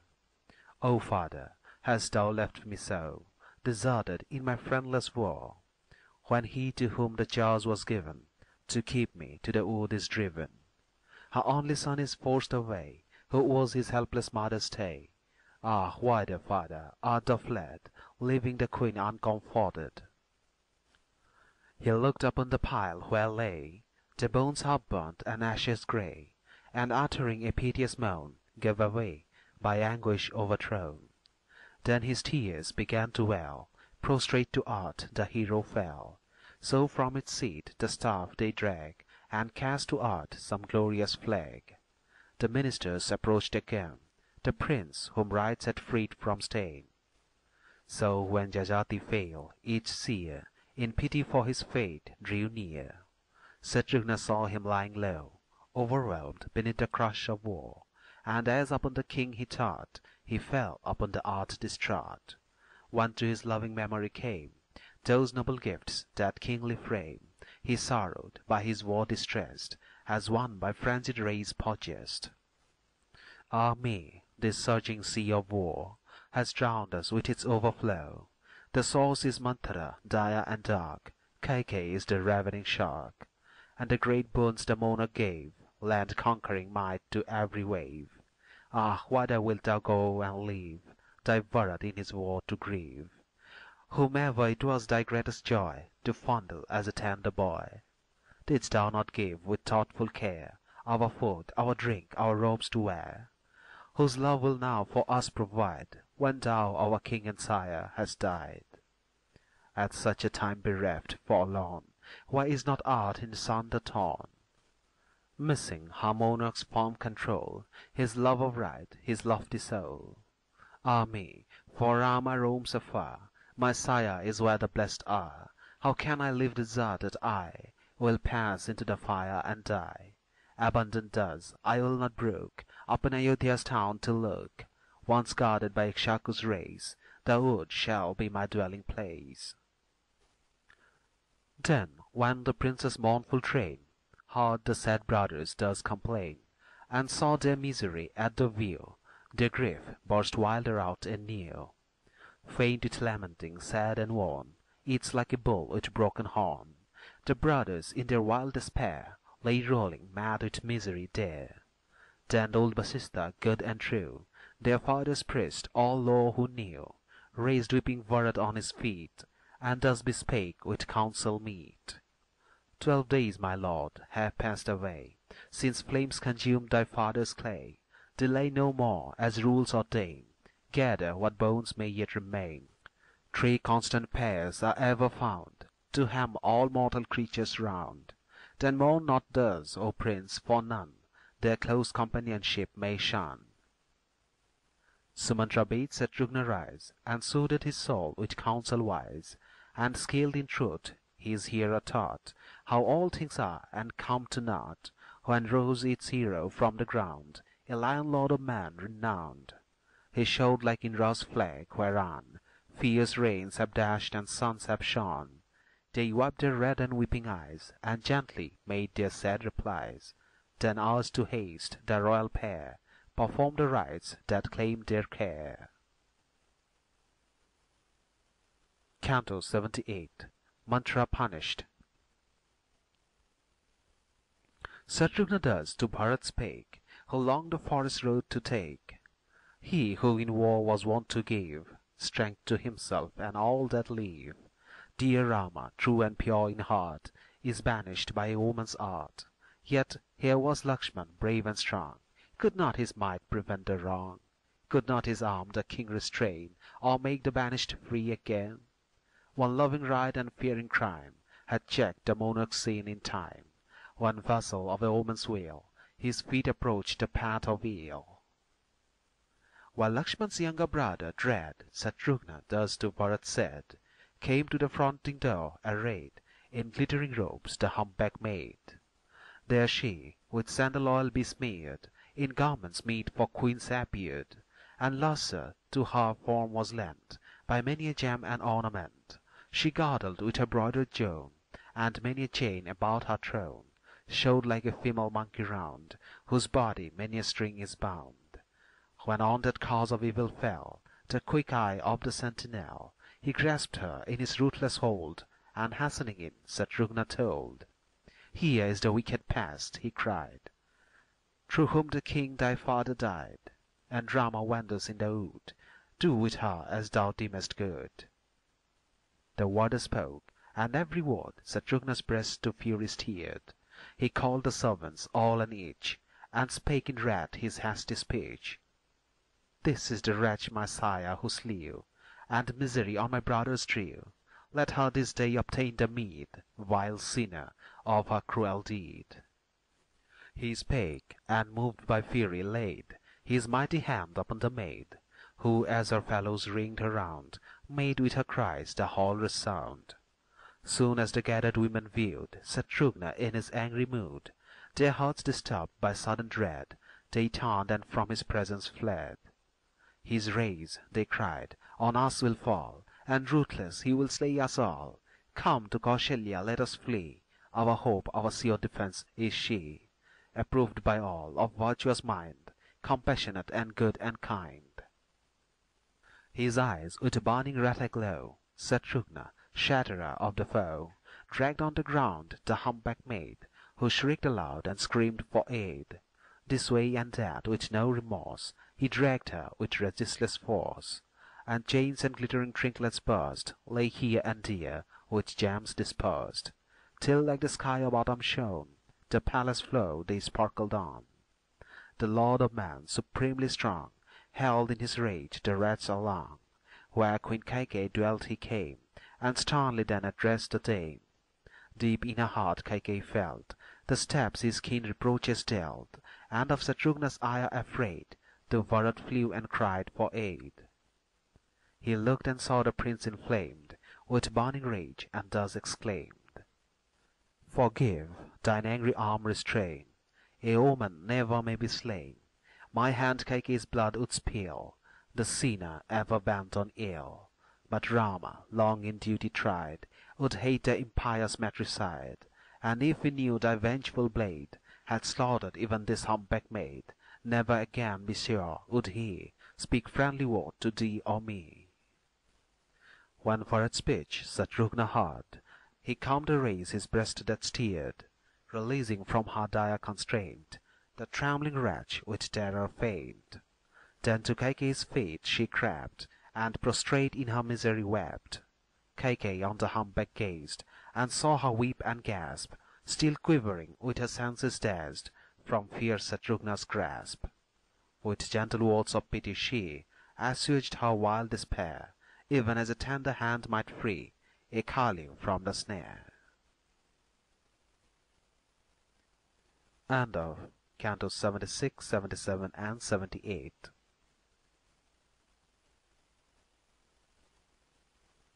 Canto 79. Bharat's Commands. Now when the sun's returning ray had ushered in the 14th day, the gathered peers of state addressed to Bharat's ear their new request. Our Lord to heaven has parted hence, long served with deepest reverence. Rama the eldest, far from home, and Lakshmana in the forest roam. O Prince of mighty fame, be thou our guardian and our monarch now, lest secret plot or foeman's hate assail our unprotected state. With longing eyes, O Lord of man, to thee look friend and citizen, and ready is each sacred thing to consecrate our chosen king. Come, Bharat, and accept thine own ancient hereditary throne. Thee let the priests this day install as monarch to preserve us all. Around the sacred gear he bent his circling footsteps reverent, and firm the vows he would not break, thus to the gathered people spake. The eldest son is ever king, so rules the house from which we spring, nor should ye, lords, like men unwise, with words like these to wrong advise. Rama is eldest born, and he the ruler of the land shall be. Now to the woods will I repair, 5 years and 9 to lodge me there. Assemble straight a mighty force, cars, elephants, and foot and horse, for I will follow on his track, and bring my eldest brother back. Whatever the rites of throning need, placed on a car the way shall lead. The sacred vessels I will take to the wild wood for Rama's sake. I over the land prince's head the sanctifying balm will shed, and bring him as the fire they bring forth from the shrine with triumphing. Nor will I let my mother's greed in this her cherished aim succeed. In pathless wilds will I remain, and Rama here as king shall reign. To make the rough way smooth and clear, send workmen out and pioneer. Let skilful men attend beside our way through pathless spots to guide. As thus the royal Bharat spake, ordaining all for Rama's sake, the audience gave with one accord auspicious answer to their lord. Be royal fortune aye benign to thee for this good speech of thine, who wishest still thine elder's hand to rule with kingly sway the land. Their glorious speech, their favouring cries, made his proud bosom swell, and from the prince's noble eyes the tears of rapture fell. Canto 80. The Way Prepared. All they who knew the joiner's art, or distant ground in every part, each busied in his several trade, to work machines or ply the spade. Deft workmen skilled to frame the wheel, or with the ponderous engine deal, guides of the way and craftsmen skilled, to sink the well, make bricks and build. And those whose hands the tree could hew, and work with slips of cut bamboo, went forward, and to guide them they, whose eyes before had seen the way. Then onward in triumphant mood went all the mighty multitude. like the great sea whose waves leap high when the full moon is in the sky. Then in his proper duty skilled, each joined him in his several guild, and onward in advance they went, with every tool and implement. Where bush and tangled creeper lay, with trench and steel they made the way. They felled each stump, removed each stone, and many a tree was overthrown. In other spots on desert lands, tall trees were reared by busy hands. Wherever the line of road they took, they plied the hatchet, axe, and hook. Others, with all their strength applied, cast vigorous plants and shrubs aside. In shelving valleys rooted deep, and levelled every dale and steep. Each pit and hole that stopped the way, they filled with stones and mud and clay, and all the ground that rose and fell, with busy care was levelled well. They bridged ravines with ceaseless toil, and pounded fine the flinty soil. Now here, now there, to right and left, a passage through the ground they cleft. And soon the rushing flood was led, abundant through the new-cut bed, which by the running stream supplied, with ocean's boundless waters wide. In dry and thirsty spots they sank, full many well and ample tank, and altars round about them placed, to deck the station in the waste. With well-wrought plasters smoothly spread, with bloomy trees that rose overhead, with banners waving in the air, and wild birds singing here and there, with fragrant sandal-water wet, with many a flower beside it set, like the god's heavenly pathway showed that mighty host's imperial road. Deft workmen, chosen for their skill, to do the high-souled Bharat's will, in every pleasant spot where grew trees of sweet fruit and fair to view, as he commanded, toiled to grace with all the lights his camping place. And they who read the stars and dwell, each lucky sign and hour could tell, raised carefully the tented shade wherein high-minded Bharat stayed, with ample space of level ground, with broad deep moat encompassed round, like Manda in his towering pride, with streets that ran from side to side, and wreathed with many a palace tall, surrounded by its noble wall, with roads by skilful workmen made, where many a glorious banner played, with stately mansions where the dove sat nestling in her court above, rising aloft supremely fair, like heavenly cars that float in air, its camp in beauty and in bliss, matched in Ra's own metropolis. As shines the heaven on some fair night, with moon and constellations filled, the princess' royal road was bright, adorned by art of workmen skilled. Canto 81. The Assembly. Ere yet the dawn had ushered in, the day should see the march begin. Herald and bard, who rightly knew each nice degree of honour due, their loud auspicious voices raised, and royal Bharat blessed and praised. With sticks of gold the drum they smote, which thundered out its deafening note, blew loud the sounding shell, and blent each high and low-toned instrument. The mingled sound of drum and horn through all the air was quickly borne, and as in Bharat's ear it rang, gave the said prince another pang. Then Bharat, starting from repose, still the glad sounds that round him rose. I am not king, no more mistake. Then to Shatrugna thus he spake. O see what general wrongs succeed, sprung from Kaikeyi's evil deed. The king my sire has died and thrown fresh miseries on me alone.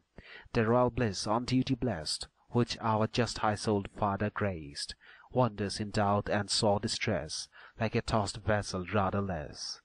And he who was our lordly stay roams in the forest far away, expelled by this my mother, who to duty's law is most untrue. As royal Bharat thus gave vent to bitter grief in wild lament, gazing upon his face the crowd of fitting women wept aloud. His lamentation scarce was over, when Saint Basista, skilled in lore of royal duty, dear to fame, to join the great assembly came. God by disciples ever true, still nearer to the hall he drew, resplendent, heavenly to behold, adorned with wealth of gems and gold. Even so a man in duty tried draws near to meet his virtuous bride. He reached his golden seat overlaid with coverlet of rich brocade. There sat, in all the Vedas read, and called the messengers and said, Go forth, let Brahman warrior appear, and every captain gather here. Let all attentive heeder throng. Go hasten, we delay too long. Satrugna, glorious Bharat bring, the noble children of the king, Yudhajit and Sumandra all, the truthful and the virtuous call. He ended. Soon a mighty sound of thickening tumult rose around, as to the hall they bent their cows, with car and elephant and horse. The people all with glad acclaim welcomed Prince Bharat as he came, even as they loved their king to greet, or as the gods lord Indra meet. The vast assembly shone as fair with Bharat's kingly face, as Dasarath's self were there to glorify their place. It gleamed like some unruffled lake, where monstrous hues of mould with many a snake their pastime take, over shells, sand, gems, and gold. End of Cantos 79, 80, and 81.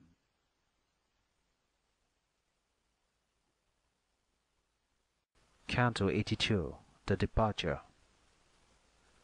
The prudent prince the assembly viewed, thronged with its noble multitude, resplendent as a cloudless night, when the full moon is in his height, while robes of every varied hue, a glory over the synod trio. Then priest in law of duty skilled, looked on the crowd, the hall that filled, and then in accents soft and grave, to Bharat thus his counsel gave. The king, dear son, so good and wise, has gone from earth and gained the skies, leaving to thee, her rightful lord, this rich wide land with poison stored. And still has faithful Rama stood, firm to the duty of the good, and kept his father's hest aright, as the moon keeps its own dear light. Thus sire and brother yield to thee this realm, from all annoyance free.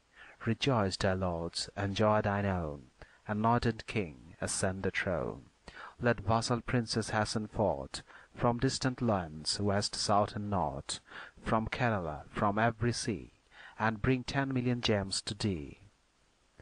As does the seas Vasistha spoke, a storm of grief over Bharat broke, and longing to be just and true, his thoughts to duteous Rama flew. With sobs and sighs and broken tones, even as a wounded mallard moans, he mourned with deepest sorrow moved, and thus the holy priest reproved. Oh, how can such as Bharat dare the power and sway from him to tear? Wise and devout and true and chaste, with scripture law and virtue graced, can one of Dasarath's seed be guilty of so vile a deed? The realm and I are Rama's. Thou shouldst speak the words of justice now. For he, to claims of virtue true, is eldest born and noblest too. Nahush, Dilip could not be more famous in their lives than he. As Dasarath ruled of right, so Rama's is the power and right. If I should do this sinful deed, and forfeit hope of heavenly meed, my guilty act would dim the shine of old Ikshaku's glorious line. Nay, as the sin my mother wrought is grievous to my inmost thought, I here, my hands together laid, will greet him in the pathless shade. To Rama shall my steps be bent, my king of man most excellent, Raghu's illustrious son, whose sway might hell and earth and heaven obey. That righteous speech, whose every word bore virtue's stamp, the audience heard. On Rama every thought was set, and with glad tears each eye was wet. Then, if the power I still should lack to bring my noble brother back, I in the wood will dwell and share his banishment with Lakshmana there. By every art persuasive I to bring him from the wood will try, and show him to your loving eyes, O Brahmans noble, good, and wise. Even now the road to make and clear, each labourer pressed and pioneer, have I sent forward to proceed the army I resolve to lead. Thus by fraternal love possessed, his firm resolve the prince expressed. Then to Sumandra deeply read, in holy texts he turned and said, Sumandra, rise without delay, and as I bid my words obey. Give orders for the march with speed, and all the army hither lead. The wise Sumatra, thus addressed, obeyed the high-souled chief's behest. He hurried forth with joy inspired, and gave the orders he desired. Delight each soldier's bosom filled, and through each chief and captain thrilled, to hear that march proclaimed to bring dear Rama back from wandering. From house to house the tidings flew, each soldier's wife the order knew, and as she listened blithe and gay, her husband urged to speed away. Captain and soldier soon declared, their host equipped and all prepared, with chariots matching taut for speed, and wagons drawn by ox and steed, when Bharat by Vasista's side his ready host of warriors eyed. Thus in Sumantra's ear he spoke, "My car and horses quickly yoke." Sumatra hastened to fulfill, with ready joy, his master's will, and quickly with the chariot sped, drawn by fleet horses nobly bred.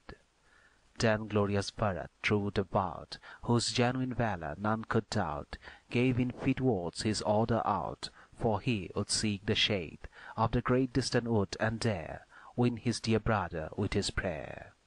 Sumantra, haste, my will declare, the host be all arrayed, I to the wood my way will take, to Rama supplication make, and for the world's advantage's sake will lead him home again. Then ordered thus the charioteer, who listened with delighted ear, went forth and gave his orders clear to captains of the train. He gave the popular chiefs the word, and with the news his friends he steered, and not a single man deferred, preparing for the road. Then Brahman, warrior, merchant, thrall, obedient to Sumantra's call, each in his house arose, and all yoked elephant or camel tall, or ass or noble steed in stall, and the full appointed showed. Canto 83. The journey began. Then Bharat rose at early morn, and in his noble chariot borne, drove forward at a rapid pace, eager to look on Rama's face. The priests and lords, a fair array, in sun-bright chariots led the way. Behind, a well-appointed throng, 9,000 elephants streamed along.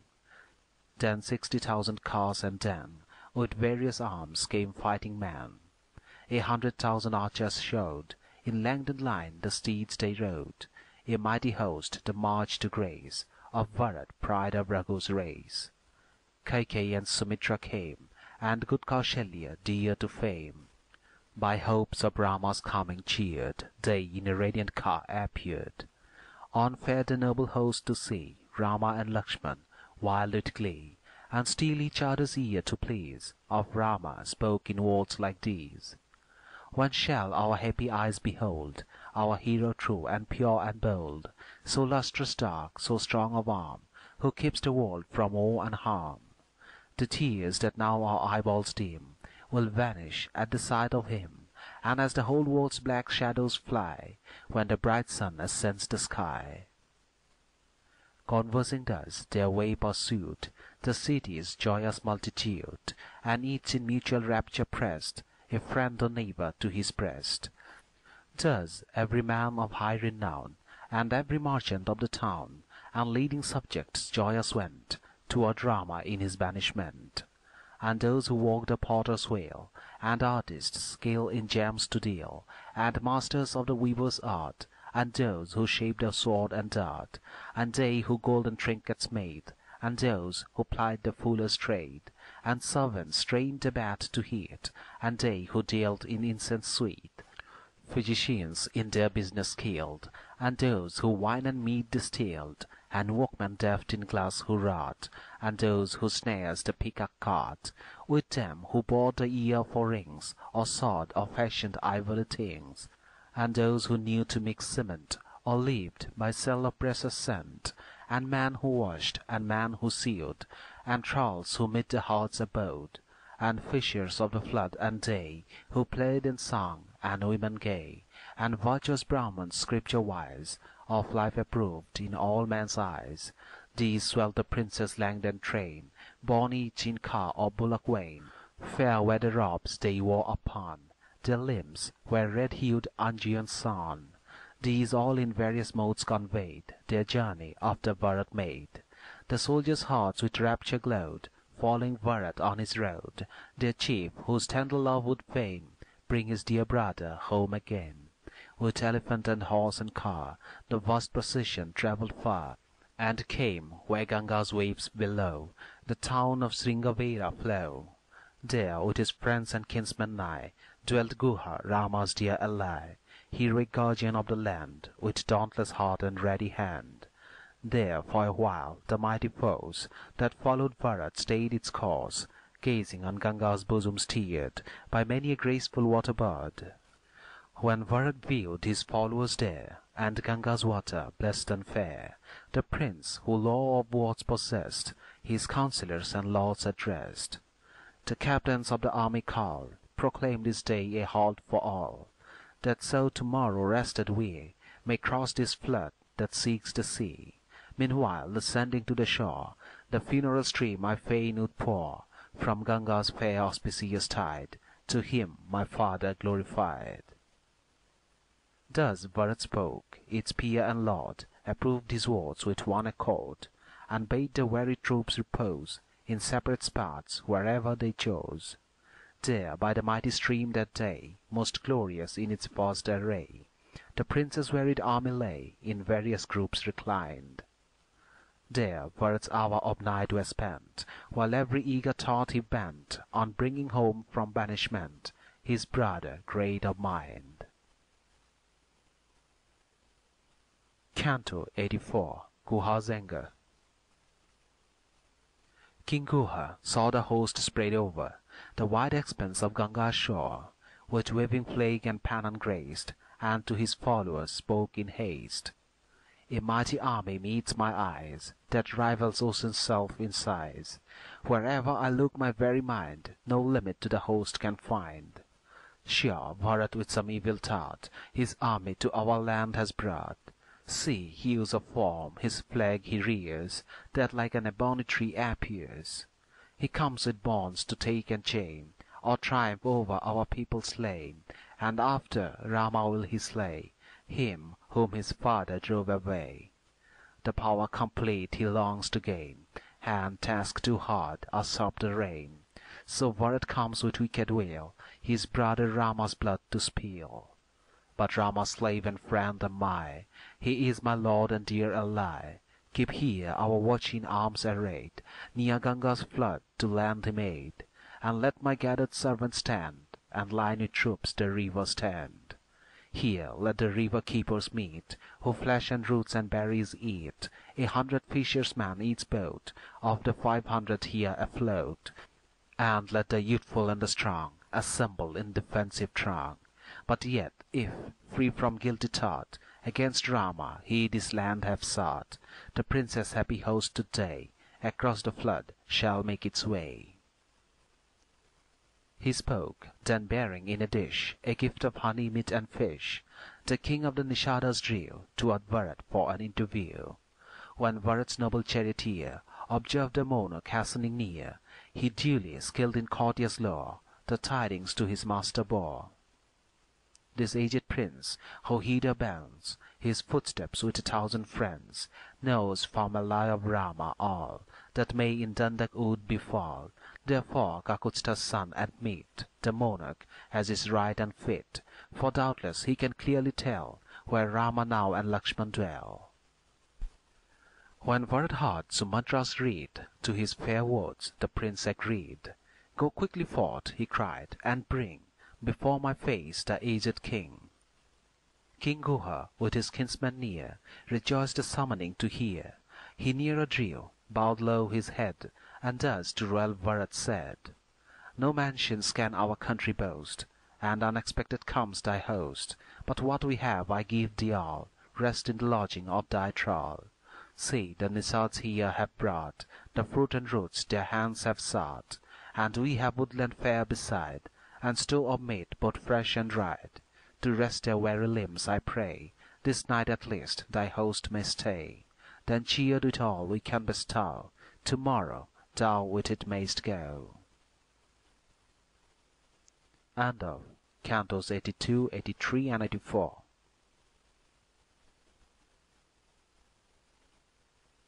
Canto 85. Guha and Bharat.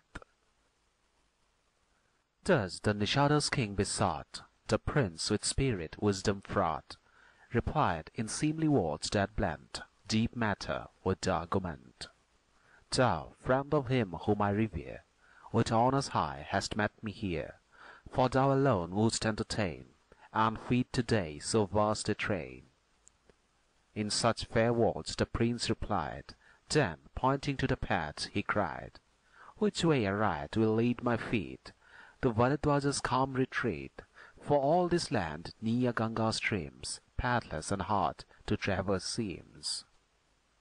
Thus spoke the prince, King Guha heard, delighted every prudent word, and gazing on the forest wide, raised suppliant hands and thus replied, my servants, all the ground who know, O glorious prince, with thee shall go, with constant care thy way to guide, and I will journey by thy side.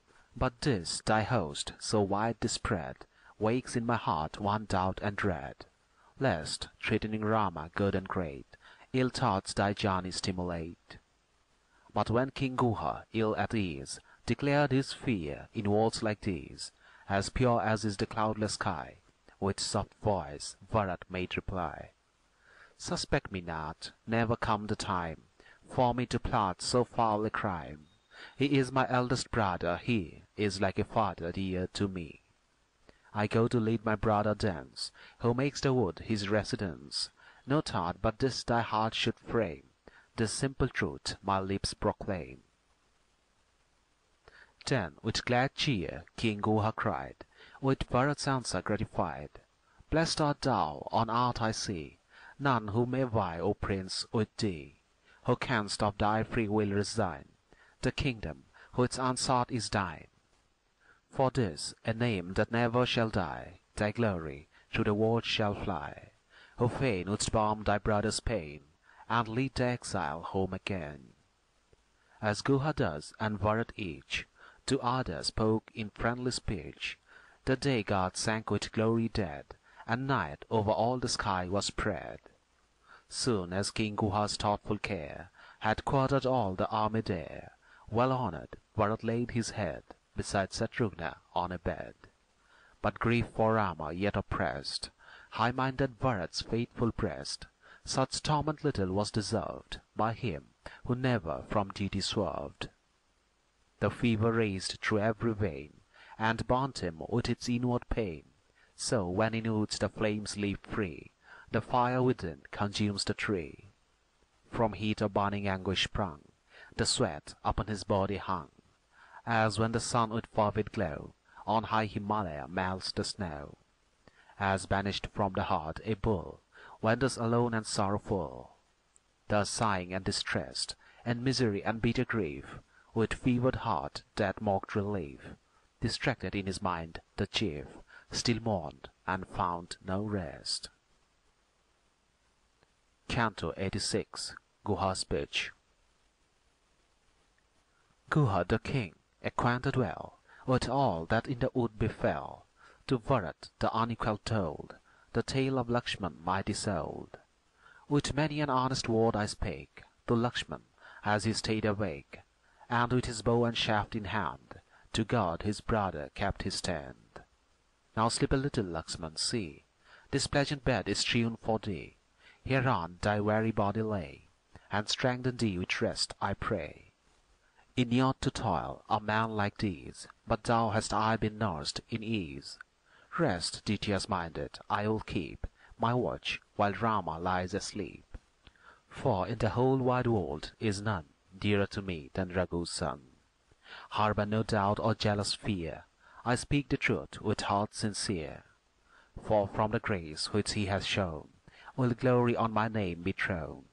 Great store of merit shall I gain, and duteous form no wish in vain. Let me enforced by many a row of followers armed with shaft and bow, for well of Rama's will provide, who lies asleep by Sita's side. For through this wood I often go, and all its shades conceal I know. And we with conquering arms can meet a fourfold host arrayed complete.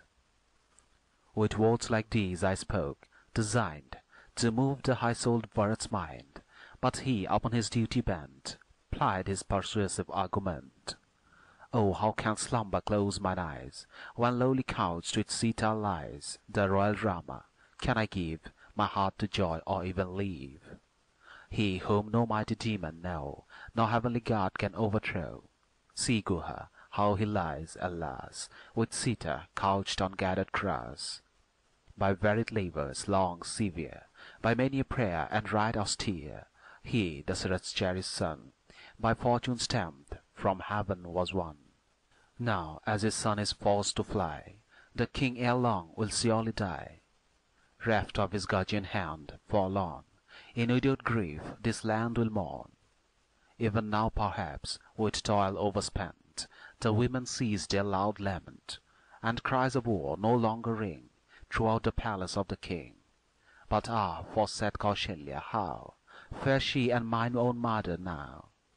How fares the king? This night I think some of the tree in death will sink. With hopes upon Shatrugna set, my mother may survive as yet, but the sad queen will die who bore the hero, for her grief is sore. His cherished wish that would have met dear Rama king so long delayed, too late, too late, the king will cry, and conquered by his misery die. When fate has brought the mournful day, which sees my father pass away, how happy in their lives are they, allowed his funeral rites to pay. Our exile over, with him who never turns from the oath his lips may swear, may we, returning safe and well, gain in fair Ayodhya dwell. Thus Bharat stood with many a sigh, lamenting, and the night went by. Soon as the morning light shone fair, in votive coils both bound their hair. And then I sent them safely over, and left them on the farther shore. With Sita then they onward passed, their coats of bark about them cast, their locks like hermits bound, the mighty tamers of the foe, each with his arrows and his bow, went over the rugged ground, proud in their strength and undeterred, like elephants that lead the herd, and gazing oft around. Canto 87. Guha's Story. That speech of Guha Bharat heard, with grief and tender pity stirred, and his ears the story drank, deep in his thoughtful heart it sank. His large full eyes in anguish rolled, his trembling limbs grew stiff and cold. Then fell he like a tree uptorn, in war too grievous to be borne. When Guha saw the long-armed chief, whose eye was like a lotus leaf, with lion shoulders strong and fair, high-mettled, prostrate in despair, pale, bitterly afflicted he, reeled as an earthquake reels a tree. But when Shatrugna, standing nigh, saw his dear brother helpless lie, distraught with war, his head he bowed, embraced him oft, and wept aloud. Then Bharat's mothers came, forlorn, of their dear king with fasting worn, and stood with weeping eyes around, the hero prostrate on the ground. Kausalya, by her woe oppressed, the senseless Bharat's limbs caressed, as a fond cow in love and fear caresses oft her youngling deer. Then yielding to her woe she said, weeping and sore disquieted, "What torments, O my son, are these, of sudden pain or swift disease? The lives of us and all the line depend, dear child, on only thine. Rama and Lakshmana forced to flee, I live by naught but seeing thee. For as the king has passed away, thou art my only help to-day. Hast thou, perchance, heard evil news of Lakshmana, which thy soul subdues? Or Rama dwelling with his spouse, my all is he, net forest boughs?" Then slowly gathering sense and strength, the weeping hero rose at length, and words like these to Guha spake, that bade Kausalya comfort take. Where lodged the prince that night, and where Lakshmana the brave and Sita fair? Show me the couch whereon he lay, tell me the food he ate, I pray. Then Guha, the Nishada's king, replied to Bharat's questioning, "Of all I had I brought the best, to serve my good and honored guest. Food of its very kind I chose, and every fairest fruit that grows. Rama, the hero, truly brave, declined the gift I humbly gave. His warrior part he never forgot, and what I brought accepted not. No gifts, my friend, may we accept. Our law is, give, and must be kept. The high-souled chief, O monarch, does, with gracious words persuaded us. Then calm and still, absorbed in thought, he drank the water Lakshmana brought. And then, obedient to his vows, he fasted with his gentle spouse. So Lakshmana too from food abstained, and sipped the water that remained. Then with ruled lips devoutly stayed the tree their evening worship paid. Then Lakshmana, with unwearied care, brought heaps of sacred grass, and there, with his own hands, he quickly spread for Rama's rest a pleasant bed, and faithful Sita's too, where they, reclining each by other lay. Then Lakshmana bathed their feet and drew a little distance from the two. Here stands the tree which lent them shade, here is the grass beneath it laid, where Rama and his consort spent the night together ere they went. Lakshmana, whose arms the foeman quell, watched all night as sentinel, and kept his great bow strung. His hand was gloved, his arm was braced, two well-filled quivers at his waist, with deadly arrows hung. I took my shafts and trusty bow, and with that tamer of the foe, stood ever wakeful near, and with my followers bow in hand, behind me ranged a ready band, kept watch over Indra's peer. End of Cantos 85, 86, and 87.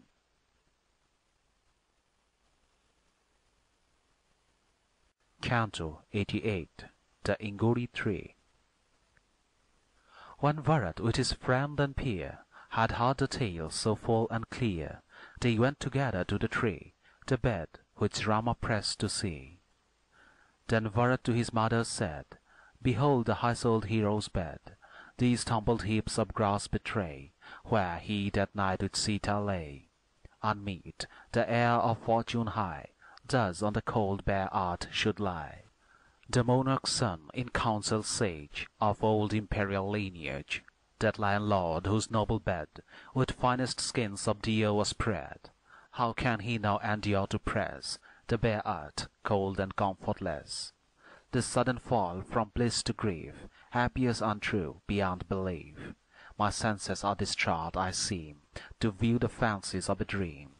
There is no deity so great, no power in heaven can master fate.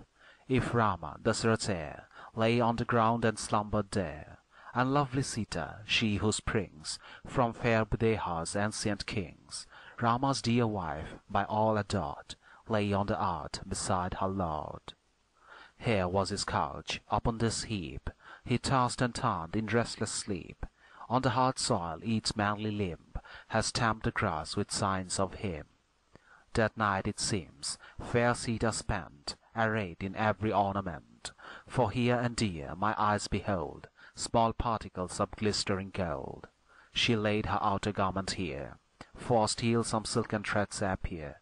How dear in her devoted eyes must be the bed where Rama lies, where she so tender could repose, and by his side forget her woes. Alas, unhappy, guilty me, for whom the prince was forced to flee, and chief of Raghu's sons and best, a bed like this with Sita pressed. Son of a royal sire, whose hand ruled paramount over every land, could he, who every joy bestows, whose body like the lotus shows, the friend of all, who charms the sight, whose flashing eyes are darkly bright, leave the dear kingdom his by right, unmeet for war, the heir of bliss, and lie upon a bed like this? Great joy and happy fate are thine, O Lakshmana, marked with each fair sign, whose faithful footsteps follow still thy brother in his hour of ill.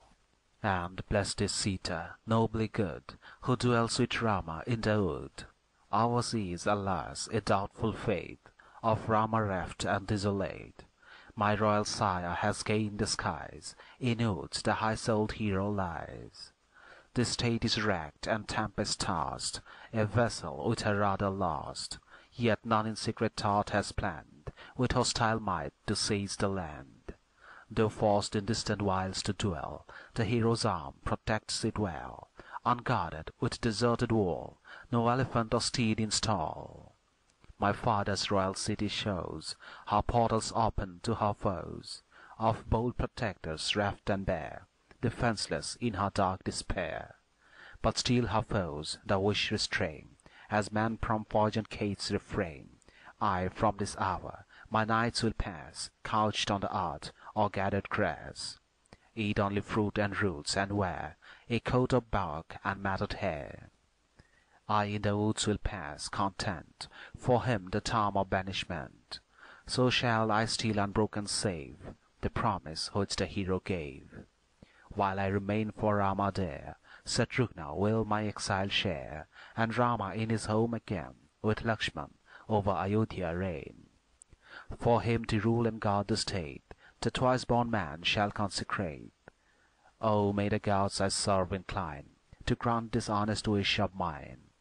If, when I bow before his feet, and with all moving arts entreat, he still deny my prayer, then with my brother will I live. He must permission give, roaming in forests there. Canto 89. The Passage of Ganga. That night the son of Raghu lay on Ganga's bank till break of day. Then with the earliest light he woke, and thus to brave Satrugna spoke. Rise up, Satrugna, from thy bed. Why sleepest thou? The night is fled. See how the sun who chases night wakes every lotus with his light.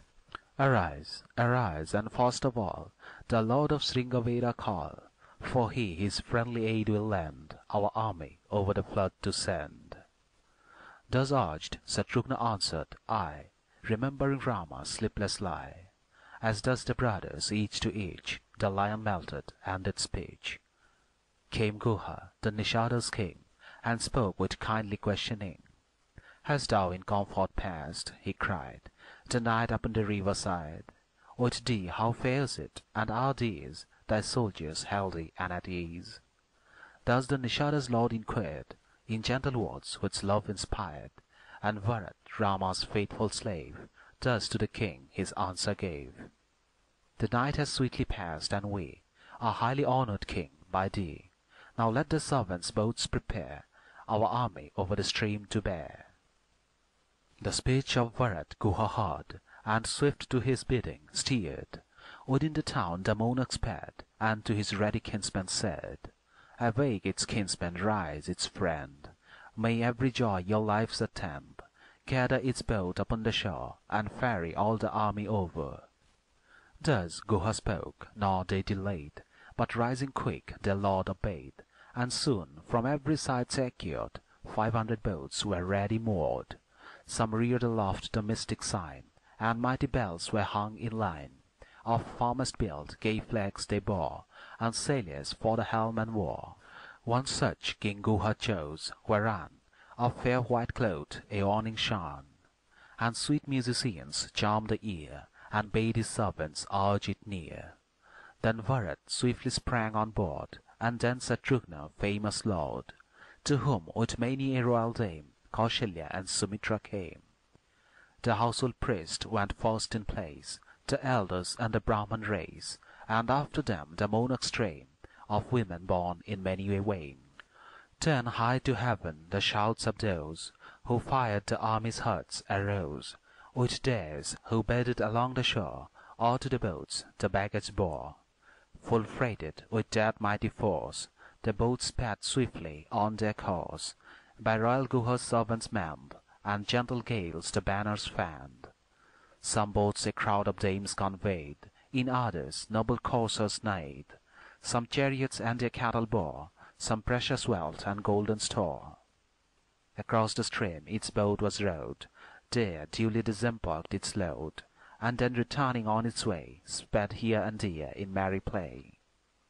Then swimming elephants appeared, with flying pennons high upreared, and as the drivers urged them over, the look of winged mountains wore.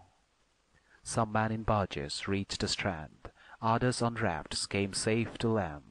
Some buoyed with pitchers crossed the tide, and others on their arms relied. Thus with the help the monarch gave, the army crossed pure Ganga's wave. Then in auspicious hour it stood within Prayag's famous wood. The prince with cheering words addressed his weary men, and bade them rest wherever they chose, and he, with priest and decan by his side, to Bharadwaja's dwelling hied, the best of saints to see. Canto 90. The Hermitage. The Prince of Man, a league away, saw where the hermit's dwelling lay. Then with his lords his path pursued, and left his warrior multitude. On foot, as duty taught his mind, he left his warlike gear behind. 2 robes of linen cloth he wore, and bade Vasistha walk before. Then Bharat from his lords withdrew, when Bharadwaja came in view, and toward the holy hermit went, behind Vasistha reverent. When Bharadwaj, saint austere, saw good Vasistha drawing near, he cried, upspringing from his seat, "The grace gift bring, my friend, to greet." When Saint Vasistha near him drew, and Bharat paid the reverence due, the glorious hermit was aware that Dasaratha's son was there. The grace gift, water for their feet, he gave, and offered fruit to eat. Then duty skilled, with friendly speech, in seemly order questioned each. "How fares it in Ayodhya now? With treasury and army how? With kith and kin and friends most dear? With counsellor and prince and peer?" But for he knew the king was dead, of Dasaratha naught he said. Vasistha and the prince in turn would of the hermit's welfare learn. Of holy fires they fain would hear, of peoples, trees and birds and deer. The glorious saint his answer made, that all was well in holy shade. Then love of Rama moved his breast, and thus he questioned of his guest. "Why art thou here, O prince, whose band with kingly sway protects the land? Declare the cause, explain the whole, for yet some doubt disturbs my soul." He whom Kausalya bare, whose might the foeman slays his line's delight, he who with wife and brother sent, afar now roam in banishment.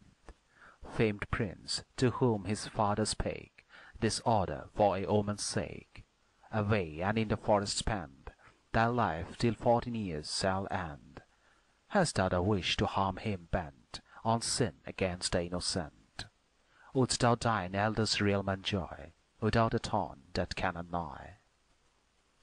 With sobbing voice and tearful eye, thus Bharat sadly made reply, "Ah, lost am I, if thou, O saint, canst thus in thought my heart attain. No warning charge from thee I need, never could such crime from me proceed."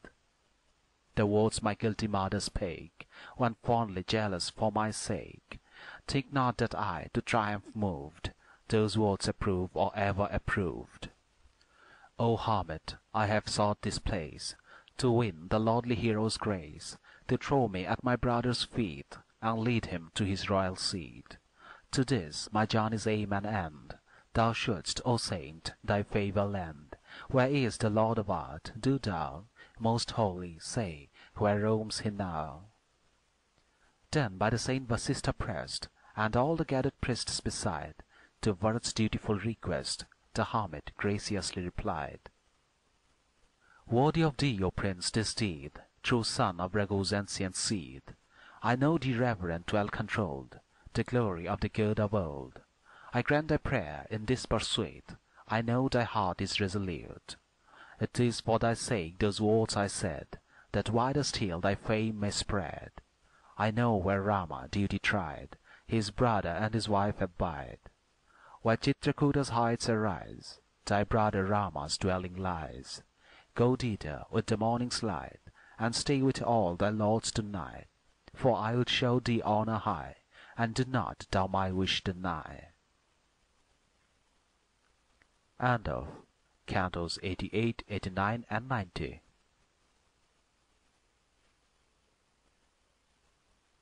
Canto 91. Bharadwaja's Feast. Soon as he saw the prince's mind to rest that day was well inclined, he sought Kaikeyi's son to please with hospitable courtesies. Then Bharat to the saint replied, "Our wants are more than satisfied. The gifts which honoured strangers greet, and water for our weary feet, hast thou bestowed with friendly care, and every choice of woodland fare. Then Bharadwaja spoke, a smile playing upon his lips the while. I know, dear prince, thy friendly mind will any fare sufficient find, but gladly would I entertain and banquet all thine armed train. Such is my honest wish, do thou this longing of my heart allow. Why hast thou hither bent thy way, and made thy troops behind thee stay? Why unattended couldst thou not with friends and armies seek this part? Bharat, with reverent hands raised high, to the great hermit made reply, My troops, for war of thee, O sage, I brought not to thy hermitage. Troops of a king or monarch's son, a hermit's home should ever shun. Behind me comes a mighty train, wide-spreading over the ample plain, where every chief and captain leads, men, elephants, and mettled steeds. I feared, O reverend sage, lest these might harm the holy ground and trees, springs might be marred and carts overthrown, so with the priests I came alone. Bring all thy host, the hermit cried, and Bharat to his joy complied. Then to the chapel went the sire, where ever burnt the sacred fire, and first, in order due, with sips of water purified his lips. To Vishwakarma then he prayed, his hospitable feast to aid. Let Vishwakarma hear my call, the God who forms and fashions all. A mighty banquet I provide, be all my wants this day supplied.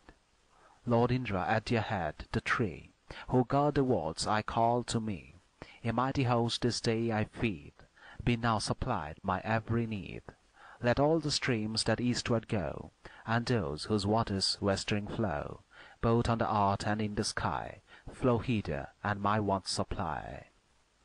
Be some with ardent liquor filled, and some with wine from flowers distilled, while some their fresh cool streams retain, sweet as the juice of sugar cane. I call the gods, I call the band of minstrels that around them stand. I call the ha-ha and hoo-hoo, I call the sweet Visavashu, I call the heavenly wives of those, with all the bright apsaras. Alumbasha of beauty rare, the charmer of the tangled hair, Kritachi and Viswasi fair, Hema and Vima sweet to view, and lovely Nagananda too, and all the sweetest nymphs who stand by Indra or by Brahma's hand. I summon these with all their train, and Tambaru to lead the strain. Here let Kuvera's garden rise, which far in northern Kuru lies. For leaves let cloth and gems entwine, and let its fruit be nymphs divine. Let Soma give the noblest food, to feed the mighty multitude, of every kind for tooth and lip, to chew, to lick, to suck and sip. Let rats, where fairest flowers abound, spring from the trees that bloom around. Each sort of wine to woo the taste, and meats of every kind be placed. Thus spake the hermit self-restrained, with proper tone by rules ordained, on deepest meditation bent, in holy might preeminent. Then, as with hands in reverence raised, absorbed in thought he eastward gazed, the deities he thus addressed came each in semblance manifest. Delicious gales that cooled the frame from Malaya and Order came, that kissed those scented hills and threw auspicious fragrance where they blew. Then falling fast in sweetest showers came from the sky immortal flowers, and all the airy region round with heavenly drums was made to sound. Then breathed a soft celestial breeze, then danced the bright apsaras. The minstrels and the gods advanced, and warbling lutes the soul entranced. The earth and sky that music filled, and through each ear it softly trilled, as from the heavenly coils it fell, with time and tune attempered well. Soon as the minstrels ceased to play, and air celestial died away, the troops of Bharat saw amazed what Vishwakarma's art had raised. On every side, 5 leagues around, all smooth and level lay the ground, with fresh green grass that charmed the sight, like sapphires blent with lazulite. There the wood apple hung its load, the mango and the citron glowed, the bell and scented jack were there, and apela with fritters fair. There, brought from northern Kuru, stood, rich in delight, the glorious oud, and many a stream was seen to glide, with flowering trees along its side. Their mansions rose with 4 wide halls, and elephants and charger stalls, and many a house of royal state, triumphal arch and bannered gate. With noble doorways sought the sky, like a pale cloud, a palace high, which far and wide rare fragrance shed, with wreaths of white engarlanded. Square was its shape, its halls were wide, with many a seat and couch supplied, drink of all kinds, and every meat, such as celestial gods might eat. Then at the bidding of the seer, Kaikeyi's strong-armed son drew near, and passed within that fair abode, which with the noblest jewels glowed. Then, as Vasishtha led the way, the counsellors in due array followed delighted and amazed, and on the glorious structure gazed. Then Bharat, Raghu's son, drew near the kingly throne with prince and peer, whereby the chowry in the shade of the white canopy was laid. Before the throne he humbly bent, and honoured Rama reverent. Then in his hand the chowry bore, and sat where seats a counsellor. His ministers and household priests sat by degrees from chief to least. Then sat the captain of the host, and all the men he honoured most. Then when the saint his order gave, each river with enchanted wave rolled milk and curds divinely sweet before the Prince Bharat's feet, and dwelling fair on either side, with gay white plaster beautified, the heavenly roofs were seen to lift the Brahman Varadwaja's gift. Then straight by Lord Kuvera sent, gay with celestial ornament, of bright attire and jewels shine, came 20,000 names divine. The man on whom those beauties glanced, that moment felt his soul entranced. With them from London's blissful shades came 20,000 heavenly maids. Tumbaru, Narad, Gopal came, and Sutanu like radiant flame. The kings of Gandharva throng, and ravished Bharat with their song. Then spoke the saint, and swift obeyed Alumbasha, the fairest maid, and Mishrakeshi, bride the veil, Ramana, Pundrika too, and danced to him with graceful ease the dances of Apsaris. All chaplet dead by gods are worn, by Chitrarath's graves at dawn, bloomed by the saint's command arrayed on branches in Prayaga's shade. When at the saint's command the bridge made music with the Vilva trees, to wave in rhythmic beat began the boughs of its mighty bolan. And holy fig trees wore the look of dancers as their leaflets shook, the fair tamala, palm and pine, with trees that tower and plants that twine, the swiftly varying forms displayed of stately dame or bending maid. Here man the foaming wine-cup quaffed, here drank of milk full many a draught, and tasted meats of every kind, well dressed, whatever pleased their mind. Then beauteous women 7 or 8 stood ready by each man to wait. Beside the stream his limbs they stripped, and in the cooling water dipped. And then the fair ones, sparkling eyed, with soft hands rubbed his limbs and dried, and sitting on the lovely bank, held up the wine-cup as he drank. Nor did the grooms forget to feed camel and mule and ox and steed, for there were stores of roasted grain, of honey and of sugar cane. So fast the wild excitement spread among the warriors Bharat led, that all the mighty army threw, the groom no more his charger knew. And he who drove might seek in vain to tell his elephant again. With every joy and rapture fired, entranced with all the heart desired, the myriads of the host that night revelled delirious with delight. Urged by the damsels at their side, in wild delight the warriors cried, "Never will we seek Ayodhya, no, nor yet to Dandak forest go. Here will we stay, and many happy fate on Bharat and Rama wait." Thus cried the army gay and free, exulting in their lawless glee, both infantry and those who rode on elephants or steeds bestrode. 10,000 voices shouting, "This is heaven indeed for perfect bliss." With garlands decked they idly strayed, and danced and laughed and sang and played. At length, as every soldier eyed, with food like Amrit satisfied, each dainty cake and tempting meat, no longer had he care to eat. The soldier, servant, dame and slave received whatever the wish might crave. As each in new wrought clothes arrayed, enjoyed the feast before him laid. Each man was seen in white attire, unstained by spot or speck of mire. None was athirst or hungry there, and none had dust upon his hair. On every side in woody dells was milky food in bubbling wells, and there were all supplying cows, and honey dropping from the boughs. Nor wanted lakes of flower-made drink, with piles of meat upon the brink, boiled, stewed, and roasted very cheer, pitchik and jungle fowl and deer. There was the flesh of kid and boar, and dainty sauce in endless store, with juice of flowers concocted well, and soup that charmed the taste and smell, and pounded fruits of bitter taste, and many a butt was ready placed. Down by each river shelving side there stood great basins well supplied, and laid therein of dazzling sheen white brushes for the teeth were seen, and many a covered box wherein was sandal powdered for the skin, and mirrors bright with constant care, and piles of new attire were there, and store of sandals and of shoes, thousands of pairs for all to choose. Iron jewels, combs for hair and beard, umbrellas fair and bows appeared. Lakes gleamed that lent digestive aid, and some for pleasant bathing made, with waters fair and smooth inclined, for camels, horses, mules, and kine. Their Saudi barley heaped on high, their countless cattle to supply. The golden grain shone fair and bright, as sapphires o'er the ledge light. To all the gathered host it seemed as if that magic scene they dreamed, and wonder, as they gazed, increased at Bharadwaja's glorious feast. Thus in the hermit's grove they spent that night in joy and merriment, blessed as the gods who take their ease under the shade of Nandan's trees.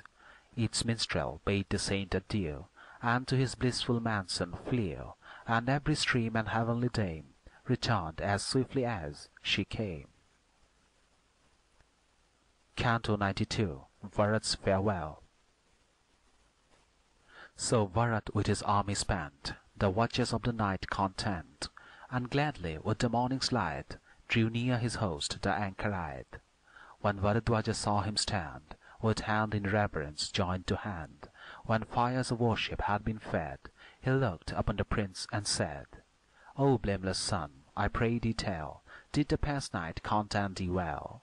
Say if the feast my care supplied, thy host of followers gratified. His hands he joined, his head he bent, and spoke in answer reverent to the most high and radiant sage who issued from his hermitage.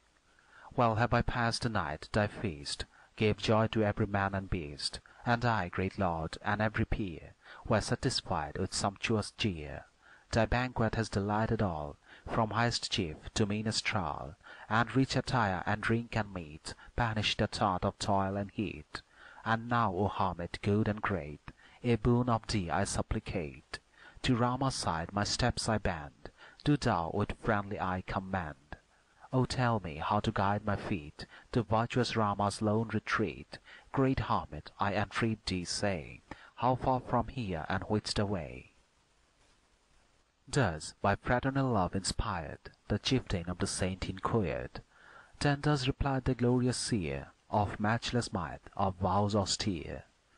Ere the fourth leg from here be passed, amid a forest wild and vast, stands Chitrakota's mountain tall, lovely with wood and waterfall. North of the mountain thou wilt see the beauteous stream Mandakini, where swarm the waterfowl below, and gay trees on the margin grow. Then will a leafy cart between the river and the hill be seen. It is Rama's, and the princely pair of brothers live for certain there. Hence to the south thine army lead, and then more southward still proceed. So shalt thou find his lone retreat, and there the son of Raghu meet. Soon as the ordered march they knew, the widows of the monarch flew, leaving their cars most meet to ride, and flocked to Bharadwaja's side. There, with the good Sumitra queen, Kausalya, sad and worn, was seen, caressing, still with sorrow faint, the feet of that illustrious saint. Kaikeyi too, her longings crossed, reproached of all, her object lost, before the famous hermit came, and clasped his feet, overwhelmed with shame. With circling steps she humbly went around the saint preeminent, and stood not far from Bharat's side, with heart oppressed and heavy-eyed. Then the great seer, who never broke one holy vow, to Bharat spoke. "Speak, Raghu's son, I fain would learn the story of its queen in turn." Obedient to the high request, by Bharadwaja thus addressed, his reverent hands together laid, he, skilled in speech, his answer made. "She whom, O saint, thou seest here, a goddess in her form appear, was the chief consort of the king, now worn with fast and sorrowing. As Aditi in days of yore, then all-preserving Vishnu bore, Kausalya bore with happy faith, Lord Rama of the Lion's Gate. She who, transfixed with torturing pangs, on her left arm so fondly hangs, as when her withering leaves decay, droops by the wood, the acacia's spray. Sumitra, pained with war, is she, the consort second of the tree. 2 princely sons the lady bare, fair as the gods in heaven are fair. And she, the wicked dame through whom my brothers' lives are wrapped in gloom, and mourning for his offspring dear, the king was sought his heavenly spare. Proud, foolish-hearted, swift to ire, self-fancied darling of my sire, Kaikeyi, most ambitious queen, unlovely with her lovely mien. My mother, she, whose impious will is ever bent on deeds of ill, in whom the root and spring I see of all this war which crushes me. Quick-breathing like a furious snake, with tears and sobs the hero spake, with reddened eyes aglow with rage, and Bharadwaja, mighty sage, supreme in wisdom, calm and grave, in words like these good counsel gave. "O Bharat, hear the words I say, on her the fault thou must not lay, for many a blessing yet will spring from banished Rama's wandering." And Bharat, with the promise cheered, when circling round that saint revered, he humbly bade farewell, and then gave orders to collect his men. Prompt at the summons thousands flew, to cause which noble coursers drew, bright gleaming, glorious to behold, adorned with wealth of burnished gold. Then female elephants and male, gold-gartered, with flags that wooed the gale, marched with their bright bells' tinkling chime, like clouds when ends the summer time. Some cars were huge and some were light, for heavy draught or rapid flight, of costly price of every kind, with clouds of infantry behind. The dames, Kausalya at their head, were in the noblest chariots led, and in every gentle bosom beat with hope the banished prince to meet. The royal Bharat, glory-crowned, with all his retinue around, borne in a beauteous litter rode, like the young moon and sun that glowed. The army, as it streamed along, cars, elephants in endless throng, showed, marching on its southward way, like autumn clouds in long array. Canto 93. Chitrakuta Insight. As through the woods its way pursued, that mighty bannered multitude, wild elephants in terror fled, with all the startled hordes they led. And bears and deer were seen on hill, in forest glade by every reel, wide as the sea from coast to coast, the high-souled Bharat's mighty host. Covered the earth as cloudy trains obscure the sky when fall the rains. The stately elephants he led, and countless steeds the land overspread, so closely crowded that between their serried ranks no ground was seen. Then when the host had travelled far, and steeds were worn who drew the car, the glorious Bharat thus addressed Vasistha of his lords the best. The spot, methinks, we now behold, of which the holy hermit told, for as his words described I trace each several feature of the place. Before us Chitrakuta shows, Mandakini beside us flows. Afar umbrageous woods arise, like darksome clouds that veil the skies. Now tread these mountain beasts of mine on Chitrakuta's fair incline. The trees their rain of blossoms shed, on tablelands beneath them spread, as from black clouds the floods descend, when the hard days of summer end. Satrugna, look, the mountain sea, where heavenly minstrels wander free, and horses browse beneath the steep, countless as monsters in the deep. Scared by my host, the mountain deer, starting with tempest speed appear, like the long lines of cloud that fly, in autumn through the windy sky. See, every warrior shows his head, with fragrant blooms and garlanded. All look like southern soldiers who lift up their shields of azure hue. This lonely ode beneath the hill that was so dark and drear and still, covered with man in endless streams, now like Ayodhya's city seems. The dust which countless hoops excite obscures the sky and veils the light. But see, swift winds those clouds dispel, as if they strove to please me well. See, guided in their sweet carrier, by many a skilful charioteer, those cars by fleetest coursers drawn, race onward over glade and lawn. Look, startled as the host comes near, the lovely peacocks fly in fear, gorgeous as if the fairest blooms of art had glorified their plumes. Look, where the sheltering covert shows the trooping deer, both bucks and does, that occupy in countless hearts this mountain populous with birds. Most lovely to my mind appears this place, with every charm endears. Fair as the road where tread the blest, here holy hermits take their rest. Then let the army onward press, and duly search its green recess. For the two lion lords till we Rama once more and Lakshmana see. Thus Bharat spoke, and hero bands of men with weapon in their hands entered the tangled forest. Then a spire of smoke appeared in camp. Soon as they saw the rising smoke, to Bharat they returned and spoke. No fire where men are not, it is clear that Raghu's sons are dwelling here. Or if not here, those heroes dwell, whose mighty arms their foemen quell. Still other hermits here must be, like Rama, true and good as he. His ears attentive Bharat lent to their resistless argument. Then to his troops the chief who broke his foe's embattled army spoke.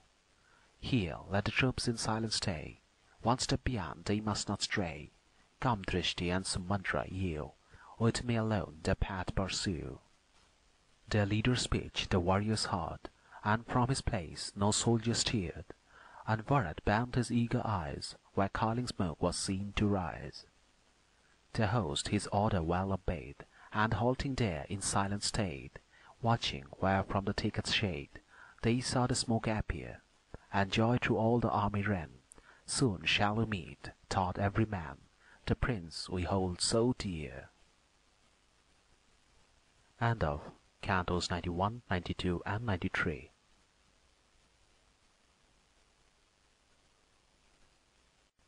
Canto 94, Chitrakuta. There long the son of Raghu dwelt, and love for hill and wood he felt.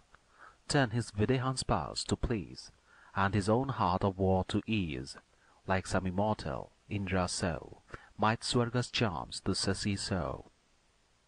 Drew her sweet eyes to each delight of Chitrakuda's lovely height. Though reft of power and kingly sway, though friends and home are far away, I cannot mourn my altered lot, enamored of this charming spot. Look, darling, on this noble hill, which sweet birds with their music fill. Bright with 1,000 metal dyes, his lofty summits cleave the skies. See, there a silvery sheen is spread, and there, like blood, the rocks are red. There shows a streak of emerald green, and pink and yellow glow in between. There, where the higher peaks ascend, crystal and flowers and topaz blend, and others flash their light afar, like Mercury or some fair star. With such a store of metals dyed, the king of hills is glorified. There, through the wild bird's populous home, the harmless bear and tiger roam. Hyenas range their woody slopes, with herds of deer and antelopes.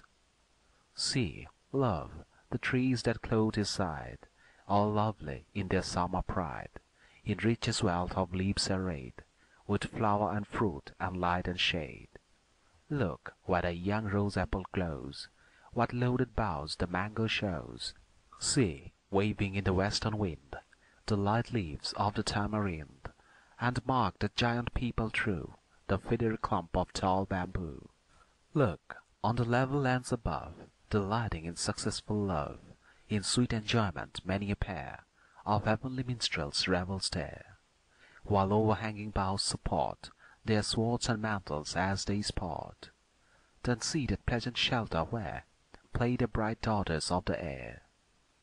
The mountains seem sweet bright cascade, and sweet rill bursting from the shade, like some majestic elephant over whose burning head the torrents pour, where breathes the man who would not feel delicious languor over him steal, as the young morning breeze that springs from the cool cave with balmy wings, breathes round him laden with the scent of bud and blossom dew besprent. If many autumns here I spent with thee, my darling innocent, and Lakshman, I should never know the torture of the fires of war. This varied scene so charms my sight, this mount so fills me with delight, where flowers in wild profusion spring, and ripe fruits glow and sweet birds sing. My beauteous one, a double good springs from my dwelling in the wood. Loosed is the bond my sire that tied, and Bharat too is gratified. My darling, dost thou feel with me delight from every charm we see, of which the mind and every sense feel the enchanting influence? My fathers, who have passed away, the royal saints, were wont to say that life in woodland shades like these secures a king immortal bliss. See, round the hill at random thrown, huge masses lie of rugged stone, of every shape and many a hue, yellow and white and red and blue, but all is fairer still by night, each rock reflects a softer light, when the whole mount from foot to crest in drops of lambent flame is dressed, when from a million harbs a pledge of their own luminous glory plays, and clothed in fire each deep ravine, each pinnacle and crag is seen.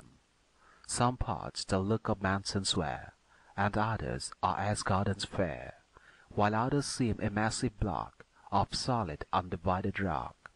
Behold those pleasant beds overlaid with lotus leaves for lovers made, where mountain bark and costas throw cool shadows on the pair below. See where the lovers in their play have cast their flowery wreaths away, and fruit and lotus buds that crowned their boughs lie trodden on the ground. Not Kuru's realm is fair to see, Vasavakasara, Nalini, but rich in fruit and blossom still, more fair is Chitrakota's hill.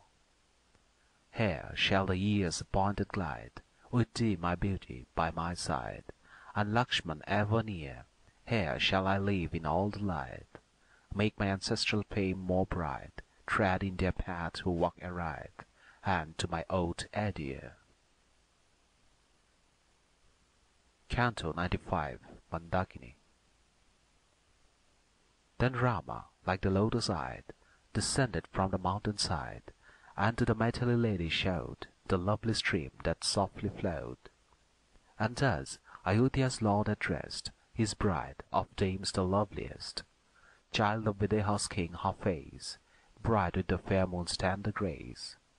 How sweetly glides, O darling, look, Mandakini's delightful brook, adorned with islets, blossoms gay, and sargases and swans at play.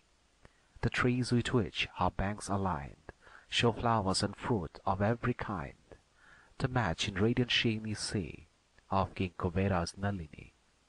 My heart exhales with pleasure new the shelving band and forth to view, where gathering herds of thirsty deer disturb the wave that ran so clear.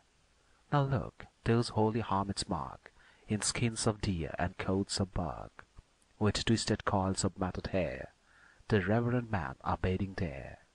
And as they lift their arms on high, the Lord of Day they glorify.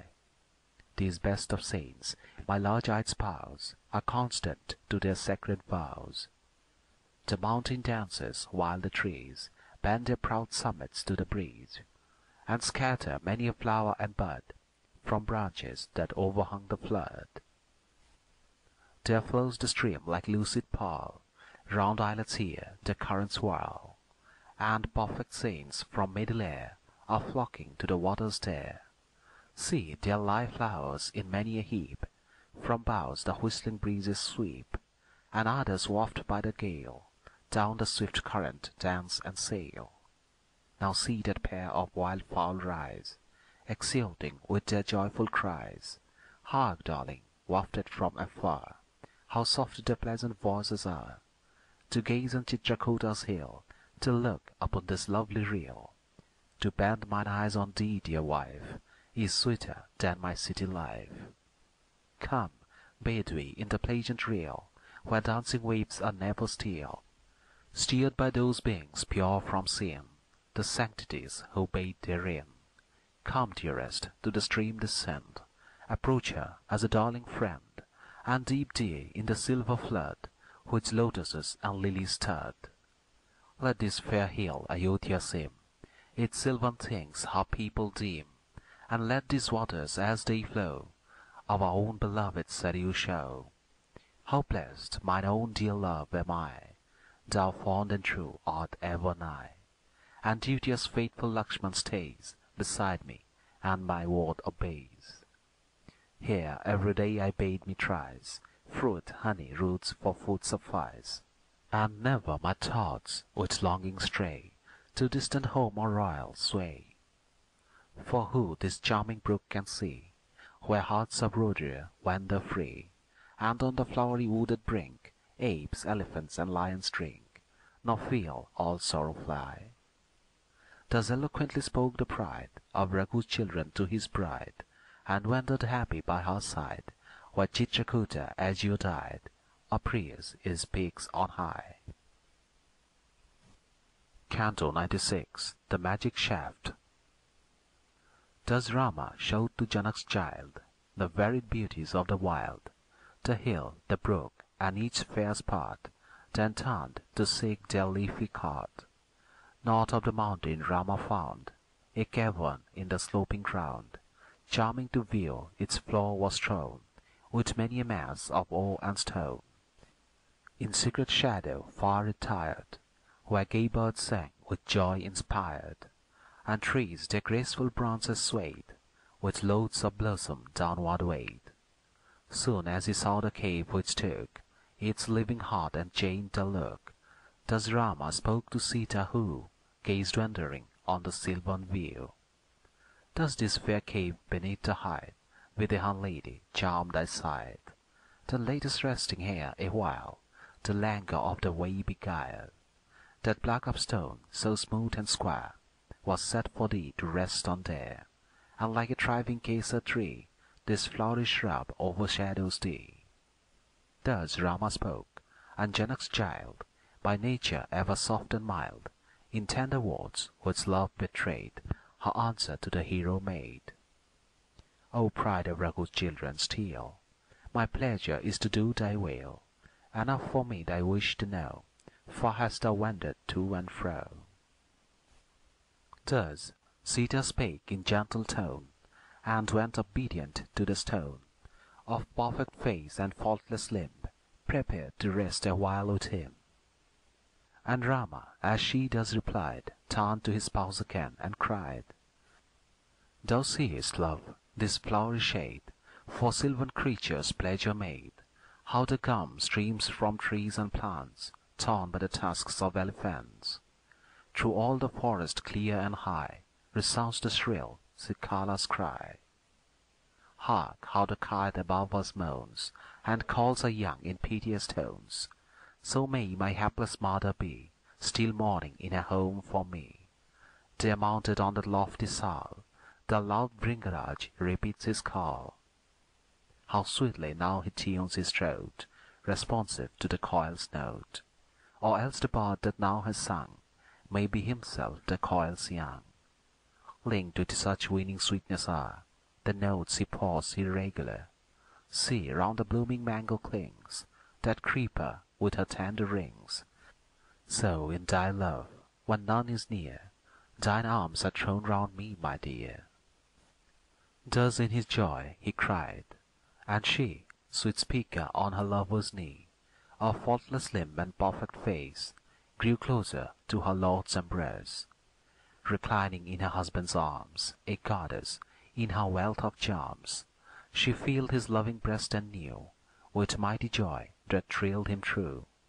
His finger on the rock he laid, which veins of sanguine ore displayed, and painted over his darling's eyes the holy sign in mineral dyes. Bright on her brow the metal lay, like the young sun's first gleaming ray, and showed her in her beauty fair as the soft light of morning's air. Then from the acacia's leaden tree he picked fair blossoms in his glee, and as he decked each lovely tress, his heart overflowed with happiness. So resting on that rocky seat, a while they spent in pastime sweet. Then onward knit the shady boughs went Rama with his maternal spouse, she roaming in the forest shade, where every kind of creature strayed, observed a monkey wandering near, and clung to Rama's arm in fear. The hero Rama fondly laced his mighty arms around her waist, consoled his beauty in her dread, and scared the monkey till he fled. That holy mark of sanguine ore that gleamed on Sita's brow before, shone by that close embrace impressed upon the hero's ample chest. Then Sita, when the beast who led the monkey troop afar had fled, laughed loudly in light-hearted glee, that mark on Rama's chest to see. A clump of bright asokas fired the forest in their bloom attired, the restless blossoms as they gleamed, a host of threatening monkeys seemed. Then Sita thus to Rama cried, as longingly the flowers she eyed, "Pride of thy race, now let us go where those asoka blossoms grow." He on his darling's pleasure bent, with his fair goddess thither went, and roamed delighted through the wood, where blossoming asokas stood, as Siva with Queen Uma roves through Himalaya's majestic groves.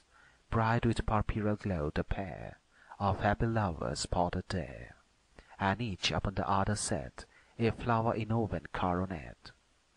There many crown and chain they wove of blooms from that Ashoka grove, and in their graceful sport the two, fresh beauty over the mountain trio. The lover let his love survey its pleasant spot that round them lay, then turned they to their green retreat, where all was garnished gay and neat. By brotherly affection led, Sumitra's son to meet them sped, and showed the labours of the day, done while his brother was away. There lay 10 black deer duly slain, with arrows pure of poison stain, piled in a mighty heap to dry, with many other carcase nigh. And Lakshmana's brother saw overjoyed the work that had his hands employed. Then to his consort thus he cried, "Now be the general gift supplied." Then Sita, fairest beauty, placed the food for living things to taste, and set before the brothers meat, and honey that the pair might eat.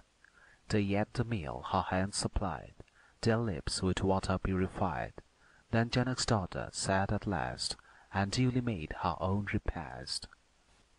The other venison to be dried, piled up in heaps, was set aside, and Rama told his wife to stay, and drive the flocking crows away. Her husband saw her much distressed by one more bold than all the rest, whose wings wherever he chose could fly, now pierced the earth, now roam the sky. Then Rama loved to see her steered to anger by the plaguing bird. Proud of his love, the beauteous dame, with burning rage, was all aflame. Now here, now there, again, again, she chased the crow, but all in vain, and raising her so quick to strike, with beak and wing and claw alike. Then how the proud lip quivered, how the dark frown marked her angry brow. When Rama saw her cheek aglow, with passion he rebuked the crow. But bold in impudence the bird, with no respect for Rama's word, fearless again at Sita flew. Then Rama's wrath to fury grew. The hero of the mighty arm spoke over a shaft the mystic charm, laid the dire weapon on his bow, and launched it at the shameless crow. The bird, empowered by gods to spring, threw out itself a rapid wing, through the tree walls in terror fled, still followed by that arrow dread. Wherever he flew, now here, now there, a cloud of weapons filled the air. Back to the high-souled prince he fled, and bent at Rama's feet his head.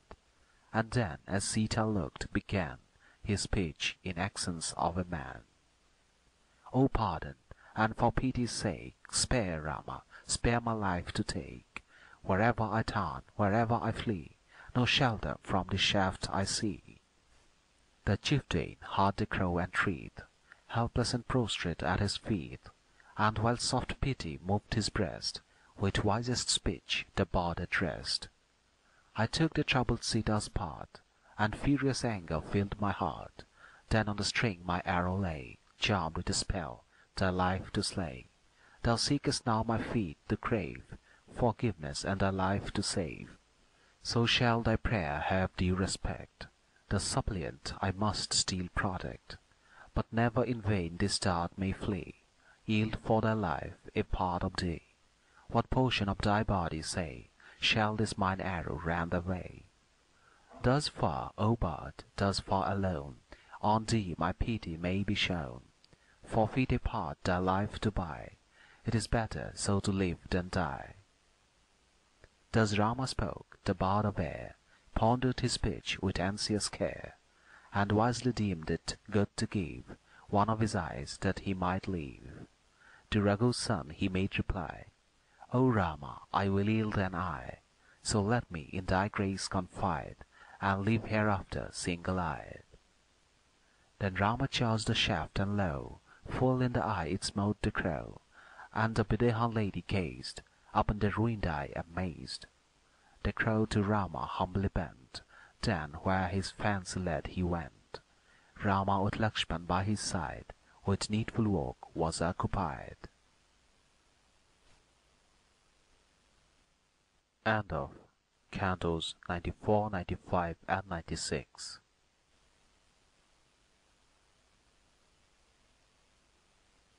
Canto 97. Lakshmana's anger. Thus Rama showed his love the real, whose waters ran beneath the hill, then resting on his mountain seat, refreshed her with the choicest meat. So there reposed the happy two, then Bharat's army nearer drew. Rose to the skies a dusty cloud, the sound of trampling feet was loud. The swelling roar of marching men drove the rose tiger from his den, and scared amain the serpent race, flying the hole and hiding place. The herds of deer in terror fled, the air was filled with birds overhead. The bear began to leave his tree, the monkey to the cave to flee, while elephants were all amazed, as though the wood around them blazed. The lion opened his ponderous jaw, the buffalo looked round in awe.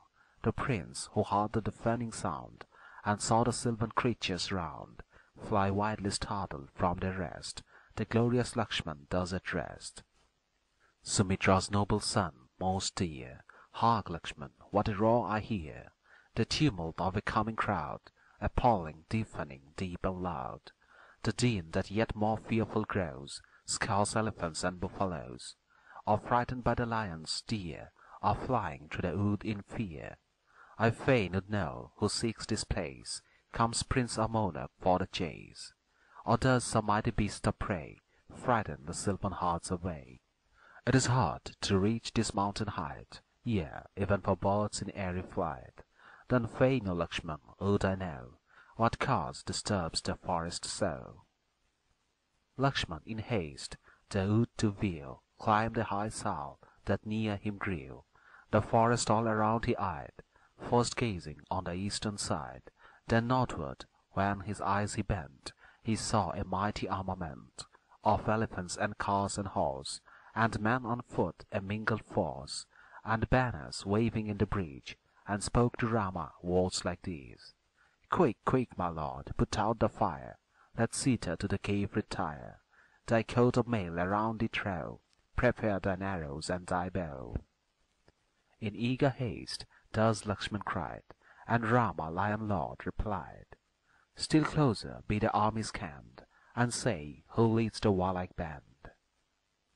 Lakshmana his answer thus returned, a furious rage within him burned, exciting him like kindled fire, to scorch the army in his ire. It is Bharat, he has made the throne, by consecrating rights his own. To gain the whole dominion thus, he comes in arms to slaughter us. I mark tree high upon his car, his flagstaff of the Govida. I see his glittering banner glance, I see his chivalry advance, I see his eager warriors shine on elephants in lengthened line. Now grasp we each the shafts and bow, and higher up the mountain go. Or in this place, O hero, stand, with weapons in each ready hand. Perhaps beneath our might may fall this leader of the standard tall, and Bharat I this day may see, who brought this mighty war on thee, Sita and me, who drove away my brother from the royal sway. Bharat our foe at length is nigh, and by this hand shall surely die. Brother, I see no sin at all, if Bharat by my weapon fall. No fault is his who slays the foe, whose hand was first to strike the blow. With Bharat now the crime begins, who against thee and duty sins. The queen, athirst for royal sway, will see her darling son today fall by this hand, like some fair tree struck by an elephant slain by me. Kaikeyi's self shall perish too, with kith and kin and retinue, and art by my avenging deed shall from this mass of sin be freed. This day my wrath, too long restrained, shall fall upon the foe unchained, mad as the kindled flame that speeds, destroying through the grass and reeds. This day mine arrows keen and fierce the bodies of the foe shall pierce. The earth on Chitrakota's side shall run with torrents crimson dyed. The wandering beasts of prey shall feed on heart-cleft elephant and steed, and drag to mountain caves away the bodies that my arrows slay. Doubt not that Bharat and his train shall in this mighty earth be slain. So shall I pay the debt my bow, and these my deadly arrows woe. Canto 98. Lakshmana calmed. Then Rama nobly, calm allayed the wrath that Lakshman's bosom swayed. What need have we the sword to wield, to bend the bow or lift the shield, if Bharat brave and wise and good himself has sought this sheltering earth? I swear my father's will to do, and if I now my brother slew, what gain in kingship should I find, despised and scorned by all mankind? Believe me, even as I would shrink from poisoned meat or deadly drink, no power or treasure would I win by fall of friend or kith or kin. Brother, believe the words I speak, for your dear sakes alone I speak. Duty and pleasure, wealth and gain, a holy life, a happy reign. If royal sway my heart desires, my brother's will the wish inspires. Their bliss and safety is my care, by this uplifted bow I swear. It were not so hard for me to gain this broad land girdled by the main, but even Indra's royal might should never be mine in duty's spite. If any bliss my soul can see, deprived of their ____, and Bharat may the flame destroy, with ashy gloom the selfish joy. For dearer than this life of mine, knowing the custom of our line, his heart with fond affection fraught, Bharat Ayodhya's towns resort, and hearing when I came that I, with thee and Sita forced to fly, with matted hair and hermit dress, am wandering in the wilderness, while grief his troubled senses storms, and tender love his bosom warms, from every thought of evil clear, he is come to meet his brother here. Some grievous words perchance he spoke, Kaikeyi's anger to provoke, then won the king and comes to lay before my feet the royal sway. Hither, methinks, in season due, comes Bharat for an interview, nor in his secret heart has he one evil thought against thee or me. What has he done ere now reflect, how failed in love or due respect, to make thee doubt his fate and lay this evil to his jaws today?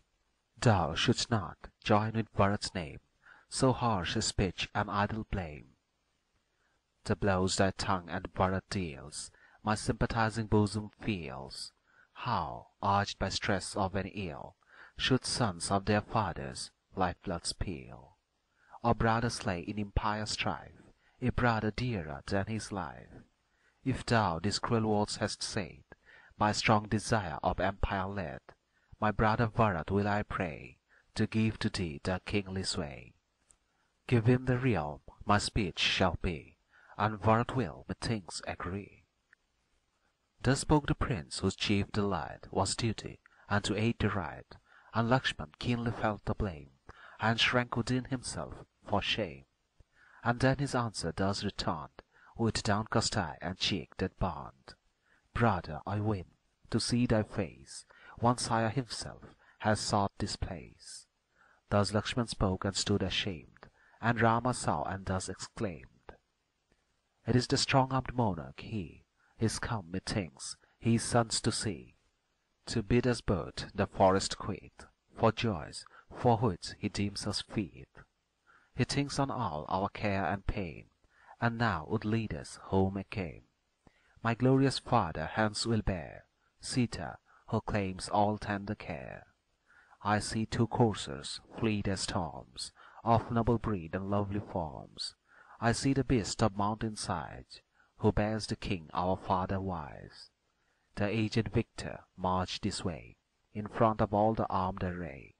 But doubt and fear within me rise, for when I look with eager eyes, I see no white umbrella spread, world famous, over the royal head. Now, Lakshman, from the tree descend, and to my words attention lend. Thus spoke the pious prince, and he descended from the lofty tree, and reverent hand to hand applied, stood humbly by his brother's side. The host, compelled by Bharat's care, the earth from trampling feet to spare, thence crowding half a league each way, and camped around the mountain lay. Below the tall hill's shelving side gleamed the bright army far and wide, spread over the ample space. By Bharat led, who firmly true, in duty from his bosom drew all pride, and near his brother drew, to win the hero's grace.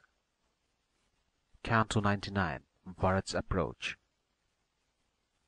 Soon as the warriors took their rest, obeying Bharat's high behest, thus Bharat to Shatrugna spake: A band of soldiers with thee take, and with these hunters over and over the thickets of the wood explore. With bow, sword, arrows in their hands, let Guha with his kindred bands within this grove remaining trace the children of Kakutsta's race. And I meanwhile on foot will through this neighbouring earth my way pursue, with elders and the twice-born man, and every lord and citizen. There is, I feel, no rest for me, till Rama's face again I see, Lakshman in arms and glory great, and Sita born to happy fate. No rest until this cheek as bright as the fair moon rejoice my sight, no rest until I see the eye with which the lotus petals vie, till on my head those dear feet rest, with signs of royal rank impressed. None till my kingly brother gain his old hereditary reign, till over his limbs and noble head the consecrating drops be shed. How blessed is Janak's daughter, true to every wifely duty, who keeps faithful to her husband's side, whose realm is guarded by ocean's tide. This mountain too, above the rest, even as the king of hills is blessed, whose shades Kakutsta shine and hold, as Nandan charms the lord of gold. Yea, happy is the tangled grove, where savage beasts unnumbered rove, where glory of the warrior race, King Rama finds a dwelling place. Thus Bharat, strong-armed hero, spake, and walked within the pathless brake. Over plains where gay trees bloomed he went, through boughs in tangled network bent, and then from Rama's cot appeared the banner which the flame upreared. And Bharat joyed with every friend to mark those smoky wreaths ascend. Here Rama dwells, he thought, at last the ocean of our toil is past. Then sure that Rama's hermit cot was on the mountain's side, he stayed his army on the spot, and on it Guha hide. End of Cantos 97, 98, and 99.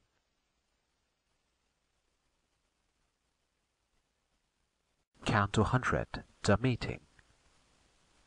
Then Bharat to Shatrugna showed this path, and eager onward strode, first bidding Saint Vasistha bring the widowed consorts of the king.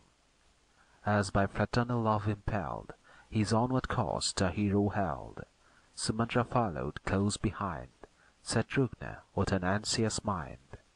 Not Bharat's self more fain could be to look on Rama's face than he. As speeding on, the spot he neared, amid the hermit's homes appeared, his brother's cart with leaves overspread, and by its side a lowly shed.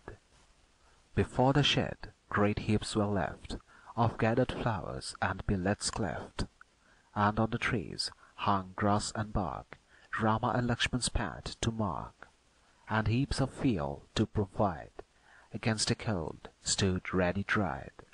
The long-armed chief, as on he went, in glory's light preeminent, with joyous words like these addressed the brave Shatrugna and the rest. This is the place, I little doubt, which Bharadwaja pointed out, not far from where we stand must be, the woodless stream Mandakini. Here on the mountain's woody side roam elephants in tusked pride, and ever with a roar and cry each other as they meet defy. And see those smoke wreaths thick and dark, the presence of the flame they mark, which hermits in the forest strive by every art to keep alive. O happy me, my task is done, and I shall look on Raghu's son, like some great saint who loves to treat his elders with all reverence meet. Thus Bharat reached the forest real, thus roamed the Chitrakota's hill, then pity on his breast awoke, and to his friends the hero spoke. Woe, woe upon my life and birth! The Prince of Man, the Lord of Art, has sought the lonely youth to dwell, sequestered in a hermit's cell. Through me these sorrows fall, on him the splendid Lord of all. Through me resigning earthly bliss, he hides him in a home like this. Now will I, by the world abhorred, fall at the dear feet of my Lord, and that fair Sita's too, to win his pardon for my heinous sin. As thus he sadly mourned and sighed, the son of Dasarath spied a bower of leafy branches made, sacred and lovely in the shade, of fair proportions large and tall, well roofed with boughs of palm and sal, arranged in order due overhead, like grass upon the altar spread. Two glorious bows were gleaming there, like Indra's in the rainy air, terror of foemen backed with gold, meet for the mightiest hand to hold, and quivered arrows cast ablaze, bright gleaming like the day god's rays. The serpents with their eyes aglow adorned their capital below. Great swords adorned the cottage laid, each in a case of gold brocade. There hung the trusty shields whereon with purest gold the bosses shone, the brace to bind the bowman's arm, the glove to shield his hand from harm, a lasher to the cottage lent from many a golden ornament. Safe was the cart from fear of man, as from wild beasts the lion's den. The fire upon the altar burned, that to the north and east was turned. Bharat his eager glances bent, and gazed within the cart intent. In deerskin dress with matted hair, Rama his chief was sitting there, with lion shoulders broad and strong, with lotus eyes, arms thick and long. The righteous sovereign, who should be Lord paramount from sea to sea, high-minded, born to lofty fate, like Brahma's self supremely great, with Lakshmana by his side and her, fair Sita, for his minister. And Bharat gazing, overcome by sorrow for a while was dumb, then yielding to his woe he ran to Rama and with sobs began.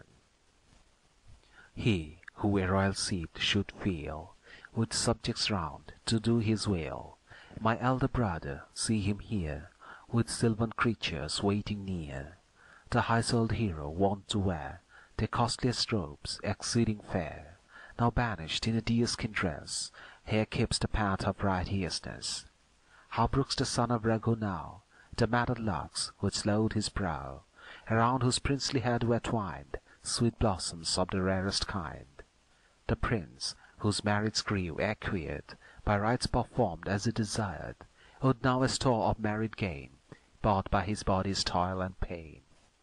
Those limbs to which pure sandal lent the freshness of its fragrant scent, exposed to sun and dust and rain, are now defiled with many a stain. And I, the wretched cause why this falls on the prince whose right is bliss. Ah me, that ever I was born to be the people's hate and scorn. Thus Bharat cried, of anguish sprung, great drops upon his forehead hung. He fell overpowered, his grief was such, ere he his brother's feet could touch. As on the glorious prince he gazed, in vain his broken voice he raised. Dear Lord, through the tears and sobbing came the only words his lips could frame. And brave Shatrugna wept aloud, as low at Rama's feet he bowed.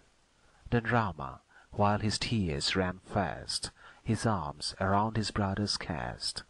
Guha Sumatra came to meet the princes in their wild retreat. Brihaspati and Sukra bright their greeting thus rejoice to pay to the dear Lord who brings the night, and the great God who rules the day. Then wept the dwellers of the shade, whose eyes the princes meet to ride on mighty elephants surveyed, and cast all thought of joy aside. Canto 101. Bharat questioned. Then Rama gazed, and scarcely knew Bharat so worn and changed in hue. He raised him, kissed him on the head, embraced him, and thus kindly said, Where was thy father, brother dear, that thou art come to seek me here? Unmeet, if he be living yet, thy feet within the oath to set. I pray thee, now the cause declare, why thou hast left thy kingdom there, with matted locks and deerskin dress, to roam the distant wilderness. Thus questioned by the prince at length, Kaikeyi's son regained his strength, and hand to hand in reverence laid, to Rama thus his answer made. The great-armed monarch, O my lord, has dared to do a thing abhorred, left us, and grieving for his son, a home among the gods has won.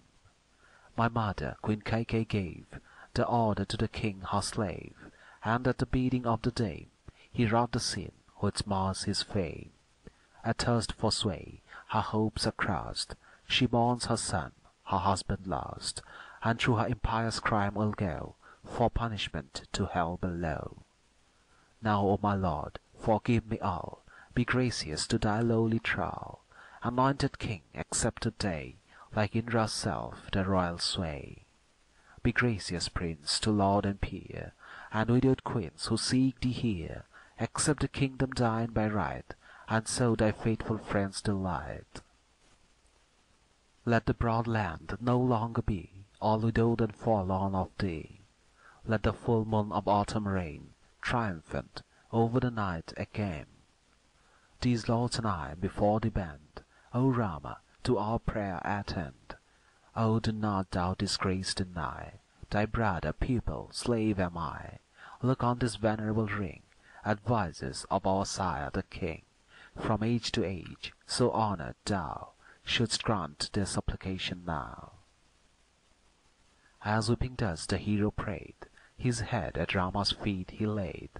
Like a mad elephant he sighed, and Rama gazed and thus replied, How, brother, can a man of worth, true to his vows of noble birth, a man like me, commit a sin, the lordship of the land to win? No slightest shade of fault I see, O tamer of thy foes, in thee.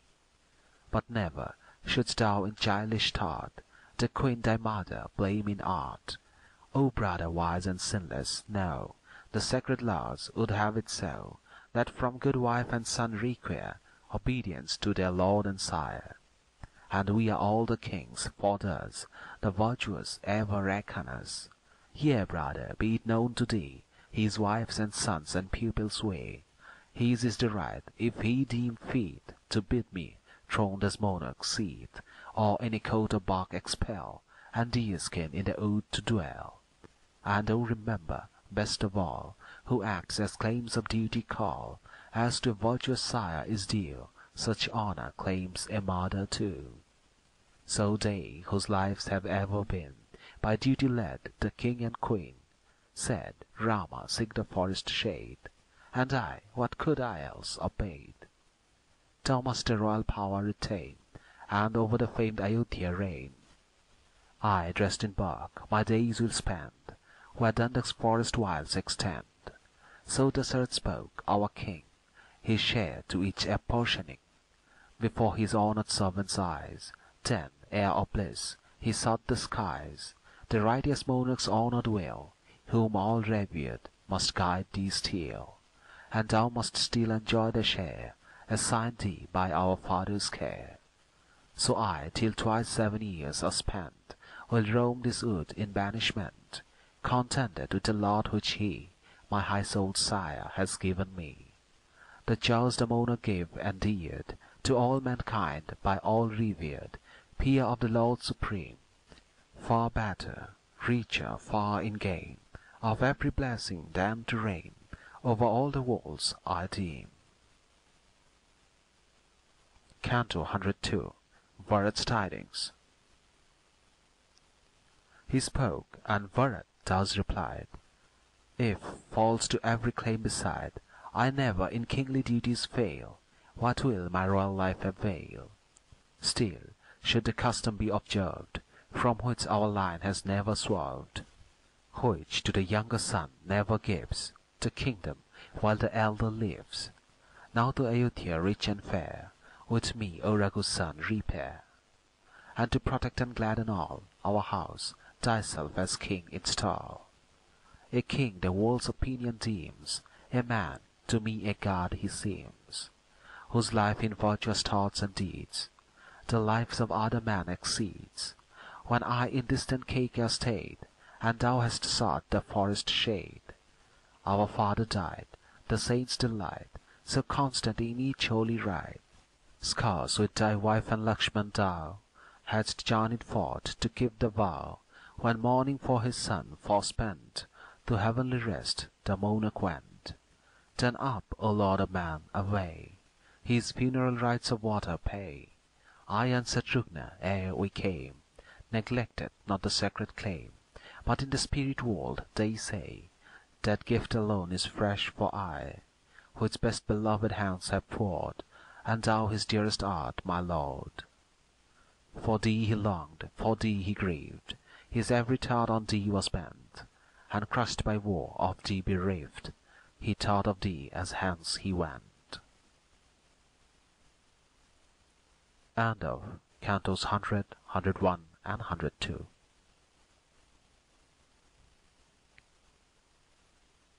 Canto 103. The Funeral Libation. When Rama heard from Bharat each dark sorrow of his mournful speech, and tidings of his father dead, his spirits fell, his senses fled. For the sad words his brother spoke struck on him like a thunderstroke, fierce as the bolt which Indra throws, the victor of his Daitya foes. Raising his arms in anguish, he, as when the woodman hews a tree, with its fair flowery branches crowned, fainted and fell upon the ground. Lord of the earth, to earth he sank, helpless, as when a towering bank with sudden ruin buries deep an elephant who lay asleep. Then swift his wife and brothers flew, and water, weeping, over him threw. As slowly sense and strength he gained, fast from his eyes the tears he rained. And then in accents sad and weak, Kakutha's son began to speak, and mourning for the monarch dead, with righteous words to Bharat said, What calls me home, when he, alas, has gone the way which all must pass? Of him, the best of kings bereft, what guardian has Ayodhya left? How may I please his spirit, how delight the high-souled monarch now, who wept for me, and went above, by me ungraced with morning love? Ah, happy brothers, you have paid due offerings to his parting shade. Even when my banishment is over, back to my home I go no more, to look upon the widowed state, reft of a king, disconsolate. Even then, O tamer of the foe, if to Ayodhya's town I go, who will direct me as of old? Now are the walls our father hold. From whom, my brother, shall I hear those words which ever charmed mine ear, and filled my bosom with delight, whenever he saw me act aright? Thus Rama spoke, then nearer came, and looking on his moon-bright dame, Sita, the king is gone, he said, and Lakshman, know thy sire is dead. And with the gods on high enrolled, this mournful news has Bharat told. He spoke, the noble youths with sighs rained down the torrents from their eyes, and then the brothers of the chief, with words of comfort, soothed his grief. Now to the king our sire, who swayed the earth, be due libations paid. Soon as the monarch's fate she knew, sharp pangs of grief smote Sita true, nor could she look upon her lord with eyes from which the torrents poured. And Rama strove with tender care to soothe the weeping dame's despair, and then with piercing word distressed, the mournful Lakshman thus addressed: Brother, I pray thee bring for me the pressed fruit of the inguri, and the bark mantle fresh and new, that I may pay this offering due. First of the tree shall Sita go, next thou and I the last, for so moves the funeral pomp of war. Sumantra of the noble mind, gentle and modest, meek and kind, who, follower of each princely youth, to Rama clung with constant truth. Now with royal brother's aid, the grief of Rama soothed and stayed, and lent his arm his lord to guide down to the river's holy side. That lovely stream the heroes found, with oaths that ever blossomed crowned, and there in bitter sorrow bent their footsteps down the fair descent. Then where the stream that swiftly flowed a pure pellucid shallow showed, the funeral drops they duly shed, and, Father, this be thine, they said. But he, the Lord who ruled the land, filled from the stream his hollowed hand, and turning to the southern side, stretched out his arm, and weeping cried, This sacred water, clear and pure, an offering which shall I and dear to thee, O Lord of Kings, I give, accept it where the spirits live. Then, when the solemn rite was over, came Rama to the river shore, and offered, with his brother's aid, fresh tribute to his father's shade. With jujube fruit he mixed the seed of inguris from moisture freed, and placed it on a spot overspread with sacred grass, and weeping said, Enjoy, great king, the cake which we, thy children, eat and offer thee, for never do blessed gods refuse to share the food which mortals use. Then Rama turned him to retrace the path that brought him to the place, and up the mountain's pleasant side, where lovely lawns lay fair, he hied. Soon as his cottage door he gained, his brothers to his breast he strained. From them and Sita in their wars, so loud the cry of weeping rose, that like the roar of lions round the mountain rolled the echoing sound, and Bharat's army shook with fear, the weeping of the chiefs to hear. Bharat, the soldiers cried, it is plain, his brother Rama meets again. And with these cries that round us ring, they sorrow for their sire, the king.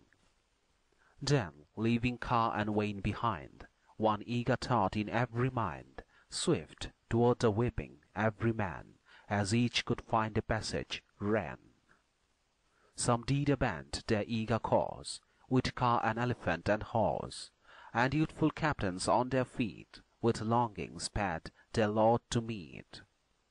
As though the new-come prince had been an exile for long years unseen, outbidden in their frantic jail by clattering hoof and rumbling wheel, sent forth a deafening noise as loud as heaven when black with many a cloud, then with their consorts gathered near, wild elephants in sudden fear rushed to a distant wood and shed an order round them as they fled.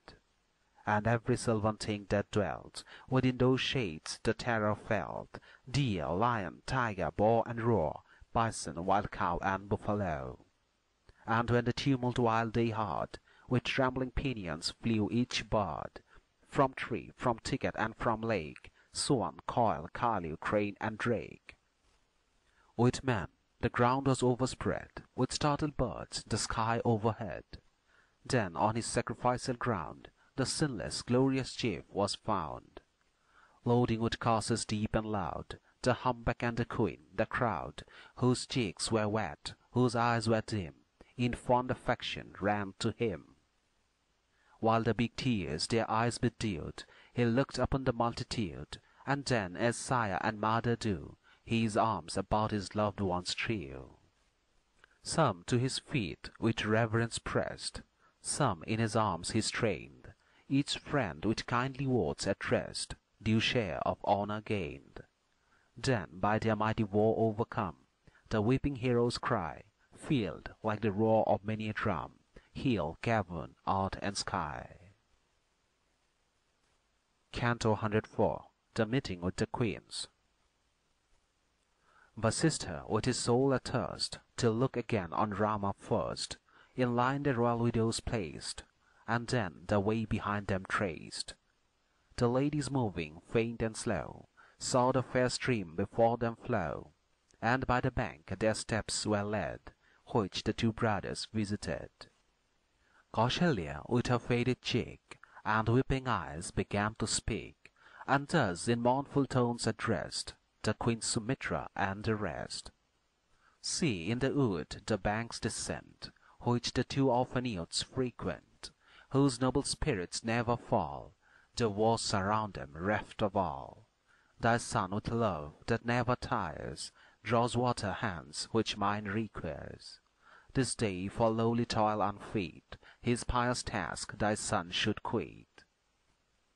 As on the long-eyed lady straight, on holy grass, whose points were laid, directed to the southern sky, the funeral offering made her eye.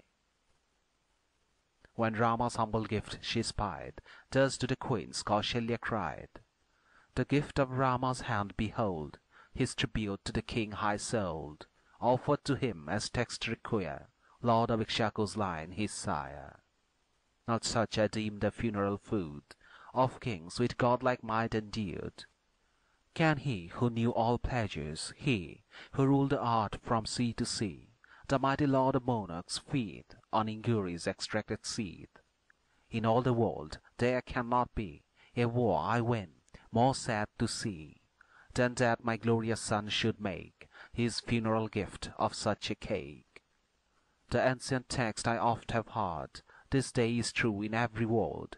Never do the blessed gods refuse to eat the food their children use. The ladies soothed the weeping dame, to Rama's hermitage they came, and there the hero met their eyes, like a god fallen from the skies. Him joyless, reft of all, they viewed, and tears their mournful eyes bedewed. The truthful hero left his seat, and clasped the lady's lotus feet. And they with soft hands brushed away the dust that on his shoulders lay. Then Lakshmana, when he saw each queen, with weeping eyes and troubled mien, near to the royal ladies drew, and paid them gentle reverence too. He, Dasarath's offspring, signed, the heir of bliss by fortune kind, received from every dame no less each mark of love and tenderness.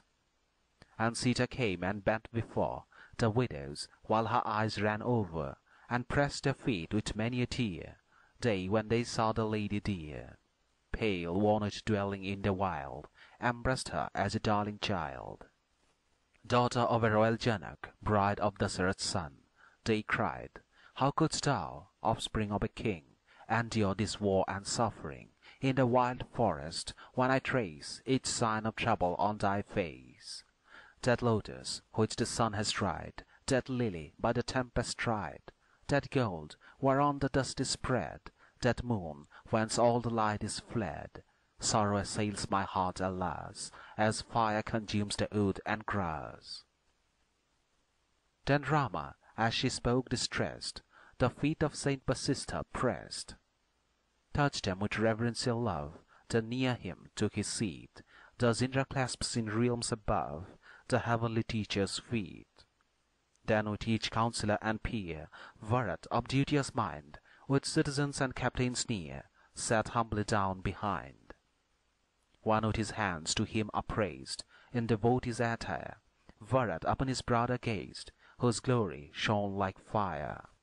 As when the pure Mahendra bends to the great Lord of life, among his noble crowd of friends this anxious thought was rife. What words to Raghu's son today will royal Bharat speak, whose heart has been so prompt to pay obeisance fond and meek? Then steadfast Rama, Lakshmana wise, Bharat for truth renowned, shone like three fires that heavenward rise with holy priests around. Canto 105. Rama's Speech. A while they sat, its lip compressed, then Bharat thus his chief addressed. My mother here was made content, to me was given the government. This now, my lord, I yield to thee, enjoy it, from all trouble free. Like a great bridge of floods have rent, impetuous in their wild descent, all other hands but thine in vain would strive the burden to maintain. In vain the ass with steeds would vie, with Tarkashya birds that wings the sky. So, Lord of man, my power is slight to rival thine imperial might. Great joys his happy days attend, on whom the hopes of man depend. But wretched is the life he leads, who still the aid of others needs. And if the seed a man has sown, with care and kindly nurture grown, rear its huge trunk and spring in time, too bulky for a dwarf to climb, yet with perpetual blossom gay, no fruit upon the boughs display, never can that tree, thus nursed in vain, approval of the virtuous gain.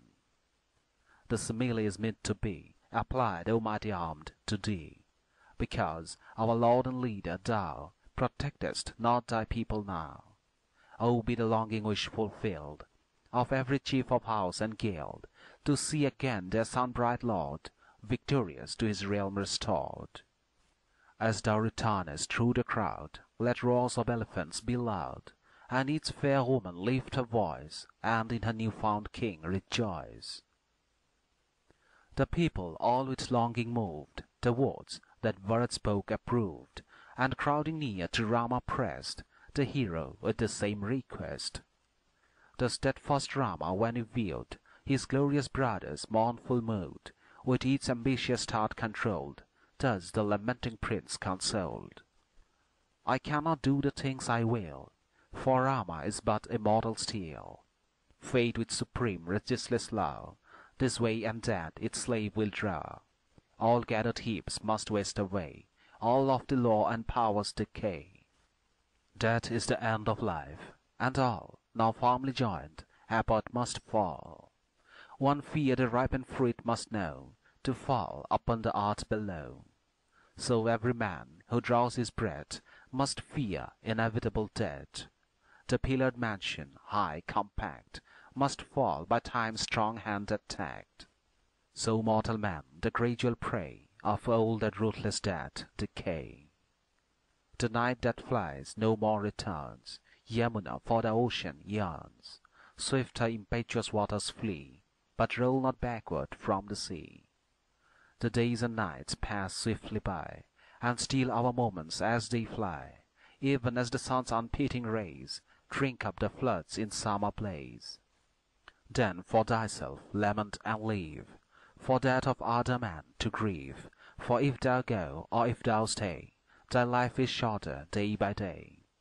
That travels with us, that attends our steps until our journey ends. That, when the traveller wins the goal, returns with the returning soul. The flowing hair grows white and thin, and wrinkles mark the altered skin. The ills of age man's strength assail. Ah, what can mortal power avail? Man joy to see the sun arise.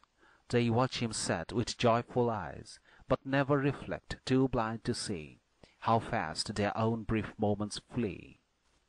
With lovely change, for ever new, the season's sweet return they view, nor think, with heedless hearts the while, that life's decay as seasons smile.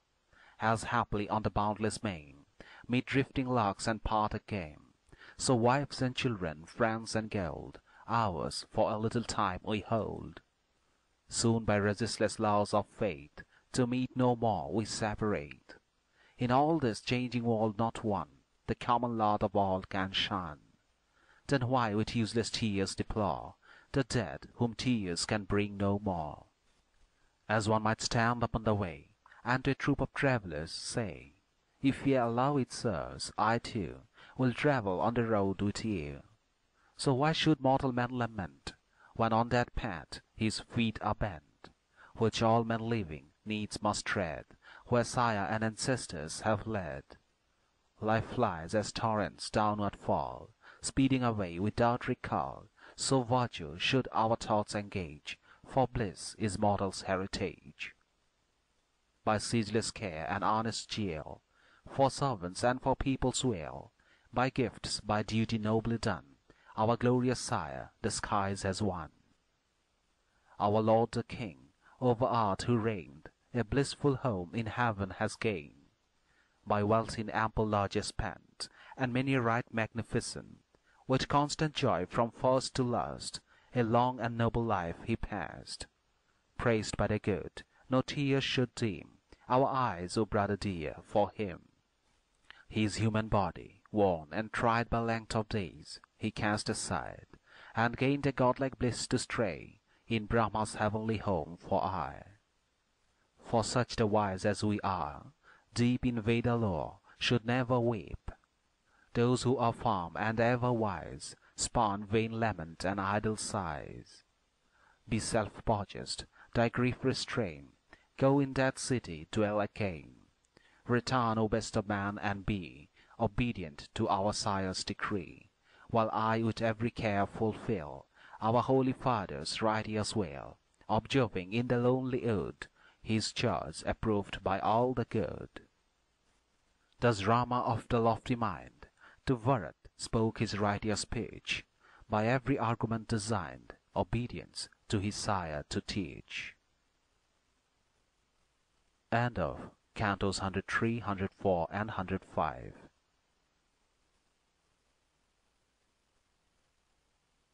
Canto 106, Bharat's speech. Good Bharat by the river side to virtuous Rama's speech replied, and thus with varied law addressed the prince, while nobles round him pressed. In all this world, whomever can we find equal, scourge of foes, to thee? No ill upon thy bosom weighs, no thoughts of joy thy spirit raise. Approved art thou of sages old, to whom thy doubts are ever told.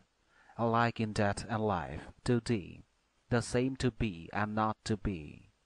The man who such a soul can gain can never be crushed by war or pain. Pure as the gods, high-minded, wise, concealed from thee no secret lies. Such glorious gifts are all thine own, and birth and death to thee are known. That ill can never thy soul depress with all-subduing bitterness. O let my prayer, dear brother, win thy pardon for my mother's sin, wrought for my sake, who willed it not, when absent in a distant spot. Duty alone with binding chains the vengeance due to crime restrains. Or on the sinner I should lift my hand in retribution swift. Can I, who know the right and spring from Dasaratha purest king, can I commit a heinous crime, abhorred by all through endless time? The aged king I dare not blame, who died so rich in holy fame, my honored sire, my parted lord, even as a present God adored. Yet who in law of duty skilled, so foul a crime has ever willed, and dared defy both gain and right, to gratify a woman's spite? When death draws near, so people say, the sense of creatures dies away, and he has proved the ancient Tsar by acting thus in spite of law. But O my honored lord, be kind, dismiss the trespass from thy mind. The sin the king committed, led by haste his consort's wrath and dread. For he who veils his sire's offence with tender care and reverence, his sons approved by all shall live. Not so their fate who never forgive. Be thou, my lord, the noble son, and the vile deed my sire has done, abhorred by all the virtuous, never resent, lest thou the guilt too share. Preserve us, for on thee we call, our sire, Kaikeyi, me and all, thy citizens, thy kith and kin. Preserve us, and reverse the sin. To live in oaths a devotee can scarce with royal tasks agree, nor can the hermit's matted hair sweet fiddly with a ruler's care. Do not, my brother, do not steal, pursue this life that suits thee ill. Meet duties of a king we count, his consecration paramount, that he with ready heart and hand may keep his people and his land. What warrior born to royal sway from certain good would turn away a doubtful duty to pursue that mocks him with the distant view? Thou wouldst to duty cleave and gain the meed that follows toil and pain. In thy great task no labour spare, rule the forecasts with justest care. Mid all the four the wise prefer the order of the householder. Canst thou, whose thoughts to duty cleave, the best of all the orders leave? My better thou in law divine, my birth, my sense must yield to thine, while thou, my lord, art here to reign. How shall my hands their rule maintain? O faithful lover of the right, take with thy friends the royal might, let thy sire's realm from trouble free obey her rightful king in thee. Here let the priests and lords of state our monarch duly consecrate, with prayer and holy verses blessed by Saint Basista and the rest. Anointed king by us again, seek fair Ayodhya there to reign, and like imperial Indra god, by gods of storm thy might assert. From the three depths acquaintance on, and with thy wrath the wicked burn. Over all of us thy rule extend, and cheer with boons each faithful friend. Let thine enthronement, Lord, this day make all thy lovers glad and gay, and let all those who hate thee flee to the 10 winds for fear of thee. Dear Lord, my mother's words of hate with thy sweet virtues expiate, and from the stain of folly clear the Father whom we both revere. Brother, to me compassion show, I pray thee, with my head bent low, and to these friends who on thee call, as the great Father pities all. But if my tears and prayers be vain, and thou in oaths wilt still remain, I will with thee my path pursue, and make my home in forests too. Thus Bharat strove to bend his will, with suppliant head, but he, Earth's Lord, inexorable still, would keep his sire's decree. The firmness of the noble chief the wondering people moved, and rapture mingling with their grief, all wept and all approved. How firm his steadfast will, they cried, who keeps his promise thus. Ah, to Ayodhya's town, they sighed, he comes not back with us.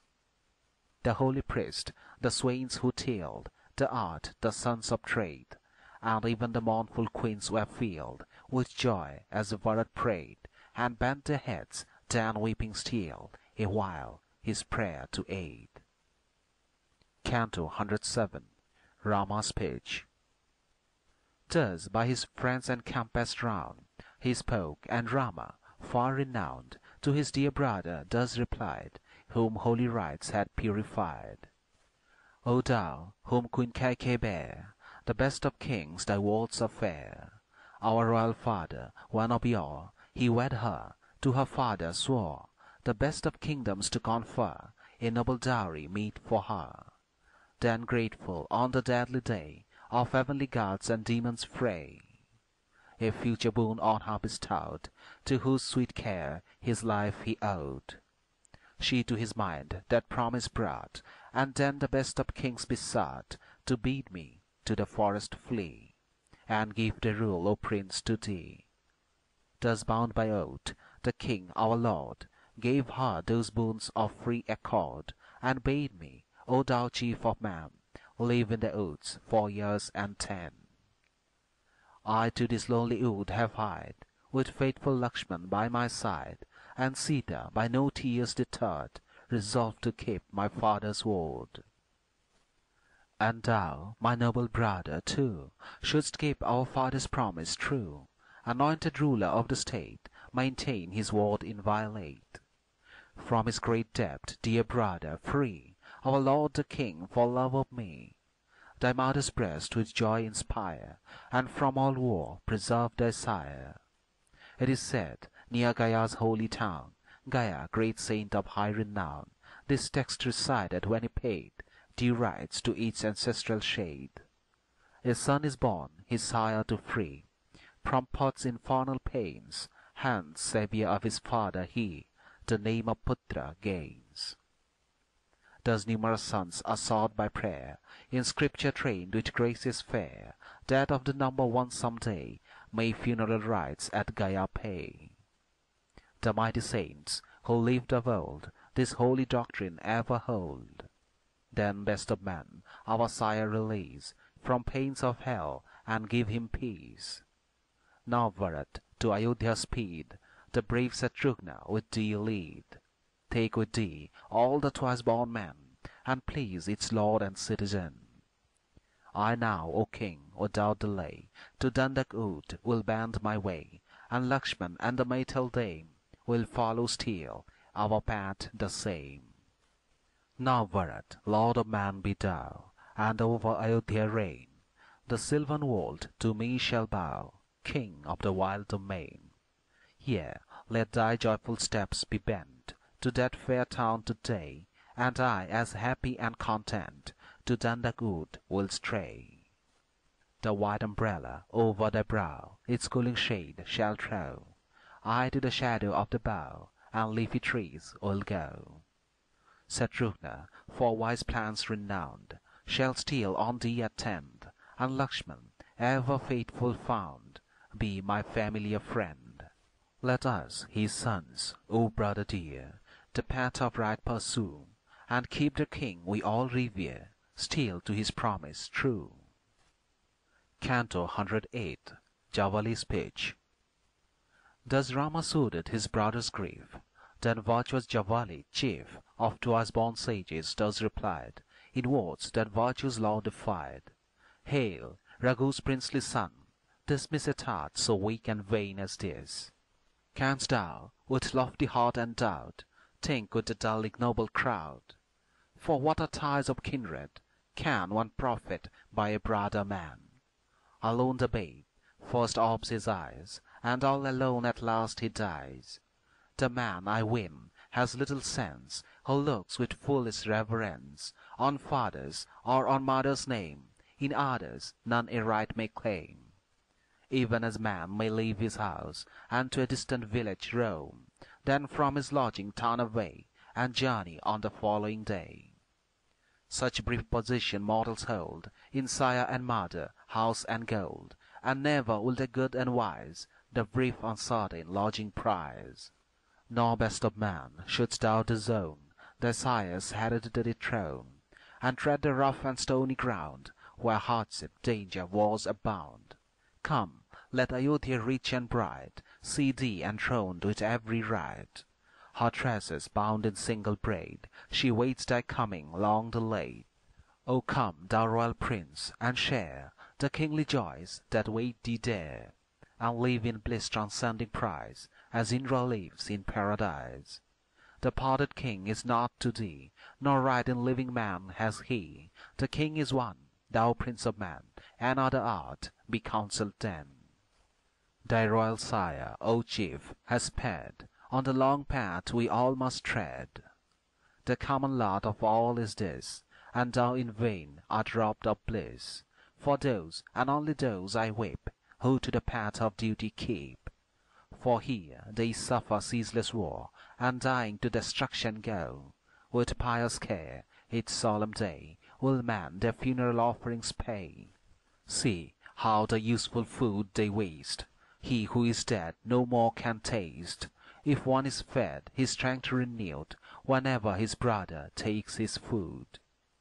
Then offerings to the parted pay, scarce will they serve him on his way.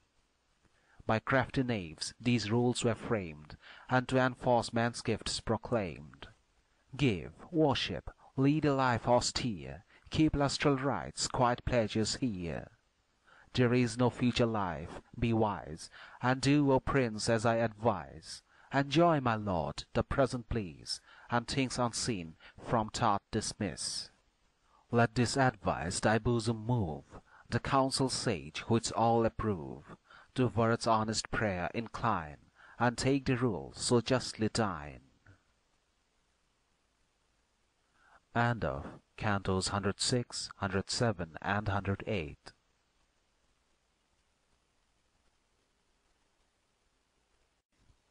Canto 109.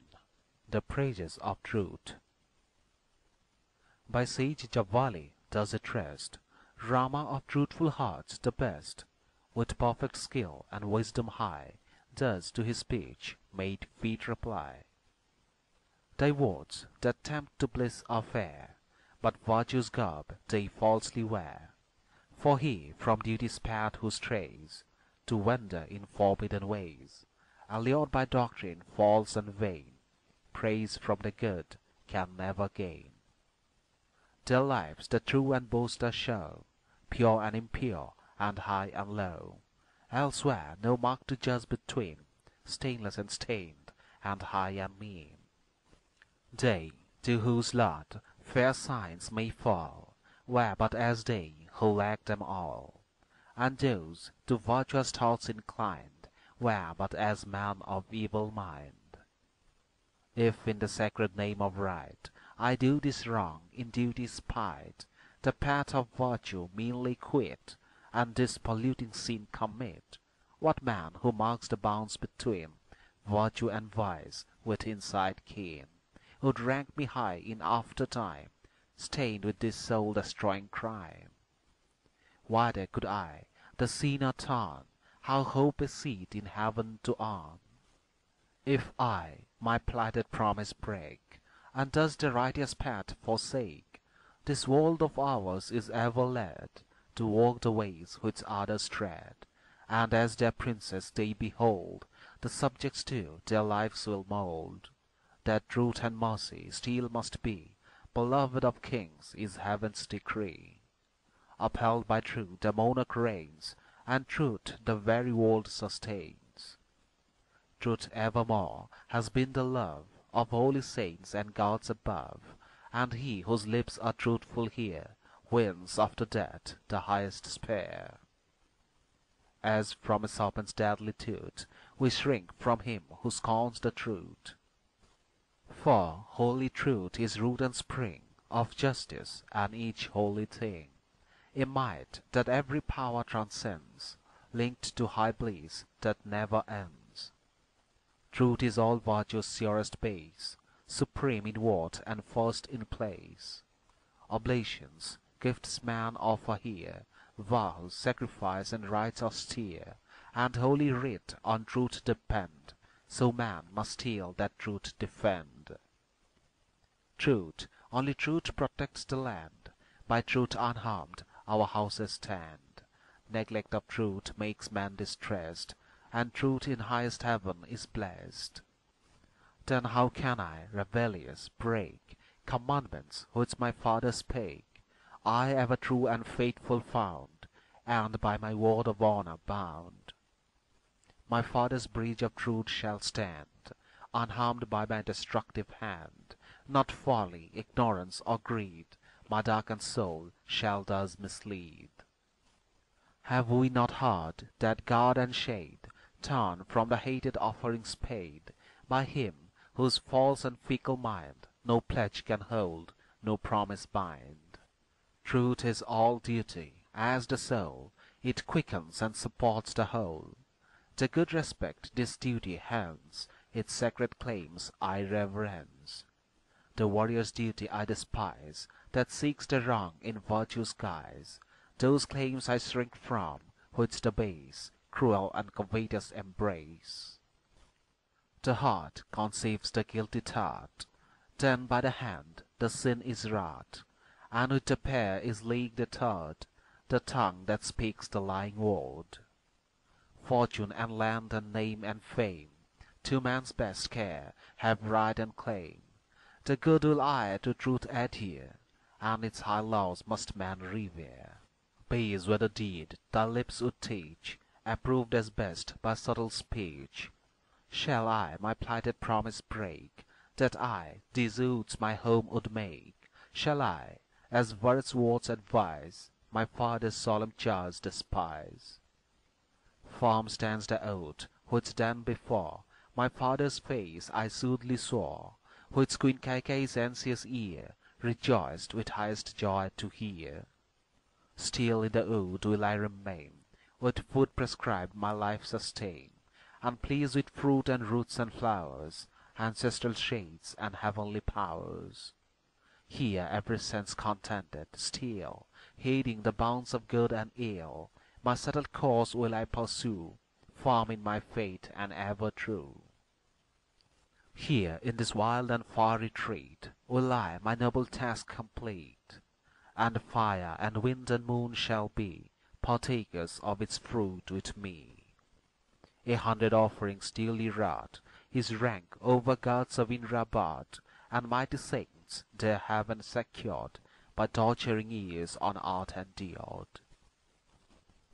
That scoffing plea the hero spurned, and thus he spake once more, chiding the while his bosom turned Javali's impious law.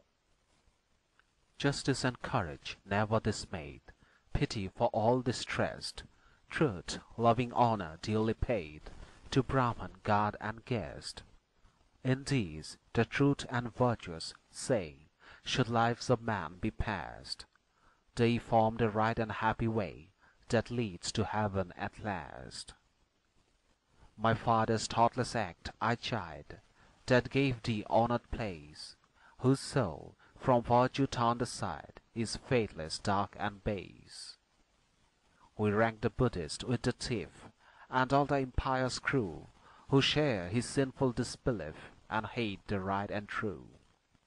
Hence never should wise kings who seek to rule their people well, admit before their face to speak the cursed infidel. But twice born man, in days gone by, of other sort than thou, have wrought good deeds, whose glories high are fresh among us now. This world they conquered, nor in vain they strove to win the skies. The twice born hands pure lives maintain, and fires of worship rise. Those who in virtue's path delight, and with the virtuous live, whose flames of holy zeal are bright, whose hands are swift to give. Who injure none, and good and mild, in every grace excel, whose lives by sin are undefiled, we love and honor well. Thus Rama spoke in righteous rage, Javali's speech to chide, when thus again the virtuous sage in truthful words replied. The atheist's law I use no more, not mine his impious creed. His words and doctrine I abhor, assumed at time of need. Even as I rose to speak with thee, the fit occasion came, that bade me use the atheist's plea, to turn thee from thine aim. The atheist creed I disavow, unsay the words of sin, and use the faithful's language now, thy favour, Prince, to win. Canto 110. The Sons of Ikshaku. Then spake Vasistha, who perceived that Rama's soul was wrought and grieved. Well knows the sage Javali all the changes that the world befall, and but to lead thee to revoke thy purpose were the words he spoke. Lord of the world, now hear from me how first this world began to be. First water was, and naught beside, tree earth was formed that stretches wide, then with the gods from out the same, the self-existent Brahma came. Then Brahma, in a boar's disguise, bade from the deep this earth arise. Then with his sons of tranquil soul, he made the world and framed the whole. From subtlest ether Brahma rose, no end, no laws, no chains he knows. His son had he, Marichi styled, and Kashyap was Marichi's child. From him Vivasat sprang, from him Manu, whose fame shall never be dim. Manu, who life to mortals gave, begot Ikshaku good and brave. First of Ayodhya's kings was he, pride of our famous dynasty. From him the glorious Kukshi sprang, whose fame through all the regions rang. Rival of Kukshi's ancient fame, his ayah, the great Bhikukshi came. His son was Vana, lord of might, his Anaranya, strong in fight. No famine marred his blissful reign, no drought destroyed the kindly grain. Amid the sons of virtue chief, his happy realm never held a thief. His son was Prithu, glorious name. From him the wise Trishanku came. Embodied to the skies he went, for love of truth preeminent. He left a son renowned afar, known by the name of Thunduma. His son succeeding bore the name of Vivanasha, dear to fame. He passed away, him followed Dan, his son Mandhata, king of man. His son was blessed in high emprise, Susanti, fortunate and wise. Two noble sons had he, to wit, Dhruvasanti and Prasanajit. Bharat was Dhruvasanti's son, his glorious arm the conquest won. Against his son King Asit rose, in fierce array his royal foes. Hyhyas, Talajanga styled, and Sasivindu's fierce and wild. Long time he strove, but forced to yield, fled from the kingdom and the field. The wives he left had both conceived, so is the ancient tale believed. One of our rivals' hopes afraid, fell poison in the viands laid. It chanced that Chauvan, Bhrigu's child, had wandered to the pathless wild, where proud Himalaya's lovely height detained him with a strange delight. Then came the other widowed queen, with lotus eyes and beauteous mien, longing a noble son to bear, and wooed the saint with earnest prayer. When thus Kalindi, fairest dame, with reverent supplication came, to her the holy sage replied, O royal lady, from thy side a glorious son shall spring ere long, righteous and true and brave and strong. He is scourge of foes and lofty souled, his ancient race shall still uphold. Then round the sage the lady went, and bade farewell most reverent. Back to her home she turned once more, and there her promised son she bore. Because her rival mixed a bane, to render her conception vain, and her unripened fruit destroy, Sagar she called her rescued boy.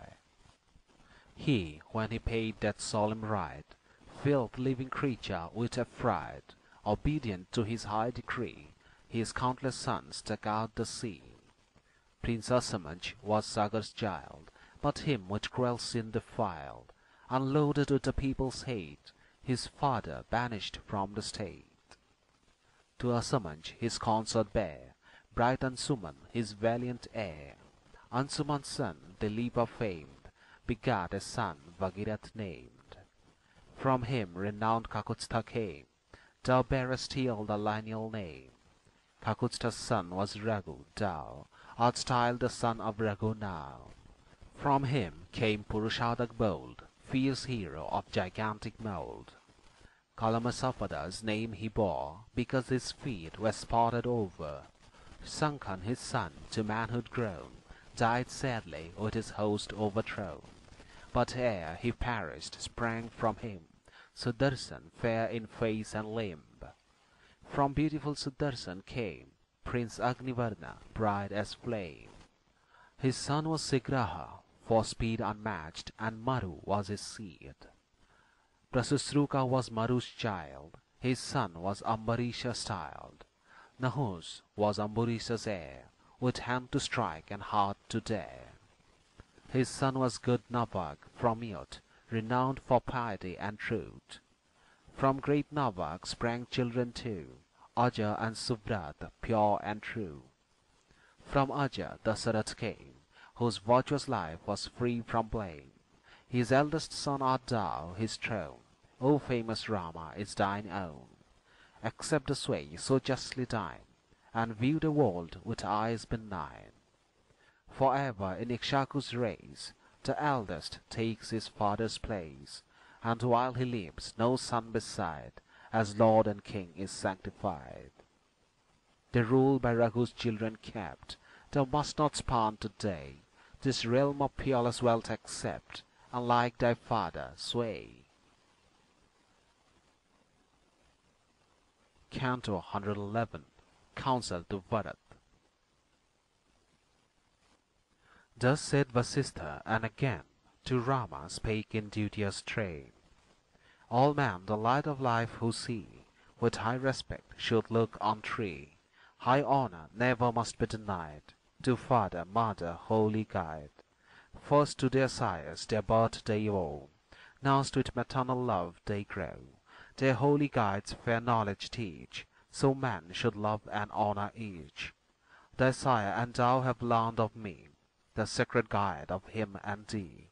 And if my word thou wilt obey, thou still wilt keep the virtuous way. See, with the chiefs of every guild, and all thy friends this place is filled. All these, as duty bids, protect, so still the righteous path respect. O for thine aged mother feel, nor spurn the virtuous dame's appeal. Obey, O prince, thy mother dear, and still to virtue's path adhere. Yield thou to Bharat's fond request, with earnest supplication pressed, so wilt thou to thyself be true, and fate and duty still pursue. Thus by his saintly guide addressed, with pleas in sweetest tones expressed, the Lord of Man in turn replied, to wise Vasistha by his side. The fondest son's observance never repays the sire and mother's care. The constant love that food provides, and dress and every need besides. Their pleasant words still soft and mild, their nurture of the helpless child. The words which Dasaratha spake, my king and sire, I never will break. Then Bharat of the ample chest, the wise smṛti thus addressed, bring sacred grass, O charioteer, and strew it on the level here, for I will sit and watch his face, until I win my brother's grace. Like a robbed Brahmin will I lie, nor taste of food, nor turn my eye, in front of Rama's leafy cot, until he yield, will leave him not. When Bharat saw Sumantра's eye, looked up to Rama for reply. The prince himself in eager haste, the sacred grass in order placed. Him great and mighty Rama, best of royal saints, in turn addressed. What, Bharat, have I done, that thou beseechest me, a suppliant now? Thus stretched, to force redress for wrongs, to man a Brahman birth belongs. Not those upon whose kingly head the consecrating drops are shed. Up, Lord of Man, arise and quit this fearful vow for thee unfit. Go, brother, seek Ayodhya's town, fair city of supreme renown. But Bharat, as his seat he took, cast all around an eager look. O people, join your prayers with mine, and so his stubborn heart incline. And all the people answered thus, full well is Rama known to us. Right is the word he speaks, and he is faithful to his sire's decree. Nor can we rashly venture now to turn him from his purposed vow. Then Rama spoke, O Bharat, heed thy virtuous friends, and mark their rede. Mark well what I and these advise, and duty view with clearer eyes. Thy hand on mine, O hero, place, touch water, and thy sin efface.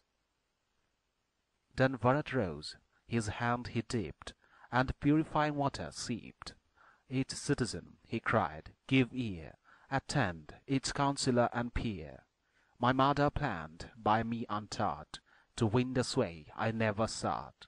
Never Raghu's son could I despise, in duty's law supremely wise. Now if obedience to our sire this dwelling in the woods require, I, till the destined years be spent, will dwell alone in banishment. The virtuous Rama understood the faithful speech of Bharat heard, and thus the hero's feelings found due utterance as he gazed around. Still to my father's word I hold, whatever he bought or pledged or sold. Never shall his living promise be annulled by Bharat or by me. Not thus my task will I evade, my exile on another laid. Most wise was Queen Kaikeyi's rede, and just and good my father's deed. Dear Bharat's patient soul I know, how reverence due he loves to show. In him, high-souled and faithful found, must each auspicious grace abound. When from the woods I turn again, I with his aid shall nobly reign. With one so good of peerless worth, a glorious lord of happy earth. Her boon Kaikeyi sought and won, I, as my father swore, have done. And oh, do thou, my brother dear, the monarch's name from falsehood clear. End of Cantos 109, 110 and 111.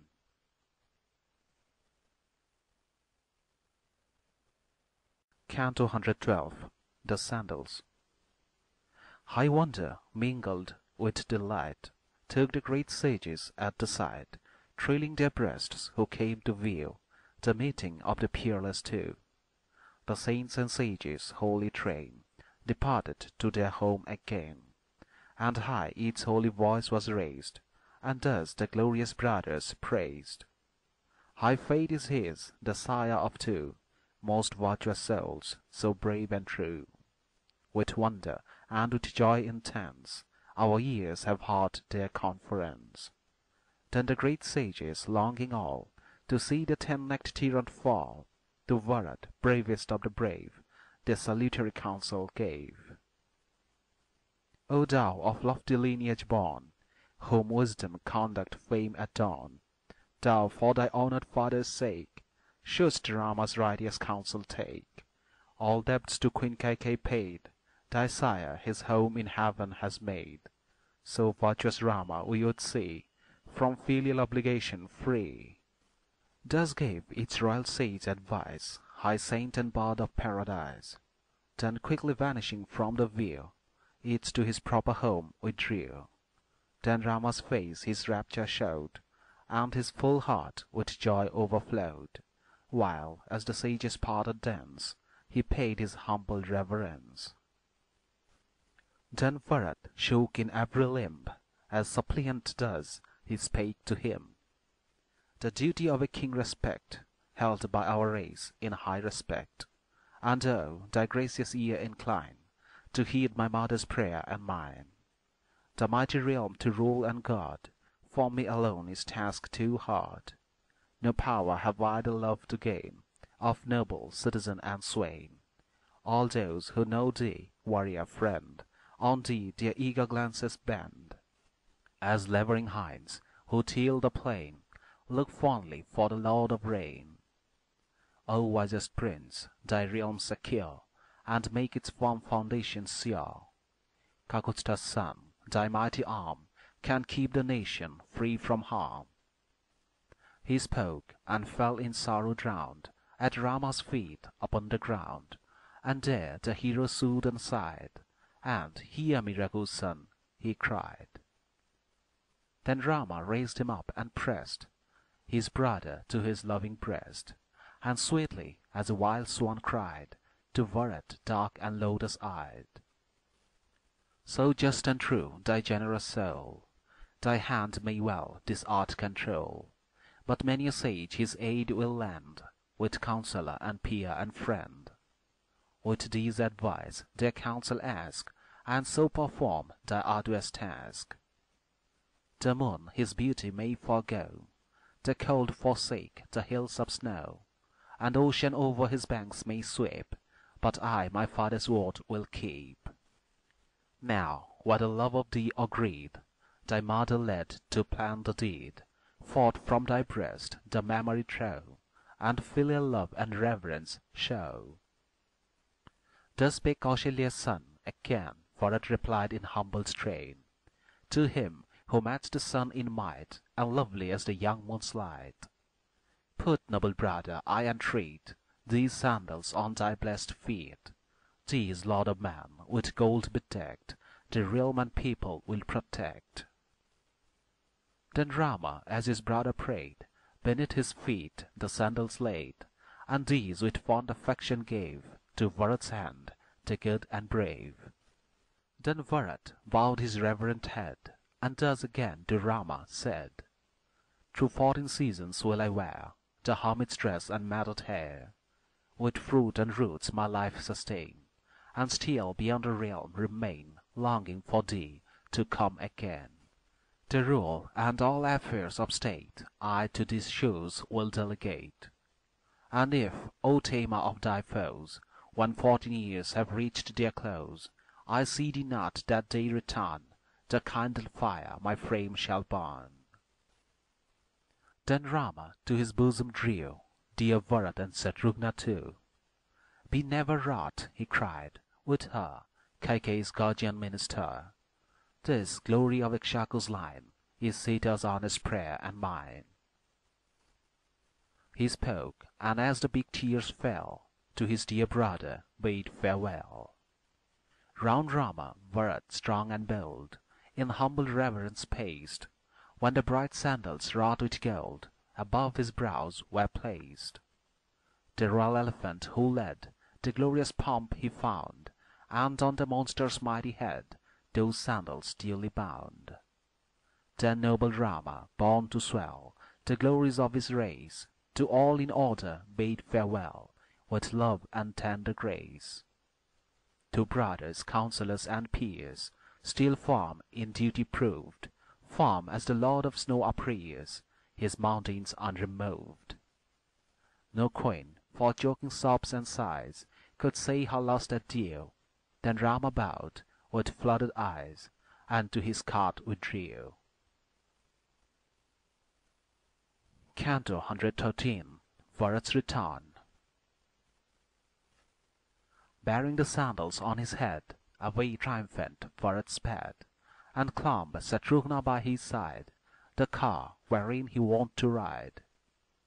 Before the mighty army went the lords for counsel eminent, Vasistha, Vamadev next, Javali, pure with prayer and text.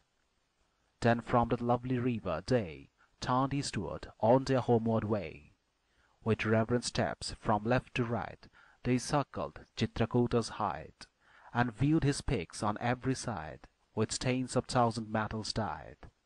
Then Bharat saw, not far away, where Bharadwaja's dwelling lay, and when the chieftain bold and sage had reached that holy hermitage, down from the car he sprang to greet the saint, and bowed before his feet.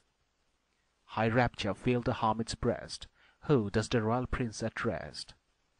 Say, Bharat, is thy duty done? Hast thou with Rama met, my son?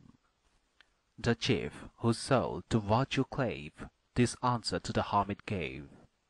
I prayed him with our holy guide, but Raghu's son our prayer denied, and long besought by both of us, he answered Saint Vasistha thus, True to my vow I still will be, observant of my sire's decree, till 14 years complete their course, that promise shall remain in force. The saint in highest wisdom taught these solemn words with wisdom fraught, to him in law of language learned, most eloquent himself returned. Obey my rede, let Bharat hold this pair of sandals decked with gold. They in Ayodhya shall ensure our welfare and our bliss secure. When Rama heard the royal priest, he rose, and looking to the east, consigned the sandals to my hand, that they for him might guard the land.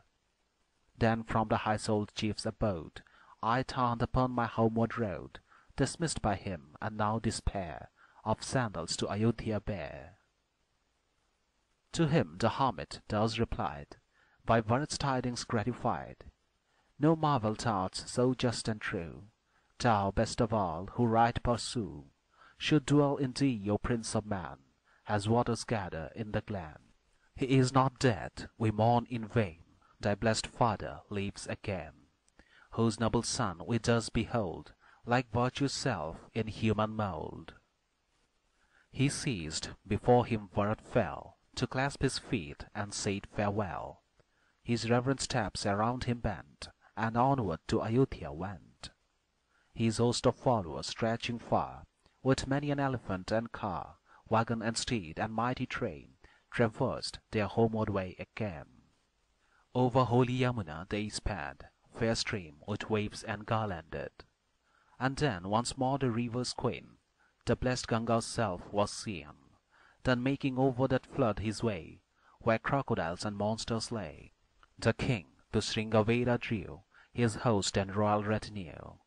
His onward way he thence pursued, and soon renowned Ayodhya viewed. Then bound by war and sad of cheer, Bharat addressed the charioteer. Ah, see, Ayodhya dark and sad, her glory gone, once bright and glad, of joy and beauty reft, forlorn, in silent grief she seems to mourn. Canto 114. Bharat's Departure. Deep, pleasant was the chariot's sound, as royal Bharat, far renowned, whirled by his mettled coursers fast, within Ayodhya city passed. There, dark and drear, was every home, where cats and owls had space to roam, as when the shades of midnight fall, with blackest gloom, and cover all. As Rohini, dear spouse of him, whom Rahu hates, grows faint and dim, when, as she shines on high alone, the demon shade is over her throne.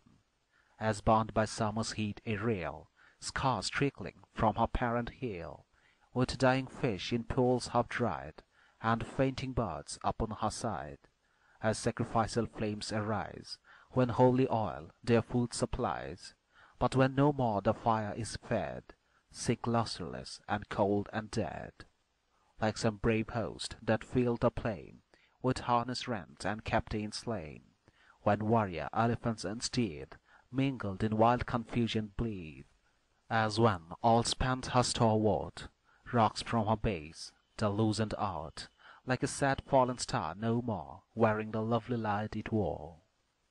So mournful in her lost estate was that sad town disconsolate. Then Carbon Bharat, good and brave, thus spake to him the steeds who drave. Why are Ayodhya streets so mute? Where is the voice of lyre and lute? Why sounds not as of old to-day the music of the minstrel's lay? Where are the reeds they used to twine? Where are the blossoms and the wine? Where is the cool refreshing scent of sandal dust with aloe blent? The elephant's impatient roar, the din of cars I hear no more. No more the horse's pleasant neigh rings out to meet me on my way. Ayodhya's youth, since Rama's flight, have lost their relish for the light. Her men roam forth no more, nor care bright garlands round their necks to wear. All grieve for banished Rama, feast and revelry and song have ceased. Like a black night when floods pour down, so dark and gloomy is the town. When will he come to make them gay, like some auspicious holiday? When will my brother, like a cloud, at summer's close, make glad the crowd? Then through the streets the hero rode, and passed within his sire's abode, like some deserted lion's den, forsaken by the Lord of Man. Then to the inner bowers he came, once happy home of many a dame, now gloomy, sad, and drear, dark as of old that sunless day, when wept the gods in wild dismay, there poured he many a tear. End of Cantos 112, 113, and 114.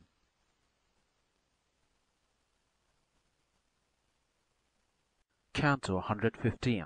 Nandigram.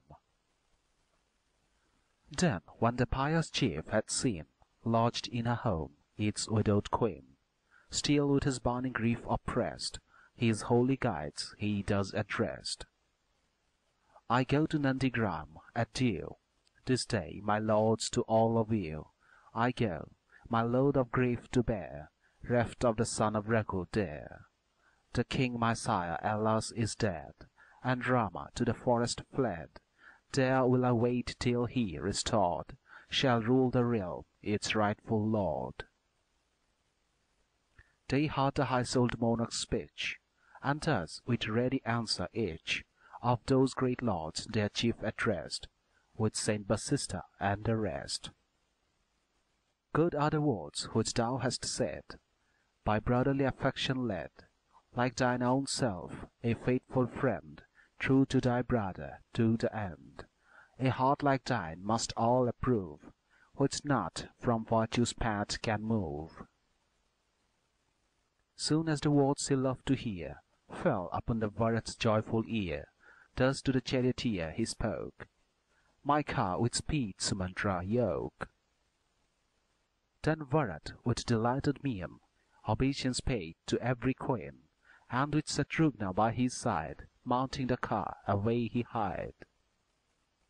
With lords and priests in long array, the brothers hastened on their way, and a great pomp the Brahmans led, with Saint Vasistha at their head. Then every face was eastward bent, as on to Nandigram they went. Behind the army followed all, unsummoned by their leader's call, and steeds and elephants and men streamed forth with every citizen. As Bharat in his chariot rode, his heart with love fraternal glowed, and with the sandals on his head, to Nandigram he quickly sped. Within the town he swiftly pressed, alighted, and his guides addressed. To me in trust my brother's hand consigned the lordship of the land, when he these gold-wrought sandals gave, as emblems to protect and save. Then Bharat bowed, and from his head the sacred pledge deposited, and thus to all the people cried, who ringed him round on every side, Haste, for these sandals quickly bring the canopy that shades the king. Pay ye to them all reverence meet, as to my elder brother's feet. For they will right and law maintain, until King Rama come again. My brother, with a loving mind, these sandals to my jaws consigned. I, till he come, will guard with care the sacred trust for Raghu's heir. My watchful task will soon be done, the pledge restored to Raghu's son. Then shall I see, his wanderings over, these sandals on his feet once more. My brother, I shall meet at last, the burden from my shoulders cast, to Rama's hand the realm restore, and serve my elder as before. When Rama takes again this pair of sandals kept with pious care, and here his glorious reign begins, I shall be cleansed from all my sins. When the glad people's voices ring with welcome to the new-made king, joy will be mine fourfold as great, as if supreme I ruled the state. Thus humbly spoke in sad lament the chief in fame preeminent. Thus by his reverend lords obeyed, at Nandigram the kingdom swayed. With hermit's dress and matted hair, he dwelt with all his army there. The sandals of his brother's feet installed upon the royal seat, he all his powers to them referred, affairs of the state administered. In every care, in every task, when golden store was brought, he first, as though their rede to ask, those royal sandals sought. Canto 116. The Hermit's Speech. When Bharat took his homeward road, still Rama in the wood abode, but soon he marked the fear and care that darkened all the hermits there. For all who dwelt before the hill were sad with dread of coming ill. Each holy brow was lined by thought, and Rama's side they often sought. With gathering frowns the prince they eyed, and then withdrew and talked aside. Then Raghu's son, with anxious breast, the leader of the saints addressed. Cannot that I have done displease, O reverend sage, the devotees? Why are their loving looks, O say, thus sadly changed or turned away? Has Lakshmana, through his want of heed, offended with unseemly deed? Or is the gentle Sita, she, who loved to honor you and me, is she the cause of this offense, failing in lowly reverence? One sage, over whom, exceeding old, had many a year of penance rolled, trembling in every aged limb, thus for the rest replied to him: How could we, O beloved, blame thy lofty soul with the Dame, who in the good of all delights, and more than all of anchorites? But yet through thee a numbing dread of fiends among our band has spread, obstructed by the demon's art, the trembling hermits talk apart. For Ravana's brother overbold, named king.The, of gigantic mould, vexes with fury fierce and fell all those in Janastan who dwell. Resistless in his cruel deeds, on flesh of man the monster feeds, sinful and arrogant is he, and looks with special hate on thee. Since thou, beloved son, hast made thy home within this holy shade, the fiends have vexed with wilder rays the dwellers of the hermitage. In many a wild and dreadful form around the trembling saints they swarm. With hideous shape and foul disguise they terrify our holy eyes.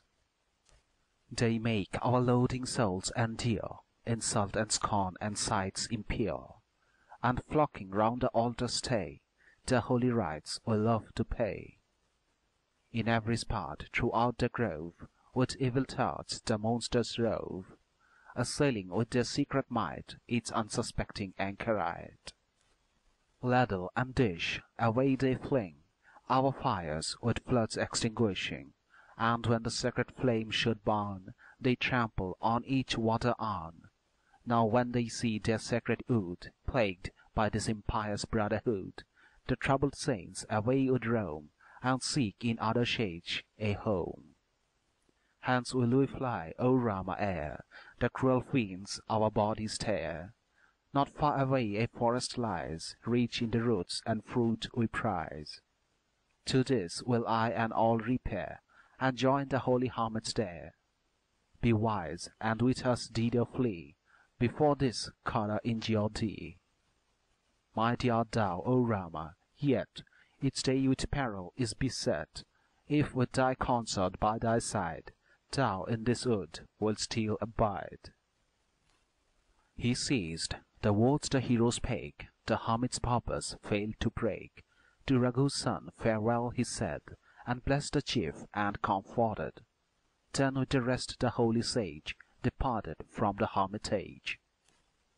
So from the wood the saints withdrew, and Rama, bidding all adieu, in lowly reverence bent, instructed by their friendly speech, blessed with the gracious love of each, to his pure home he went.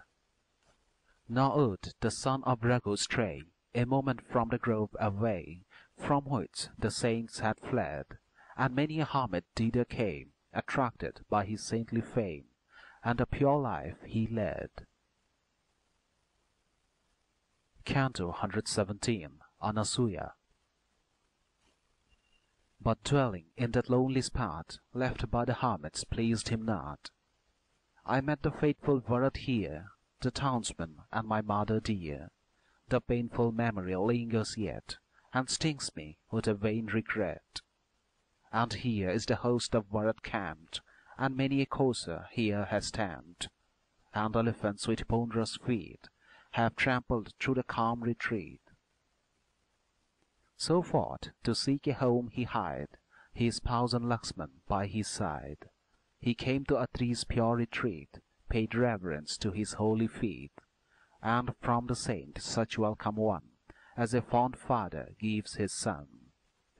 The noble prince with joy unfeigned, as a dear guest he entertained, and cheered the glorious Lakshmana too, and Sita with observance due.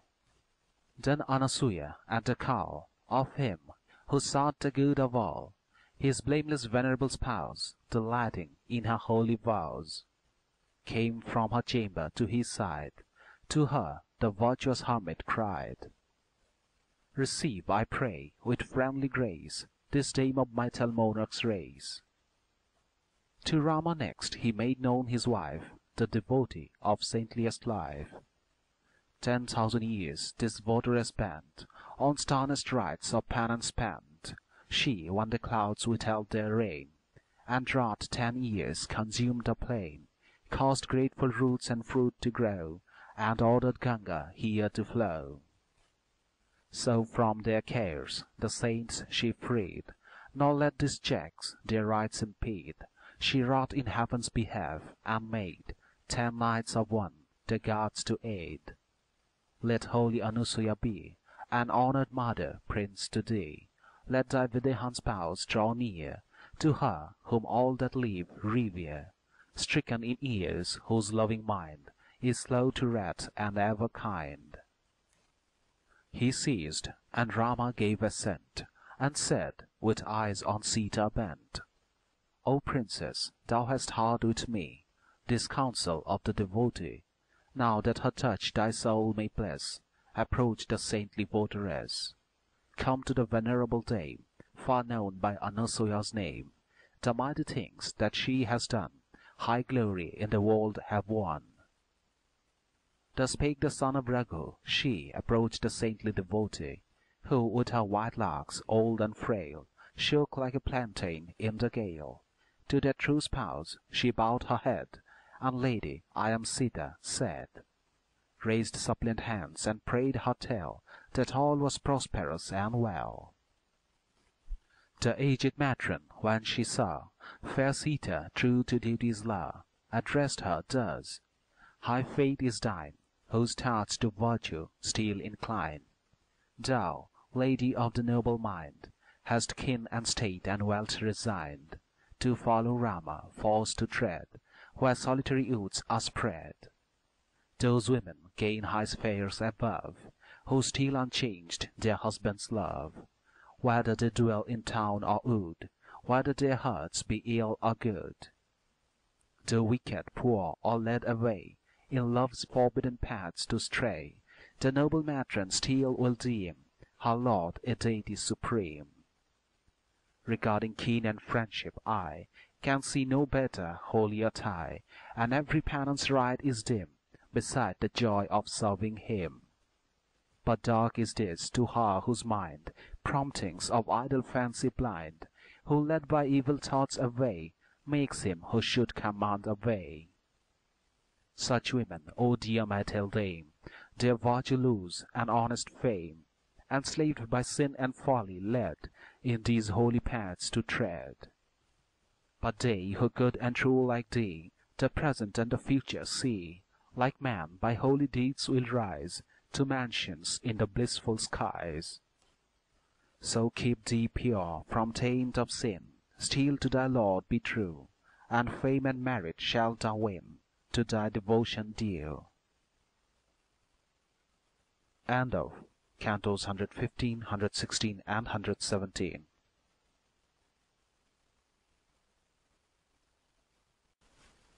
Canto 118. Anasuya's Gifts. Thus by the holy dame addressed, who banished envy from her breast, her lowly reverence Sita paid, and softly thus her answer made: "No marvel, best of dames, thy speech the duties of a wife should teach. Yet I, O lady, also know due reverence to my lord to show, were he the meanest of the base, unhonored with a single grace. My husband still I never would leave, but firm through all to him would cleave. Still rather to a lord like mine, whose virtues high exalted shine, compassionate of lofty soul, with every sense in due control, true in his love of righteous mind, like a dear sire and mother kind. Even as he ever loves to treat Kausalya with observance meet, has his behavior ever been to every other honored queen. Nay, more a son-like reverence shows the noble Rama even to those on whom the king his father set his eyes one moment to forget. Deep in my heart the words are stowed, said by the mother of my lord, when from my home I turned away, in the lone fearful woods to stray.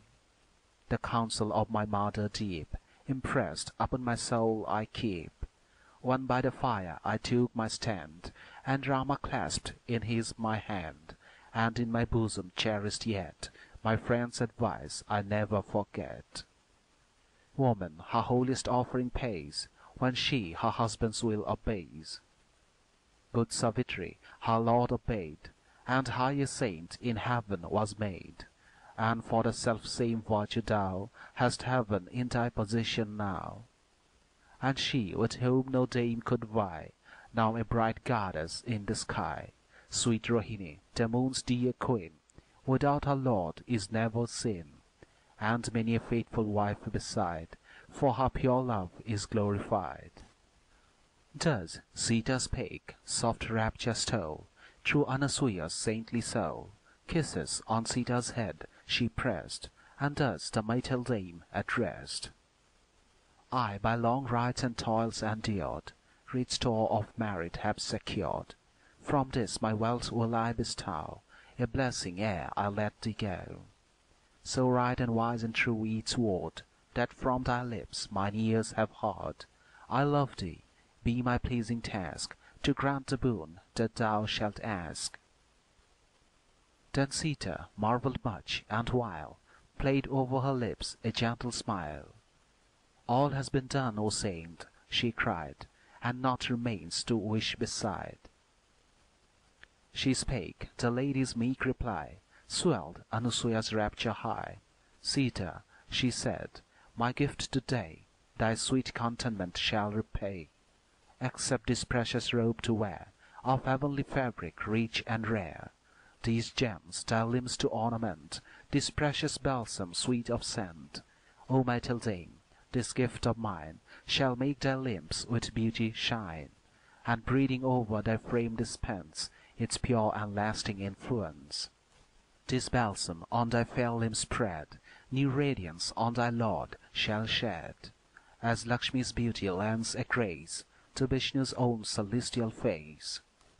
Then Sita took the gift the dame bestowed on her in friendship's name, the balsam, gems, and robe divine, the garlands wreathed of bloomy twine, then set her down with reverence meet at saintly Anusuya's feet. The matron rich in rites and vows turned her to Rama's marital spouse, and questioned us in turn to hear a pleasant tale to charm her ear. Sita, it is said that Raghu's son thy hand mid gathered sweetest won. I fain would hear thee, lady, tell the story as it all befell. Do thou repeat each thing that passed, reviewing all from first to last. Thus spake the dame to Sita, she, replying to the devotee. Then, lady, thy attention lend, rehearse the story to the end. King Janak, just and brave and strong, who loves the right and hates the wrong, well skilled in what the law ordains, for warriors over Videha reigns. Guiding one morn the plough, his hand marked out for rights the sacred land, when as the ploughshare cleft the earth, child of the king I leapt to birth. Then as the ground he smoothed and cleared, he saw me all with dust besmeared, and on the new-found babe, amazed, the ruler of Videha gazed. In childless love the monarch pressed the welcome infant to his breast. My daughter, thus he cried, is she, and as his child he cared for me. Forth from the sky was heard overhead, as it were a human voice that said, Yea, even so, great king, this child henceforth thine own be justly styled. Videha's monarch, virtuous-souled, rejoiced over me with joy untold, delighting in his new-won prize, the darling of his heart and eyes. To his chief queen of saintly mind the precious treasure he consigned, and by her side she saw me grow, nurse to the love which mothers know. Then as he saw the seasons fly, and knew my marriage time was nigh, my sire was vexed with care, as said, as one who mourns the wealth he had. Scorn on the monarch's sire must wait, from man of high and low estate, the virgin's father all despise, though Indra's peer who ruled the skies.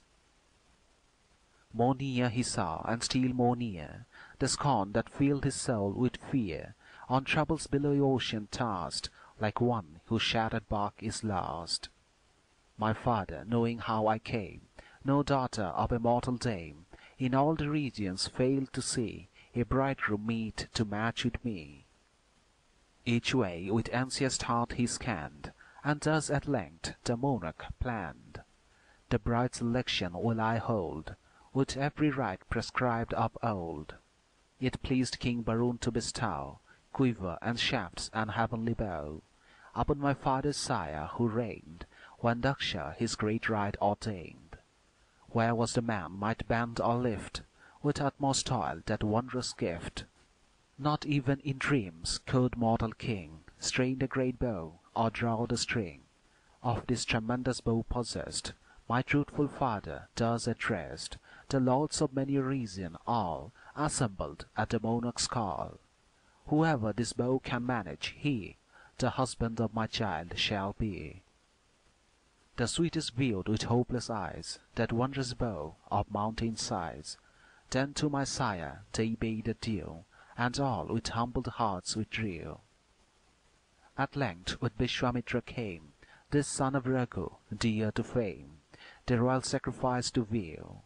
Near to my father's home he drew, his brother Lakshmana by his side, Rama in deeds heroic tried. My sire with honor entertained, the saint in law of duty trained, who does in turn address the king. Rama and Lakshmana here who spring from royal Dasarath's long, to see thy bow so passing strong. Before the prince's eyes was laid that marvel as the Brahman prayed. One moment on the bow he gazed, quick to the notch the string he raised. Then in the wondering people's view, the cord with mighty force he drew. Then with an awful crash as loud as thunderbolts that cleave the cloud, the bow beneath the matchless strain of arms heroic snapped in twain. Thus giving purest water he, my sire, to Rama offered me. The prince the offered gift declined, till he should learn his father's mind. So horsemen swift Ayodhya sought, and back her aged monarch brought. Me then my sire to Rama gave, self-ruled, the bravest of the brave. And Urmila, the next to me, graced with all gifts most fair to see, my sire at Raghu's house allied, and gave her to be Lakshmana's bride. Thus from the princes of the land Lord Rama won my maiden hand, and him exalted high above heroic chiefs I truly love. Canto 120. The Forest. When Anasuya, virtuous-souled, had heard the tale by Sita told, she kissed the lady's brow and laced her loving arms around her waist. With sweet-toned words, distinct and clear, thy pleasant tale has charmed mine ear, how the great king thy father held that maiden's choice unparalleled. But now the sun has sunk from sight, and left the world to holy night. Hark, how the leafy thickets sound, with gathering birds that twitter round. They sought their food by day, and all flock homeward when the shadows fall. See, here comes the hermit band, each with his pitcher in his hand. Fresh from the bat, their locks are wet, their coats of bark are dripping yet. Here saints their fires of worship tend, and curling wreaths of smoke ascend. Borne on the flames they mount above, dark as the brown wings of the dove. The distant trees, though well-nigh bare, gloom thickened by the evening air, and in the faint uncertain light shut the horizon from our sight. The beasts that prowl in darkness rove on every side about the grove, and the tame deer at ease reclined, their shelter near the altars find. The night over all the sky is spread with lunar stars and garlanded, and risen in his robes of light, the moon is beautifully bright. Now to thy Lord I bid thee go, thy pleasant tale has charmed me so. One thing alone I needs must pray, before me first thyself array. Here in thy heavenly raiment shine, and glad, dear love, these eyes of mine.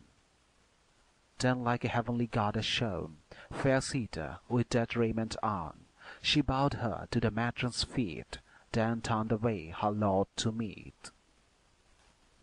The hero prince with joy surveyed his Sita in her robes arrayed. As glorious to his arms she came, with love gifts of the saintly dame. She told him how the saint to show her fond affection would bestow that garland of celestial twine, those ornaments and robes divine. Then Rama's heart, nor Lakshmana's less, was filled with pride and happiness, for honours high had Sita gained, which mortal dames have scarce obtained. There, honoured by each pious sage, who dwelt within the hermitage, beside his darling well content, that sacred night the hero spent. The princess, when the night had fled, farewell to all the hermits said, who gazed upon the distant shade, their lustral rites and offerings paid. The saints, who made their dwelling there, in words like these addressed the pair. O princess, monsters fierce and fell around that distant forest dwell. On blood from human veins they feed, and various forms assume at need. With savage beasts of fearful power, that human flesh and blood devour. Our holy saints they rend and tear, when met alone or unaware, and eat them in their cruel joy. These chase, O Rama, or destroy. By this one path our hermits go, to fetch the fruits that yonder grow. By this, O prince, thy feet should stray, through pathless forests far away. Thus by the reverend saints addressed, and by their prayers auspicious, blessed, he left the holy crowd, his wife and brother by his side. Within the mighty wood he hid, so sinks the day-god in his pride, beneath a bank of cloud. End of Cantos 119 and 120. End of Book 2 of the Ramayana of Valmiki. Translated by Ralph T. H. Griffith.